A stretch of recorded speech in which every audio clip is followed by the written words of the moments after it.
In 2020, mysterious portals connecting to other dimensions began to appear completely, changing the face of this peaceful world. Governments sent their military forces deep into these gates to investigate, but not a single soul ever returned. Soon, terrifying monsters began pouring out of those abandoned portals, unleashing overwhelming power that easily crushed humanity's defenses. Modern weapons were completely useless, as the beasts slaughtered humans everywhere, until legendary supporters granted with supernatural gifts finally arrived. Blessed with incredible skills and godlike powers, these hunters took to the front lines and humanity finally began to fight back. Supporters held the power to buff the hunters with specialized abilities, and among these combatants, one legendary figure stood out.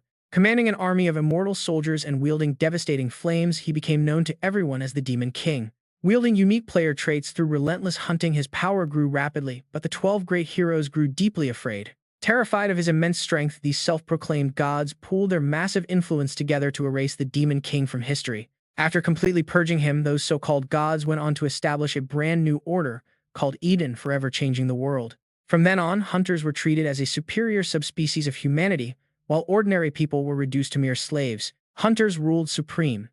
100 years passed, and deep within a quiet forest, a dark-haired youth was hard at work. His close friend was training him to become a hunter, teasingly asking from up in a tree if he was already out of breath. The young man gasped for air after running mountain laps, weakly muttering that he had absolutely hit his physical limit. Seong-gu urged him on, reminding him of his dream to change this world. Willpower alone will never make you a hunter. To catch his supporter's eye, he had to push past his limits, prompting the boy to ask if his friend did the same. Seong-gu simply laughed and admitted that his own supporters had just chosen him naturally without any of that brutal effort. The dark-haired boy sighed at the sheer unfairness of it all, but his friend reminded him that life is never fair. One of them is a hunter and the other is just a regular human, so they had to try a different training approach. Seong-gu summoned a glowing spear, handing it to the boy, who stared in awe at the genuine hunter weapon. Smiling, the older hunter assured him he would get used to it once he finally awakened and unlocked his own path. The boy let out a bitter laugh, remembering how his parents were murdered by hunters, leaving him with only a precious keepsake. His friend had gifted him a special book containing all the dark, absurd rules established by the current ruling class. Despite years of training, the young man felt he might never awaken, seeing how rigidly the world structured itself. Perhaps becoming a hunter was truly a divine mandate from Eden, but Seong-gu instantly dismissed the thought as pure garbage. Giving him a playful nudge, he promised the boy would make it, then asked if he still kept that old diary. Of course he did. It was his parents' last heirloom, rumored to be the secret journal of the forgotten hero. The legendary warrior erased by the 12 heroes, a story the boy had fully memorized after hearing it so many times. If only that hero were still alive, the world might be a better place, but danger was already looming from above. High in the clouds, a mysterious woman watched them closely, whispering that she had found her target before raising her hand. Sensing a sudden spike in raw magical energy, Seong-gu reacted instantly, cursing as deadly purple beams shot straight toward them. He shoved the dark-haired youth aside just a split second before a massive earth-shattering explosion ripped through the forest floor. As dust settled and the boy struggled to process what happened, a figure slowly descended from the sky right before him. Horror washed over him as he realized a high-ranking hunter was standing right there. But why was she here? The woman cast a cold gaze at him, her eyes glowing with an intense purple light as she commanded him to kneel. His legs gave out, instantly forced down, not by choice, but by an invisible crushing pressure that controlled his entire body. Several dark figures materialized from the shadows, instantly dropping to their knees in absolute reverence before this powerful woman.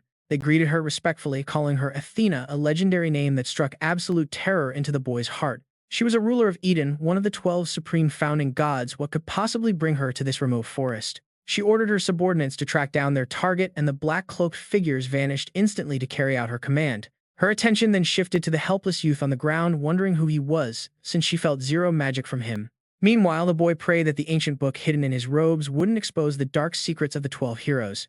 He desperately hoped she wouldn't notice the forbidden item and would just leave him alone in this tense moment. Dismissing him as a mere worthless slave, Athena turned her back and prepared to depart without a second thought. As the heavy pressure suddenly lifted, the youth breathed a sigh of relief, thinking he had survived this terrifying encounter. He looked up only to find Athena looming right in front of him, her judging eyes locked onto his face. She muttered that she almost overlooked his presence. She easily detected the faint traces of magic radiating from his body, noting his racing heartbeat and ragged breathing. Seeing him freeze up completely, she guessed he was hiding something he simply couldn't show her. She demanded he hand over his secrets. Suddenly, the boy's body began moving on its own. It was a terrifying divine command. He desperately willed his limbs to stop. If she saw the book, he was dead. But his inner thoughts meant absolutely nothing. His hands moved against his will, slowly pulling the hidden text from his pocket and holding it out. Just a book, Lee Jun-kyeong muttered inwardly, cursing his useless body. No matter how hard he tried, his limbs refused to listen. It held the ultimate secret, the truth that the Demon King was the actual hero. The gods would kill to protect this lie. If they found out about the book, his entire neighborhood would be completely wiped off the map. That was how the gods ruled. They erased anything that displeased them. He mentally begged for a miracle to keep the book safe from her grasp. The very moment Athena reached for it, the pages burst open. A sudden wall of blazing magical fire erupted. She conjured a magic shield just in time to block the blast. When the smoke cleared, her eyes gleamed with greed. She gasped, realizing it was the legendary Demon King's journal. How could a lowly slave possess such an incredible relic? But before she could claim it, Song-gu arrived. With one epic strike, he blasted the goddess into oblivion. Talk about perfect timing. Overwhelmed with relief, the young man burst into tears. Song-gu told him to wipe his eyes, praising his incredible bravery. Lee Jun-kyeong stared in utter disbelief. How could a mere human easily overpower one of the 12 divine rulers? Song-gu casually handed the book back, admitting he did not have the time to explain everything to him right now. He noted they had found the memoirs much sooner than expected, then recalled the boy's lifelong dream to change the world. The boy hesitated, asking why someone powerful would ever bet on a useless, powerless nobody like him. In this society, the weak were treated like disposable cattle, but Song-gu asked what he would do if he had the strength to rival the 12 gods. With a smirk, Song-gu summoned a glowing blade and pointed it at him. The kid fell completely silent. Suddenly, Athena's furious scream echoed from the distance as she shrieked Lee Jun-kyeong's name. The goddess was already flying back at breakneck speed, her weapons drawn and her eyes burning with pure, unbridled rage. Song-gu urged him to make a quick choice. In that tense moment, Lee Jun-kyeong's eyes flashed with a sudden crimson light. The young man confidently declared he would definitely change the world. With a satisfied smile, Song-gu prepared his next move, and suddenly plunged the glowing blade straight through the boy's chest, telling him to play nice when they met on the other side. The boy gasped in confusion as his body floated upwards, slowly fading away as a sacred contract was initiated. The system announced his new sponsor, a fallen angel. When Lee Jun-kyeong woke up, he was lying inside a dark cavern. He sat up completely unharmed. Confused, he realized the fatal wound had vanished without leaving a single scar. He felt a strange new energy coursing through his veins, along with a voice welcoming him to his new life. He wondered if he had actually succeeded in becoming an official hunter, looking around to figure out his location. Sensing the dense magical energy in the air, he suspected he had been sent straight inside an active gate. Heavy footsteps echoed nearby, forcing him to quickly dive behind a large boulder to analyze the incoming threat. Peering over, he spotted a green goblin wandering around. This confirmed his theory about being inside a dungeon. Goblins were low-tier monsters, but they were infamous for catching rookies off guard with their vicious, unpredictable nature. Their incredibly sharp senses and brutal ambush tactics had claimed the lives of countless inexperienced newcomers in the past. He prayed with all his heart that the creature would just wander away and leave him alone, but his luck was about to run out completely. Catching his scent right away, the hideous goblin bared its sharp fangs and crept closer to his hideout. With no weapons and zero escape routes, he had to rely entirely on his basic hunter training to survive. He carefully reached down to grab a jagged stone from the floor, throwing it far in the opposite direction to create a quick, noisy distraction. As the goblin turned to investigate the sudden noise, Lee Jun-kyeong leaped forward from the dark shadows. He grabbed its weapon hand in a tight grip and swung his other fist with incredible force, instantly vaporizing the beast on impact. Staring at his hands, he was stunned by his own insane strength, realizing he had indeed awakened as a hunter. Suddenly, a glowing blue system screen flashed. His new sponsor, the fallen angel, was closely watching him. But any hope of safety was immediately crushed as a massive howling horde of goblins emerged, drawn by the loud commotion. There are so many of them coming. And worse, the one at the back is a goblin chieftain, the absolute boss of this dungeon. This is bad. He just awakened as a hunter. How could he ever match up to a monster like that? Suddenly, the dark-haired youth remembers the promise he made to Song-gu. If he ever got the strength to change the world, a power to oppose the 12 gods, he would absolutely do it. He cannot die here. No way he is going down before he even gets the chance to change everything. The fallen angel applauds your battle spirit. The dark-haired youth realizes this supreme entity is actually paying close attention to him. This is a once-in-a-lifetime chance. Armed with raw determination, he charges straight into the goblin horde. Back in the past, when Song-gu watched him slice falling leaves with perfect precision, his friend could only gasp. That was truly impressive. He remembered his friend saying that looking at him made him understand genius. Normal people have limits, but with a sponsor, he would surely become an outstanding hunter unlike anyone else. And right now, fueled by sheer willpower and his trained skills, the dark-haired youth wipes out nearly the entire goblin horde all by himself. His level shoots up rapidly alongside his kills. Only the boss is left, he thinks. But just as the thought crosses his mind, danger flares. He rapidly rolls backward, narrowly avoiding a surprise attack from the boss. Damn it, even if it is just a goblin, it is still a boss monster. According to the database, to defeat a goblin chieftain, a hunter needs to be at least C rank. That is a massive gap. A newly awakened hunter is usually only E or F rank. Can someone who just awakened really take down a boss? The dark-haired youth glances at the great spear in his hand. Alright, then he is going to gamble everything right here.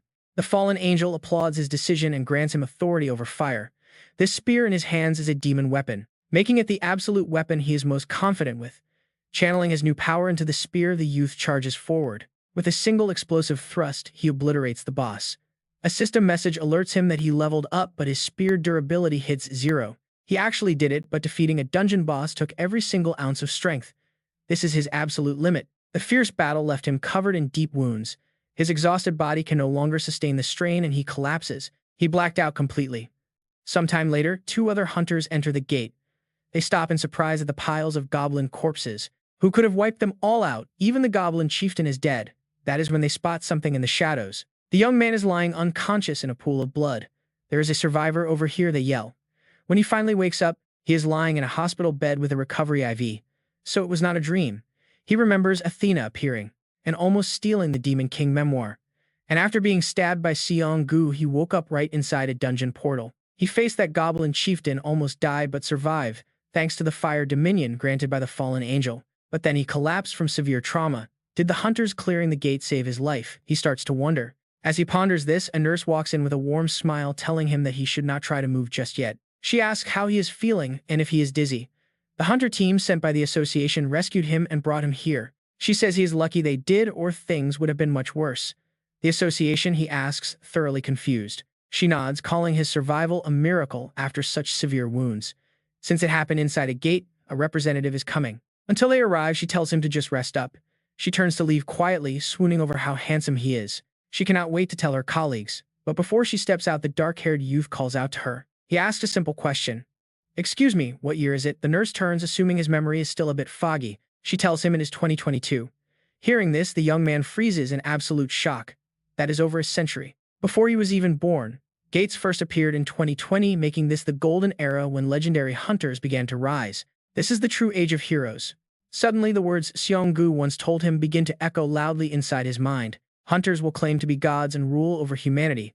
Powerless people like you will live like refugees barely surviving. If you had the power to change this broken world, would you actually do it? His pulse begins to race. Unlike his original timeline where you had to be chosen by a god, this past era operates on a completely different system. Hunters awaken here by gaining powerful sponsors. This is his absolute once-in-a-lifetime chance to rewrite his entire fate. Without hesitating, the youth rips the IV tubes and wires off his body and leaps straight out of bed. The nurse gasps in panic, warning him that standing up so quickly is dangerous. He tells her he is perfectly fine. The dizziness is gone, so she should just point him to the nearest restroom.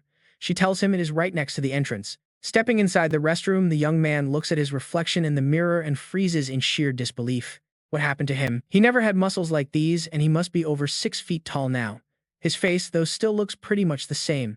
But his brand new physique makes him look like a completely different person. Right then, a voice calls out from the hallway, "Someone is here." A few minutes later, the black-haired young man sits down in his hospital gown facing a clean-cut visitor. The man introduces himself as Kim Soo-dong from the Hunter Association.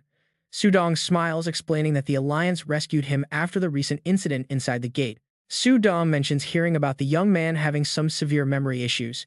Hearing this, Jun-kyeong realizes the nurse must have told him. That works out perfectly for him. Keeping his face completely expressionless, Jun-kyeong simply nods and confirms it. Soo-dong then asks if he can share anything he actually remembers. Any detail like his name, family, how he ended up inside that gate, or anything at all. Ever since Jun-kyeong was admitted, both the hospital staff and the association have been desperately trying to squeeze any scrap of information out of him. But of course they found absolutely nothing. There are no records of his name, his family, or his past existence anywhere.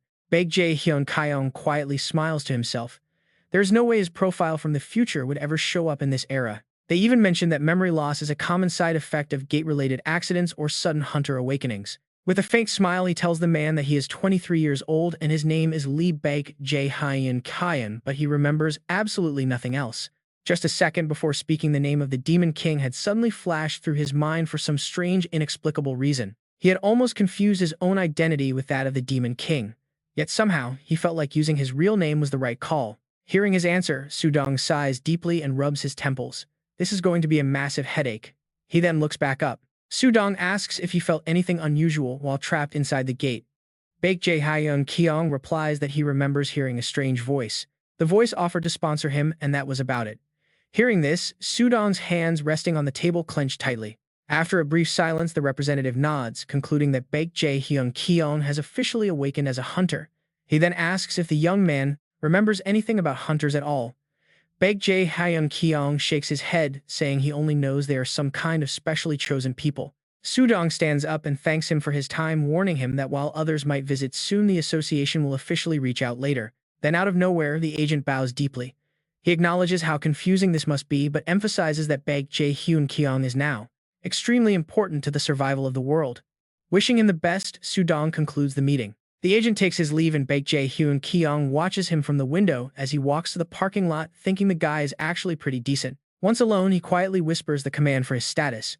Instantly, a holographic system screen blazes to life right before his eyes. It displays his name Lee Jun-kyeong at level 9 with the title of Goblin Slayer. His strength is 31, stamina 28, and speed 34 with magic power at 38. He also has level 2 fire dominance but no summons or active skills yet. Staring at the screen, Jun-kyeong knows this is the exact potential of the Demon King that terrified the 12 heroes. It allowed him to grow far faster than any normal hunter. Driven by sheer terror, Eden tried to wipe out every trace of him. But the Demon King was different. To be precise, he was never a simple hunter, he was a true player. Unlike hunters who desperately rely on celestial sponsors to gain power, he had the unique ability to grow completely on his own. He was the sole existence capable of gaining limitless strength simply by hunting. And now, Jun-kyeong has become that very same player. On the day of his discharge, his friendly nurse pops into the room with a bright smile, offering her congratulations on becoming a hunter. Jun-kyeong thanks her but asks with a hint of doubt if becoming a hunter is actually something to celebrate. She laughs, telling him it is basically like hitting the lottery, as even the lowest F-rank hunters can enjoy luxurious lives, beyond the wildest dreams of any ordinary citizen. On top of just clearing dungeons and slaying monsters, there are countless lucrative career paths available. He could become a magical blacksmith forging legendary gear with his raw power, or work as a high-end bodyguard to pull in massive paychecks. High society elites would literally line up just to hire him. Jun-kyeong silently agrees. He already knows how the world works and how desperate people are for their services. It is also why the unchosen masses are left completely powerless. With a wry smile, he quietly wonders aloud if he should really be celebrating that harsh reality. Just then, the nurse remembers something and hands him a small bag. She explains that Kim Sudong from the association left it for him. Inside are the old clothes he wore when he was rescued. The staff mentioned he likely would not need them anymore, but kept them anyway just in case they might come in handy. Wishing him a great recovery, she leaves. Shortly after, Jun-kyeong officially checks out of the hospital and heads straight to Gangneon. Looking around the bustling streets, he cannot help but marvel. This is the exclusive territory of elite heroes, a place he was never even allowed to set foot in before. Everything here feels incredibly bright and peaceful. Right then, Sudong approaches. He speaks up, calling out that he has been waiting for Lee Jun-kyeong. Lee Jun-kyeong turns to see his supervisor, Kim Sudong. Kim Sudong says they should head to the association, advising a new hunter like him not to linger around. Seeing Jun-kyeong looking a bit tense, he assumes the boy is nervous and smiles, telling him not to worry since they registered him as an official association hunter, which means he gets his own apartment. After all, others have been in this exact spot, people in the same situation. Kim Sudong offers early congratulations now that the test results are in. He is a hunter of rank C, which is a huge deal since very few people in this country start out with a rank C. Next, he points to a car waiting by the curb, with its door open, telling him they should head out to finish registration first. Thanking him, Lee Jun-kyeong gets into the car with Kim Sudong, heading straight for the Hunter Association headquarters. Once their staff members guide him through the final registration steps, normally average citizens end up as rank E or F after their initial awakening. Hunters are organized into letter grades based on their power level. The higher the letter, the greater your potential. Of course, you also receive exceptional treatment and benefits. By sunset, Lee Jun-kyeong follows Kim Sudong out of the Hunter Association headquarters, making their way to apartment number 802. We completed the registration process without any issues, and this will be your apartment, Kim Sudong says. Lee Jun-kyeong steps inside and is instantly stunned by everything, feeling incredibly moved. Tears even well up in his eyes, but Kim Soo-dong standing behind him does not notice. He simply asks if he likes it. The furniture looks pretty dated, but Lee Jun-kyeong says he loves it and thanks him. Inside, he thinks about how special today is. He finally has the chance to be a hunter and own his very first apartment. That is when Kim Soo-dong speaks up, mentioning there is actually one last thing he forgot to tell him. Some people want to meet him. Hearing this, Lee Jun-kyeong panics a little and spins around instantly to ask who. Meet me, he asks quietly, panicking inside about who it could be. No one should know he is from the future. Kim Soo-dong is pretty surprised by his overly dramatic reaction, but he still goes ahead and answers anyway. He explains that the leader of the Alliance Guild who saved him is very interested, though he can decline the meeting if he feels uncomfortable. Lee Jun-kyeong asks about the leader of the Alliance Guild, trying to process the request. Kim Soo-dong confirms they are a hot topic lately. The Alliance Guild, Lee Jun-kyeong mutters, thinking it over before agreeing. Soon Kim Soo-dong leads him to meet the guild leader. Once they finally arrive, Kim Soo-dong makes the introductions. He gestures toward the young man, introducing him first as Lee Jun-kyeong, then turning to the other man. He introduces the bald man as the leader of the Alliance Guild, the very group that saved his life. The bald man steps forward to introduce himself, praising Lee Jun-kyeong for being quite tall and good-looking. He is Seong-gu, the Alliance Guild leader. Meanwhile, Lee Jun-kyeong stands in silence, staring intently at the man. He is completely mesmerized by that familiar bald head, realizing it is truly him. Talk about a crazy reunion. Seong-gu asks where he is looking. Lee Jun-kyeong snaps out of it awkwardly, scratching his head with an apologetic smile. He apologizes if he caused any offense, then quickly falls deep into thought, realizing he almost made a mistake. He never expected to meet him so soon. This man actually cared for him, teaching him all the basic hunter skills. He was his savior who rescued him in his past life, a true hero who turned down countless opportunities just to protect other people.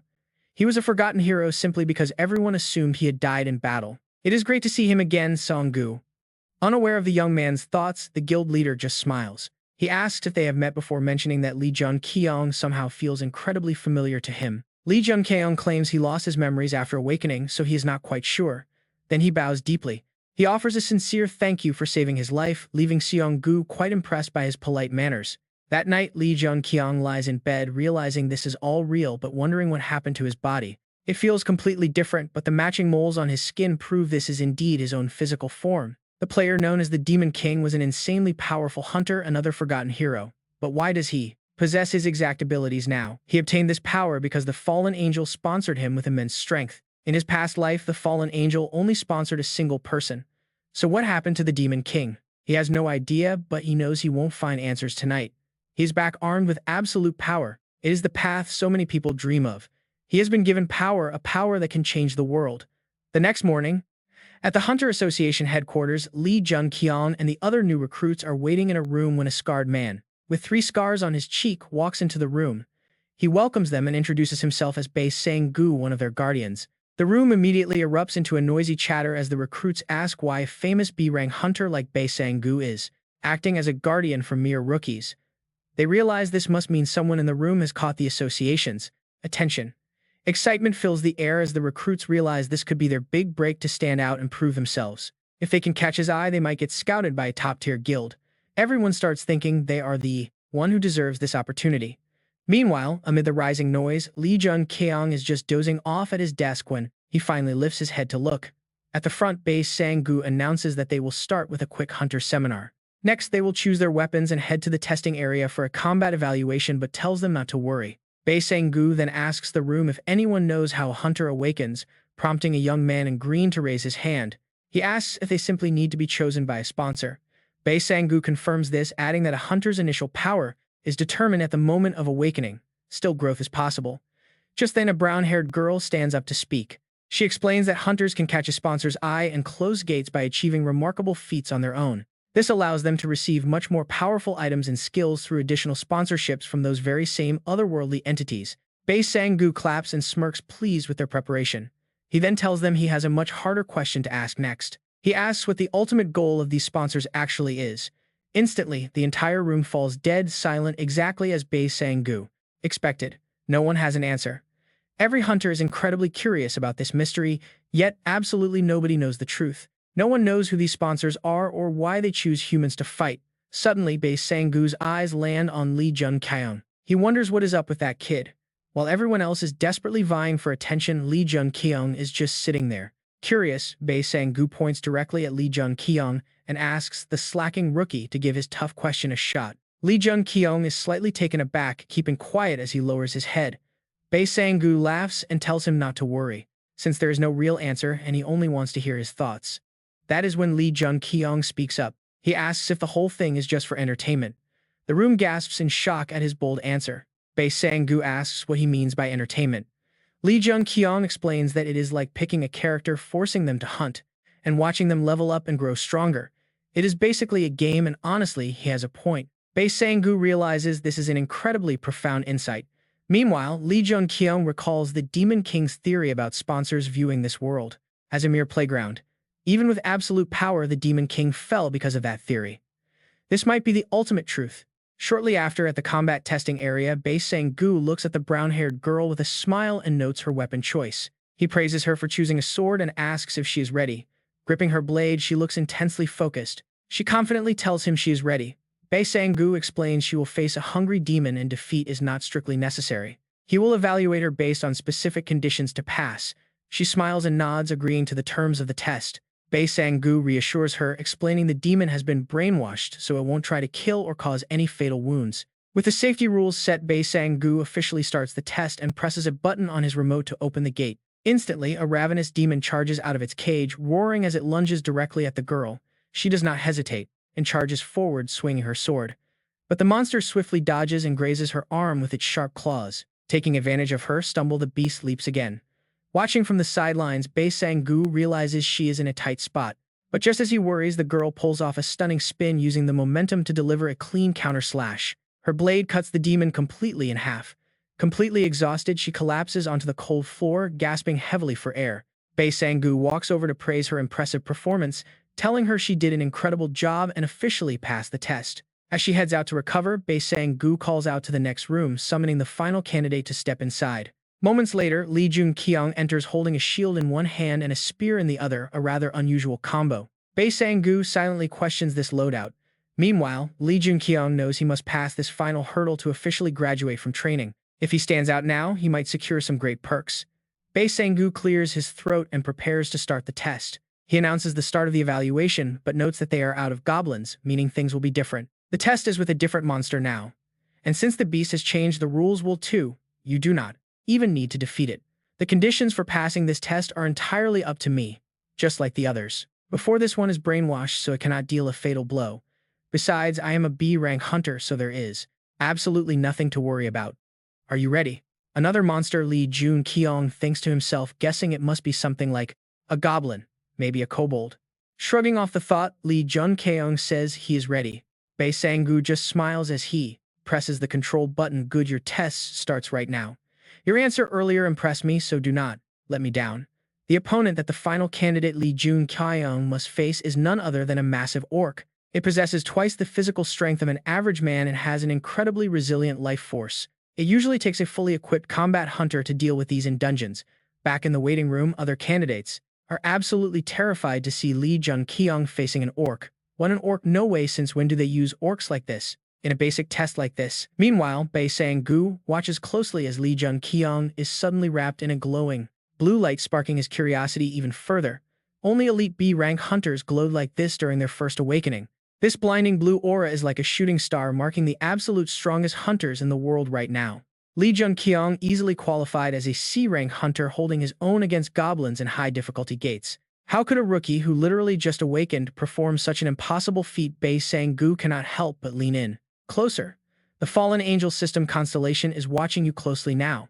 Show me exactly what you can do, kid. Right as that notification pops up, the impatient orc charges forward, roaring as it launches a brutal attack. Lee Jun-kyeong grips his spear tightly, bracing himself before driving the sharp tip straight through the beast's massive shoulder. It keeps rushing forward without even thinking. This feels almost too easy. But things are never that simple. The orc bellows in raw agony, using one hand to grab the shaft of the spear stuck inside its flesh. It is completely stuck. What kind of insane strength is this? Lee Jun-kyeong tries to wrench it free, but it won't budge. Suddenly, the orc swings a massive fist, raining heavy blows right at his head. He barely raises his shield, blocking the deadly strike just in time. Back in the waiting room, the other candidates watch in absolute horror. Isn't this getting way too dangerous? They should have known an orc would be this brutal from the start. The examiner needs to step in and stop this right now. But Bae Sang-gu remains calm, quietly analyzing the rookie's limits.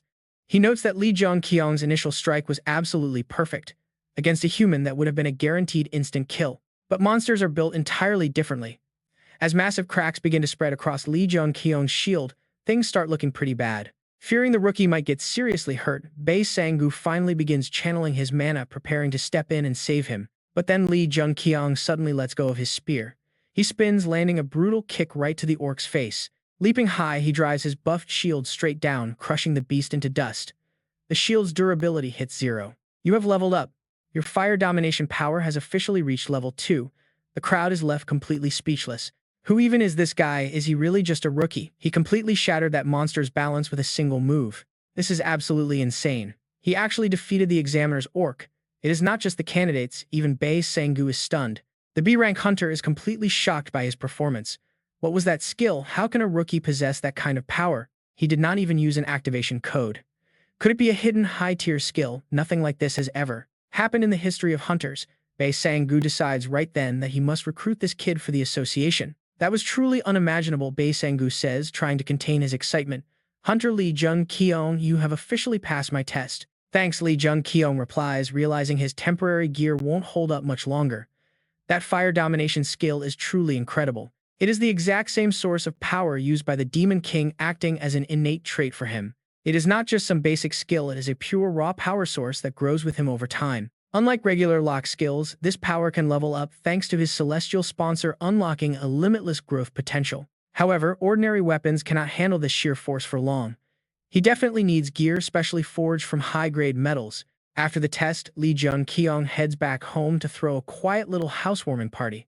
He only has 2 guests, his close friends Sang-gu and Suwon.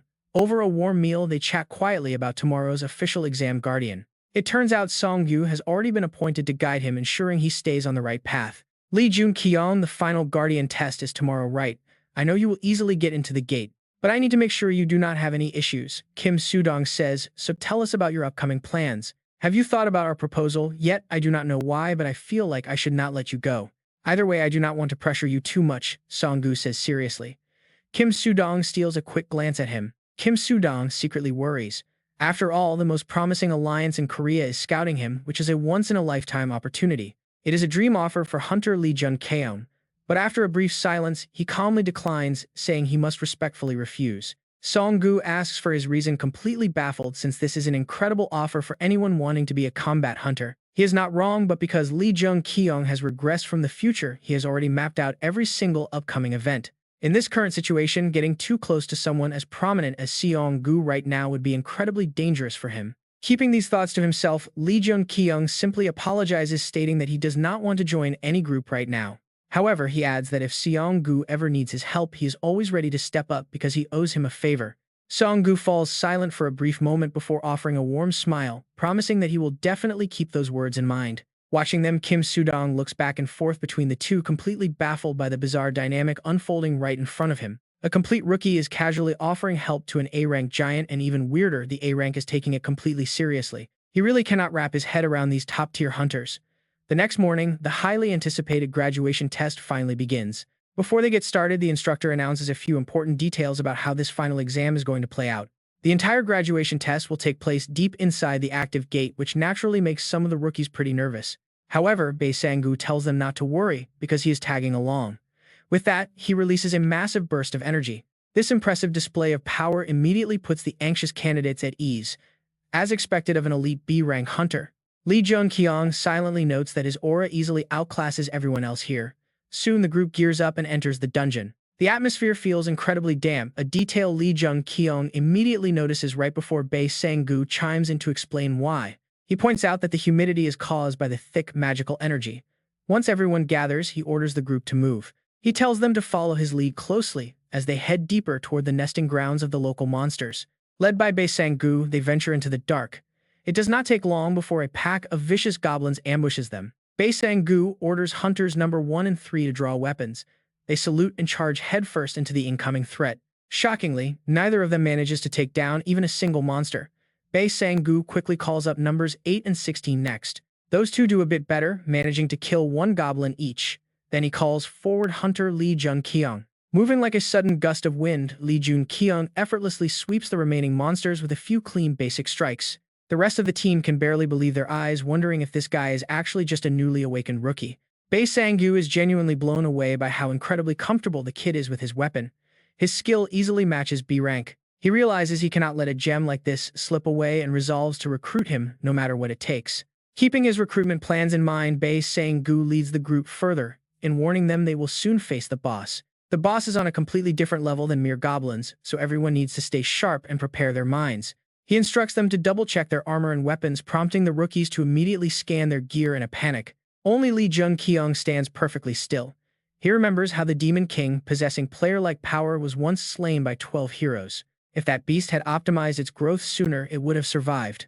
Lee Jun-kyeong vows to use his regression knowledge. He will exploit every trick to become far stronger than those 12 legendary figures or anyone else in this timeline. Suddenly, a massive crushing wave of pure magical pressure violently erupts from up ahead, nearly knocking the rookies off balance. Sensing the imminent danger, Bae Sang-gu immediately screams for everyone to fall back and runs straight toward the dungeon exit. Right on cue, a blazing streak of highly destructive fire magic surges out from the darkness, targeting the panicked group. Bae Sang-gu could easily dodge the attack, but doing so would mean leaving the helpless rookies to be completely incinerated. Cursing his luck, he unleashes his Venomous Fang's skill to clash head-on with the blast, desperately shielding the newbies behind him. His defense barely holds against that overwhelming heat. Panicked, he quickly looks back to check on the rookie squad. To his utter shock, he finds everyone completely unharmed, standing safely behind a barrier casually erected by Lee Jun-kyeong. Stunned, Bae Sang-gu stammers in sheer disbelief, but Lee Jun-kyeong simply deflects the credit. Bae Sang-gu held it off perfectly to keep us safe. Suddenly, a blue system screen flashes right in front of his eyes. The fallen angel issues a request: escape the great goblin wizard. Right then, the rest of the group finally lay eyes on the monster that just launched that attack. The rookie hunters scream in terror, recognizing the great goblin wizard. This beast can easily wipe out a B-rank hunter. This is supposed to be a dungeon for low-rank newbies. Is the ranking system glitched? Run for your lives. The only one who can actually face this thing is Hunter Bae Sang-gu. But he remains completely calm, speaking up to warn them that this is definitely no lightweight. Can you guys leave the gate and contact the association for me? Right then, Lee Jun-kyeong steps up with an offer. Hunter Bae Sang-gu, let me fight it too. Hearing this, the rookies stare at him in sheer shock. Bae Sang-gu turns to Lee Jun-kyeong with a serious warning not to get overconfident. Sure, he defeated ordinary goblins and even that giant orc monster, but this great goblin wizard relies on pure magic, not physical force. They use lethal spells, capable of overwhelming B-rank hunters. But Lee Jun-kyeong speaks up anyway. He knows all about the great goblin wizard. They use fire arrows, fireballs, firewalls, and fire shields. He knows exactly how powerful this beast is, and he knows how to counter it. Aren't all boss monsters supposed to be faced by the vanguard? He asks for just one chance to fight. Bae Sang-gu wonders where this blind, crazy confidence is even coming from, but he ultimately agrees. Instantly, a system notification flashes right before Lee Jun-kyeong. The quest has officially started. Without hesitation, he charges toward the great goblin wizard alone. The beast immediately unleashes a barrage of deadly fireballs, straight at him. Lee Jun-kyeong raises his shield, blocking every single blast. The rookies watch, screaming in absolute disbelief. He completely neutralized the attack. But Bae Sang-gu is shocked. It's not a block, that shield is absorbing the magic. How is that even possible? As the intense battle rages on, flames begin to coat the front of his shield. With a smirk creeping onto his face, he lunges forward directly, closing the distance to the goblin wizard. The monster reacts instantly, casting a spell that triggers a chain of violent explosions right across the cavern floor. A wall of pure fire rises, separating the two. The rookies cry out. They realize they cannot even get close.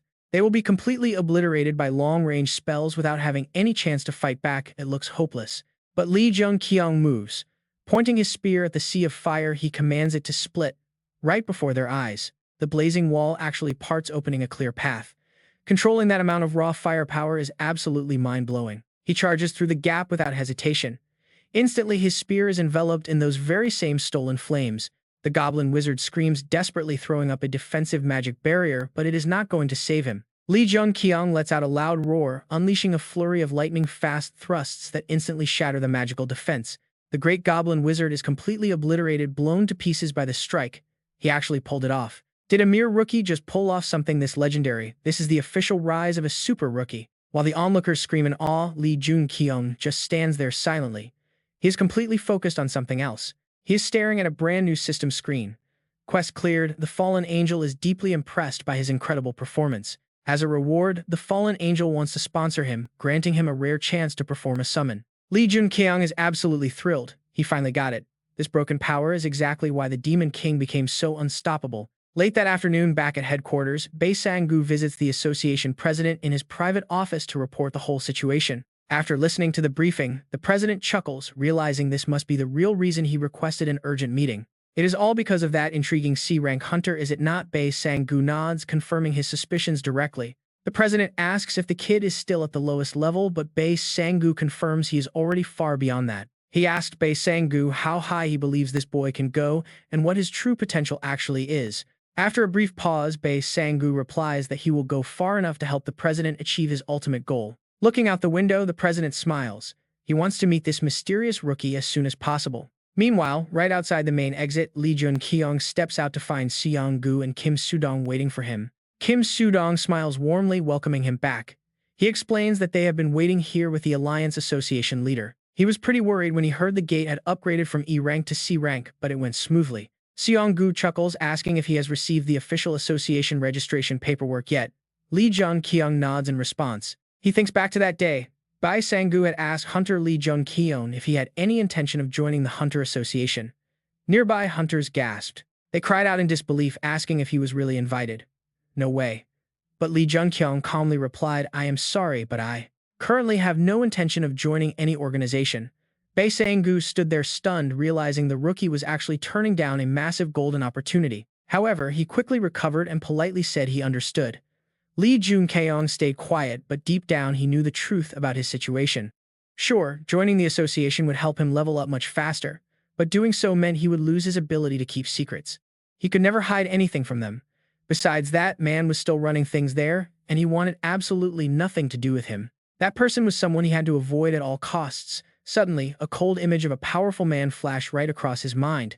The face belonged to none other than the almighty president of the Hunter Association itself. But shifting back to the present day, Seong-gu casually asks if there is any food he likes.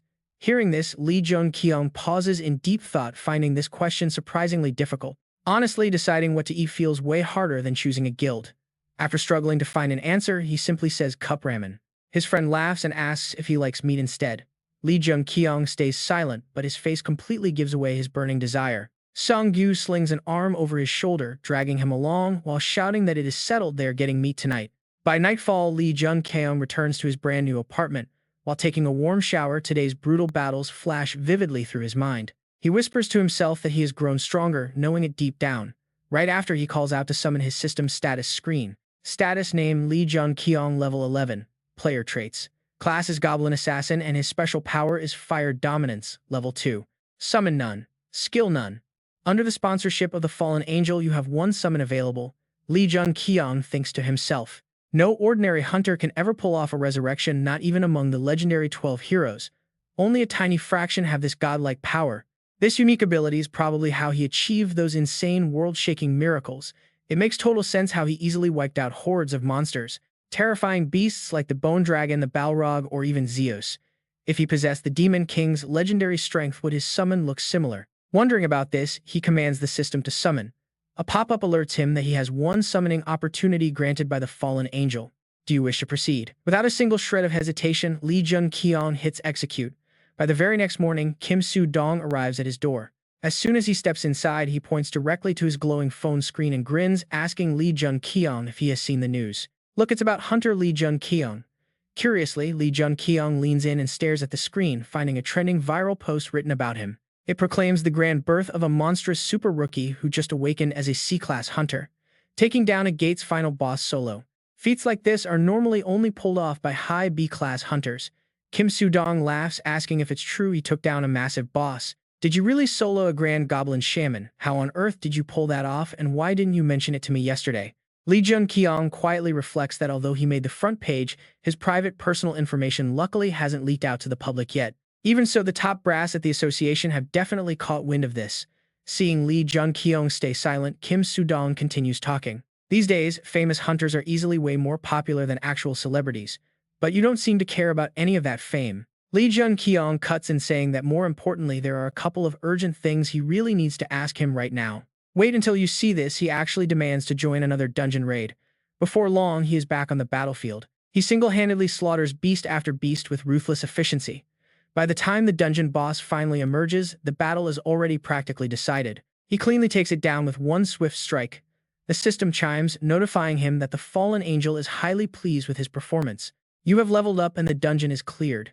Lee Jun-kyeong looks down at the skull bracelet he summoned yesterday and lets out a sigh. Still no reaction at all. Even after killing the boss and wiping out everything in the dungeon, how is he supposed to use this thing? The system window displays Soul Skull, noting that there are currently no souls inside, meaning it cannot be activated at all right now. Lee Jun-kyeong mutters that this summoning skill must hold immense power or some unique ability, but it doesn't contain a single soul yet. He originally assumed it would just take monster souls, but now he wonders if he was completely wrong. Lost in deep thought, he exits. Kim Soo-dong is already waiting right outside the gate. The moment Lee Jun-kyeong steps out, he rushes forward to offer his enthusiastic congratulations. Congratulations on completing your 4th dungeon raid. If you want to auction off any loot you found, please hand it over to us. Lee Jun-kyeong simply gestures with his hand and a massive mountain of rare items instantly materializes, clattering onto the ground before them. Kim Soo-dong grins widely amazed that he scored a whole warehouse worth of high-quality items so incredibly fast. Once they go to auction, the cash will be deposited straight into his account. Lee Jun-kyeong then asks when his next scheduled raid is going to begin. Kim Soo-dong awkwardly apologizes, explaining there are actually no available dungeons to book. Lee Jun-kyeong stands completely dumbfounded by this news. This chaotic world is constantly plagued by unstable gates that never close, yet there isn't a single dungeon left for him to raid. What is that? He asks, completely confused. Is something wrong? Apparently, a certain guild is building up their name lately. They took over 20 low-rank gates alone.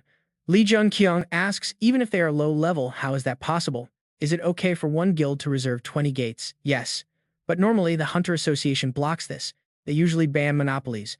But since these gates are completely cleared, the association has no choice but to let it slide.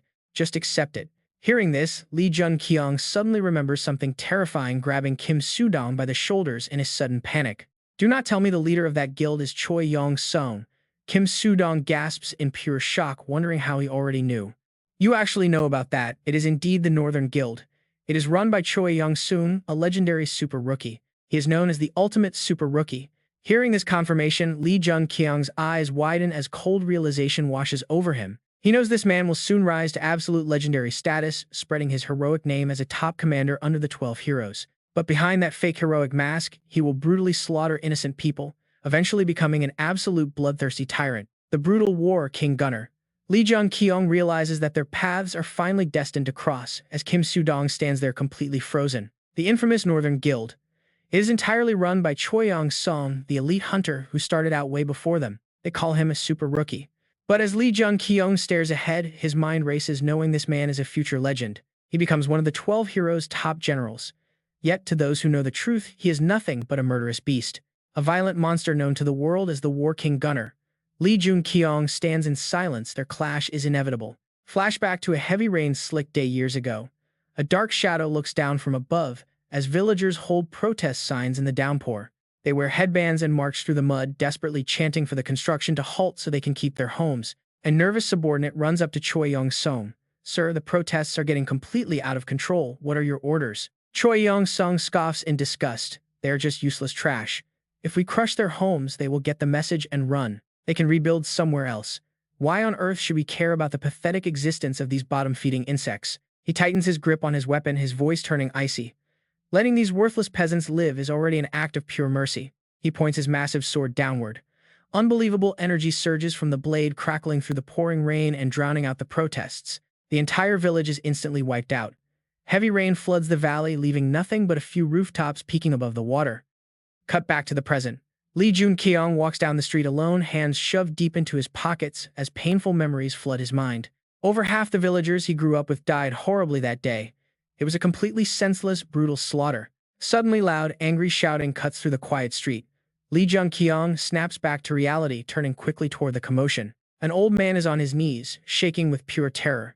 Two young punks stand over him, mocking his desperate pleas. How can you do this to me? The old man weeps. Just because you are powerful hunters. The main thug says nothing. He simply kicks the old man's wooden cart over, shattering his meager livelihood. Please just stop, the old man begs, sobbing helplessly. Lee Jun-kyeong steps up right behind the crying elder, his blood boiling. What the hell do you think you are doing, he demands. The two punks spin around startled. The leader scowls, demanding to know who he is. Lee Jun-kyeong stands his ground, completely unfazed. I heard a noise, so I came to check it out. Did you two worthless punks really just attack an old man? The thug glares, his voice dripping with venom. Are you insane? How dare you speak to me like that? Lee Jun-kyeong stares right back. You are the ones who picked this fight, aren't you? Instantly, the thugs feel his heavy aura rise, shivering in sudden fear. Lee Jun-kyeong turns to the elderly man, asking what happened. But the loudmouth thug cuts in, mockingly complaining about his precious time. This old trash scratched my perfect skin with his garbage cart. I was just asking him for a little compensation, that is all. The old man trembles as he stands up. That is a lie. You ran into my cart and knocked it over on purpose. You look for trouble first. Lee Jun-kyeong's jaw tightens. He looks at the thug and asks why he trashed the old man's cart. The punk raises his hand, magic energy crackling around his fingers.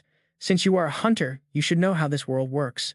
Anyone who gets in my way is an enemy. So what if I broke his stupid cart? You need to look in the mirror. With a sinister sneer, he steps closer. It feels like you were practically begging for a beatdown. Lee Jun-kyeong remains completely calm. He gives them a cold warning. Walk away right now. I will let this go since you haven't physically hurt him yet. The thug explodes in rage, charging forward with a scream. Who do you think you were telling me what to do? He throws a wild punch. Lee Jun-kyeong effortlessly sidesteps, grabbing the guy's shoulder and snatching his wrist in a vice grip. With a sudden burst of power, he flips the thug overhead, slamming him hard onto the pavement. Lee Jun-kyeong does not even blink. Looking down at the ground, his eyes suddenly go wide with shock. The other hunter is holding a short sword, ready to lunge. Lee Jun-kyeong scoffs. He did not expect to see a weapon in a place like this, asking if the guy is really that confident. The thug fumes, demanding to know if he has even joined an association yet. He charges forward, screaming. He sneers that they are on a completely different level compared to garbage like him. But Lee Jun-kyeong is ready to strike. He unleashes a brutal punch straight to the thug's gut, sending him flying through the air before he crashes hard onto the pavement. He looks down at the defeated thugs. If they had not mentioned it, he would have thought their precious association was their mother. Moments later, streetlights flicker on. An association officer finally arrives to take the two criminals away in custody. The thug in the t-shirt yells out in fury, asking if he knows who they are and claiming Lee Jun-kyeong attacked first. Once they are loaded up, Soo-haeon thanks Hunter Lee Jun-kyeong for handling the dangerous situation so cleanly. Lee Jun-kyeong replies that the thugs are an absolute disgrace to hunters who actually try to protect innocent civilians. Soo-haeon nods, warmly agreeing that this is exactly the kind of trouble the association is supposed to prevent. He thanks Lee Jun-kyeong again, but the young hunter's expression remains deeply troubled as he looks over at the old man. Seeing the victim talking to an officer, Soo-haeon realizes what is wrong, asking if he is worried about guild retaliation. He reassures him that the association will protect the old man, making sure no harm comes to him. Lee Jun-kyeong remains uneasy, pointing out that one of the thugs mentioned their guild. He asks which guild it actually is. Soo-haeon reveals it is a crazy coincidence they belong to the Northern Army, the very group he asked about earlier. Clenching his fist, he realizes claiming all the low-level dungeons will be impossible without some backing from the association. The leader of the Northern Army is Choi Yong-sung, a ruthless tyrant backed by the most corrupt members of the Hunter Association. He had hoped they might let this slide, but deep down he knows they will never let it go. Snapping out of his thoughts, he simply acknowledges the Northern Army. Soon night falls, casting a quiet glow over the city. Just 2 days later, things take a turn. He is officially summoned by the association for allegedly assaulting fellow hunters. To make matters worse, the old man he saved completely changed his story, hanging his head in utter shame. The thugs who trashed his cart are now labeled as victims, while their savior Lee Jun-kyeong is painted as the aggressive attacker. Walking alongside Soo-haeon, Lee Jun-kyeong cannot stop thinking about the injustice. He understands why this happened, but it still burns. Soo-haeon offers a reassuring smile, telling him not to worry because the association has not completely gone to the dogs yet. Lee Jun-kyeong glances over. Soo-haeon might be naive, but as a regression traveler from the future, he knows exactly how rotten they are. This organization has been decaying from the inside out since the day it was founded. Soon they arrive at headquarters. Inside the interrogation room, security cameras watches every move. An interrogator sits directly across from him, starting the questioning. He asks Hunter Lee Jun-kyeong if he truly remembers absolutely nothing after his rescue from the dungeon gate. Lee Jun-kyeong quietly confirms. Kai then presses on the recent street brawl, asking if he reported and detained the Northern Army members. The young hunter answers honestly that he did. Kai suddenly glares across the table, locking eyes with him accusingly. Kai accuses him of threatening old Min-soo, forcing him to lie about the Northern Army being the initial aggressors. Lee Jun-kyeong firmly denies the charge. When Kai asks if he is claiming this never happened, he stands his ground. Kai calls for a cross-examination to settle the matter. A moment later, the terrified old man Min-soo enters the room. Standing behind the desk, Kai asks the old man directly if Lee Jun-kyeong forced him to lie about the attack. He demands to know if this young hunter coerced him into framing the elite members of the Northern Army. Min-soo looks down, too terrified to speak. Lee Jun-kyeong instantly realizes they threatened the poor old man into doing this. Swallowing his anger at these corrupt bastards, he gently tells the old man to just speak the truth without fear. Trembling, Min-soo whispers that the boy threatened him. Satisfied, Kai waves his hand, thanking him for his cooperation. The old man walks toward the exit with heavy, guilt-ridden steps, tears streaming down his face as the door shuts. Kai smirks, asking if he has anything else to say. In response, Lee Jun-kyeong slides his phone across the desk. Kai stares down in absolute shock. The screen is playing a clear recording of the two thugs attacking the cart, complete with full audio of their threats.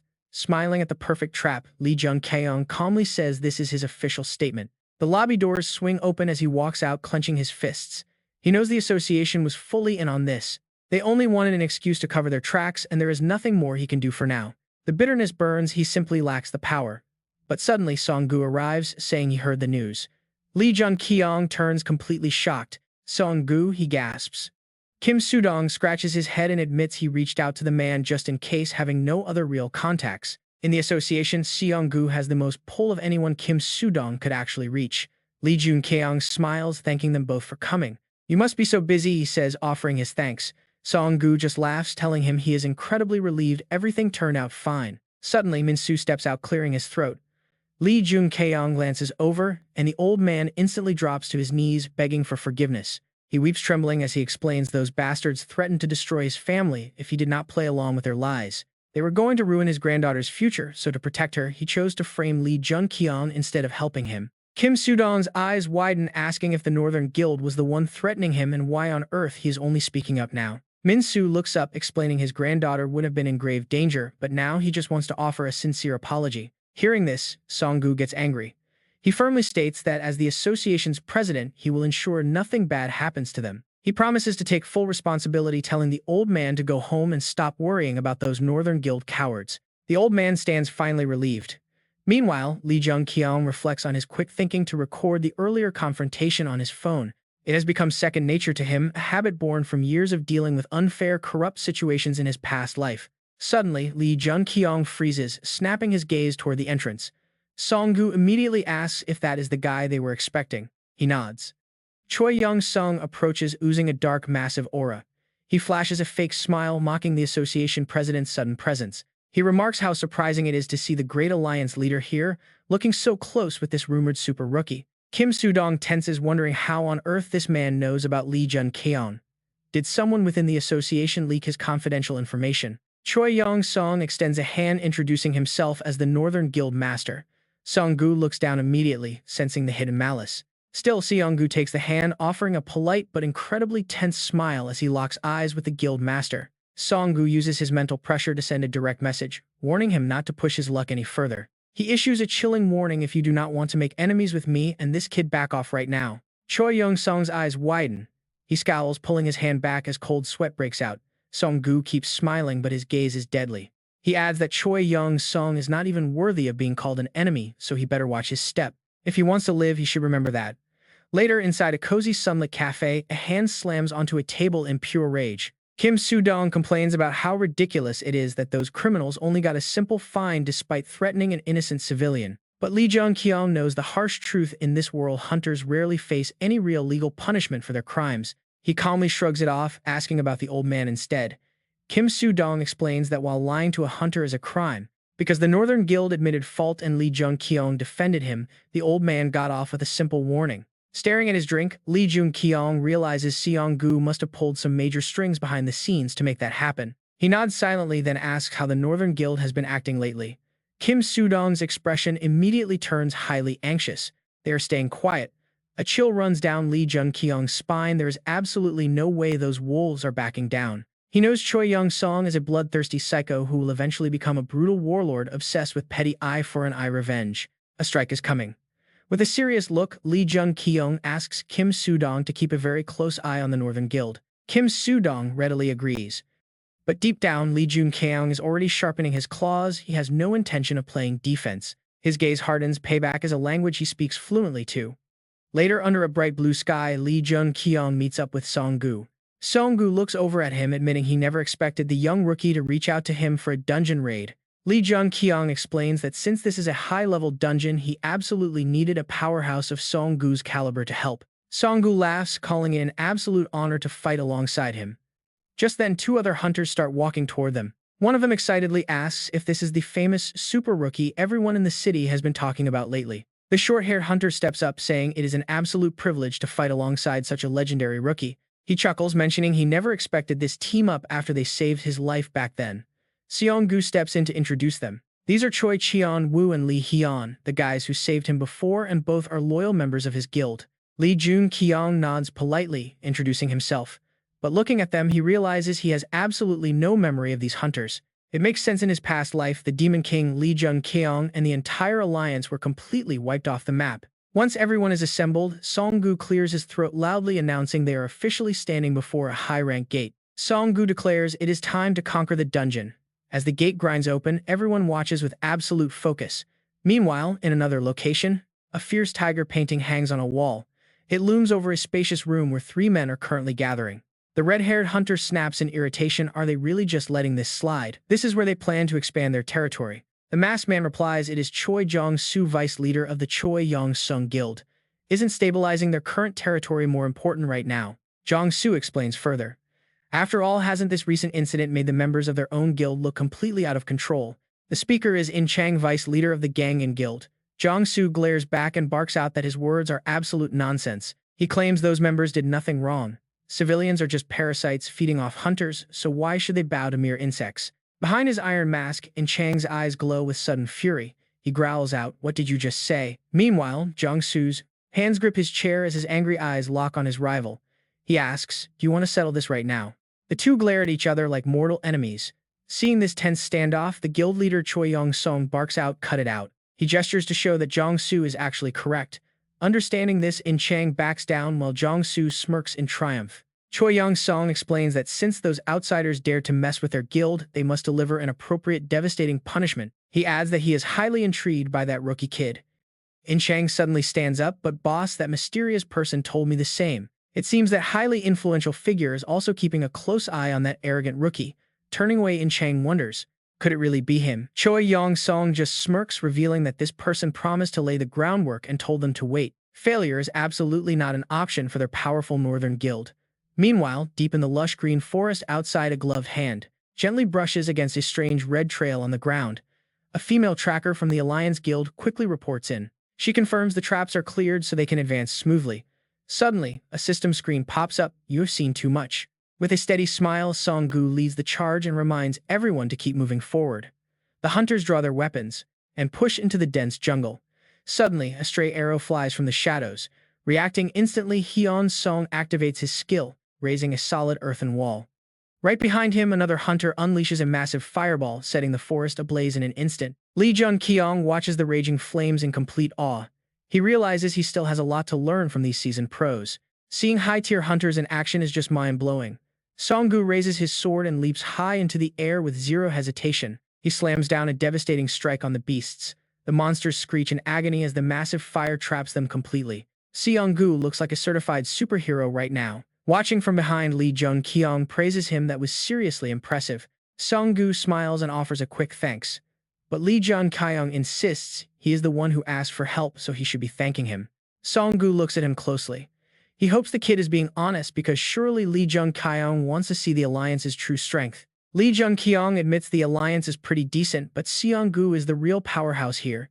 Even without showing his full strength, he is incredible. Choi Cheon-woo chimes in from nearby. They are all actually dying to see what this famous super rookie can do in battle. Song-gu is just as excited to watch him. Feeling the pressure, Jun-kyeong grips his weapon as a heavy aura erupts around his body. He decides to go all out. He has absolutely no reason to hide his true potential in front of someone like Song-gu. As a horde of orcs charges forward, Jun-kyeong summons a blazing spear crackling with massive energy. Using his unique fire manipulation, he leaps straight into the savage monsters.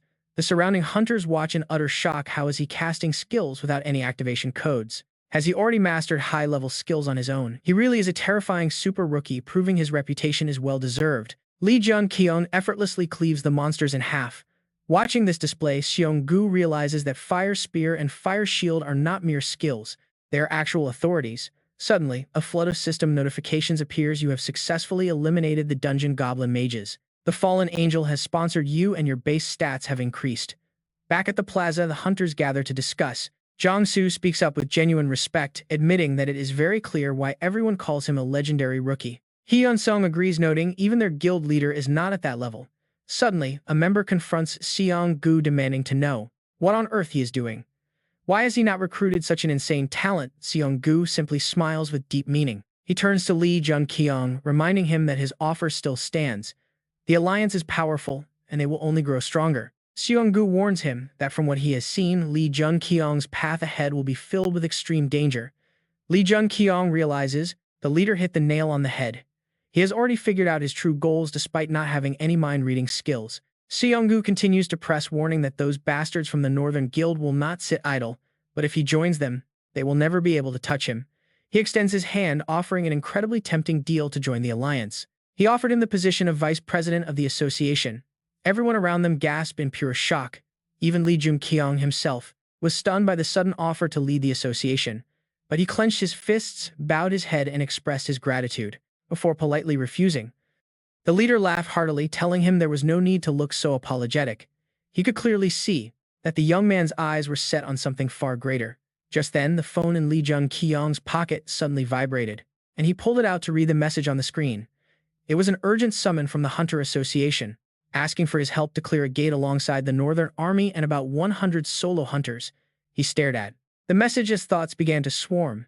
Choi Yong-sung and his Northern Army wouldn't let their targets rest easy. From his luxury car, Choi Yong-sung stroked his chin thoughtfully, ordering the mobilization of his guild and those 100 solo hunters. Considering the massive scale of this raid, having the Northern Army as the only guild involved felt incredibly suspicious. Jun-kyeong realized in shock that Choi Yong-sung was using the association. This was where the real trap began. Elsewhere, night fell over the illuminated city skyline. A man slammed his hand on his desk as Chang sat there brooding, wondering when everyone had changed so much. He remembered his childhood friend Choi Jong-soo and his older brother Choi Young-sung. It deeply frustrated him. Everything had gone downhill ever since they met that mysterious person. Images of them flashed in his mind. The once warm and passionate Choi Jong-soo now treated ordinary people like absolute garbage, and the guild leader saw everyone as beneath him, whether they were civilians or hunters. Chang gritted his teeth. They were actively plotting to murder a fellow hunter, which was why he had questioned the Northern Army's actions. Humans shouldn't stoop this low. The Northern Army had become corrupted beyond salvation, yet he couldn't just abandon them. The phone screen on his desk suddenly lit up with notifications, pulling him into a deeper conflict. He had to choose between justice and lifelong friendship. Meanwhile, the scene shifted to an empty building. Jun-kyeong stood tall, introducing himself to a man clad in heavy iron armor.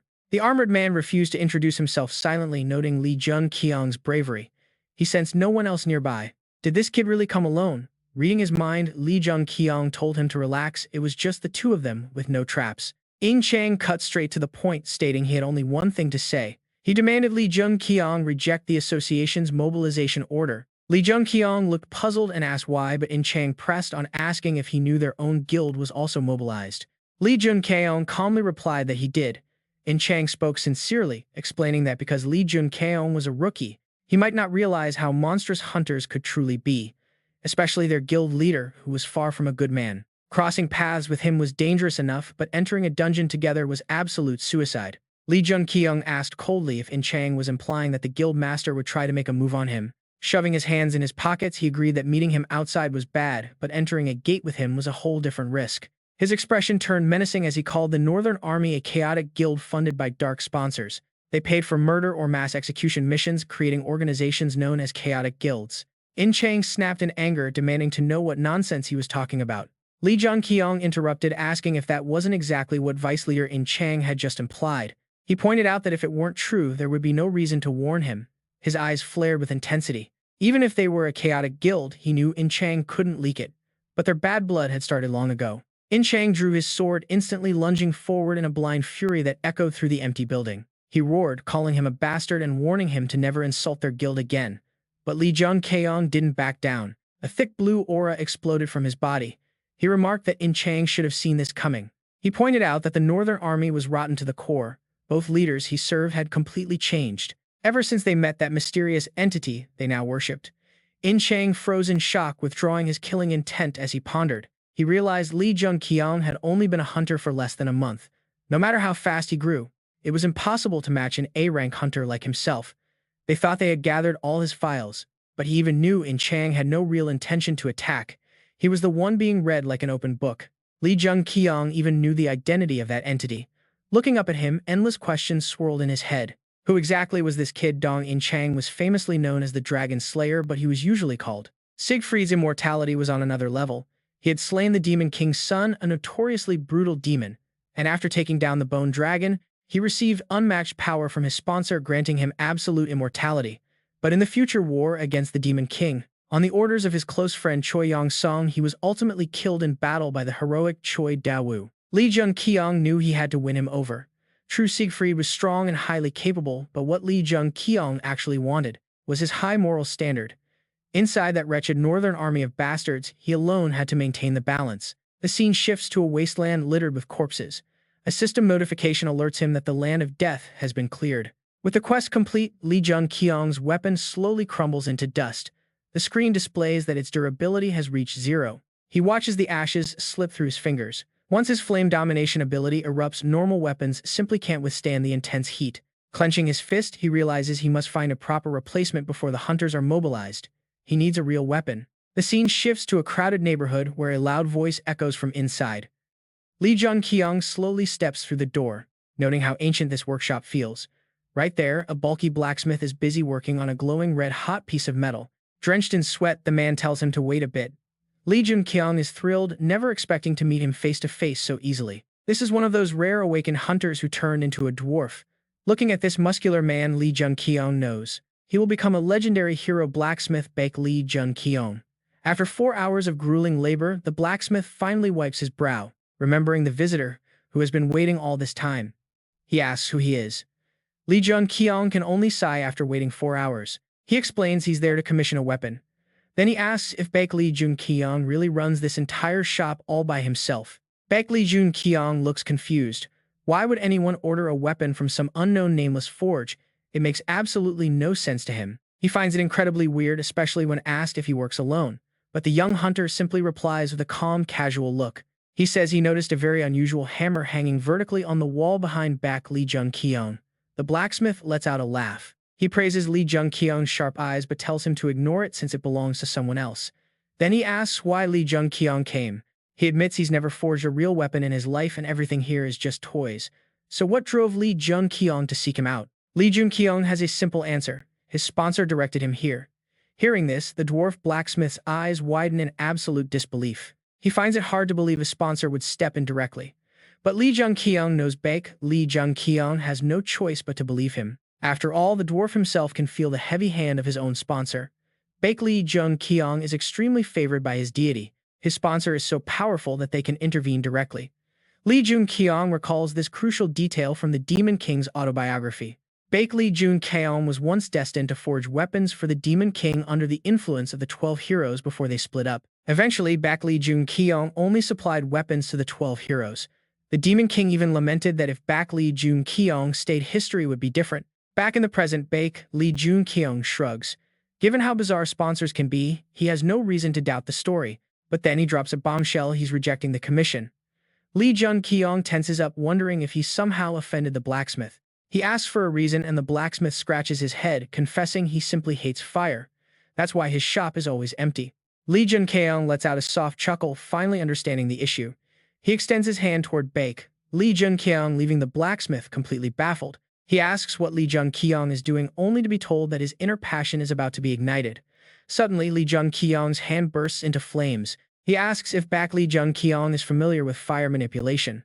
But the blacksmith scoffs at the tiny spark, finding the display utterly pathetic. He sneers, saying that if that's all he's got, any ordinary blacksmith could match it. But then his smug expression completely freezes. The tiny flame on Jun-kyeong's hand suddenly shifts into a blazing bright blue. Jun-kyeong smiles, asking if this is more to his liking. He clenches his fist, snuffs out the fire, and promises absolute control over the heat.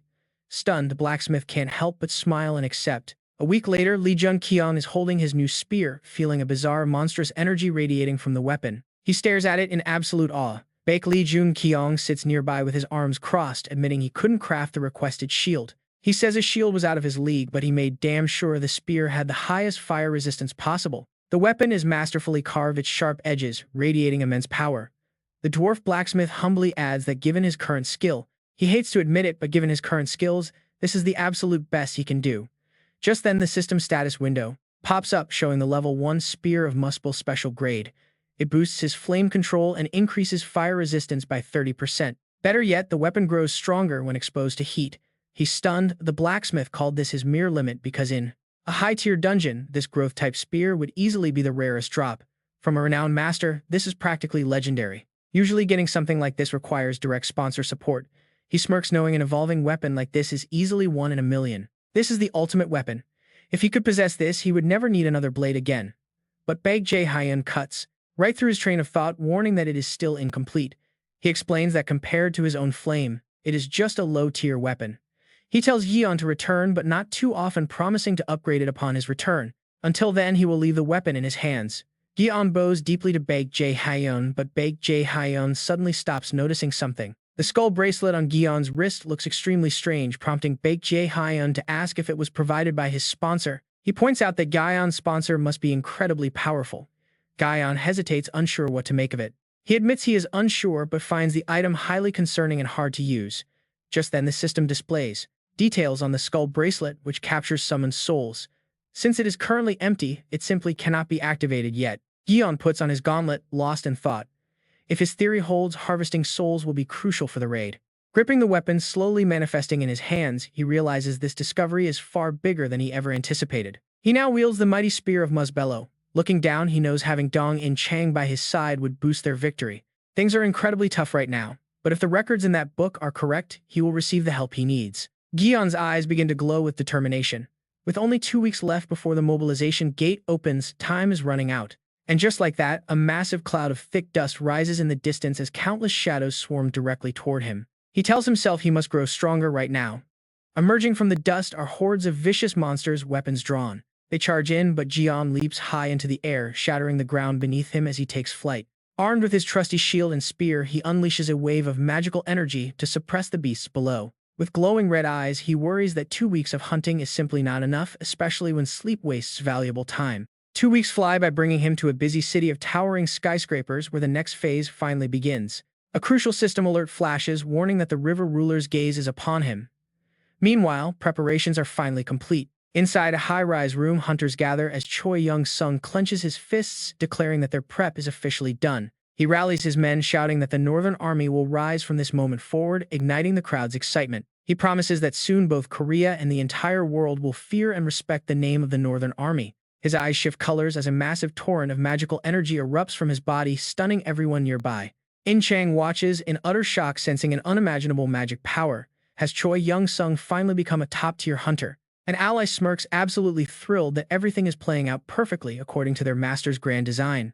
The conditions to produce a true hero have finally been met, and Young-sung roars out in triumph. With his newly unlocked power surging intensely, he declares that the entire world will soon tremble before them. His brainwashed followers cheer blindly in support.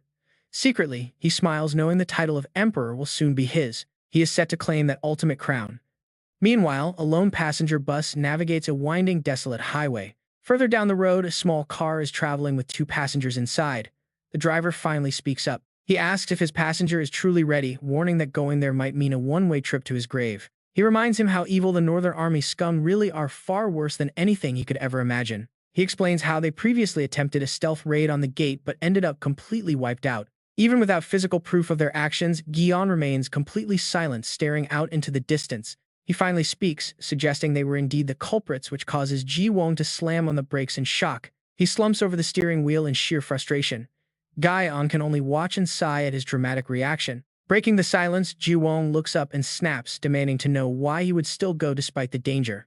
He argues that Yeon is far too important to the association and skipping this raid carries no penalty. Gripping the wheel tightly, he begs him to prioritize his own life, practically whispering for him to not go. Yeon merely smiles in response before asking if Ji-won truly believes nothing is more valuable than survival. When Ji-won nods in agreement, Gyeon quietly tells him that he understands that sentiment all too well. But he is not heading into today's massive raid with just blind hope or simple optimism alone. With a highly confident smirk, he vows those bastards will soon learn there are things worth fighting to protect. Deep within the city near the quiet riverbank, a glowing rift suddenly appears, signaling a new gate is about to burst open. Everyone gathers right beside it to watch. Choi Cheon-woo and Lee Hyun-song are here too, looking incredibly hyped. Even a reporter is on standby. The camera is rolling. Over here, Lee Jun-kyeong smiles at Song-gu and says he heard he actually turned down this raid. So why is he showing up now? Seong-gu fires back that, since he labeled the Northern Army as enemies and the rookie as his friend, he belongs here. Suddenly, Seong-gu turns his head and locks eyes with Choi Young-sung. The man is staring right back with a deeply sinister smirk. Seeing that creepy sneer, Song-gu lets his smile fade entirely. He steps right up to the young man with a dead serious expression. He confronts him directly, asking if he plans on going in even if nobody asked him to. The kid just gives a calm smile. He says yes, noting that Song-gu is not stopping him, asking if he thinks he is wrong. Song-gu is deeply worried. Those guys are way tougher than they look. Officially, his association rank is only B class. The two of them look ahead. Lee Jun-kyeong chimes in, pointing out that their target seems to have already reached A rank. Song-gu asks if he felt it too. Song-ju turns to him with a smirk, saying he is actually far more surprised by the kid's raw power compared to that guy. He is absolutely sure the kid has a solid plan mapped out. Sitting back in his chair with arms crossed, he speaks again. He says he has been watching the kid get stronger this whole time, so he will wait right here until he returns. Lee Jun-kyeong stands nearby, genuinely wondering why he has to go that far. Suddenly, a massive surge of raw energy erupts from Seong-gu. With a cold, serious voice, he warns that if the kid does not make it back, he will not let the Northern Army walk away. Hearing those words, the kid is stunned. Song-gu is basically threatening to wipe out the entire Northern Army. What a beast. As they wait, a loud system announcement echoes through the area, declaring that the gate raid is about to begin. Everyone is ordered to finalize their preparations. Choi Young-song is aiming to be the hero, but the river ruler will kill so many hunters. The trio of Choi Young-song, Choi Jong-soo, and In Chang show up looking incredibly confident. Soon, the other hunters begin stepping into the chamber. But history is about to be rewritten right here. The kid steps forward, his heart filled with absolute determination. Lee Jun-kyeong reaches out to feel the thick magical energy in the air as they cross into the river ruler's gate. The kid is confident that he will conquer this place and claim ultimate glory. By now, everyone has stepped inside the gate. The massive portal slowly begins to close, letting out a thick, ominous purple mist. As the dense vapor pours out even more, the entrance seals itself shut completely.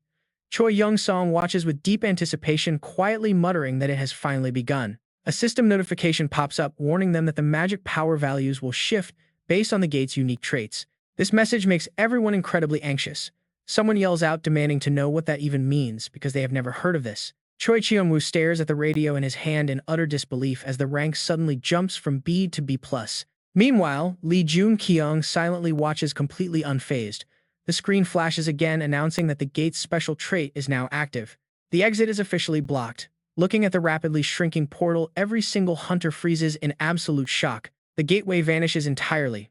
Just like that, they are completely trapped in a total dead zone. Are they going to be trapped here forever? The system screens continue to flash, noting that numerous incarnations and sponsors have gathered. The mana concentration is going to spike even higher. Instantly, the nerves and cells throughout their bodies begin to violently react. Han stares at his hands, confused about what is happening to him, while Choi Cheon-woo also senses something incredibly wrong. His body is burning up. The system messages keep rolling and stating that the incarnations have entered a highly unique gate. With the sponsors paying closer attention, the magic power levels swell. A hunter grips a measuring device, his hand trembling. The numbers on the screen are skyrocketing at an insane speed. In the top corner, the device displays the letter A. Terrified, Choi Cheon-woo drops the device right onto the ground, gasping that it is an A rank. Lee Hyun-song grabs his collar, completely panicked. Choi Cheon-woo violently shoves his hand away, screaming that they need to get out of there. An A-rank gate is impossible without hero-tier hunters. Despair quickly spreads among the group. Some clutch their heads in panic, while others collapse straight to the ground in terror. Lee Jun-kyeong remains completely expressionless, exactly as he expected. This place is going to become a living grave for all of them. Looking over, the kid notices Choi Young-song, Choi Jong-soo, and In Chang standing perfectly still in the corner, realizing these guys must have known all along. Their calm expressions confirm that this entire trap was set up in advance. Suddenly, the system screen flashes again. The next monster wave is scheduled to start in just minutes. Suddenly, Choi Yong-sung steps forward, shouting for everyone to stay calm. He acts concerned, claiming he knows they are terrified and that he is just as confused about how this happened. He tells them every gate has its risks and accidents happen. But then he asks what the most important thing is right now. Is it giving in to useless despair? His expression suddenly shifts, putting on a fake look of absolute burning determination. He shouts out, "We must survive.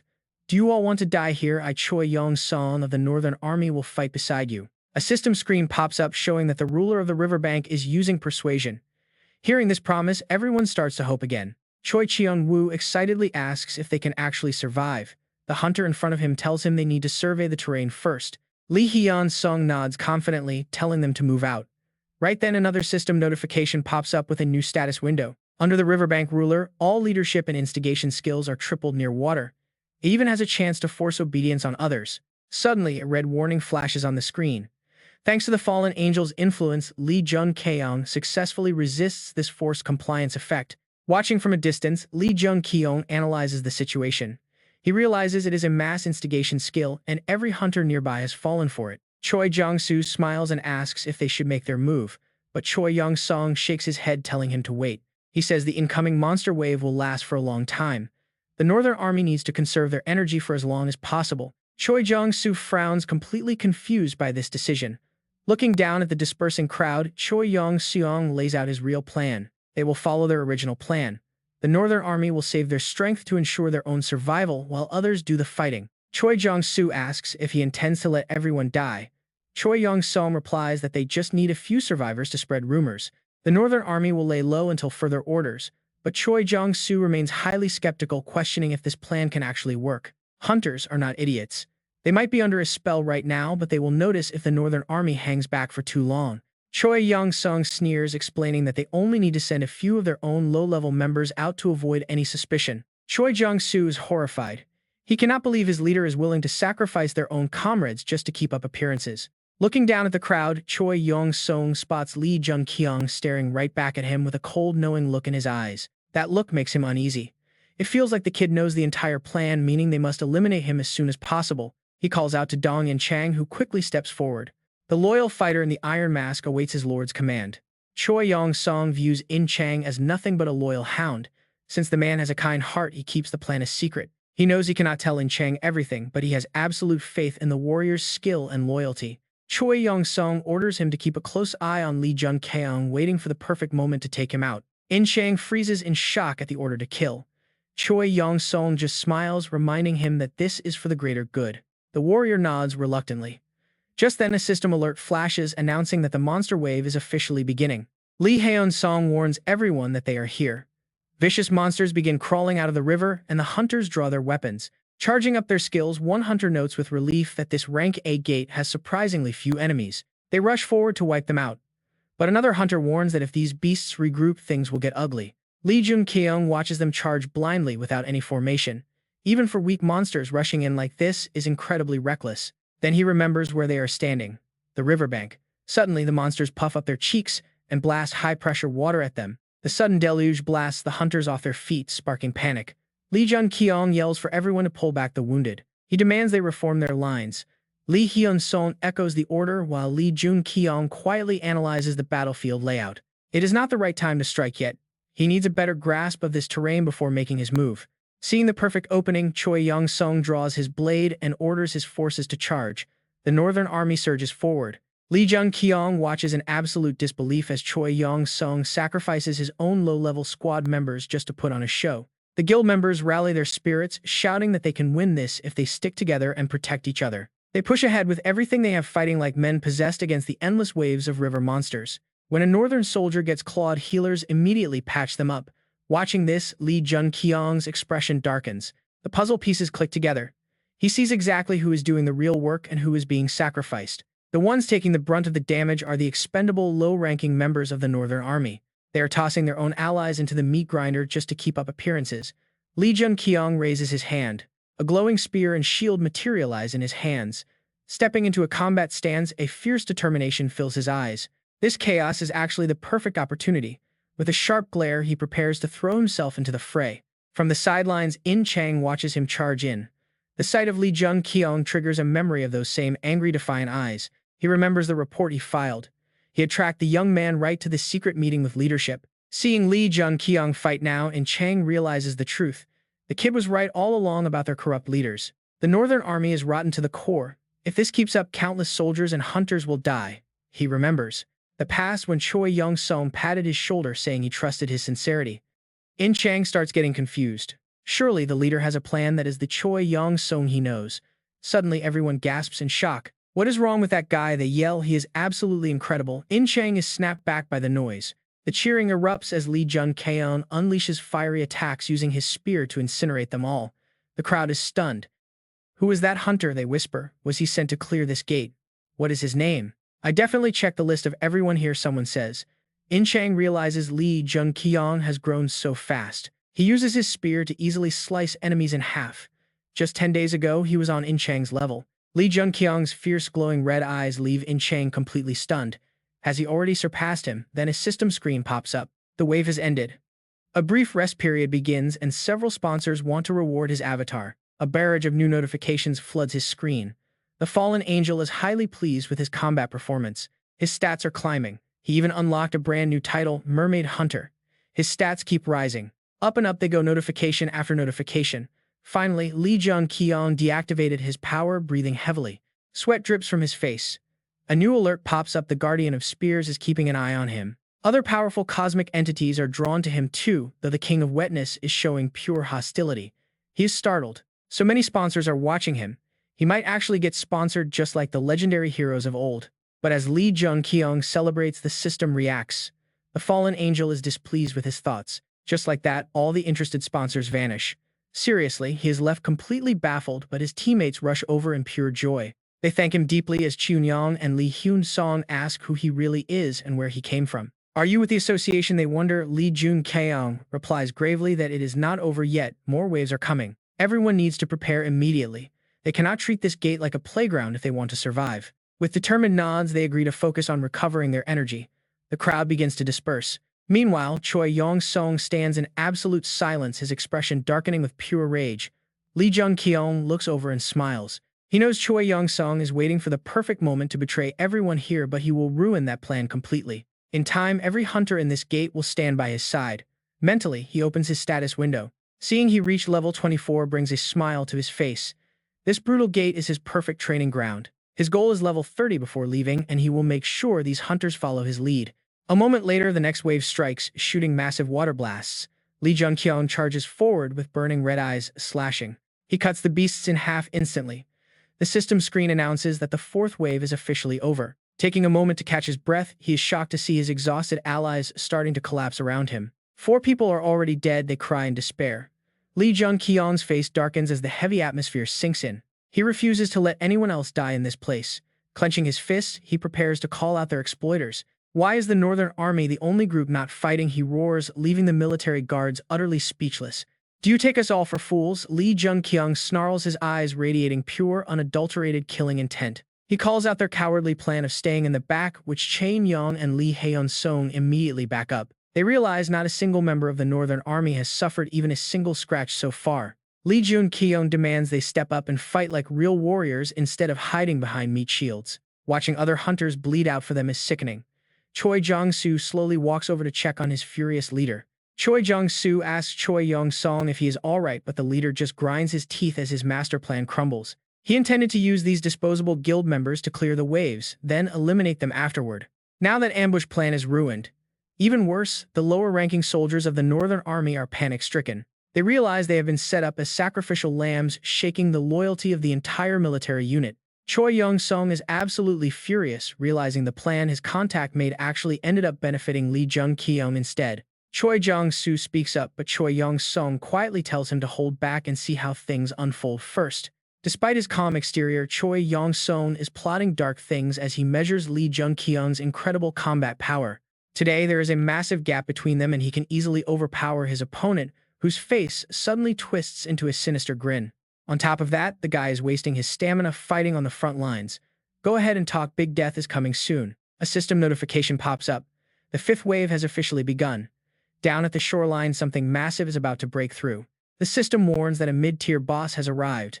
A colossal sea monster rises from the deep, heading straight for them. Terrified, they scream in panic. What on earth is that sea monster? The scale of it is insane as it charges up to strike. The beast unleashes a devastating torrent of water. Jun-kyeong shouts a warning for everyone to scatter immediately and avoid the impact. They barely dodge the fierce blast, but the monster doesn't stop firing yet another massive stream of high-pressure water. Lee Hyun-song screams in utter shock. How can its power be this terrifying? Meanwhile, his teammate draws her bow to retaliate. Arrows fly through the air piercing the beast, but it doesn't even flinch. Refusing to back down, they charge with their spears. The monster raises a massive fist. As its giant hand slams down, the hunters desperately try to slash at its arm. With a single casual swipe, the beast sends them flying. Fear begins to creep in as they realize their strikes do nothing. They can't even scratch the monster. What are they supposed to do? That's when Lee Jun-kyeong grips his spear, channeling raw power. A crimson aura erupts around his body as he charges forward. Leaping into the air at blinding speed, he raises his spear. He drops down like a meteor, aiming directly for the monster's head. The devastating impact completely warps the creature's face. The massive beast crashes to the ground while he lands gracefully. Watching from afar, Choi Cheon-woo and Lee Hyun-sung are completely speechless. Who on earth is this hunter, and how is he this powerful? Lee Jun-kyeong turns around, giving a stern command to the group. The gates are overflowing with mana right now. He tells them not to hold back the surge of power they feel within. Unleash it all. Charge weapons with magic. The female archer is completely stunned by his instructions. She wonders if charging weapons with mana isn't a high-tier skill that only elite hunters can pull off. Still, she decides to give it a shot. She focuses channeling her inner mana directly into her bow. A grin spreads across her face as it actually works. Her magically infused arrows fly straight toward the sea monster. The impact visibly wounds the beast, making the squad cheer that their attacks are finally working. But Lee Jun-kyeong remains tense. The damage is piling up, but it's still not enough to put this massive creature down for good. That's when his spear begins to glow with a mysterious energy. A system prompt reveals that the spear of Muspell is absorbing fire. Lee Jun-kyeong raises the weapon, aiming carefully. To take this bastard down, he needs to shatter its mana-infused core. But he hesitates, locking his focus onto the target. No, not yet. He needs to wait for the perfect moment. The monster charges up another devastating attack. The crowd panics, realizing it's about to unleash its deadly breath again. They yell to get out of the way. But Lee Jun-kyeong stands his ground, determination burning bright in his eyes. This is the moment, the exact split second they can finally put an end to this absolute nightmare. As the beast's core is exposed, he hurls his spear at blinding speed. The weapon flies like a streak of lightning. It pierces straight through. System alerts flood the screen, confirming the mid-tier boss is dead and sponsors are taking notice. Several powerful sponsors are deeply impressed by their performance, with one in particular taking a keen interest in them. Lee Jun-kyeong raises his hand to recall his weapon. Instantly, the spear of Muspell flies right back into his tight grip. He looks at it with pride.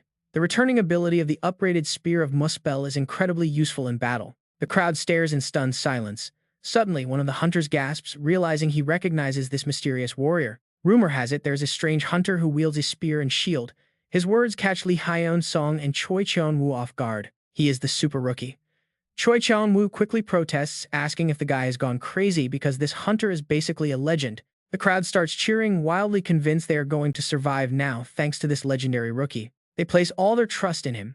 Right on cue, a system notification pops up to announce a rank promotion. For slaying the sea monster, he rises to rank A, obtaining the water gem and earning the title of Sea Monster Slayer. His base stats shoot up. The fallen angel smiles upon him, and several curious sponsors begin watching his every move. Lee Jun-kyeong is absolutely thrilled.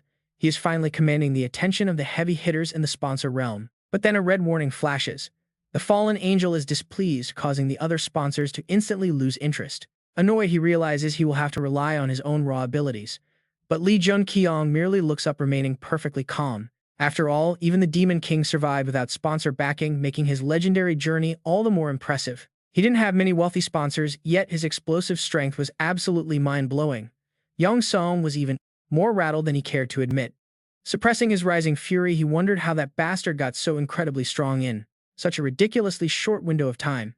His level had to be far beyond B rank, and fear began creeping in. Everything pointed to him already reaching A rank. Young-sung gritted his teeth, growling Lee Jun-kyeong's name in pure rage, just as In-chang stepped up. She urged him that they needed to leave immediately, questioning if the earlier chaos was truly part of his master plan. She warned him that he couldn't just stand there watching anymore. Young-sung glared back with a grim face, but she pushed on, insisting that if his original design failed, he needed a backup plan to execute immediately.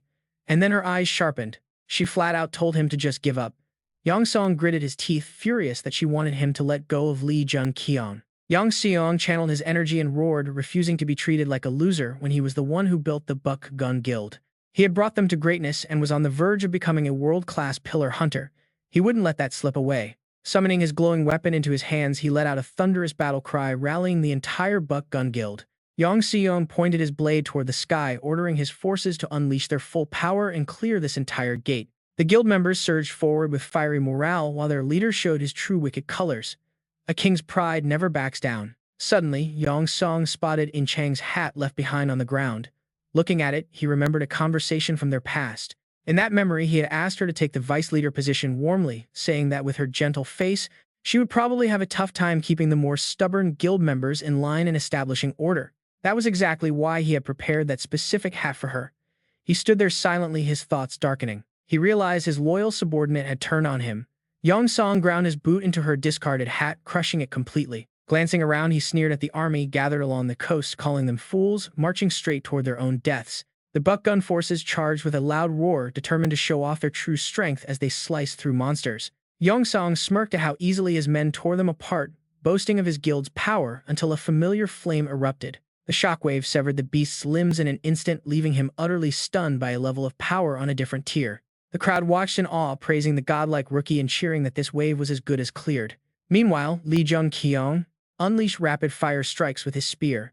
Pausing to wipe his brow, a system notification flashed, confirming his level up. Lee Jun-kyeong smiled, knowing that while his reckless hunting looked exhausting, he was actually restoring his stamina with each level. Suddenly, a stray monster crept up right behind his back, but a familiar voice quickly shouted out a warning. With a swift, effortless strike, the beast was incinerated in flames. Turning around, Lee Jun-kyeong saw someone walking toward him. It was In Chang, who calmly noted that his situational awareness behind his back still needed some work. Recognizing her, he dryly replied that he didn't exactly have eyes in the back of his head before dashing off. Leaving her standing there alone, In Chang looked down, her expression clouded with sadness, wondering if he still hated her. With a heavy sigh, she resolved to stop standing idly by. Stealing her resolve, she leapt back into the fray. Grip tightening on her sword, she knew he was pushing his body to the absolute limit just to save other hunters. A blinding aura erupted from her blade as she easily sliced through waves of incoming beasts with absolute determination. Her fierce gaze confirmed her decision to abandon the Buck Gun Guild once and for all, her heart set on saving lives. As time wore on, the battlefield became littered with monster carcasses. Nearby, Lee Jun-kyeong's allies desperately tried to revive a fallen comrade. The man remained motionless. They sobbed hysterically, begging Gyeong-su to open his eyes and wake up. They pleaded for anyone with spare potions, promising to pay them back double once they escaped this nightmare gate. They begged for a doctor. Lee Jun-kyeong stood in solemn silence alongside In Chang, staring at the sheer devastation before them. Out of the 111 hunters who entered this living hell, less than half were still breathing. She approached him. She asked if he was all right, and he gave a cold reply. As she assured him she was fine, the others approached. Spatters of hateful slurs echoed behind them, calling her a traitor, forcing her to look down in deep shame. They sneered, wondering if the trash would survive. Lee Jun-kyeong watched in disbelief, baffled by their cruel treatment of her. Even as a vice leader, she was treated like garbage. It seemed the Buck Gun Guild was truly ruthless and blind to justice. Curious, he asked In Chang if she regretted her choice. After all, stepping down as the vice leader to fight beside him meant completely turning her back on her entire former guild. In Chang simply smiled at him with absolute peaceful serenity. That is exactly why her words caught him off guard. She felt too dependent on them, simply providing value. But seeing him changed everything. She explained she could no longer turn a blind eye and continue down the wrong path. Gyeong clenches his fist, warning that Choi Young-sung will act on his own very soon. She tells him not to worry, as she has finally freed herself. Just then, a system notification flashes, warning that the final wave is starting. The boss emerges. A system alert warns that the portal beast from the Lin and Wim rivers is arriving, sending a violent tremor, vibrating through the terrified warriors. As the crowd huddles on the beach, a massive shadow suddenly begins to rise from the water. Everyone freezes in absolute shock as Choi Chan-woo stammers, "Wait, what on earth is that?" The water surges violently, revealing a horrific beast with a carnivorous flower-like mouth, its eyes and body glowing with a sinister blue miasma. It towers high, revealing a colossal size that highlights the massive gap between humanity and this superior species. The warriors are frozen in pure terror, unable to move even a single muscle. Some even collapse to the ground, crushed by the overwhelming pressure as deep despair washes over them. This is insane. How do we even fight this? Lee Jun-kyeong, watching from the crowd, can barely believe his eyes. He lets out a curse under his breath. Standing right next to him, Dong-in-chang quietly speaks up. The Buchan Guild has no intention of letting Choi Yong-seong kill Ha-chung. She suspects he made a dark deal. He must have offered that beast something valuable. She is certain that Choi Yong-seong has a secret way to win. Then she looks around. Long before Choi Yong-seong set out to hunt Ha-chung, the Buchan Guild members had already surrounded the area. They all look incredibly dangerous, ready to sabotage anyone who tries to raid the portal. He will have to face them first. Confronted by this massive, heavily armed force, Ji-on has to act.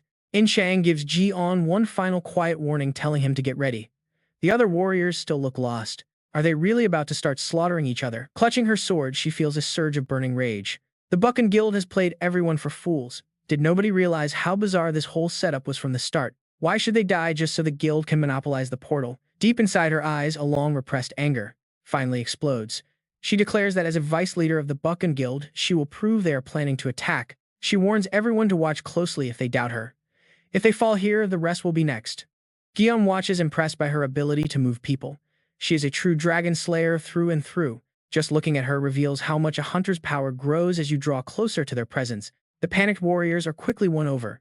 Damn it, if they are going to die anyway, they might as well fight. A smug smirk creeps across Choi Yong-seong's face as he watches them, muttering that all their efforts are utterly useless. He smugly orders the Buchan Guild to proceed with the plan, confident that nothing can stop them now. His sword erupts in a blinding halo-like glow.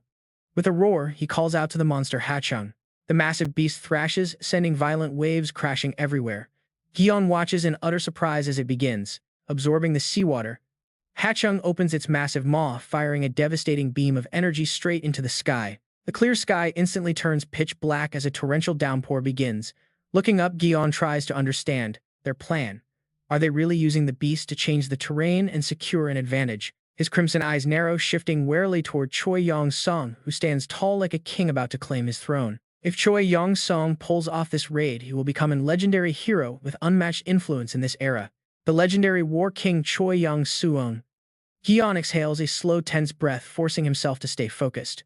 He has leveled up non-stop today, but against this monster, does he really stand a chance? Choi Yong-seong mocks him, sneering that those little flames are quite strange, as if they could somehow burn away the rain. Ignoring the taunt, Gi-on silently concentrates, gathering his flame energy. He has no other choice but to fight. With a sudden burst, he vanishes, leaving only a swirl of white smoke as he leaps high into the air. Leaping high to gather momentum, he drives his spear down. It clashes violently against Choi Yong-seong's greatsword, releasing a deafening metallic screech. Choi Yong-seong is the first to buckle under the immense pressure, showing signs of exhaustion. Gi-on smiles, spotting the opening. Capitalizing on his momentum, he unleashes a relentless barrage of strikes, forcing his opponent into a desperate defense. Choi Yong-seong barely manages to raise his blade to protect his face. Ready for the finish, Gi-on lunges down again. A crimson flash streaks through the air. Choi Yong-seong's entire body seems caught in the wake of the strike. Ultimately, he gets blown back several meters, his movements slowing down to a crawl. Heavy sweat pours down his pale face. His face is contorted in absolute terror. No way, what kind of insane skill is this? We are currently standing right by the riverbank, which should have boosted my water-type abilities, but in stark contrast to his opponent's pathetic struggling, the fierce flames wrapping around Baek, Jae-hyun, Jeong do not waver at all in the pouring rain. See this, he asks, smugly. From the very moment you set foot inside this dungeon, you were already completely outmatched. Choi Yong-seong's pride takes a beating. What? How is that even possible? Meanwhile, his sponsors send over a massive donation gift as he continues to speak. I have always preserved my physical strength, moving as cautiously as a child and constantly leveling up. Choi Yong-seong is utterly speechless. What, you were not even rushing back? Jae-hyun Jeong calmly asks if he still does not understand. Since words clearly will not get through to him, a little brute force might be necessary. It is no problem. That is exactly why I am telling you this. No matter how stubborn Choi Yong-seong is, he knows he cannot win. He must rely entirely on the beast's power. Protect me. Ha-chung, the creature's glowing eyes, instantly flare with a blue light in response to his desperate plea. From its stubby limbs, it fires off a barrage of razor-sharp claws. Forced to interrupt his attack, Baek Jae-hyun leaps back to dodge. Seeing the tables turn, Choi Yong-seong laughs. Ha, you became pretty arrogant just because of some sponsor donations. However, I have acquired power from that person. That dark energy is far stronger than anything you have. Prepare to witness this overwhelming, monstrous force. Baek Jae-hyun quickly senses the immense gravity of the situation. It is the defensive instinct of the beast, Ha-chung. Acting as though it is shielding its own child, it lets out a world-shaking roar, slithering onto the shore. It stands guard right behind Choi Yong-sung. As his dark energy swells, he steps on Ha Chung's massive heavy jaw. Bag Jae-hyun grits his teeth, focusing all his energy. Knowing there is no time to lose, he lunges forward. His blistering speed catches Choi Yong-sung completely off guard. Two opposing powerful forces are about to collide. The intense clash ends in a direct deadlock with neither side able to overpower the other. Meanwhile, In Chang and the Northern Guild leader trade strikes so incredibly fast that they are barely visible to the naked eye. Her eyes flare with a brilliant lotus pink light matching the aura wrapping around her entire body. Gripping her sword, she aims a full-power slash at his head. Choi-jo refuses to be outdone, raising his blade with both hands. He prepares a massive downward strike, unleashing an immense wave of inner power. The blade vanishes, leaving only a devastating afterimage. He successfully cleaves In Chang's mana slash right down the middle, triggering a massive ground-shaking explosion that sends thick clouds of dust billowing in every direction. She stands amid the chaotic haze, waiting for the results, but her opponent is far from defeated. Instead, he leaps out of the smoke with soaring morale. Choi Yong-sung screams with insufferable arrogance. "Kneel and beg for forgiveness now, and I will let you live. Do you really believe that bastard can win? Our Northern Guild is the ultimate king of this dungeon." In Chang immediately fires back in anger. "What is wrong with you? Did you completely forget our sacred oath to protect humanity?" They clash once more. Their swift blade strikes create dazzling flashes of light in the air as her armored hand deftly spins the hilt. Changing directions, In Chang charges again, holding her sword at chest level. Choi-jo aims his weapon behind his back. He raises his other hand to protect his head, both fighters winding up for their ultimate decisive slashes. Elsewhere, the massive beast Ha Chung slowly emerges from the river, revealing its colossal length and terrifying form. The surrounding air is violently sucked into a dark, spiked cavern, which is actually its gaping maw. The tension between Bak Jae-hyun and Choi Yong-sung spikes, though neither of them has made a move yet. Sweating cold, Choi Yong-sung yells out, calling Bak Jae-hyun completely insane for diving directly toward Ha Chung's open mouth. Bak Jae-hyun calmly replies, telling him he is talking nonsense. "I was actually waiting for the beast to swallow you. When protecting its young, it swallows them to shield them." Bak Jae-hyun's face darkens with a cold calculation. All insects, regardless of species, have dry internal organs. He drives his massive spear straight into the cracked earth. Blazing hot flames wrap around his weapon as the sheer intensity of the battlefield climbs. His blood-red eyes flash with a deadly intent as he calmly explains what goes on inside. The dry stomach of the river worm is exposed. The power he received from his patron is fading fast. The riverbank ruler's strength will plummet by more than half. This will make my fire control far superior. System notifications flood the screen. Muspell Spear has successfully absorbed the flames. Fire resistance is temporarily boosted. Attack power has also received a temporary increase. A massive surge of heat begins to gather inside its mouth. Even the warriors currently struggling against the guild members are completely taken aback as they realize what is happening. Flames completely surround the spot where Choi Jong-seon stands. He stares wide-eyed, unable to believe what he is witnessing right now. No, this is impossible. He screams that he is the true king, a born ruler. He simply cannot accept this brutal reality. With his veins bulging in pure rage, his grip tightens around his sword. He is ready to risk everything for one final showdown. He charges forward, desperately asking a question that has been tormenting his mind. "Who are you?" he demands to know. But all Choi Jong-seon gets in return is a fatal strike from Jun-kyeong, sending him straight into the jaws of death. That reckless move leaves Jun-kyeong feeling a bit tense.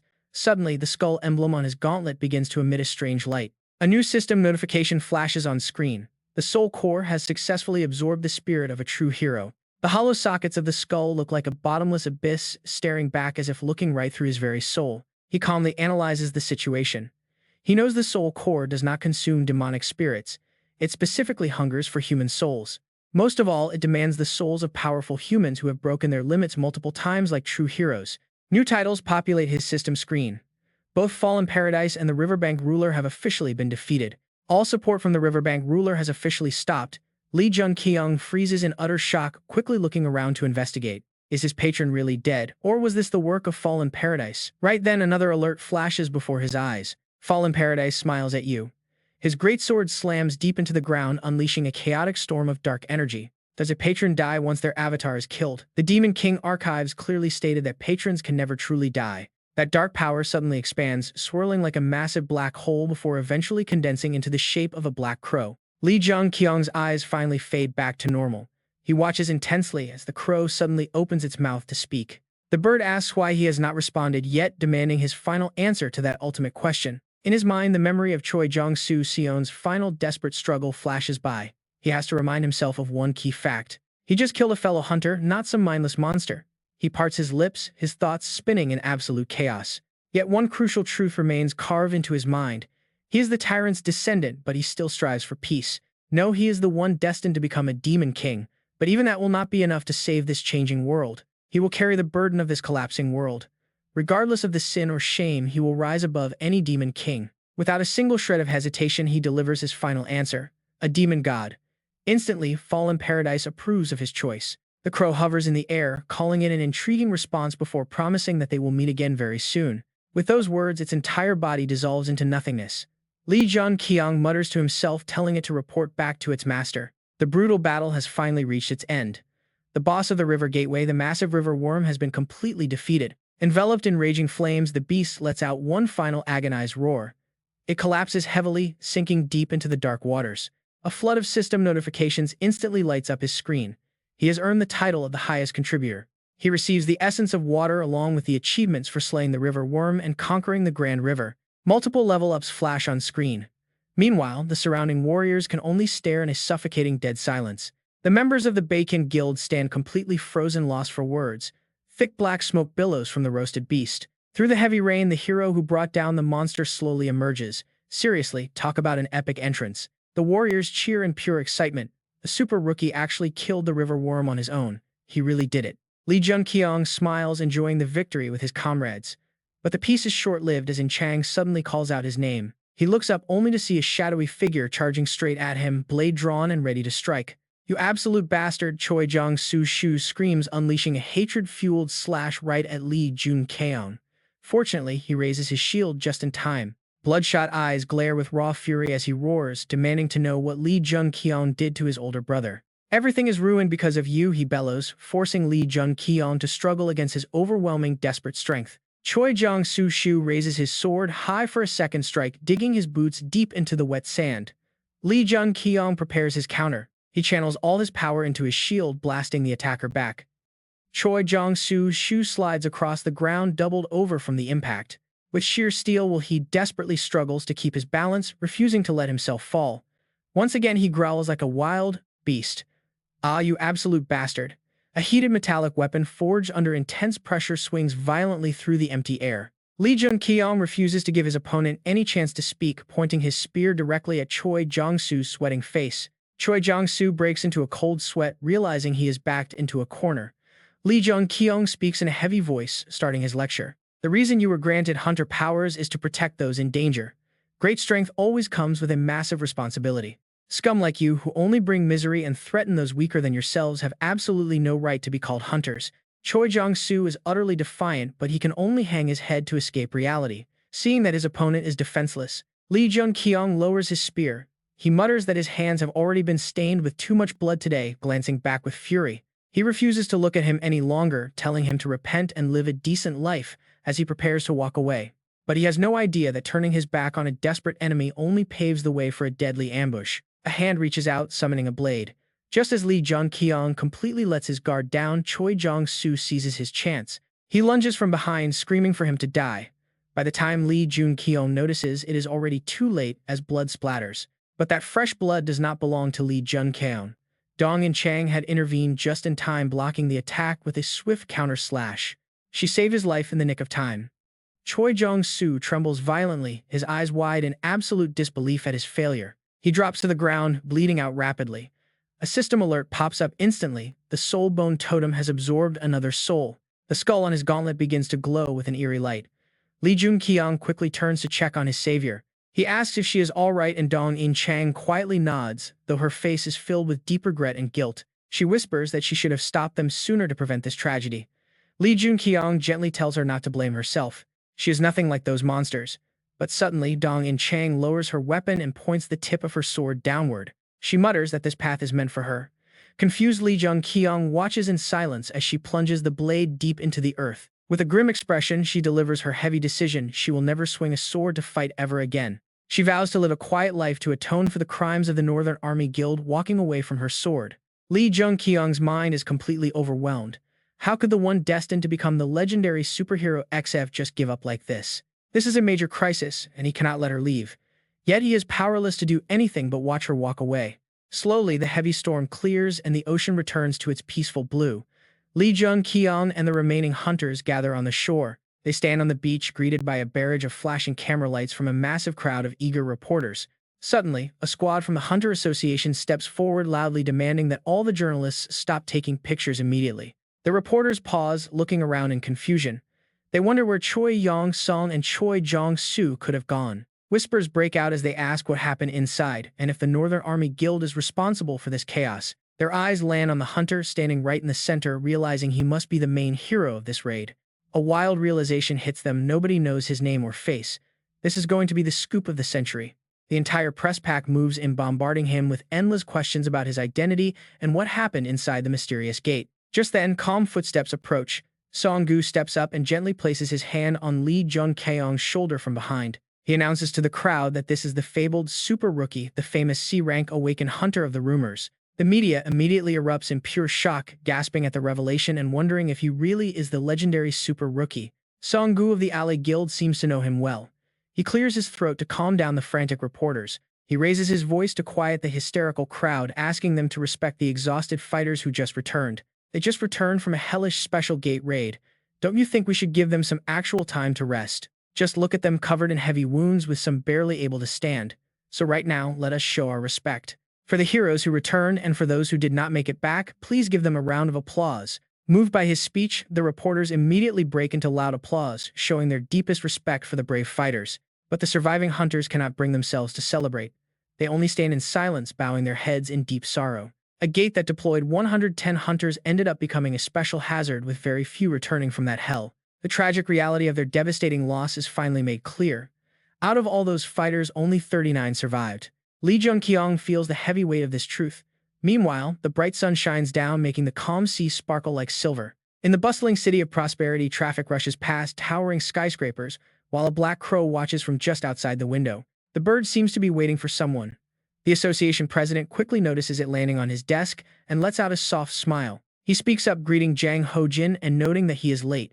Inside the quiet office, the president listens to the report. He cannot help but marvel. It seems the target knows they can control the river bugs and even create artificial heroes. How interesting. The crow squawks in some ancient language. The president scratches his cheek, getting stronger by hunting a demon god, huh? Without overthinking it, his finger goes down to press a button on his desk phone. It looks like he has made up his mind. He decides he will personally meet the survivors from the gate. On the other end of the line, a voice quickly takes the order. Confirming they will prepare, the line goes quiet. Suddenly, a dangerous glint flashes in the president's eyes as he mentions the Northern Army. They do not need to worry about the Northern Army Guild anymore. The assistant on the line immediately obeys, promising to finish this and leak it. They will wrap this up and hand it to the press. Meanwhile, busy traffic flows through the streets below, crowded by massive skyscrapers. The buildings block out the sky. In Chang quietly steps into the large auditorium. Her eyes carry a deep sadness as she looks around. Memories of her active days under the Northern Army Guild flash through her mind, specifically the meetings led by Choi Yong-sung. Now those rooms are completely empty. Bowing her head, she stands in silence, lost in thoughts that no one can read. Frowning, she speaks with a heavy heart, confessing to the empty room that she has grown to truly detest this job. Suddenly, a group of people calls out to her from behind. The Vice Guild leader turns around, completely stunned by their unexpected arrival. She gasps out their names. A young man steps forward to speak on behalf of the group, looking directly at In Chang. He reassures her that she did nothing wrong. The blame lies with Vice Leader Choi Jong-soo and Guild Leader Choi Yong-sung. Even though she knows this, the words do not lift her heavy spirits. Suddenly, the former members of the guild drop to their knees. Their sudden action startles her. The man begs her not to give up, pleading that he wants to live an honest life. He wants to be a proud father to his child, promising they will take full responsibility for the Northern Army Guild's sins. But she refuses to let them take the fall, insisting that, as the commander, the responsibility lies entirely with her. They have no obligation to carry this burden. Seeing her stubbornness, the man decides it is time to reveal the full truth. He tells her there are things she does not know. Yet her expression remains deeply sorrowful and completely indifferent to his words. She does not seem to care. However, the man's very next confession is about to shatter her world and change everything. He confesses that they are the real killers. This shocking revelation strikes like a bolt of lightning, leaving her mind completely numb. We cut to a luxury apartment where a hand tightly grips a soda can. Song-gu asks if everything is sorted with the press. He wants to make sure there are no loose ends regarding his private life. He asks if there is anything he should avoid doing. Lee Jun-kyeong looks incredibly pleased with how things turn out, replying that thanks to his help, his popularity has absolutely skyrocketed. With a brilliant story spun around him, Lee Jun-kyeong is transformed into an overnight superstar. The rewards are starting to roll in, all because he cleared a rank B gate that suddenly mutated into rank A. His face is plastered across every front page. Media outlets and TV channels cannot stop talking about him, spreading the news far and wide with zero signs of slowing down. A simple rank C hunter rising to rank A in the blink of an eye. A true underdog hero who overcame absolute adversity. The public now lovingly refers to him as the ultimate underdog. Song-gu rests his chin on his fingers, looking deep in thought. He notes that the term underdog usually refers to the weak, so he does not feel it really fits Lee Jun-kyeong anymore. Lee Jun-kyeong plays it modest, claiming that for a powerless hunter like himself, the label actually suits him quite well. The manager is glad to hear it, admitting he was worried Lee Jun-kyeong might find all this media attention annoying and pointless. Internally, Lee Jun-kyeong calculates his next move, realizing he needs to brief him on his future plans to keep things moving forward. He decides to drop a hint asking how he knew. The manager looks confused, unable to grasp what the young man means. Lee Jun-kyeong gets serious, clarifying that he is talking about using hero creation to serve his own personal interests in this era. The concept of hero creation is not something anyone should know about. Song-gu mutters the words, trying to make sense of it. He asks if Lee Jun-kyeong can actually build heroes. People today believe heroes are born of destiny, desire, and proper timing. Surprised, Lee Jun-kyeong hesitates, asking how he knows. His pupils dilate as a terrifying realization suddenly washes over him. He realizes the man before him is a member of Asgard. Suddenly, Song-gu's eyes glow with a brilliant golden light. An insanely powerful energy erupts from his body, casting an oppressive aura that stretches all the way to the nearby park. The playground swings begin to sway violently as the surrounding trees shake under the sheer force of his hidden power. In the office, a member stands before the president's desk as they discuss some matters together. He suddenly opens his eyes wide as if sensing something unusual, leaving his subordinate feeling quite curious about what is happening. "Is there a problem, President?" A devious smirk plays on his lips. "It is nothing," he says. "I just felt something rather interesting. Something intriguing is taking place." Baek Jae-hyun-kyung's face darkens with deep worry as Seong-gu's true power begins to manifest, slowly channeling back into his body. Seong-gu concentrates his energy back into his body. He closes his eyes tight to regain composure, calmly uttering a single sentence. "How did you know?" he asks. Baek Jae-hyun-kyung cleverly counters by explaining that according to the book, Lee Jun-kyeong had been a member of Asgard all along. "Why did you take those actions earlier?" Baek Jae-hyun-kyung asks. "It made me believe you were moving despite already knowing my entire plan." Song-gu's lips curl into a slight smirk. "Perhaps I have already figured you out," he replies honestly before expressing his own suspicions. "I was highly suspicious of your unusual growth rate, as your gaze and actions made it seem like you already knew everything." Baek Jae-hyun-kyung cannot help but marvel. "So you set a trap and I walked right into it," he thinks to himself.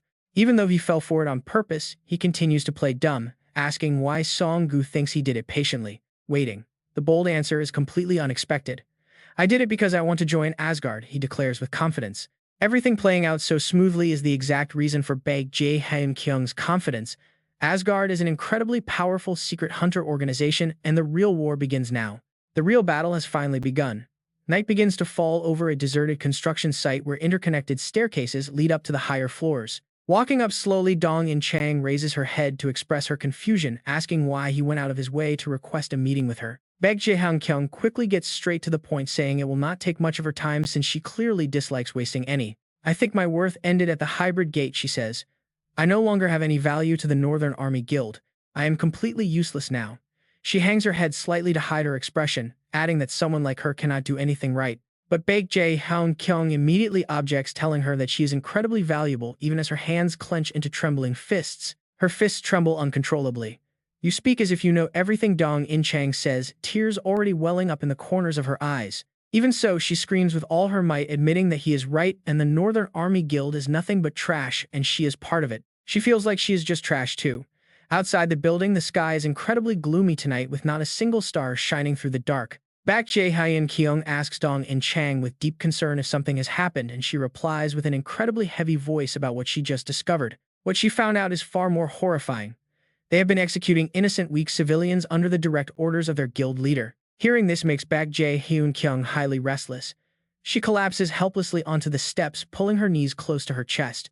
Her mind is filled with absolute despair as she softly asks him if he still remembers the terrible things they had to experience. Back when the conflict between hunters and regular citizens broke out, she instinctively covers her face to hide her miserable expression. She cannot bear to let him see her pathetic state.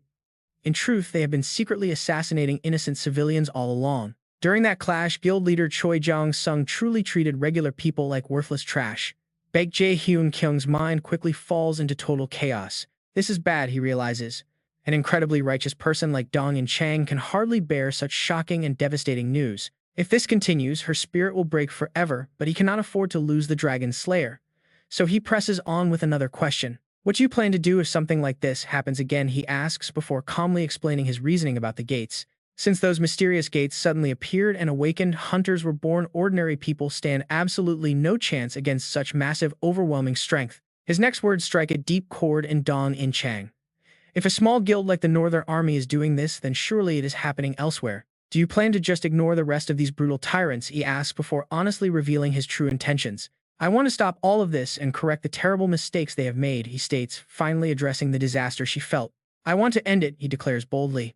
Dong-in-chang can no longer remain silent and bear this weight, immediately standing up to protest. Do you honestly believe you can bring an end to all of this, she demands.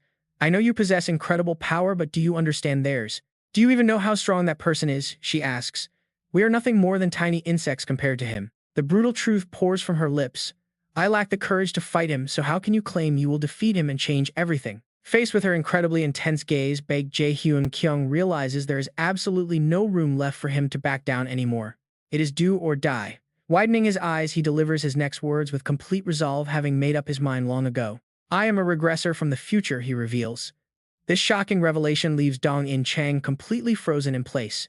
He solemnly warns that a massive disaster is coming, a great deluge that will claim countless lives and destroy everything in its path. Her power will be vital when that time comes.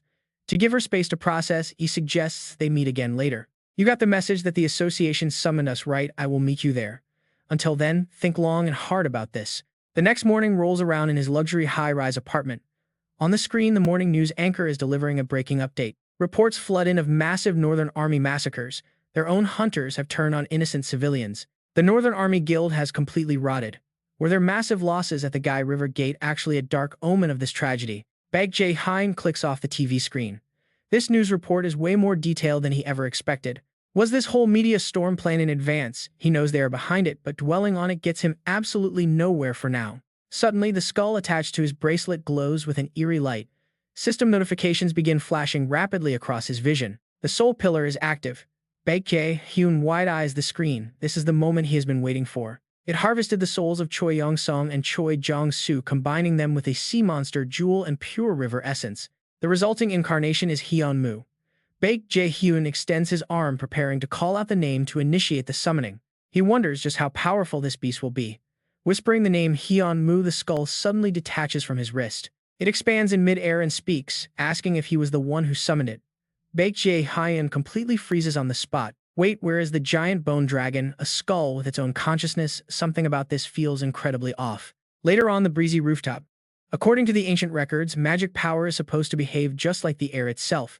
Jae-hyun meditates shirtless, focusing entirely on the inner flow of energy based on the scraps of information he has gathered. He starts analyzing the core issue. Are hunters actually utilizing the absolute maximum potential of their raw magic? Everyone wants to know how to unlock the true unfiltered power buried deep within their own mana. Even though he can feel the mana flowing, actually controlling it to that extreme level seems completely impossible right now. Sweat drips as he recalls the Demon King's instructions. The guide is vague, making the process brutal to execute. With a massive cataclysm on the horizon, he is busy running calculations in his head for what comes next. When the flood hits, today's elite A-rank hunters will be reduced to mere C+ ranks. He needs to get stronger fast. Just as he is feeling the pressure, a text from Kim Soo-dong arrives. He is waiting outside to drive him. Gripping the dark screen, his resolve hardens. The time has finally come to face the Hunter Association. Let's see what happens next. The morning sun glints off the towering skyscrapers as they head out. Navigating the busy morning traffic, Kim Soo-dong glances at the rearview mirror to speak with his quiet passenger. He mentions that he has never seen him look this anxious before. Jae-hyun just offers a quiet, dry chuckle. He asks if he does not seem human, and he admits he always thought of him as someone beyond ordinary. Even in the most lethal dungeons and the Gai River Gate, he never flinched. Jae-hyun quietly reflects on that. He continues chatting, guessing that his unusual nerves must be due to his upcoming meeting with the association president. A subtle knowing smile plays on Baek Jae-hyun's lips. This meeting is definitely going to be far from routine. He reassures him that he is not in trouble and that this is likely just a formal review of his achievements. His expression darkens. Over 50 hunters perished inside the Gai River Gate, including the master of the legendary Northern Army Guild. Baek Jae-hyun knows exactly what this is. This is not some friendly chat to hand out rewards to a survivor. This is going to be a tense interrogation designed to grill him about what really happened inside. Hearing his tense prediction, Kim Soo-dong looks deeply apologetic, realizing his own assumptions were far too naive. Baek Jae-hyun recalls a recent conversation with Seong-gu about wanting to join Asgard, which is not a simple decision. He had no idea his friend already knew. According to the diary, Lee Jun-kyeong was deeply disappointed with Asgard. Their original goal was to protect humanity, but Asgard has completely fallen from its noble grace. Piece by piece, Baek Jae-hyun connects the clues. When Song-gu met the Demon King, he was already fighting against Asgard's influence, but he has yet to find a solution. Even the Demon King briefly joined Asgard before leaving with Himmel. A spark of pure determination lights up Baek Jae-hyun's eyes. He decides he will join Asgard before the Demon King ever does. He intends to drain all of their resources to power up, discarding them once they are no longer useful. Outside the massive building, a guide gestures to him. Baek Jae-hyun now stands right in front of the heavy entrance. Stepping inside, his eyes land on the association president, who is casually browsing a bookshelf in his office. The president turns to greet him with an apology, admitting that a sudden crisis left him completely unprepared. With a calm gesture, he extends a hand. "It is a pleasure to meet you. Although I have my shortcomings, I am currently the president of the Korean Hunters Association." His real name is finally revealed, Jang Ho-jin. The young man's mind immediately races, realizing this is the mastermind whom the Northern Army Guild blindly obeys and practically worships. He is also the one the Demon King mentioned hundreds of times. Inside the diary, connecting the dots, he concludes that this old man is an overwhelmingly powerful figure, someone so formidable that he has no choice but to respect his strength. He is incredibly strong, and winning a direct clash is impossible. The two shake hands to show goodwill. He introduces himself as Lee Jun-kyeong. Hearing this, a small smirk plays on Ho-jin's lips. Suddenly, an incredibly massive and oppressive aura erupts, wrapping around the old man's body. "Why don't we just skip the small talk and get straight to the point? Who are you really?" Ho-jin's entire frame is now cloaked in a towering pressure. "It seems you already know everything. Should we even waste time playing these games? I am indeed the shadow backing the Northern Army Guild." Lee Jun-kyeong's expression does not change. His mind instantly flashes back to the grim warning written in the pages of the diary. Never trust a single thing about Odin, everything about him is a lie. Keeping his cool, he calmly replies that he already knows. With that, the dark energy surrounding the old man recedes by half. The president raises his clipboard, looking a bit disappointed. "You are quite different from what I imagined. Did I say something wrong?" He studies the record, murmuring to himself. "What a truly remarkable young man." He begins reciting the list of legendary achievements from the protagonist's past. According to the files, right after awakening as a hunter, he slaughtered hundreds of monsters and even the boss inside that gate. He was rescued by the Allied Guild and ranked as a C rank, but that only lasted for 2 months. Then came the savage battle at the beach. He quickly rose to A rank status and soloed the terrifying river worm all on his own. The president finishes with a grin, noting his terrifying growth rate. "I like that, but there is one thing I must ask." Suddenly, the clipboard bursts into brilliant blue flames as his friendly smile turns ice cold. "Why did you kill him?" "Choi Young-sung was under my personal training." Faced with this massive aura, the young man does not flinch at all. "So you were watching everything through your crow?" "I simply took down a hunter who was actively trying to assassinate me." "Is there something wrong with that?" His voice remains deep, heavy, and gravelly. "Of course, there is. You destroyed a chess piece. I was carefully grooming without my permission." But he refuses to back down, immediately firing back. "Was not he just a pawn? Just a disposable pawn, right, President? I will get straight to the point. I want to join Asgard." This bold declaration makes Ho-jin freeze for a brief moment before stroking his chin with deep amusement. Well, you certainly have a talent for surprising people. "You want to join, but do you even know what Asgard really is?" He answers flatly. "It is a faction built by the very first hunters to protect humanity." "Is not Asgard supposed to be a sanctuary?" Then his tone turns deadly serious. "And you are Odin, the king of Asgard." "I will repeat myself. I want to join." This bold demand sends another jolt of shock through the president. But deep inside, the warning in the diary is clear, that Odin is no benevolent savior. His kind and merciful face is a complete lie. In truth, he is more cunning and cruel than anyone else, but he still has one weakness. Ho-jin suddenly erupts with clear excitement, shouting, "Brilliant! How do you know all of this? From Hojin's real identity to the controlled river worm, and you even told me how you grow stronger by hunting monsters as if actively trying to provoke me. But the diary outlined even more. Odin's sheer curiosity and his bottomless thirst for knowledge are a vast abyss. He won't hesitate to partner with an enemy, if it means satisfying his urge to know everything. The young man plays his final hand, a life or death gamble, but get this, it actually works. Just as the diary detailed, Odin simply cannot refuse his offer because of his obsessive curiosity. The god presses further, his voice growing incredibly eager. Most importantly, my absolute eye has no effect on you. Do you actually know about my eye as well? He continues to show off his deep knowledge, asking if it is the legendary eye of truth. Since that absolute gaze completely fails to work on him, Odin is left utterly hooked. Right on cue, a system notification flashes on screen.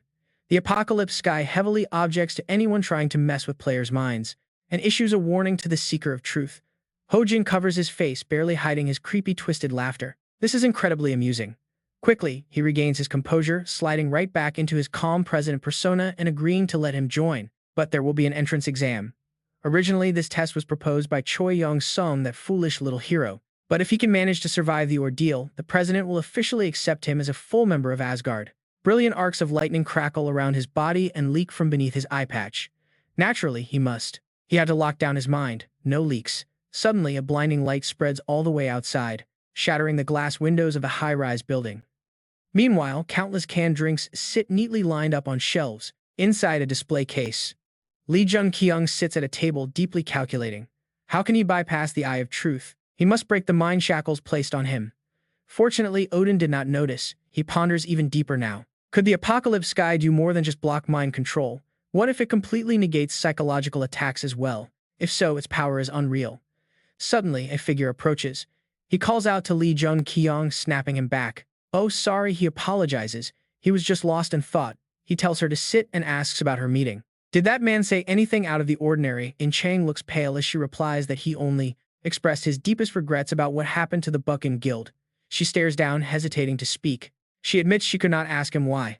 At this point, Jun-kyeong refuses to beat around the bush. He tells Chang the truth. The president wants her dead. She knows his identity, so why leave her alone? Was it because she was innocent? Knowing Jang Hojin, Jun-kyeong is absolutely sure that the man would slaughter the innocent. He agrees completely. The brutal truth. The only reason she is still alive right now is simply because she has absolutely zero value to him. Dead or alive, he does not view her as a threat at all. The Buchan Guild was not a threat either, yet they were brutally wiped out just to send a message. He has returned. That is the warning. Chang grits her teeth, desperately holding back her tears as she trembles. She whispered that she was nothing. It is a brutal reality check, but that is when his hand reaches out. That is why she should team up with him. He speaks with a serious face. He intends to reshape this entire world. Call him arrogant, but she has absolutely nothing left to lose at this point. Joining forces with him is her best bet. His heavy words pierce her defenses, hitting her right in the heart. Chang slowly looks up. Her eyes are red. It is like finally waking up from a long, suffocating nightmare. With a firm handshake, their new alliance is sealed. Time quickly slips away and the dark night rolls in. Jun-kyeong and Chang head back. This is the very building where they first strategized after the guild war. She asks what their next move is. He simply replies by tossing another cryptic question right back at her. He asks about her sponsorship inside the Song Gai Gate. Can she tell him exactly what she received? She summons a strange object right onto her fingertip. She admits she has no idea how to use it. She explains she received a blood dragon stone from her sponsor, the prince on a white horse. It matches his theories. This ultra-rare blood dragon stone is a legendary crystal. It is the only item featured 3 times in the diary. It acts as the ultimate catalyst. It will perfect the power of the immortal X-Fit, making it flawless. Without a single moment of hesitation, Chang holds the precious gem out, offering to give him the stone. Jun-kyeong stares at her with wide eyes, completely shell-shocked. He cannot fathom why she would give it away. A warm, radiant smile spreads across her face. Seeing his shocked reaction, she giggles softly at his expression. She tells him he clearly knows its true value far better than she does. He accepts the gem. He wonders why she would hand it over so easily. This is her sponsored artifact, a precious treasure. This stone could help her tremendously. But she firmly insists it is a gift, keeping her stance. A gift for the only person who trusted and acknowledged her. From now on, she will follow his lead. He clutches the legendary stone tightly in his hand. He still cannot believe how easily he obtained it. Then a hilarious realization hits him. Could his sponsor have looked at her innocent face and made an assumption? An absolute pushover, perhaps? And honestly, who can blame the system for popping up to laugh in smug satisfaction? Cut to a bit later. Jun-kyeong is standing inside a familiar weapon workshop. It has been quite a while. The resident blacksmith Baek Jae-hyun looks up and asks what brings him back. Jun-kyeong looks around the shop. System screens pop up. They display detailed information on the swords lining the walls and the gear in the corner. After inspecting them thoroughly, he murmurs that they are absolutely excellent. But Baek Jae-hyun sighs. They are still unfinished. Thanks to him, the forge fire is burning hot, but the supply of rare raw materials remains highly unstable. Jun-kyeong breaks into a cold sweat. Securing those premium materials is absolutely unavoidable if they want top-tier gear. Sure, materials are incredibly important, but they are only half the battle. Since the Great Deluge has not happened yet, there is no way to get enough resources to meet his needs. Suddenly, the blood dragon stone starts glowing brightly on his fingertips. The moment he holds it right in front of Baek Jae-hyun, the old blacksmith completely freezes mid-motion, his hands slamming hard onto the table in sudden excitement. The master blacksmith cannot hide the sheer shock on his face. What on earth is that? I have never seen a crystal like that before. To avoid confusion, Jun-kyeong quickly denies it. No, it is not a gift. Baek Jae-hyun raises his voice in disbelief, demanding to know who would give away something so priceless. Hearing this, Jun-kyeong has absolutely no idea how to respond. Well, I think there is someone who would do that. He suddenly grabs a tool and asks to borrow the hammer for a second, walking straight toward the forge without another word. Baek Jae-hyun frantically yells, demanding to know what he is doing. Ignoring him, Jun-kyeong raises the hammer high to strike the 30 precious stone. Veins bulge on his arms as he channels a massive surge of power. The heavy hammer head begins to paft, glow violently, pulsing with raw electrical energy. Watching this madness, Baek Jae-hyun completely panics and screams at the crazy bastard to stop immediately. However, it is already far too late. The devastating heavy hammer strike has already been unleashed. The metal collides with the stone with a deafening screech, splitting the blood dragon stone cleanly in two. Baek Jae-hyun is left, holding his pale face in absolute disbelief. Once the explanation is finally over, the young blacksmith calms down a bit and picks up the two split halves to inspect them. He wonders how this stone is even supposed to be used. Jun-kyeong explains that the blood dragon stone can actually regenerate by absorbing blood. In other words, it can duplicate itself. With that, Jun-kyeong makes his request, asking him to fuse one half of the stone directly into the spear of Muspell. The blacksmith hesitates, warning him that the gem is not easy to refine. However, his eyes quickly turn dead serious as he looks at the other half. This heavy greatsword is incredibly similar to the legendary magic sword of Surtur. A massive weapon, soaking in the cooling water, catches his eye. Jun-kyeong instructs him to place it in that greatsword. The blacksmith happily agrees to do the work completely for free, thrilled to experiment with such a legendary, rare, and secret-filled gem. The scene shifts to a vast misty mountain range shrouded heavily in thick clouds, completely hiding the deep valleys below. Suddenly, a giant orc is sliced clean in half by a blinding flash of light. Another beast takes a direct hit from a flawless diagonal slash. Notifications instantly flood in, confirming the blood dragon stone has absorbed the orc blood. The regeneration progress is currently at 1.7%. Standing before a mountain of dead orcs, they look on. Dong-in Chang stares excitedly at her brand new weapon. I really love this greatsword, she says, completely thrilled with it. Though she has never used a heavy blade before, it feels incredibly smooth, almost as if it always belonged to her. Jun-kyeong is highly impressed, praising Baek Jae-hyun as a true master craftsman who really knows how to forge epic weapons. He then asks about the stone's progress, and she estimates that it is currently sitting at around 2%. He notes that hunting stronger monsters will boost that rate even faster, fueling her anticipation for the next big fight. With this duplicating trick, they can easily multiply their power. Giving the stone to him was definitely the right call. Jun-kyeong replies with a confident smirk, but wait, a massive roar suddenly shakes the entire area.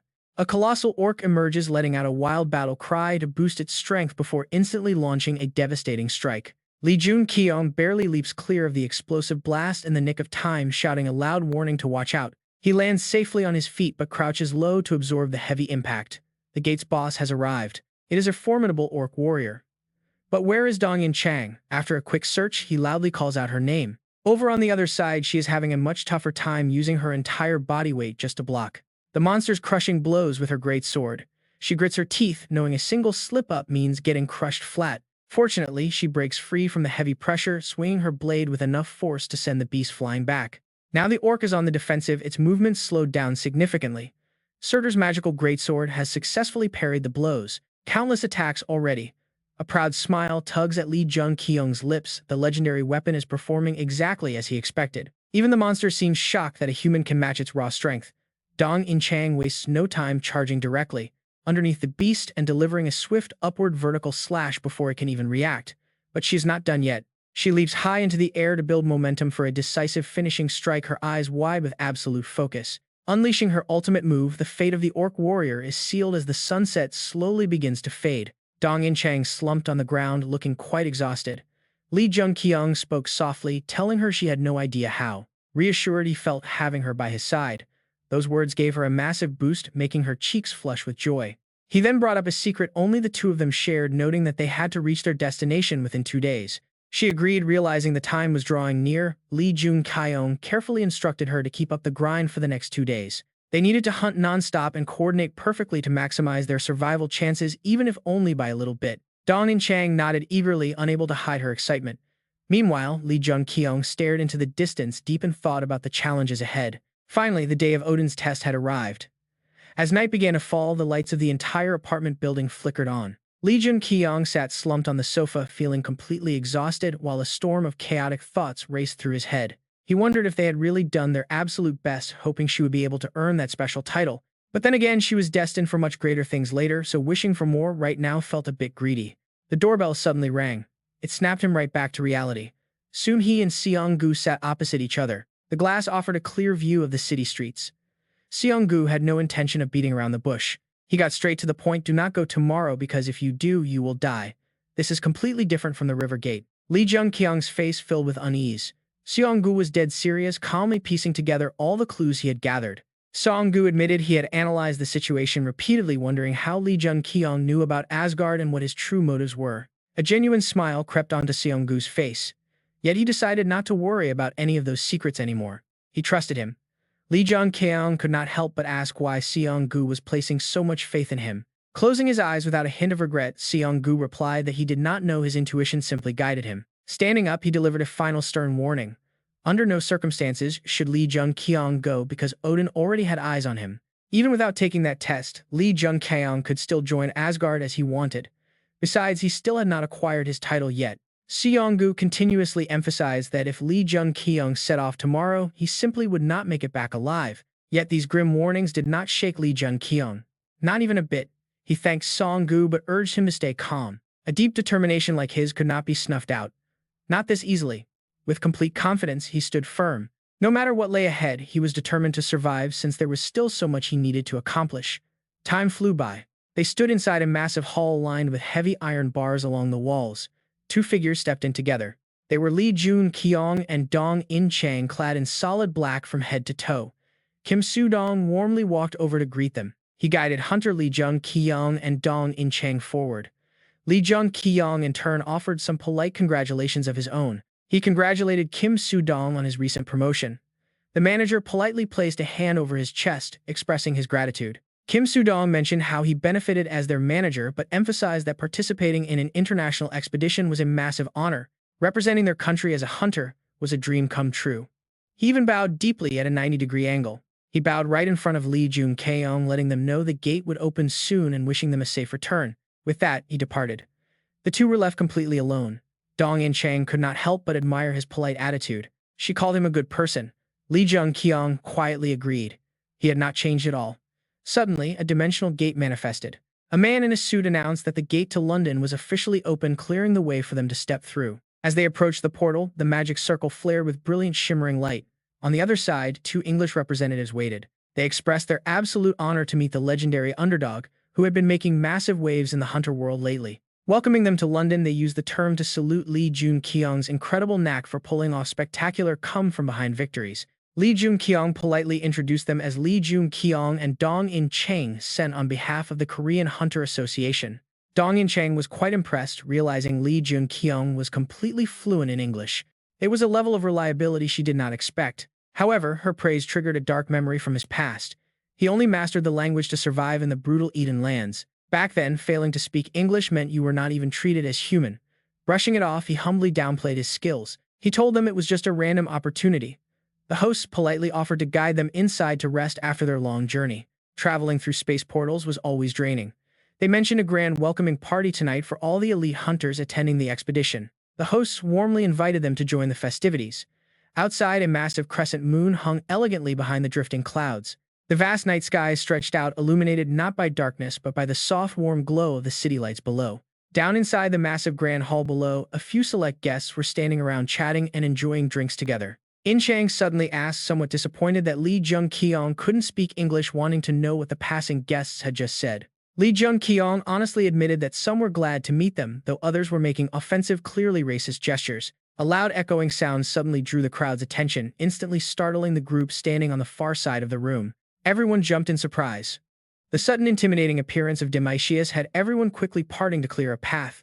Then he locked his eyes onto a specific direction. Who on earth were these two?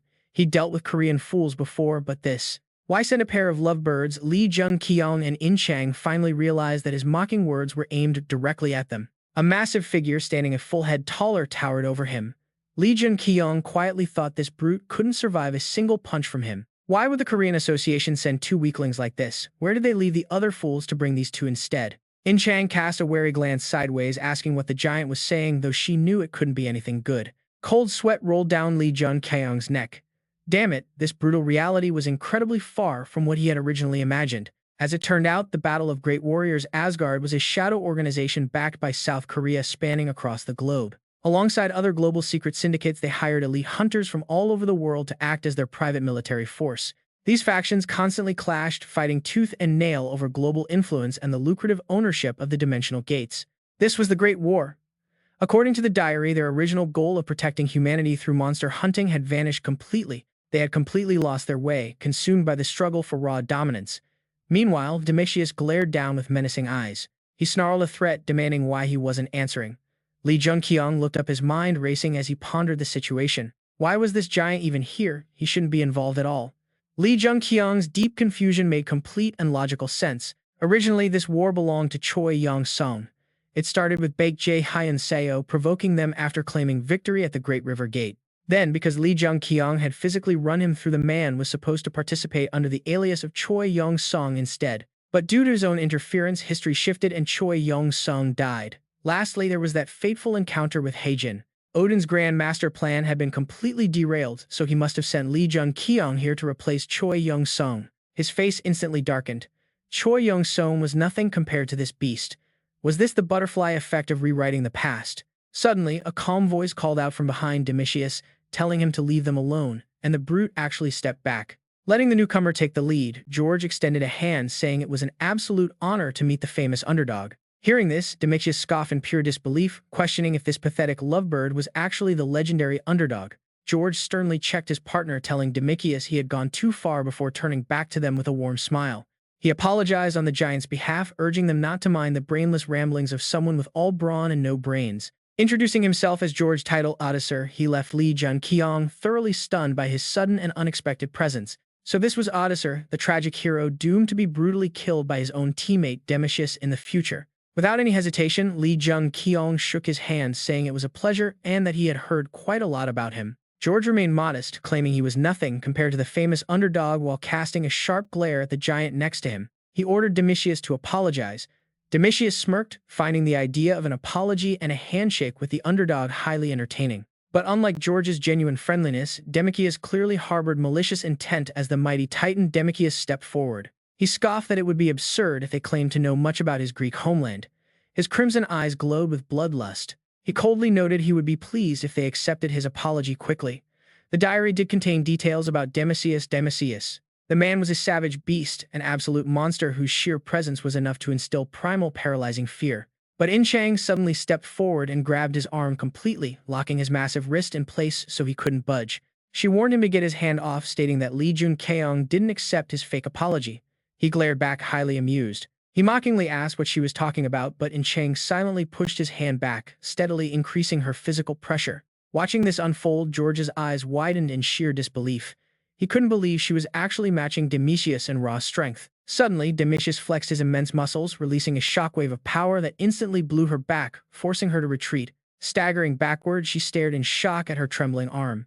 In-chang realized with growing dread that she had been completely overpowered. Demetrius burst into loud laughter at her defeat, noting that besides the underdog, there was another capable fighter here. He smiled, highly impressed, before bidding them farewell. George politely bowed as well as they prepared to depart. With a quick apology, he promises to pay them a proper visit next time as his heavy footsteps echo away. Unsettled by the tense encounter, In-chang remains visibly anxious. Seeing this, Baek Jae-hyun asks if she's doing all right. She admits she is worried. Why must they fight a monster deemed invincible in the Demon King's memoirs? Baek Jae-hyun looks down with a grim expression. There is zero chance of winning. But an opening still exists. The beast has a fatal weakness that prevents him from ruling supreme. He explains that normally secret organizations host daily banquets so members can mingle and size up their rivals' power. This allows them to gauge rival abilities, all while the city outside basks in an incredibly peaceful atmosphere. Yet the underdog team skips these banquets entirely, opting instead to step through a newly opened gate. A local guide welcomes them to the area, praising Baek Jae-hyun for triggering a dungeon raid even while abroad. Baek Jae-hyun cheerfully brushes off the praise, noting that casual sightseeing tours can easily be done some other time. Still, the guide warns him to conserve his energy. A crucial dungeon raid is just ahead. Offering his full support, he watches as a system alert notes they have entered Oxer tribe territory under sponsor observation. Teleported to the destination, Baek Jae-hyun looks at In-chang and explains they must remain here until their objective is met. If this location fails, they will simply raid another similar dungeon, to which she quietly nods in agreement. He tells her to act exactly as she did back in Korea, prompting her to smile and ask about defensive practice. Smiling, Baek Jae-hyun admits his current stats would not survive a single blow from Demetius, making her role absolutely critical. Turning around to leave, he asks her to wait there for a moment, keeping his ultimate plan a mystery. Confused, In-chang asks why they are separating. In response, Baek Jae-hyun merely tilts his head. Saying it is not time yet, he promises to return soon, leaving In-chang standing alone as he rushes off. Sighing helplessly, she looks up and reflects on her growth, noting she no longer feels the constant anxiety of her past. Her past sins used to weigh heavily. Now she finally feels at peace under Prince Charming's watchful eye. In-chang feels genuinely happy, noticing a pleasant shift in the attitude of her usually demanding sponsor. Where the sponsor used to send nothing but angry, frowning alerts, they are now transmitting messages of complete satisfaction. Deeply grateful for the support, she watches as time slips away before Baek Jae-hyun suddenly crash lands with a heavy spear. He yells for her to get ready, and before she can process the warning, massive shadows descend from above. 4 formidable monsters reveal themselves ready to strike, leaving a panicked In-chang wondering how so many appeared. Dozens of raging orcs and a 2-headed oxer boss surround them, forcing her to run alongside a fleeing Baek Jae-hyun. Baek Jae-hyun tells her not to dodge. She panics. How can she not dodge when they are all charging? She realizes this must be why he instructed her to equip the title of formidable enemy of the oxer. He quickly cheers her on, shouting that she can absolutely survive this trial as she holds her ground. Finally, understanding his crazy plan, she asks if this explains why he had her pack her inventory with high-grade elixirs. Glancing over her shoulder with lingering worry, she hesitates for a brief moment before gritting her teeth in determination. She halts her retreat, declaring she will do it before drawing her sword and charging straight toward the roaring horde. As the monsters roar behind her, Baek Jae-hyun quietly summons Hyun-mu, channeling a vibrant blue aura into his spear. With 5 floating elixirs prepared, he orders Hyun-mu to protect In-chang by healing her whenever she falls into danger. The summon readily obeys, assuring her safety so Baek Jae-hyun can focus on his ultimate strategy to bring down Demetius. Confident that she will be fine, he decides it is finally time to secure the key element needed to defeat Demetius. Thick smoke and roaring flames tear through the battlefield, shattering the ground and plunging the entire zone into absolute chaos. 2 burning oxers howl in agony, while a massive imposing figure slowly emerges from the depths of the inferno. He realizes this giant can smother the flames simply by walking through them, controlling the fire with absolute ease. He has finally found the secret wild card of the B-rank oxer tribe, embodied by this terrifying red-eyed giant. Watching its terrifying silhouette, he knows this is an oxer beast that even legendary heroes would fear to face. Although it does not rely on actual magic, future generations would call it a mage, due to its overwhelming power. Standing tall amidst the ashes is the red-eyed oxer mage, just as Seong-gu slams open a door in pure rage. He demands to know what they are planning, only for worried guards to rush forward and block his path. "You can't do that here," Jang Ho-jin calmly says in a low voice, dismissing the others. Now only the 2 of them remain in the room. They stand face to face. Unable to take it anymore, the old man glares and demands to know what he thinks he's doing. Seong-gu softens his voice, completely surprised, and asks if he already knows. But the old man claims he has no idea what he's talking about. That response leaves Seong-gu baffled. He wonders what's going on in the leader's head, but the old man just sighs as a strange barrier manifests. The pocket dimension seals them inside. Getting down to business, Jang Ho-jin glares at Seong-gu and says they can speak openly now. Since this isn't the formal Asgard assembly, Jang Ho-jin asks if he plans to drop his manners. Song-gu stares right back, ready to address the real issue. He asks if the master just made a new rule, wondering what happens to their ultimate vow to fight for humanity. He questions why they are wasting time on such trivial side rules. That's when Jang Ho-jin finally snaps, unable to hold back his anger. "How dare you lecture me?" Jang Ho-jin roars. Trying to de-escalate, Seong-gu explains that he only wanted to talk sense into him. He hoped that maybe it would change the master's mind, but it's clear the old man is not even willing to listen anymore. Suddenly, a heavy pressure floods the room as dark energy wraps around Jang Ho-jin. He growls a threat, but Seong-gu remains completely unfazed. Song-gu simply drops a single name, Demetius. Hearing this, Jang Ho-jin freezes in shock, his anger instantly dissolving as he demands an explanation. Seeing that Jang Ho-jin is willing to listen, Song-gu reports that Demetius is actually participating in the current round of this tournament. It's a battleground for the absolute strongest. The crushing aura vanishes as Jang Ho-jin ponders this shocking news, completely baffled. They had a firm agreement that their side would win this match. Why is Demetius there? Does Olympus plan to break their promise? Song-gu is caught off guard by this. He assumed the leader already knew about Demetius and sent him in on purpose. But the reality is far more concerning than he imagined. Song-gu mutters in disbelief, realizing the master had no idea either. Still, deeply worried, he asks if Jang Ho-jin will just let him die, especially since the old man had shown so much interest. That's why Seong-gu must set out immediately. But Jang Ho-jin reassures him, saying there is no need to panic. He has no intention of letting him die, even if things went south. Jang Ho-jin's absolute calm leaves Song-gu completely stunned. The master reassures him, explaining he placed a mental seal on him that will trigger and send a signal if danger strikes. He chuckles with amusement, noting that since Olympus broke the treaty, first they now have the perfect excuse to act. Seong-gu watches him, feeling a wave of anxiety.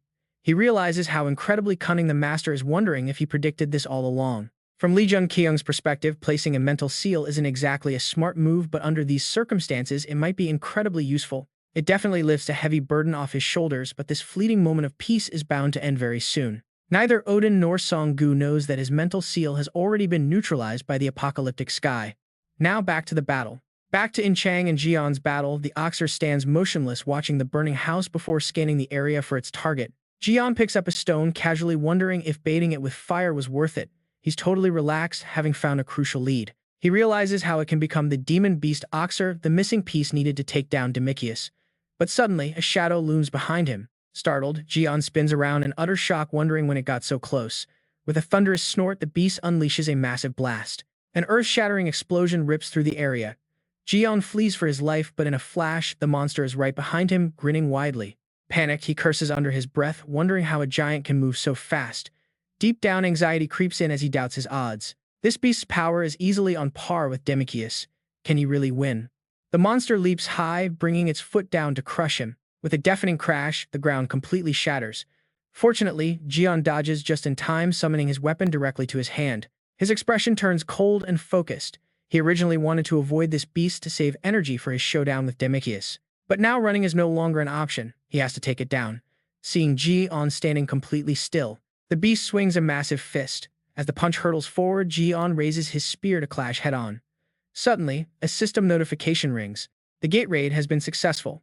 The monster suddenly freezes, its skin changing color, leaving Ji-yeon standing there in complete disbelief. Stunned by the sudden turn of events, he lets out a long sigh of relief. That was a close call, but he can finally breathe easy. Sustaining injuries that even Divine Wings couldn't heal right before the big match would have been catastrophic, thank goodness. It looks like In-chang took down the boss just in the nick of time. She really is incredibly reliable. As a peaceful evening settles in, birds drift across the crimson sky as two figures talk. Demetius looks on in surprise, noting that the player hasn't shown up since day one. George shares his thoughts, suggesting that he's likely just preparing in secret. But the other man is completely out of patience. He groans, complaining that he's itching for a fight and begging to go raid some gates or do something useful. George calmly turns and flat-out refuses, stating he has no desire to deal with another massive headache caused by his reckless behavior. He is in this mess for joining the Battle of the Great Warriors. Defying even the direct orders of Olympus, a hot-tempered Demetius snaps back. "How is this my fault?" he barks. "We were easily strong enough to win, so why throw the match on purpose? Does that make any sense? I am a warrior who cannot stand this injustice." His companion shoots back, telling him to fight for actual injustice, instead asking why he had to beat Choi Jong-soo so badly he ended up in the hospital. George sighs in deep worry, muttering that the hot head is giving him a massive headache. The match should have started sooner anyway.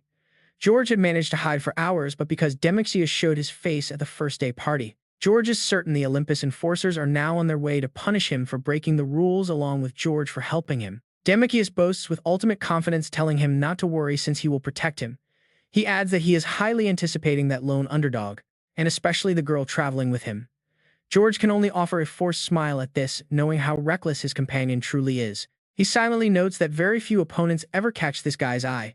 Seeing him so excited for underdog and his partner only deepens the dread. George can feel a massive storm brewing on the horizon, sensing that the fragile peace is about to be shattered by an absolute explosion. Now watch as we cut back to our hero inside a quiet apartment. In-chang asks if he is heading out to hunt again. She asks if she should tag along, but Jun-kyeong quickly stops her, pointing out that she does not look well enough to move. Feeling completely helpless, she mutters about who caused her state in the first place. He laughs, reminding her that the harsh training builds valuable experience to boost her physical stats and overall endurance. When he playfully suggests another round, she gets flustered and immediately tries to change the subject. He chuckles softly, telling her he was only joking and that she should rest up while he handles today's hunt all by himself. Blushing, In-chang agrees, telling him to contact her immediately if anything goes wrong. Under a bright blue sky, sunlight bathes the towering high-rises. Jun-kyeong walks through the streets, analyzing his surroundings. He knows she must be close, right where the magical energy feels the strongest. He pushes straight ahead, sensing his target is just around the corner. Suddenly, his eyes flash red as he pinpoints the exact source. Stepping up to the entrance, he opens the door and announces himself. Inside, Jujin welcomes him warmly to her shop phone box. Seeing her in person, he quietly celebrates, knowing he hit the jackpot. She takes a close look at him with a bright, welcoming smile. She asks if he is Korean, noting how rare they are in this area, wondering if he is looking for a special elixir or anti-demon gear. Jun-kyeong simply extends his hand and cuts straight to the chase, asking if she is indeed Park Jujin, catching her completely off guard. Shock quickly turns to suspicion as she demands to know who he is, pointing out she just opened this shop and should be a complete stranger. He gives her a knowing smirk, asking if her hammer is still intact. He remembers her secret identity as Brock's sister, an absolute prodigy of a blacksmith. Her crafting skills are legendary, easily rivaling her brother's as the premier artisan Hephaestus. Jujin gasps, asking if Dae Hyun sent him here. He realizes Dae Hyun is just a name she will go by in the future. Fast forward 1 week later and she presents him with a finished weapon. She hands him a gorgeous spear, explaining she melted the rare red ore and successfully coated the Muspell Spear exactly as requested. She stares intensely, demanding to know his true identity. She admits she has never seen materials like the spear, stone, or that red ore before. She had left her helpless, non-cooking brother behind just to travel all the way to England in search of legendary minerals like these. Even the elites of Olympus do not lay eyes on such raw power. She demands to know who he is and where he got them. Ignoring her barrage of questions, he delivers a calm, firm command, telling her it is time for her to head back to Korea. He promises her that if she wants the rarest minerals imaginable, Korea is a much better hunting ground than England. Jujin is utterly baffled. Sensing his master plan falling into place, he schemes. If he can reunite these talented twins, his equipment and power will skyrocket. He smiles, telling her she should go simply because he resides in Korea. His smug attitude instantly rubs her the wrong way. She scoffs, asking if he is seriously boasting about having access to materials that even Olympus cannot obtain. Outside the city, things get real. A mysterious blue light flashes as a crowd of sinister-looking hunters begins to assemble. These shady figures radiate pure malice. George approaches the military line as the raid guide grabs the microphone to announce the event. The massive raid is about to begin, urging hunters from across the globe to prepare. Standing in the crowd, In-chang stays close to Jun-kyeong. She nervously asks if they must fight everyone there, but he shakes his head, explaining that not everyone is looking for a bloodbath. Even in a legendary clash of titans, some are simply focused on speedrunning the dungeon, which serves as an alternative win condition. Relieved, she smiles, glad to hear that the gathered hunters will not have to engage in a pointless, bloody free-for-all. He watches her with a mixture of pity and concern, whispering that such rules only work if everyone else shares her gentle mercy. Suddenly, a loud explosion of sound shatters the peace as Demixius stomps forward, sneering that this raid is nothing but a playground for weaklings. The crowd trembles in terror. Sensing their gaze, Demixius barks out, demanding to know what they are looking at as he readies his weapon. George quickly steps in to hold him back, reminding him they have not even crossed the dungeon gate yet. Demixius scowls in annoyance. That freak is staring right at them. Regardless, he points directly at Jun-kyeong, noting that the underdog is here. Looking away, seeing Jun-kyeong's face only makes him more excited. He absolutely loves that look, finding it incredibly thrilling. Demixius calls out with a grin, wishing them good luck. Hearing the fake blessing, Jun-kyeong cannot help but show his pure disgust. Just then, the instructor calls out for everyone to enter the portal. They immediately line up and walk through, while Lee Jun-kyeong looks back with worry. He watches her anxiously. Dong In-chang hears Lee Jun-kyeong call her name and quickly responds. His expression turns dead serious as he gives her a warning. Once they step inside, she needs to run as fast as possible. Dong In-chang looks completely taken aback, wondering why he wants her to run away. A system notification pops up confirming they have entered Catalan Mountain. Out in the distance of the rocky terrain, something suddenly glows. Boom! A massive explosion erupts, followed by terrified screams. Dong In-chang quickly raises her sword to shield herself from the blast, looking around anxiously. What on earth is happening? Lee Jun-kyeong warned her to run beforehand.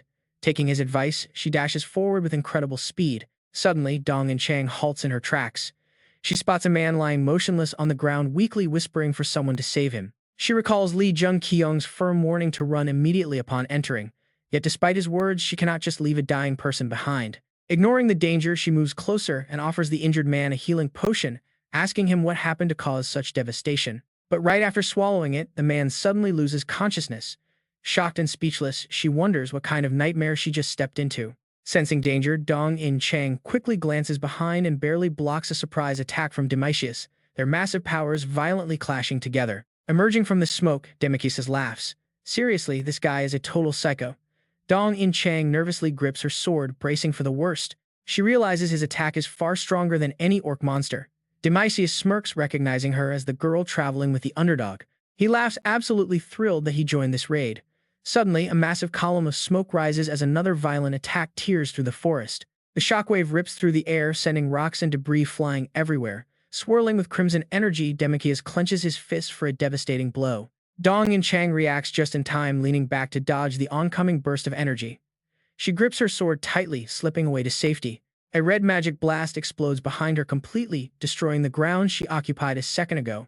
Turning around, she is utterly stunned. What kind of monstrous power is this? Demetrius shows no signs of slowing down, instantly unleashing another relentless assault upon her. He mocks her, asking if she is too paralyzed with fear to speak. Dong In-chang quickly raises her glowing purple sword to defend herself. His wild magical energy crashes against her blade, triggering a spectacular explosion. Staring at the massive cloud of dust, Demetrius sneers. He laughs coldly, telling her to watch closely. As the smoke clears, it reveals Dong In-chang still standing strong, stubbornly holding her ground. She spits out a mouthful of dark blood, coughing at his terrifying destructive power. She can literally feel her entire spine shaking. However, thanks to her brutal training regime, she successfully blocks the devastating blow. Panting, she drops low to the ground. Raising her sword high, she shatters the earth beneath her feet, stealing her resolve to strike back. Meanwhile, Demetrius charges up again. Focusing his mana for the next strike, he smirks. He mentions hearing that she is a hunter who has yet to receive a title. He finds that hard to believe but challenges her to try and block his next spell as crimson mana begins to swirl wildly. The energy takes the form of a massive tiger. It is his signature move, Savage Beast. A fiery projectile materializes above them. It hurtles down toward her but suddenly detonates harmlessly in midair. Left in utter shock, Dong In-chang quickly glances over her shoulder. Looking back, she sees Lee Jun-kyeong standing there. And thank goodness he showed up. He calmly tells her they need to retreat and fast. As they escape, a massive explosion erupts behind them. Emerging from the smoke, Demetrius clicks his tongue in annoyance at his missed target. Deep in the shaded forest, Dong In-chang explains everything to Lee Jun-kyeong, noting that the explosion occurred the exact moment they crossed the portal. Countless hunters were trapped and killed instantly inside. Confused, she asks him what is going on, and he explains it was an ambush. She is surprised, wondering if Demetrius was really behind it. Lee Jun-kyeong cuts her off, explaining that the truth is actually the exact opposite. The other group actually tried to ambush Demetrius the moment they entered, causing the lunatic to fly into a mindless destructive rage. Realizing he had anticipated the danger and told her to run, she nods in understanding. Suddenly, Lee Jun-kyeong turns his attention elsewhere. He mutters that about one-third of the battle is already complete. Shocked, Dong In-chang anxiously tries to analyze the sheer scale of the enemy's attack. She admits she cannot face him head-on, asking what their next move is. Lee Jun-kyeong summons his sword and shield while responding calmly. With eyes glowing, he seriously instructs her to focus entirely on surviving this dangerous A-rank dungeon. Suddenly, low growls echo around them. A pack of wild predators emerges from the shadows.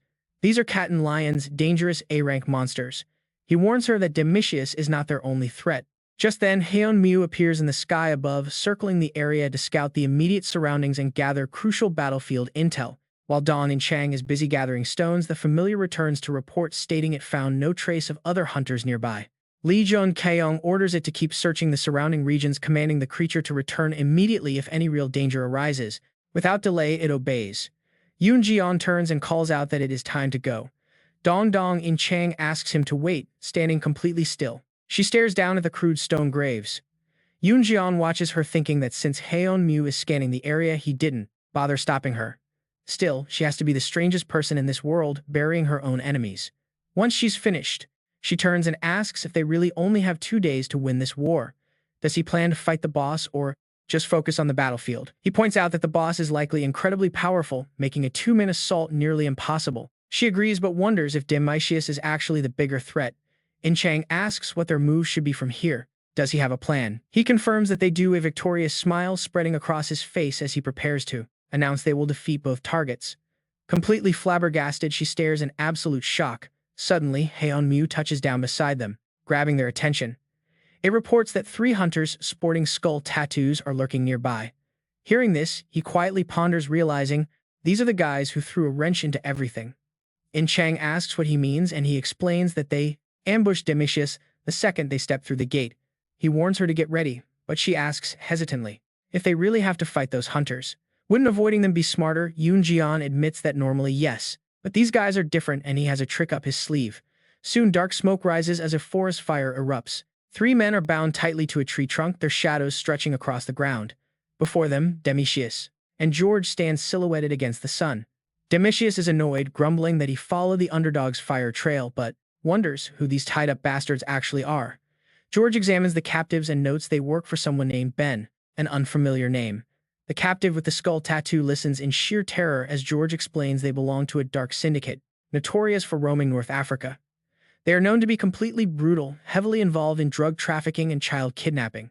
George shifts his gaze to Demetrius, reminding him that these are the very scoundrels who ambushed him at the entrance. Demetrius glares down at the prisoners with a chilling look that makes them shriek in horror, begging for their lives. The hunters breathe a sigh of relief as he suddenly flashes a warm smile, claiming he doesn't hate dirty fighters. In fact, he quite likes desperate tactics. But his smile instantly morphs, eyes flashing with a terrifying bloodthirsty aura. All that matters is sticking to the rules. According to the Demon King's memoirs, launching an ambush at the gate is strictly forbidden during this grand tournament. Demetrius raises a fist, crackling with concentrated magical energy, sneering as he tells them to follow the rules in their next lives. A massive explosion rocks the forest, sending debris everywhere. A system notification pops up stating a mysterious entity approves of his actions. As smoke clears, George watches Demetrius. George sighs dryly, pointing out that Demetrius literally ignored orders from Olympus and even disrupted the ascension process. He suggests his partner shouldn't be preaching about rules. Demetrius scoffingly retorts that he couldn't care less about any of that. Besides, that underdog guy is showing some real promise. Suddenly, George snaps, his eyes open, sensing trouble approaching. 2 hostile hunters emerge from the brush, sporting those same skull markings, backed by a large armed mob. They glare over with clear intent to kill. Demetrius steps forward, thoroughly amused as raw magical power surges around him. He wonders if these are friends of his previous victims, glad to see others share his burning passion for battle. His power flares as a wild grin spreads across his face, absolutely loving this little welcoming party. Charred corpses now litter the ground. George surveys the carnage, complaining that his partner has a genuinely twisted hobby. He asks why he can't just use a weapon like a normal person, calling the whole mess exhausting. Honestly, George avoids him for one simple reason. The guy is too powerful, his bloodlust staining the bandages on his hands crimson. Demetrius scoffs, telling him that bare hands are the only way to feel the hunt, something a coward wouldn't understand. He isn't just some mindless psycho, he is a true warrior driven by a desperate burning hunger for combat. Wait until you see him on the battlefield. He completely transforms into an unstoppable beast addicted to pure slaughter. Wiping the fresh blood from his face, he grins, eager to finally hunt down the underdog. That terrifying drive makes George dread the moment Demetrius finally meets his target. Meanwhile, the setting sun paints the forest canopy blood red. Yoon-jeon and In-chang trek deeper into the woods when she suddenly stops, sensing a thick concentration of magical energy. She warns they might be near the boss territory, but is surprised when he raises his hand to silence her. He senses other hunters nearby, noting there is no scent of blood mixed with their aura. Just then, a group steps out in front of them. 2 figures clad in traditional garments mockingly ask if the famous underdog is running late. "We have been waiting for you for a long time," the man said. Lee Jun-kyeong quietly wondered why before asking what they actually meant. His calm attitude made the young man hesitate. He asked if Lee Jun-kyeong was sent by Asgard, and Lee Jun-kyeong seriously confirmed it. The two turned back to whisper with their companions. The young man then stepped forward, explaining that he was Inep from Enyad. We are waiting to help you, though you seem completely clueless. This great war has already been decided to end with Asgard claiming victory, with Asgard winning. Jun-kyeong silently wondered if Enyad was that Egyptian guild, an international organization just like Asgard and Olympus. Inep explained that he did not know what happened to Olympus. Despite the difficult journey, they still waited right here. To ensure Jun-kyeong secured his victory, he quickly realized this was exactly how Choi Yong-sung had won the Great War before. It was all because of their help. Inep introduced them to his group, offering to help them defeat the monster, so they should go hunt the boss together. He warned that fighting alone would be too difficult, but Jun-kyeong flatly refused, declaring he would defeat Demetrius himself. Absolute shock, even Inep and Numake traveling with him could not believe their ears. Dong In-chang quietly looked over at Jun-kyeong, who was deeply lost in thought. Winning just by beating the boss made him feel like Odin's obedient little lapdog blindly following his script. Dong In-chang stared in pure confusion, wondering why everyone was so incredibly surprised. Jun-kyeong turned to explain, noting that this entire war had been rigged for Asgard to win, and that was why they offered to help slay the boss. She quickly put the pieces together, so by avoiding a direct clash with Demetrius and focusing on the boss, instead they would guarantee their victory in this war. Jun-kyeong agreed, but added that they were shocked because he wanted to slay Demetrius. His expression darkened, wondering if Dong In-chang would object too. Instead, she cheerfully agreed, ready to charge forward together. She told him to lead the way with his plan. Her unwavering trust brought a smile to his face, making him realize how reliable she was. Suddenly, a voice broke the silence. One hunter declared their withdrawal. As the duo turned, another raised his hand, stating his group was also backing out. They refused to get injured fighting a monster like Demetrius and chose to watch from the sidelines. The crowd instantly erupted in complaints. Why did Asgard send these cowards? Others agreed, wanting to leave the gate immediately. Inep stepped in, explaining that the boss was a colossal horned lion species far stronger than normal. He refused to fight Demetrius, but offered to share valuable intel. Numake also backed away, choosing to stay out of the fight. Other hunters agreed, preferring to watch from a safe distance. Out of options, Jun-kyeong and Dong In-chang stood alone. It seemed they were back to square one. He reassured her with a smile, saying it was no problem. As night fell, the forest grew dark. Numake anxiously asked Inep what he thought would happen. Inep sighed, predicting a brutal fight, but things were about to get wild. Inep knew Jun-kyeong was abnormally strong, having survived insane trials. A rising star had suddenly emerged in South Korea. He was already one of the country's absolute strongest hunters, famously soloing a colossal monster entirely on his own. After clearing the unique Rai River Gate, he had stood tall against an entire army of enemy hunters. Inep recalled how this mere rookie had single-handedly crushed the Northern Army Guild, a notoriously powerful faction. He also held a dangerously close connection to Heimdall, who was known to be a key player in Asgard. As a chilling memory of Jang Ho-jin flashed by, Inep noted that even Odin had taken an immediate interest in him. Inep believed that if they considered his sheer potential, Jun-kyeong might even rival the strength of the Dark Organization. Numake gasped in disbelief. Inep simply smiled, explaining that was precisely why they had chosen to step back. They wanted to accurately measure his true strength. Everyone wanted to see how this underdog would handle his next fight. Watching him clash with the overwhelming hero Demetrius was exactly what they were all incredibly curious to see. As night settled, embers glowed around a massive horned lion, its eyes burning with pure malice. Before it stood two tiny humans. A system alert popped up. They were facing Catalan. The beast let out an ear-splitting roar, crackling with raw electricity. Sparks flew as the system warned that the beast's immense pressure was slightly debuffing Jun-kyeong's stats. Gritting his teeth, he prepared to withstand the heavy aura. Alerts flashed, confirming he had successfully resisted the pressure. His abilities returned to normal. He earned a rare achievement for resisting. The ground shattered beneath his feet as he lunged forward. Charging at the beast, he called out to Dong In-chang to handle the right side while he took the left. He warned her to conserve her energy. Dong In-chang nodded while Hyun-mu jumped in to target the creature's underbelly. Trio launched a coordinated assault from 3 different directions. The beast bared its razor-sharp fangs, preparing to welcome the 3 tiny humans. Catalan lunged with blinding speed, but Dong In-chang was already bringing her sword down in a heavy strike. Curse it, but unfortunately the beast notices the threat and counters with its leg. In the midst of the shock, Chang still takes a direct hit from Catalan. She raises her sword to block the impact, but terror grips her anyway. The monster's power is overwhelming as it surges outward in all directions. Jun-kyeong rushes in with his weapon to back her up, but in a split second she is slammed violently into the dirt, kicking up a massive cloud of dust. He backs away instantly to dodge. Hyunmoo quickly unleashes a blast of energy to support them, scoring a direct hit on Catalan's only remaining eye. This crucial distraction allows the other two to land safely on the ground. Jun-kyeong quickly turns to warn In-chang, do not overexert yourself and waste your strength, got that? We still have our second target, Domitius, to worry about. Meanwhile, in another area, a violent conflict erupts with a ground-shaking blast. The shockwave instantly knocks out everyone in the immediate area. A dense layer of mana completely wraps around a mysterious figure whose blood-drenched arms make him look like a ruthless executioner. Domitius' eyes clouded with pure rage grabs his victim and growls, I will keep crushing anyone like you until I find that other bastard's flame. He casually tosses the broken body aside and briefly thanks George.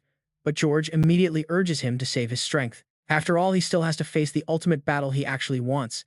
Domitius flares up with sudden anger and screams out, "Shut your mouth." George sweats in sheer disbelief. Is this guy completely losing his mind to his own terrifying bloodlust? In exchange for such a monstrous level of power, Domitius seems destined to spiral deeper into violence, slaughtering more people. Standing in the eerie silence of the surrounding woods, George remains deeply lost in thought. Is it possible that new recruit saw this madness coming and left these targets here on purpose? No, that is absolutely impossible. This is highly classified information even back in Olympus, a secret that not even Odin of Asgard is aware of. Tensing up, George calls out to Domitius. The blood-red fury in the warrior's eyes slowly begins to fade as he glances back.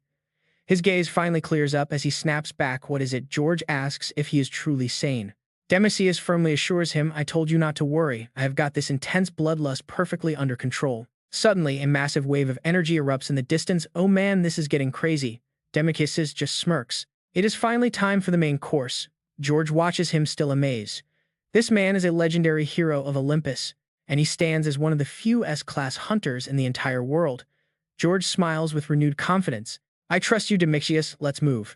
Meanwhile, Catalan slowly stomps forward. In-chang watches the massive beast with uncertainty. It stopped moving. Did we actually pull this off? Jun-kyeong admits it might be over. But suddenly a massive explosion erupts, shooting a beam of wild energy straight into the sky. Catalan steps forward, radiating an endless wave of pure power. Suddenly, the entire pack of Caton lions charges forward at absolute lightning speed.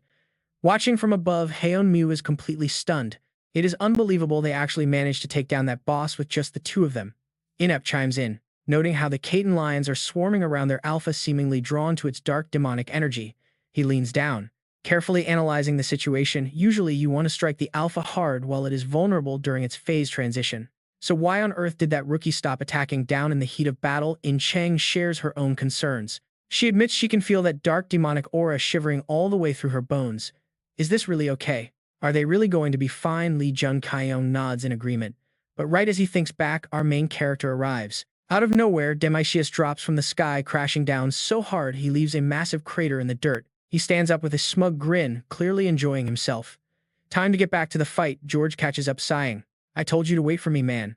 Suddenly, Domitius leaps high into the air as the group flees from Catalan. The onlookers watch this in sheer panic. No way. They can't believe their eyes. Could it really be happening? Roaring furiously, its whole body explodes with red lightning before it charges.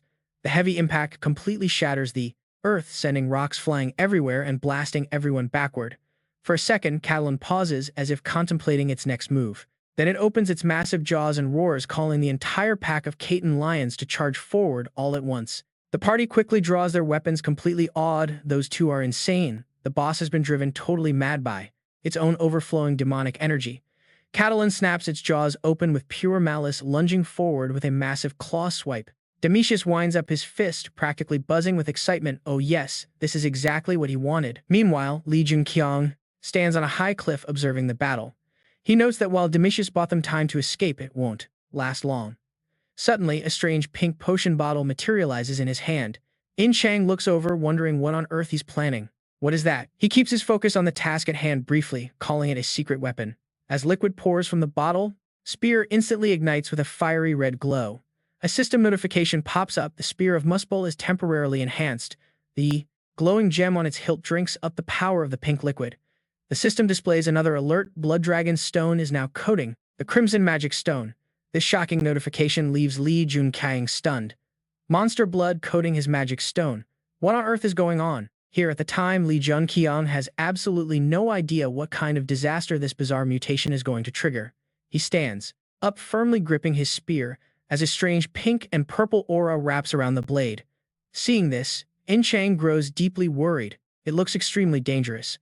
As the chaotic energy intensifies, he raises his spear into a throwing stance, telling her this is their only shot. Meanwhile, Catalan charges up his mana, condensing it into a massive orb of energy right in front of the trees. A second later, he fires it off, unleashing a blinding beam of purple light. Simultaneously, Demetrius counters with his devastating Phoenix Rage spell, unleashing a colossal pillar of roaring fire that surges straight ahead. The two massive forces clash head-on, triggering a colossal explosion. The sheer impact of the flames rips clean through Catalan's attack, striking him right in the face. Jun-kyeong's eyes flash. This is his perfect opening. Keeping his ground, Demetrius smugly brags about his signature move, the roar of the predator. But just as he basks in his victory, a sudden whistling noise makes him look back. Out of nowhere, a spear rocket launches directly toward him at blinding speed, catching him completely off guard. George suddenly flashes in front of him, swinging his arm to deflect the spear and sending it clattering off into the distance. He watches the weapon spin away casually, noting that this is exactly why he warned his companion to keep a weapon on him. Demetrius just sheepishly scratches his face in response, making George chuckle softly. This kid never learns. He turns to his teammate with a serious warning, pointing out that the underdog's spear feels dangerously abnormal, perhaps even matching the raw power of their own special skill. But Demetrius completely brushes off the warning, confident that a weak, desperate throw like that stands absolutely no chance against them. To him, the pest is just a minor annoyance, nothing more than a pesky fly. Massive energy flares up around Demetrius as he grins with wicked excitement, deciding it is time to squash this bug and hunt down his actual target. Without another word, he bolts forward, leaving his ally behind. George stands there with a dark expression, energy crackling around his frame. He turns around, sighing at how he has to handle things himself. In-chang stands completely still, her grip tightening on her sword. She coldly asks what he means by that, but before he can even answer, she leaps high into the air. With eyes burning with pure, lethal intent, she locks onto her target and drives her weapon downward. Just as the blade is about to cleave him, George rolls aside to dodge. He instantly retaliates with a heavy swing, but she quickly avoids it. Pressing his advantage, George unleashes a barrage of sharp green mana slashes. In-chang keeps her composure, blocking every swift strike with poise. Her eyes glint with a dangerous, icy focus. Raising her hand, she gathers raw spiritual energy to swirl directly around her blade. George's eyes widen in absolute disbelief. He wonders how she can gather energy at this range, but quickly scoffs at how naive she is. Raising his sword, he resolves to end this right now. Suddenly, Haeon-mu appears, unleashing a massive blast of chaotic magic from its jaws. The devastating strike hits George directly in the back, throwing him off balance. Seizing this moment, In-chang steps forward with a fierce swing, unleashing an explosive burst of purple magic that completely swallows the battlefield in a massive swirling cloud of dust and debris. During the chaos, George looks around completely baffled. Did she actually retreat? He cannot comprehend why she did not seize his opening to land a fatal blow. And what is this sticky, bizarrely sweet-smelling fluid fired from that skull? Realization hits him hard as he looks down at his hands. Clenching his fists and channeling his mana, he glares ahead. Right on cue, a massive horde of beasts comes charging directly toward him. These are pheromone monsters. George immediately deduces that they must have used some kind of highly potent bait potion made specifically for hunting. He mutters that they will not escape him. Meanwhile, in another part of the forest, a fierce battle is already raging between two sides. Blow after blow rain down. Jun-kyeong watches in absolute amazement as Demetrius fearlessly and effortlessly tears through the beast. He simply cannot believe that someone can actually wield a weapon powered by raw demonic energy. It seems completely impossible, making him wonder if the man is just absurdly strong enough to bend reality. Suddenly, In-chang slips quietly behind him. Turning around, Jun-kyeong realizes that she has successfully managed to pin down Odysser. She warmly praises the skull, mentioning that Haeon-mu was a massive help in pulling off the clean getaway. Now they need to finalize their plan and finish everything up before Odysser recovers.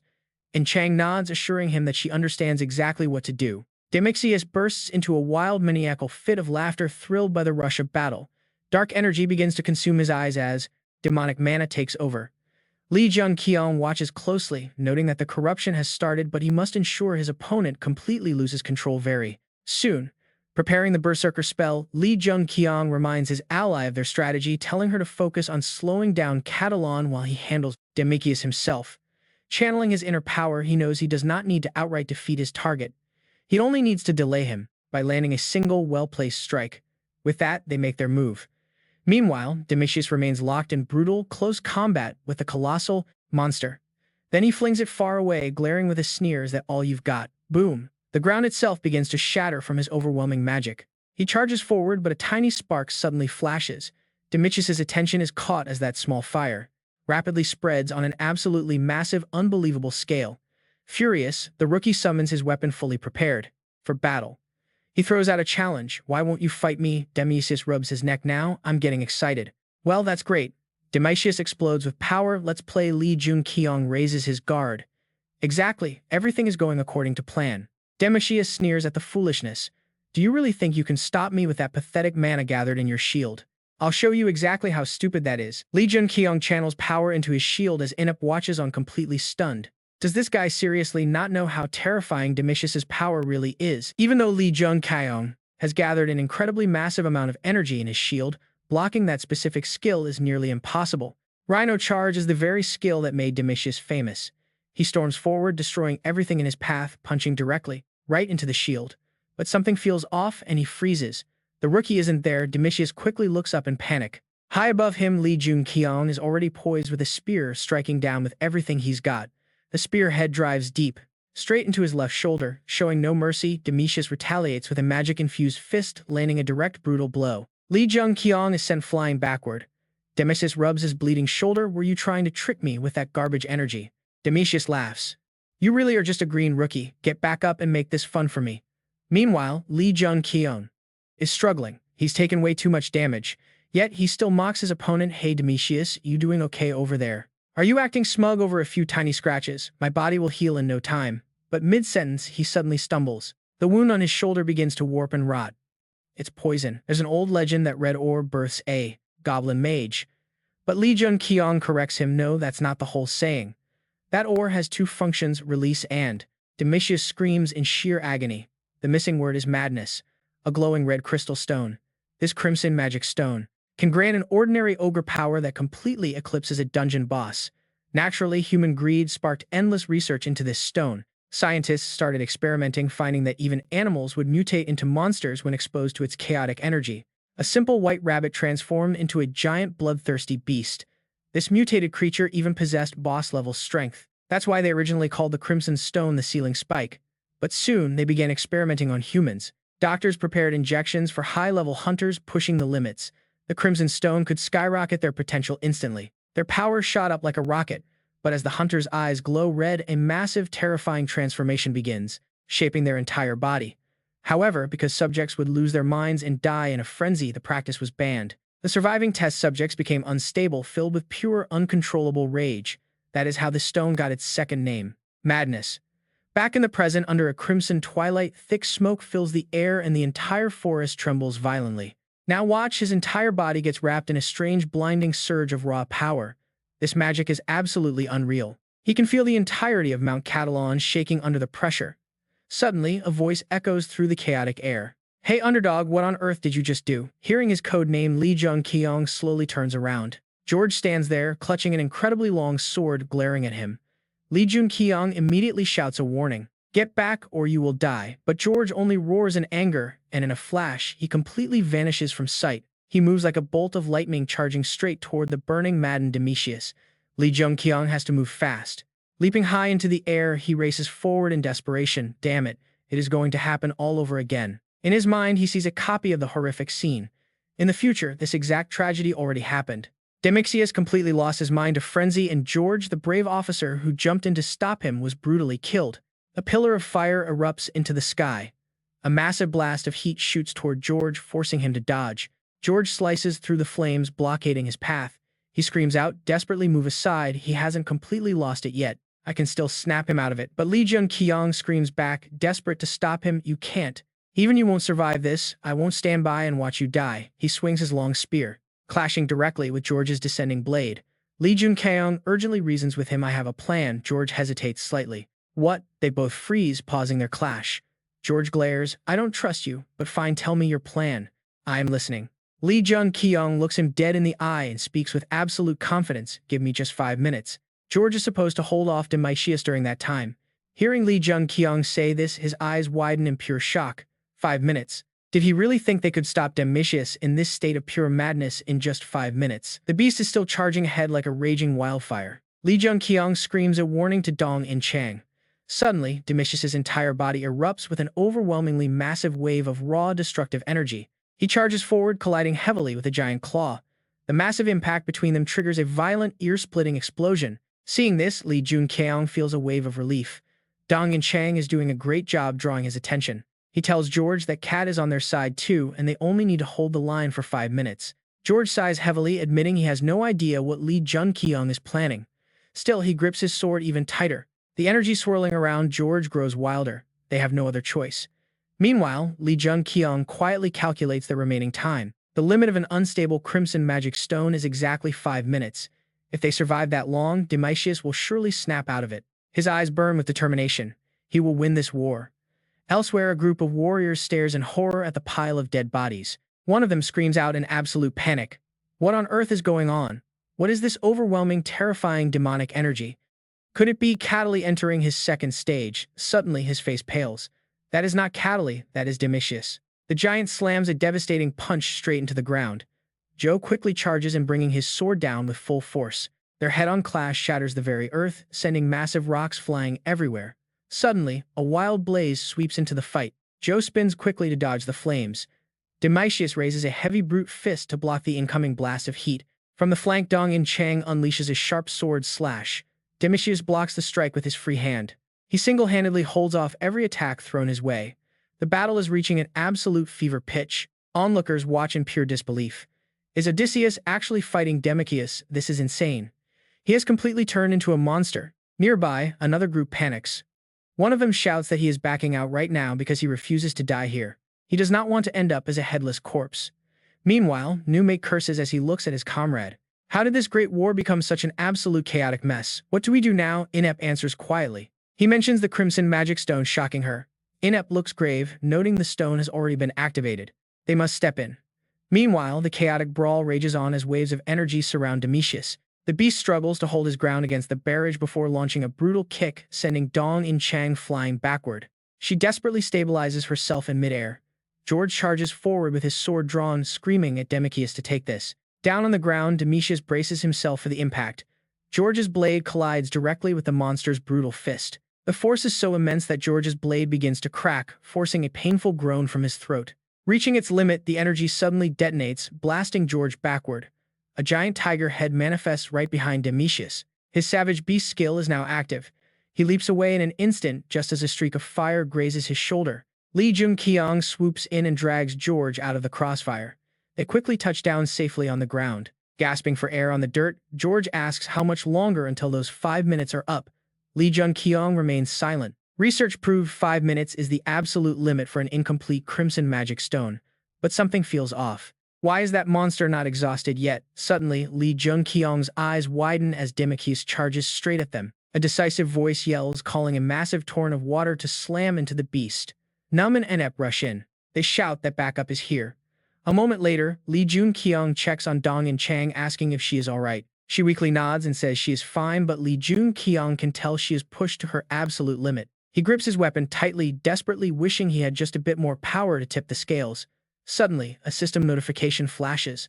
The Dragon Blood Stone's flow has reversed, regenerating from 0.3%. Jun-kyeong stares in absolute shock. He coughs up a handful of dark blood, stumbling backward. Dong-in-chang panics, asking if he is okay. The system alerts him again as the reversal reaches 1%. He grips his weapon with trembling hands. A dangerous dark light flashes in his eyes. With a wild roar, Jun-kyeong unleashes an explosive wave of power. Dong-in-chang watches in utter confusion. A blinding sphere of light erupts, raising a massive cloud of dust. Inep notices. Stunned, Numake finishes his comrade's thought, realizing Jun-kyeong has entered the exact same state as Domitius. The system flashes. The Dragon Blood Stone's reversal reaches 2%. Jun-kyeong stands perfectly still amidst the swirling dust, calculating his odds. His mind races. 5 minutes have already passed, so why is Domitius still locked in this mad frenzy? Charging forward in one direction. On his side, Guillaume suddenly realizes is that a mana flow. He crouches down, getting into position to run. It really looks like that, huh? He channels his power directly into his legs, using it like a springboard to launch himself forward.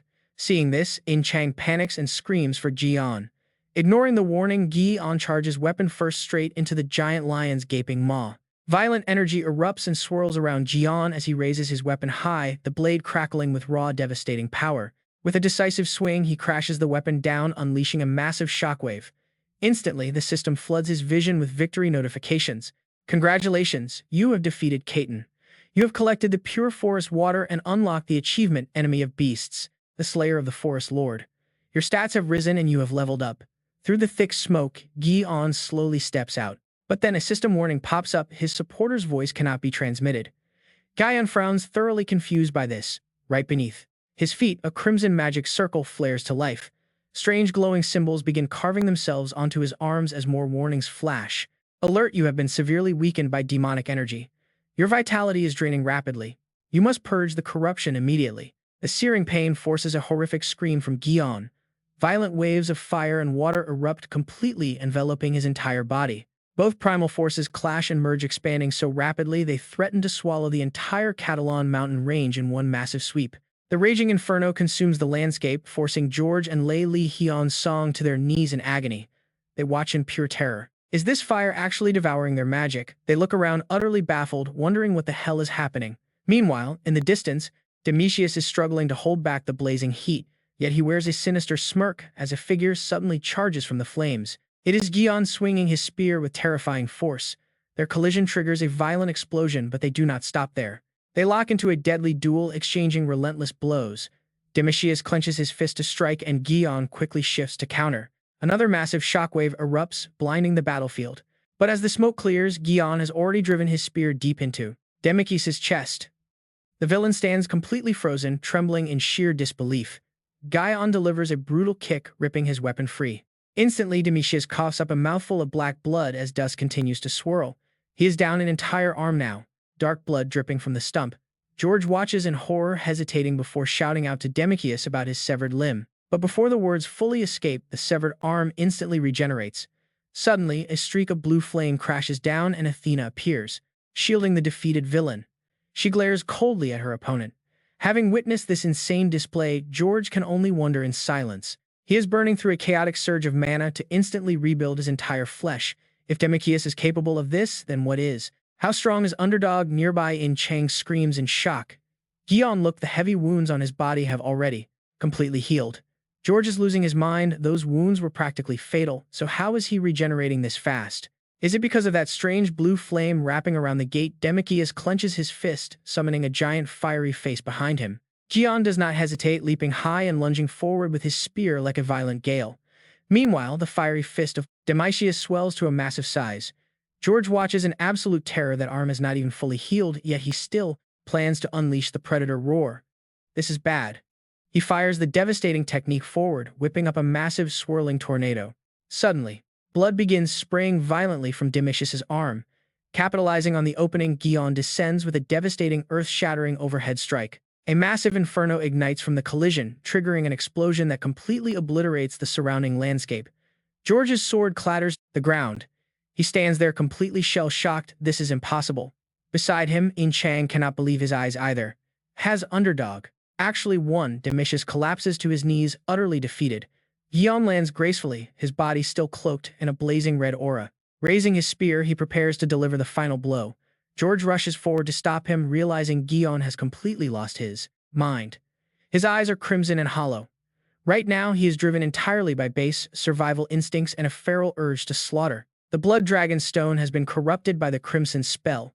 The residual blood of hunted monsters combined with Catalan's magic-infused blood has forged a volatile hybrid crystal. Under its influence, Gi-on is destined to lose control and self-destruct, just like the tragic hunters used as guinea pigs for the crimson spell stone. His spear draws dangerously close to Domitius, but a sudden burst of pink energy halts the blade in its tracks. Athena coldly commands him to kneel. Instantly, Gi-on snaps back to his senses and collapses onto the ground. In Chang stares in complete shock, and the surrounding crowd is just as dumbfounded. To everyone's surprise, Gi-on rises and bows with deep respect, expressing his honor to meet her. But Athena only scowls, clearly annoyed by the chaotic mess. Thanks to this disaster, she now owes a debt. Shaking it off, she casts a curious glance downward, asking who the guy is. George quickly steps in to introduce him as Gi-on, but before he can finish, the warrior cuts him off with wide eyes, declaring, that he is underdog. Athena studies him closely, silently wondering if this single fighter was truly the one behind the massive gate distortion. More importantly, Athena realized her shield was no match for him. Looking around, she saw the entire forest of Sen was completely consumed by dangerous flames that could siphon magic from other beings. Staring at Jun-kyeong, she admitted she had completely misjudged him. She thought he was just some lucky rookie sent over by Asgard. Never did she expect him to actually surpass Demisius. Athena felt extremely threatened. Knowing how dangerous he was, she summoned her spear. He had to be eliminated right here. Her weapon crackled with purple lightning as she lunged. Suddenly, a voice cut through the air telling her to stop. She turned, spotting a bright rainbow shimmering in the sky. A man stepped forward, leaving her completely stunned. Heimdall, she gasped. Why are you here? Seong-gu replied that he wanted to ask her the same thing. Annoyed, Athena demanded to know if he followed the lightning. He didn't answer, instead stepping in front of Jun-kyeong. She snarled at him to move, insisting the boy had to die. Seong-gu warned her if she laid a hand on him, he would consider it a declaration of war against Asgard. Athena's face darkened instantly. She scoffed, war? Is this kid really that important to you? How ridiculous, she mocked. I thought you cared about nothing. Seong-gu stayed completely silent. Then Inep stepped forward, asking for just a moment of her time. Introducing himself as Inep of Nile, he drew a sharp, questioning look from Athena. She recognized the Egyptian warrior. Placing a hand over his chest, Inep bowed. It was a true honor to be recognized by her. He then explained Nile had ordered them to protect the underdog. Athena was stunned as he suddenly summoned a glowing mystical eye. Surely, she recognized the Eye of Osiris. Raising the relic high, Inep stated that since he represented Nile, she had to yield and honor Nile's official request. Just then, a system notification flashed. The gate was collapsing and a new reward sequence was initiated, rewarding him with new skills. Far away inside a magnificent castle, a quiet room came into view through the windows. Inside, In-chang sat slumped in a chair. Suddenly looking up, he rushed to the bedside with teary eyes. Thank heavens you are awake. Jun-kyeong tried to groan. No sound came. He realized with a shock his vocal cords weren't working. In-chang explained that his body was still healing, urging him to rest while he went to call for help. With that, he quickly left. Looking around, Jun-kyeong spotted a round shield with two swords. The round table. He was finally here. He pondered how not all powerful hunters created secret societies just to control the world. Some were actually formed to serve noble protective causes. As he thought about it, the legendary round table was clearly one of them. Yet Jun-kyeong wondered why they chose to stay hidden, refusing to take direct action when the world needed them most. Even as Great Britain teetered on the verge of total collapse, they kept up their disguise. Despite possessing monstrous power, did absolutely nothing to change the situation. He sighed. Right now, his own body was a total mess anyway. Exhaustion weighed him down. He couldn't speak. He couldn't even budge his legs. Suddenly, the system chime echoed, announcing that the Haeonwoo assistant was loading. He quietly realized that if he was correct, he wouldn't be needing the assistant anymore. Instantly, his status window popped up. Levels, stats, and abilities. His level was still above 50, but his skills had deteriorated badly because of the hybrid crystal, leaving him mute. But looking closer at his status board, his eyes widened. He had somehow acquired brand new, unique grade abilities. These were legendary skills like the Sky of the Apocalypse. This would certainly entertain his sponsor. Later on, Seong-gu paid him a visit, asking how he was holding up. Sitting up, Jun-kyeong welcomed him. Seong-gu smiled warmly, noting that the mana encroachment was a rare, tricky case. No known cure. However, seeing how well he was doing, there was no real reason to worry. Jun-kyeong agreed quietly. With his new abilities, it was possible, and the mana flow purging the foreign magic would be easy. Seong-gu smiled and encouraged him to focus on recovery. He mentioned having a few questions once Jun-kyeong healed up. Soon after, Seong-gu found himself standing before the council as Athena. She declared Jun-kyeong's power to be far too destructive and abnormal, demanding a thorough investigation into his abilities. Seong-gu fired back, stating Asgard never pry into their own hunters' personal powers, but Athena immediately cut him off. She demanded to know why they wouldn't clarify this anomaly. He didn't flinch, reminding her she had broken the treaty, originally established between Olympus and Asgard. They were promised victory in this war, which was why they sent their hunter in the first place. Remembering back Jun-kyeong's terrifying out-of-control state, Seong-gu noted they never would have agreed if they knew Demisius would interfere. In this light, their hunter had simply done his duty to ensure they survived. Seong-gu asserted that demanding explanations from them was absurd, and that Olympus should actually be the one giving answers. Athena remained completely unfazed.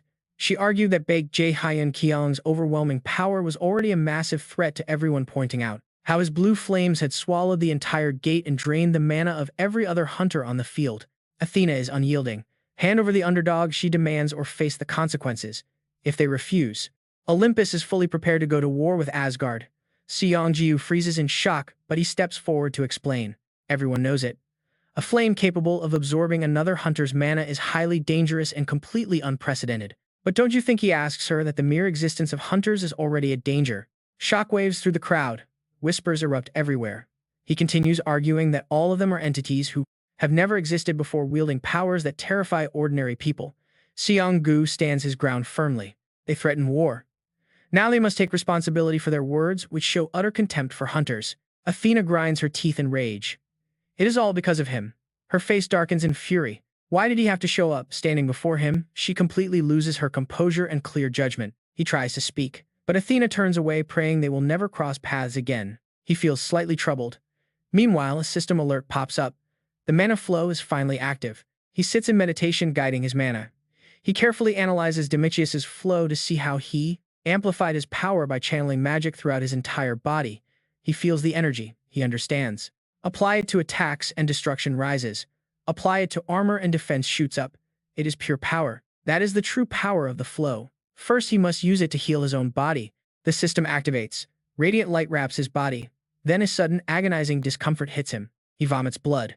Could these be harmful impurities left behind by the blood dragon stone? He is not sure. No matter. With the mana flow active, he just needs to purge them. Slowly, he senses his body. Suddenly, he freezes. His mana flow is blocked. A dark, mysterious magic sphere blocks the way. A black marble in his throat is halting the energy. This is bad. He must try redirecting it. At the training grounds, two forces clash. Purple energy is being overwhelmed. George unleashes a barrage of strikes. Juong In-chang raises her blade. You are too slow, he tells her. Stunned, she counters with a rapid flurry, but George dodges effortlessly. The impact burns the ground black. She leaps up, bringing her blade down. Keep going, he cheers. Fighting humans is not like hunting monsters. Frustrated, she admits she does not understand such deep tactics, desperately swinging her blade in a wide arc. George ducks as his blue energy grazes her cheek. She retreats in panic. We should stop, he suggests. Dejected, she feels utterly useless. She was completely powerless back inside the Catalan gate. Her sponsor probably did not summon her because they could not understand her. She failed to protect Lee Baek Jun-kyeong. She remembers that pitying message from Prince Charming looking at her. It was a brutal reality check she had to accept. That message left her deeply discouraged. She once believed they started at the exact same place, but now he has soared incredibly far ahead while she remains stagnant. She is utterly unworthy of being his companion. She clenches her fists in shame. Her weakness nearly cost Lee Baek Jun-kyeong his life. It was all her fault. George wipes his sweat. She approaches him, begging him to train with her just one more time. He turns, seeing his own past self in her eyes. The bitter regret of failing to protect loved ones. Jung and Chang will get stronger. He knows it. Setting his towel down, he agrees to another round. She vows to do whatever it takes. She must get stronger. Once training ends, George enters a quiet room. Hanging blood bags and IV drips fill the room. Inside the Catalan gate, he had sensed her vast potential. But her growth is no joke. George stares down at his own trembling hand, completely amazed by her. She is truly remarkable. With every clash of their blades, he felt her strength reaching a whole new level. Clenching his fist, he looks at the man resting silently on the hospital bed. It is Demetrius. He begins to speak. The underdog has finally woken up. He knows Demetrius would love this news. Wake up soon, he urges. But Demetrius remains silent. Elsewhere, Seong-gu slowly walks through a grand hall. He looks up. Lee Baek Jun-kyeong is already training. Smiling, Seong-gu admits he is amazed to see him standing. You always amaze me, he says. Standing face to face, Lee Baek Jun-kyeong calmly asks if that is really true. Seong-gu rests his hands on his hips. What do you know? He asks about the legendary thunderbolt of Zeus. He quickly explains. No ability in this world can match Zeus's lightning. Powers like that are always coveted and hunted. But Lee Jun-kyeong interrupts. Just like the Bifrost you possess. The man recoils in shock, wondering how he knows. Anxious, Lee Jun-kyeong admits he has something important to share. Glancing around, the man agrees. This is no place to talk. He leads the way under the blue sky. Rainbows sparkle over white clouds. They step into a gorgeous courtyard where the magnificent estate looms ahead. Fountains dance in the sunlight. Lee Jun-kyeong looks around in absolute awe. It is stunning, he whispers. He explains this is his private domain. Curiously, he asks if Lee Jun-kyeong is a prophet or a regressor. Without hesitation, Lee Jun-kyeong answers. He simply read a book about him and his allies, but his face darkens. It was a book about the Demon King. And watch Seong-gu, his eyes widen in total frozen shock. They stand opposite each other. Song-gu raises his hand. How can I believe that I killed you? Lee Jun-kyeong quickly clarifies that Song-gu did not kill him. He just assumed Song-gu already knew the future. He knows this is no lie. Song-gu's face falls. You even know Athena and I are dating, he mutters. Song-gu realizes he has to believe him. Meanwhile, Lee Jun-kyeong wonders if Bifrost is actually telling the truth. However, the book is incomplete. Shocked, Song-gu asks what he means as Lee Jun-kyeong breaks down the details. It only contained the beginning. The rest of the future he stumbled upon himself as most of Seong-gu's records were missing. He only knows a fraction of the story. Lee Jun-kyeong asserts his honesty once more and Song-gu's face turns deadly serious. Acknowledging this, Song-gu asks for his ultimate goal. Lee Jun-kyeong reaches out, wanting to prevent a horrific future. He wants to change things before they go downhill. However, Bifrost cannot distinguish between lies and truth. It can only judge whether someone intends to harm Heimdall. Lee Jun-kyeong bites his lips, silently apologizing for keeping secrets. He cannot reveal everything, and changing the future was never his true plan. Meanwhile, a magnificent tower stands in the night. Perched on a tree branch outside Lee Jun-kyeong's window, Inept smiles with relief. His ally has finally awakened. Lee Jun-kyeong is surprised that Inept managed to sneak inside the Round Table headquarters. He asks what is going on. Inept begs for forgiveness for his disrespect, risking everything to make a desperate plea.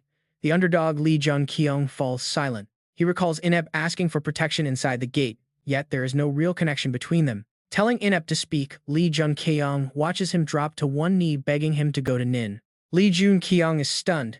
The commander of Nin is kneeling just for this. They only met briefly and helped each other. Why would he go this far? It makes no sense.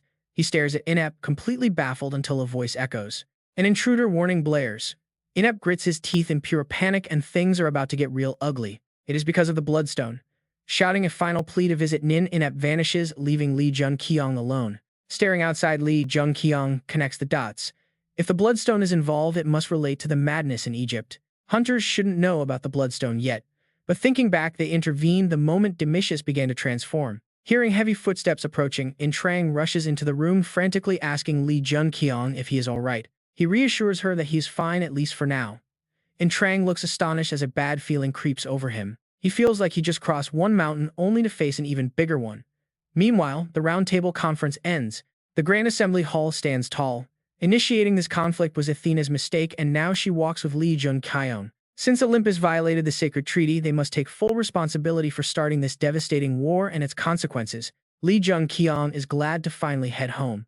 But a voice calls out from behind them, making them stop in their tracks. Turning around, she recognizes him. Instantly drawing her sword to shield Lee Jun-kyeong, her eyes glow with a fierce purple hue. Enveloped in a dark, ominous aura, George emerges from the shadows. He stands on the steps, staring down at them. Lee Jun-kyeong reassures Trang that everything is fine.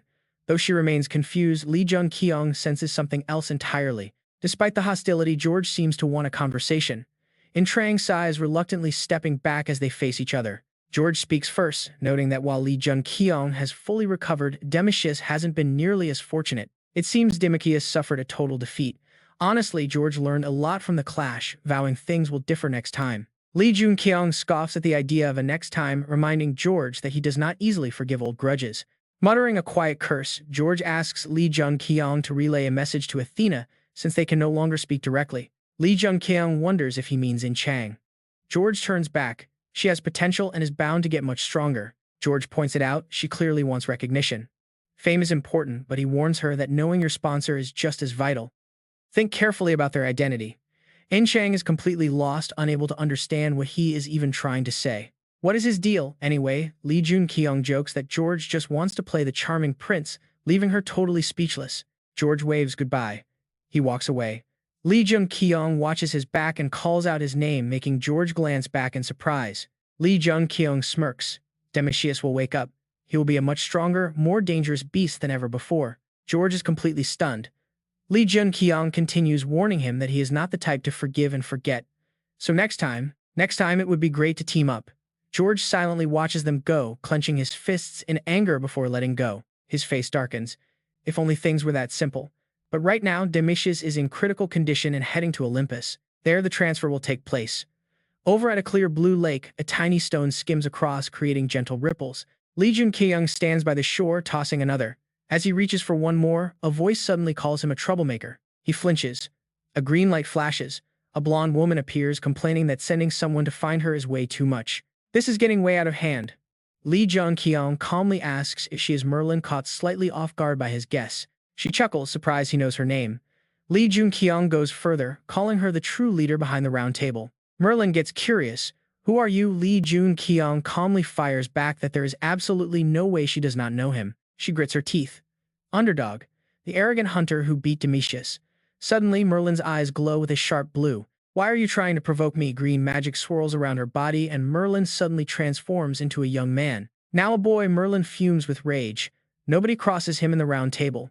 He demands to know Lee Jun-kyeong's real identity. Lee Jun-kyeong goes quiet. His tone gets freezing cold, the one who knows where Excalibur is hidden. Merlin is speechless. At the airport, Lee Jun-kyeong walks up to In-chang, who immediately asks where he has been wandering. He says he had to meet someone. Talk about a bad cover story. In-chang instantly senses something fishy is going on.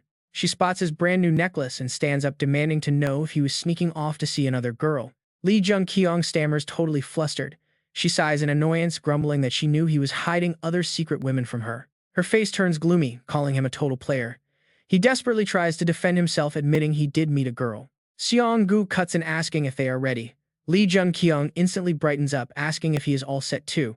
Seong-gu relaxes, teasing that seeing him must make Lee Jun-kyeong happy. Let's head home. Suddenly, a completely strange voice calls from behind. Lee Jun-kyeong turns around. A stranger delivers a quiet warning, saying that Merlin told me to tell you to wait right there. He looks amused, warning that he will pay dearly for taking that necklace. Back at the airport, Seong-gu glances at him. How do you even know Merlin? Lee Jun-kyeong explains they made a deal, while Seong-gu looks closely at his neck in wonder. Is that actually Merlin's necklace? Lee Jun-kyeong nods. Yes, and because of this thing, I almost ended up losing my life. Suddenly, George is furious, his green eyes flashing as he yells out.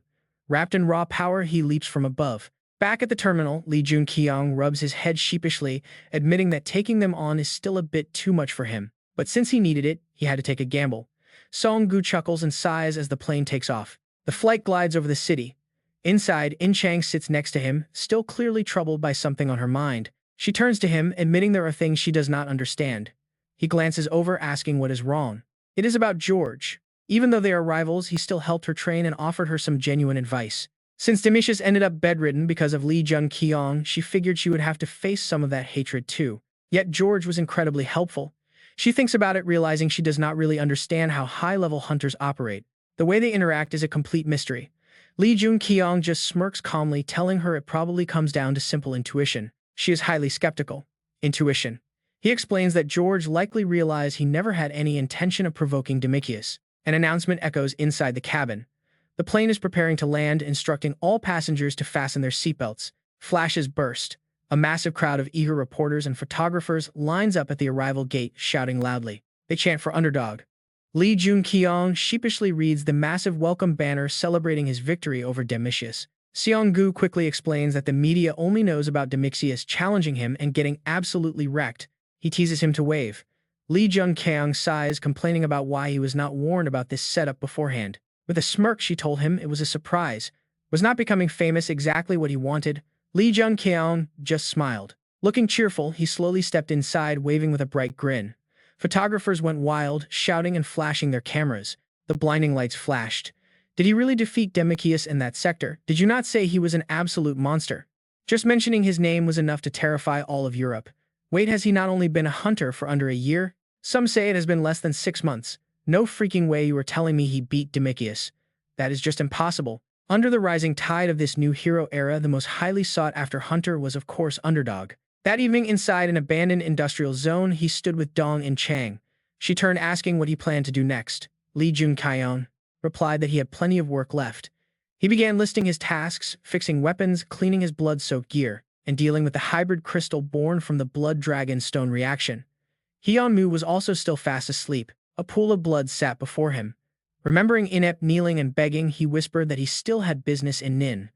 But the very first thing Lee Jun-kyeong suddenly turned and said was to move. He had always wanted his own home since childhood. He smiled happily. She sighed in disbelief. Of all things, his top priority was moving. Still, she quickly told him, That was fine. Since he did not need her help for now, she had something to say. Curiously, he asked what it was. Dong In-chang replied that she would be acting on her own from now on. He was slightly caught off guard. Raiding with Yoon. Gwai-on was incredibly valuable and fun, but after hearing what George said, she realized there were things she had to achieve herself. As the night grew quiet, Jun-kyeong stood in deep thought for a long moment while Dong In-chang slowly walked away. He smiled, realizing she had found her spark. Dong In-chang would soon grow much stronger. Then his phone suddenly rang. He picked up and said hello. A familiar voice responded, Jun-kyeong, it is Kim Soo-dong. The president wants to see you. He listened in silence as Kim Soo-dong offered to pick him up tomorrow. His face darkened as he suddenly remembered something critical. He had completely forgotten the most crucial detail. He pictured Odin the clock tower peak. Meanwhile, George dashed forward, gasping. No way, there is absolutely no way. He accelerated, blinding power filling the training yard. That fist possessed unbelievable force. Demetrius was training relentlessly, throwing one heavy punch after another. Sweat poured down his face as he panted heavily. George called out to Demetrius in disbelief. Demetrius turned to George, extending a hand and asking when he had woken up. Demetrius looked surprised. Why are you acting like this? Is this the first time you have seen a hunter get defeated? George insisted that he had never lost a single battle before. Demetrius just chuckled, while George silently thought to himself that something had changed. Usually, when Demetrius was anxious, he would overreact. But looking at him right now, he seemed unbelievably calm, as if a massive weight had been lifted. Seeing this serene attitude, George asked what happened. He replied that Gwai-on never intended to be his enemy from the start. George gasped in shock, staring at his eyes. Seriously, look at those eyes, they had flared into a fierce glowing red. Demetrius added that he had fully mastered his rage. Staring at his palm, he grinned triumphantly, saying it felt like Jun-kyeong had given him a valuable gift. Jun-kyeong knew that in the future, Demetrius would rise again, becoming an even more formidable beast than before. He smiled, musing that it would be amazing if they ended up on the same team. George smiled in amusement. As sunset painted the ruined wasteland, a defeated figure collapsed on the battlefield, a sharp steel blade driven into the ground. Suddenly, two bursts of light collided in midair. Dong In-chang was forced back several paces, her swift feet sliding to a halt. She regained her balance and raised her sword, a mysterious purple energy swirling around her blade. Standing right in front of her was a ferocious beast. She panted heavily, sweat dripping down as she realized they had been fighting for 3 days. Where on earth did this giant monster come from anyway? It felt exactly like facing off against Demetrius all over again. The beast bared its razor-sharp teeth, exhaling hot steam.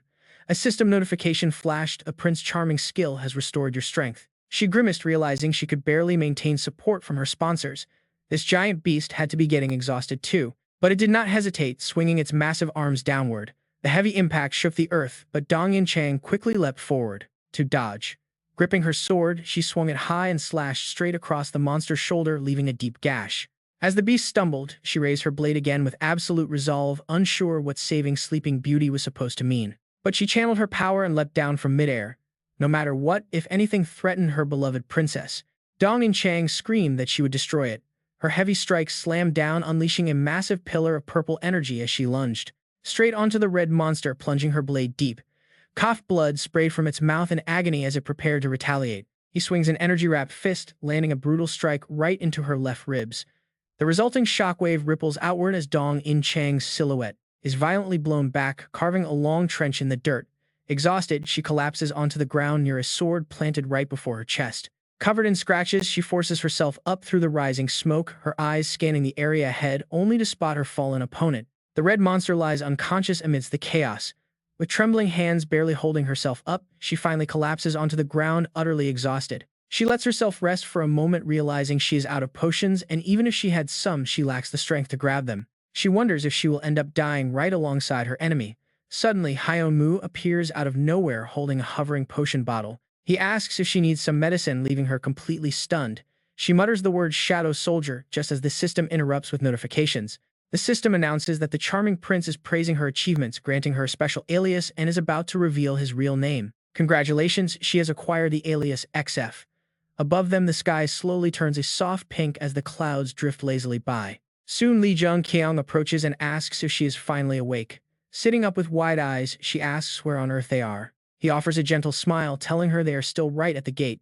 She remains confused about how her body suddenly feels so much better. She asks if he gave her some kind of miracle elixir, but he says no. Still, he congratulates her on what just happened.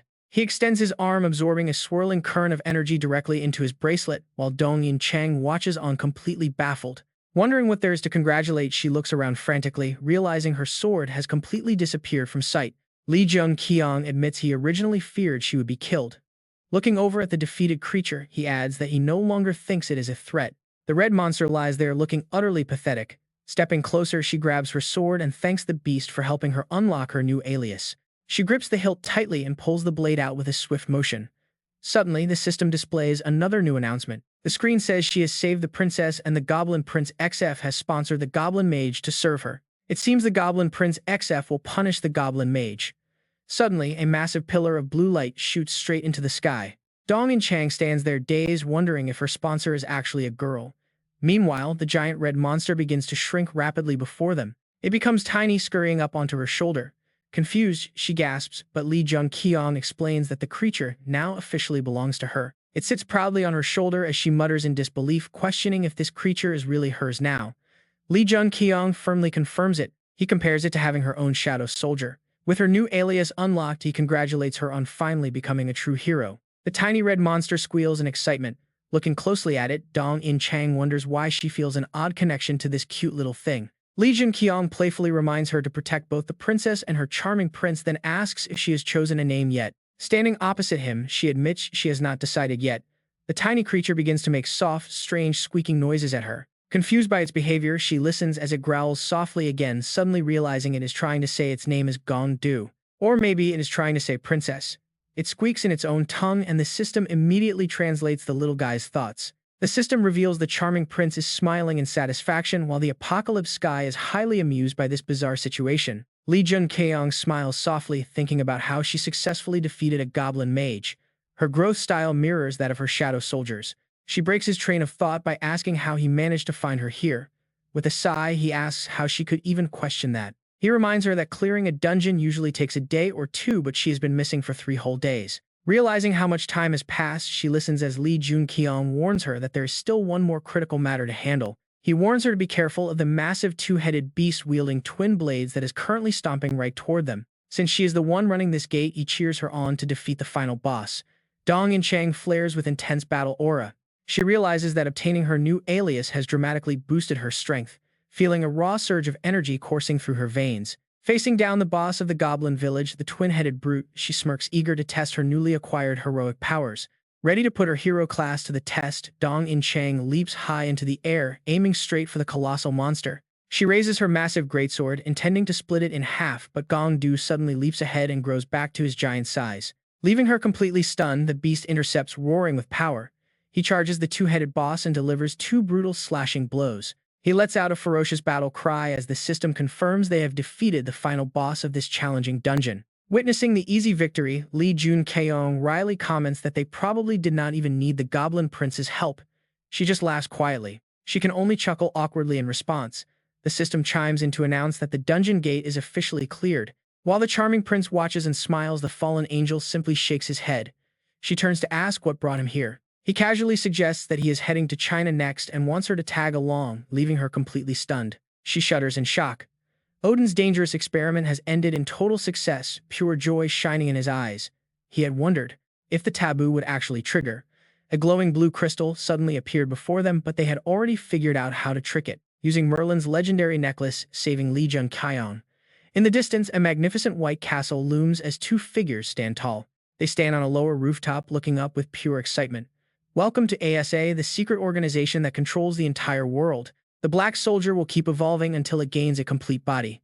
He recalls a line of undead, and though it is far from matching the Dread King's legendary army, he can still summon 7 more skeleton soldiers to beef up his growing forces. On top of that, another one manifests right in his hands. He glances down at his bracelet, displaying a pair of inactive skulls. Both skeletons are currently offline. He pays a visit to the blacksmith Brock, who successfully repaired his spear thanks to Parun. A blazing sword appears fully wrapped in raging fire. But there is a catch: it can turn on its own master and kill them. Memories flash of thousands of marching skeletons. Next up, the most dangerous territory on the planet, China. After failing to contain the dungeons, the entire country has completely transformed into a brutal kingdom of monsters. Yet it is also the only place with someone capable of fixing the black soldier. A middle-aged man stands watching. He strokes his beard, observing the battlefield from afar. This entire war is about to unfold right here in China. At the northern front, a massive horde of armed snow orcs charges forward, bloodthirsty, aggressive, and without a single shred of hesitation. The defenders brace for impact.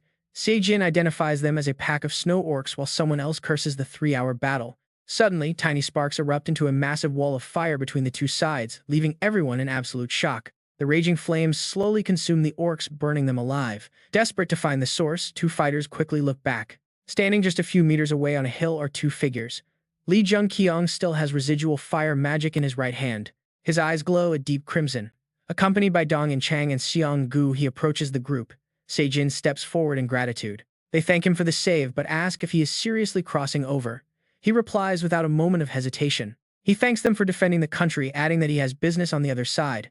Seijin sighs, fully aware of Gyeon's victory over Demisius, yet remains worried. This barrier is completely impassable, keeping everyone from advancing any further. As Seong-gu watches in silence, Gyeon reassures the team, telling them not to worry because he knows exactly what to do. The scene shifts to a shimmering misty wall of water blocking their path. Seong-gu notes that even melting it is completely impossible. The barrier is shrouded in mystery. In Chang, her coat bundled up with Gongdu on her shoulder, asks what they are looking at. He explains it is a portal, revealing that the entire country of China has turned into one massive dungeon gate. She repeats in disbelief, a gate he promises she will see soon enough. Seong-gu then touches the water, causing it to ripple. His eyes glow a warning gold as he tells them that from this moment on he cannot help them. No matter what happens, they are on their own. The water wall begins to split open right from his fingertips. He promises to return in 1 month. If they do not make it back by then, he will check again the following month. Gyeon agrees to the terms, confidently stating they will return right on schedule if everything goes according to plan. Seong-gu hopes for the best, watching quietly as the duo slowly walks into the portal, his gaze locked onto their backs. He has full faith in Gyeon, knowing he always gives his absolute best to keep his word and save everyone. With a heavy sense of responsibility weighing on his shoulders, Seong-gu takes a step forward, determined to share their massive burden. Inside the border, a freezing blizzard blankets the ruins of China. The two push forward against the biting cold. In Chang wonders if anyone could possibly survive in such a freezing wasteland. Snuggled in her collar, Gongdu seems to agree. Gyeon's frosty breath mixes with the freezing air. It is much colder than expected, causing a deep wave of worry. This means events are moving far quicker than they did in the past. Suddenly, a beastly roar echoes through the wind. A snow orc emerges from the storm, putting him on guard. In Chang steps forward, drawing her sword to warm up. She claims this target for herself, swinging her blade clean through the beast's massive body with incredible crushing force. But they are not alone. A whole pack of furious snow orcs suddenly charges at them like a pack of wolves. Ready for battle, she dares them to bring it on. But instead of attacking her, the beasts suddenly flee in terror. It is as if something far worse is coming. Gyeon senses a dark shift in the air as massive figures emerge. Through the thick fog, creatures with long, horn-like teeth appear. The system screen flashes, identifying them as ice trolls. They are completely immune to cold and possess insane regeneration. Their power is easily on par with a high-ranking hunter.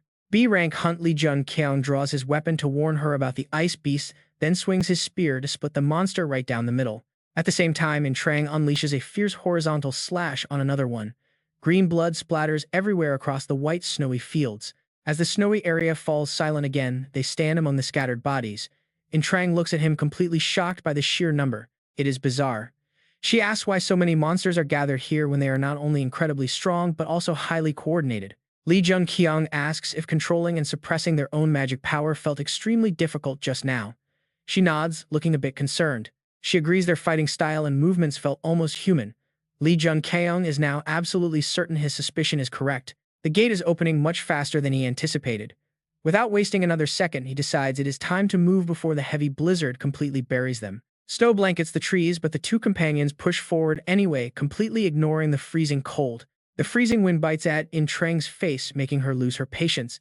She sighs and asks how much longer they have to walk. Jun-kyeong casually replies that on foot it would take about a month. Trang screams in pure disbelief. A whole month, he clarifies that he only meant on foot, and they obviously do not have that kind of time to waste. They need to find a fast vehicle as soon as possible, and their first destination is right over those peaks. He points toward the freezing, towering peaks of Mount Bishdu.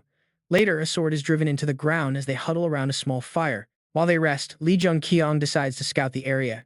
He tells them he is going to take a look around, and Gongdu nods. Eventually, he returns with 2 massive snow reindeer. They climb on and ride the beasts, charging right through the storm. They speed toward the distant Mount Bishdu. Once they arrive, they halt in a desolate area with a clear trail ahead of them. Looking at the path, Trang gets a bad feeling. She asks if they are actually heading to the peak of Mount Bichdu. It should be getting colder, but it actually feels warm. Unbuttoning her coat, she points out that she has not seen a single monster. The lack of beasts is no coincidence. He explains that it is because the Master of the Mountain is actively guarding this territory. Mentioning the Master of the Mountain leaves her with endless questions. Is this guardian a human? Jun-kyeong stays completely silent. He shakes his head. No, he says. She guesses again, so is it a monster, or maybe some kind of mystical wild animal? Not quite, he replies calmly. He admits he does not even know what to call it, but they are about to find out. He tells her to leave the reindeer behind. His eyes glow with intense crimson energy as he focuses on what lies ahead. First, they must pass through the barrier. Before them stands a massive wall of concentrated energy blocking their path. It completely seals off the other side. While their side is freezing, the sky beyond the barrier is a clear, warm blue. Meanwhile, a figure stands atop a skyscraper, looking over the city. Jang Hojin reflects on how the world fell into complete chaos. Because he possessed an awakened power far greater than anyone else, he founded Asgard and dedicated his life to humanity. Looking down at the bustling city below, he remembers what he realized back when he first started using his powers to save people. Those without magic are naturally weeded out. To him, only the hunters who survive the worst trials are actually worth protecting. For him, the hunters who survive the absolute worst hardships are the only ones who truly deserve protection. His face darkens. Jun-kyeong already headed to China, but he has been deeply disappointed by that country's failure to meet expectations. Aside from extreme climate shifts and endless monster swarms, nothing there has caught his interest until now. He thinks of the man who defeated Domitius without even using hero power. That hunter might be a very rare find. Staring at his palm with a wicked grin, he chuckles to himself, this is going to be incredibly fun. He licks his lips like a predator eyeing his next meal. Realizing he is losing control, he quickly covers his mouth, advising himself not to rush. Dark energy flares around him as his sinister smile returns. He wants to savor this slowly. After all, this is the final course meant to satisfy his deep, endless hunger. The scene shifts and the two find themselves in a whole new region. Trang excitedly asks if they have finally arrived. He confirms they have, but suddenly stops mid-sentence as his attention is pulled toward a strange presence nearby. His weapon glows as a red aura flares around him. He stands on high alert, staring up at a group of mysterious figures. The armed strangers look incredibly hostile. Trang draws her sword and asks if these freaks are monsters or humans. He calmly clarifies the situation, explaining that these people are actually the remnants and survivors of the former North Korea. Hearing this, their leaders are visibly shocked that a complete stranger already knows exactly who they are. They demand to know how he uncovered their identity, but Jun-kyeong simply requests to see the Master of the Mountain. The guards look at each other with deep suspicion, wondering how these outsiders could possibly know about Sangun. The leader raises his fists, shouting that they are intruders and ordering a charge. Jun-kyeong really doesn't want to get involved. He grumbles about wasting his time on a pointless brawl, but it looks like a fight is completely unavoidable. Then a voice rings out. That shout cuts the tension. The guard turns to find a little girl waving from the distance. She smiles warmly, calling out that Bae Sang-gun wants them escorted inside.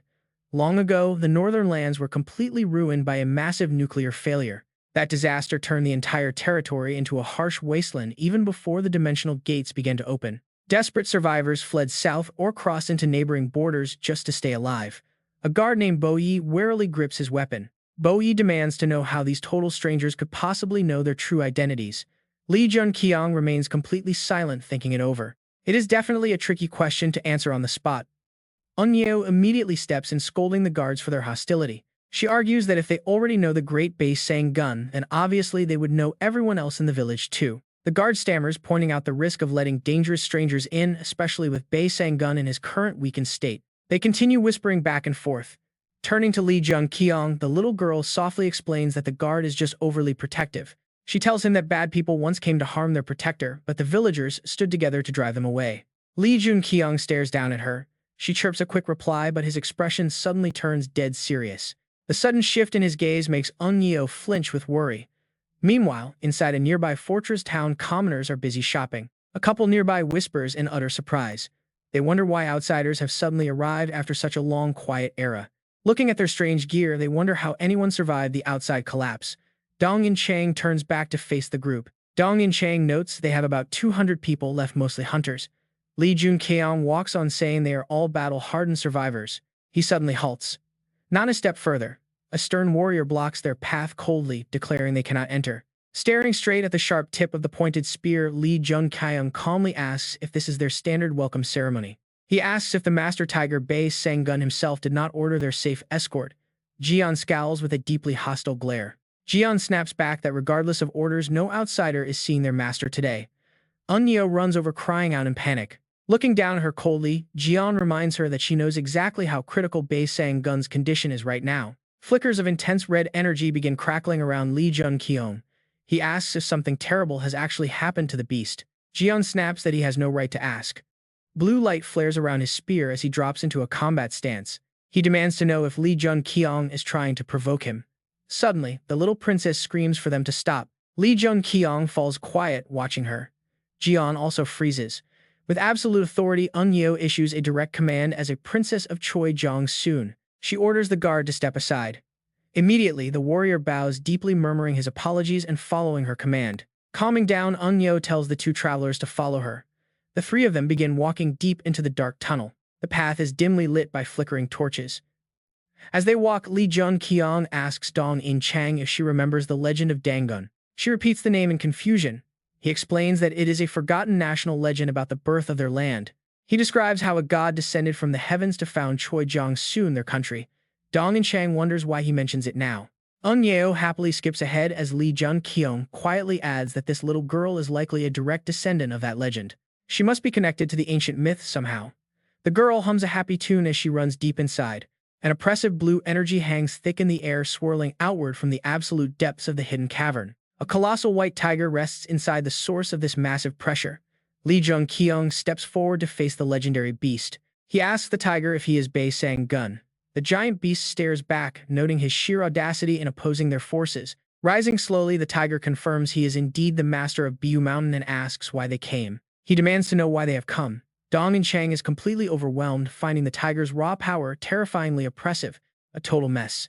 Lee Jun-kyeong casually calls the tiger's power chaotic, leaving the legendary beast completely stunned. He warns that the protective barrier over Baekdu Mountain is on the verge of vanishing completely. He asks if he is wrong. Lee Jun-kyeong calculates his next move. The ancient tiger is slowly dying and its failing magic is dragging Biu Mountain down too. The master tiger demands to know his identity. Lee Jun-kyeong calmly replies that he is simply someone who can help. However, he clarifies that the beast is not the actual person he came all this way to find. He demands to see the mountain's true owner. Bei Sang-gun roars in sheer fury at his insolence.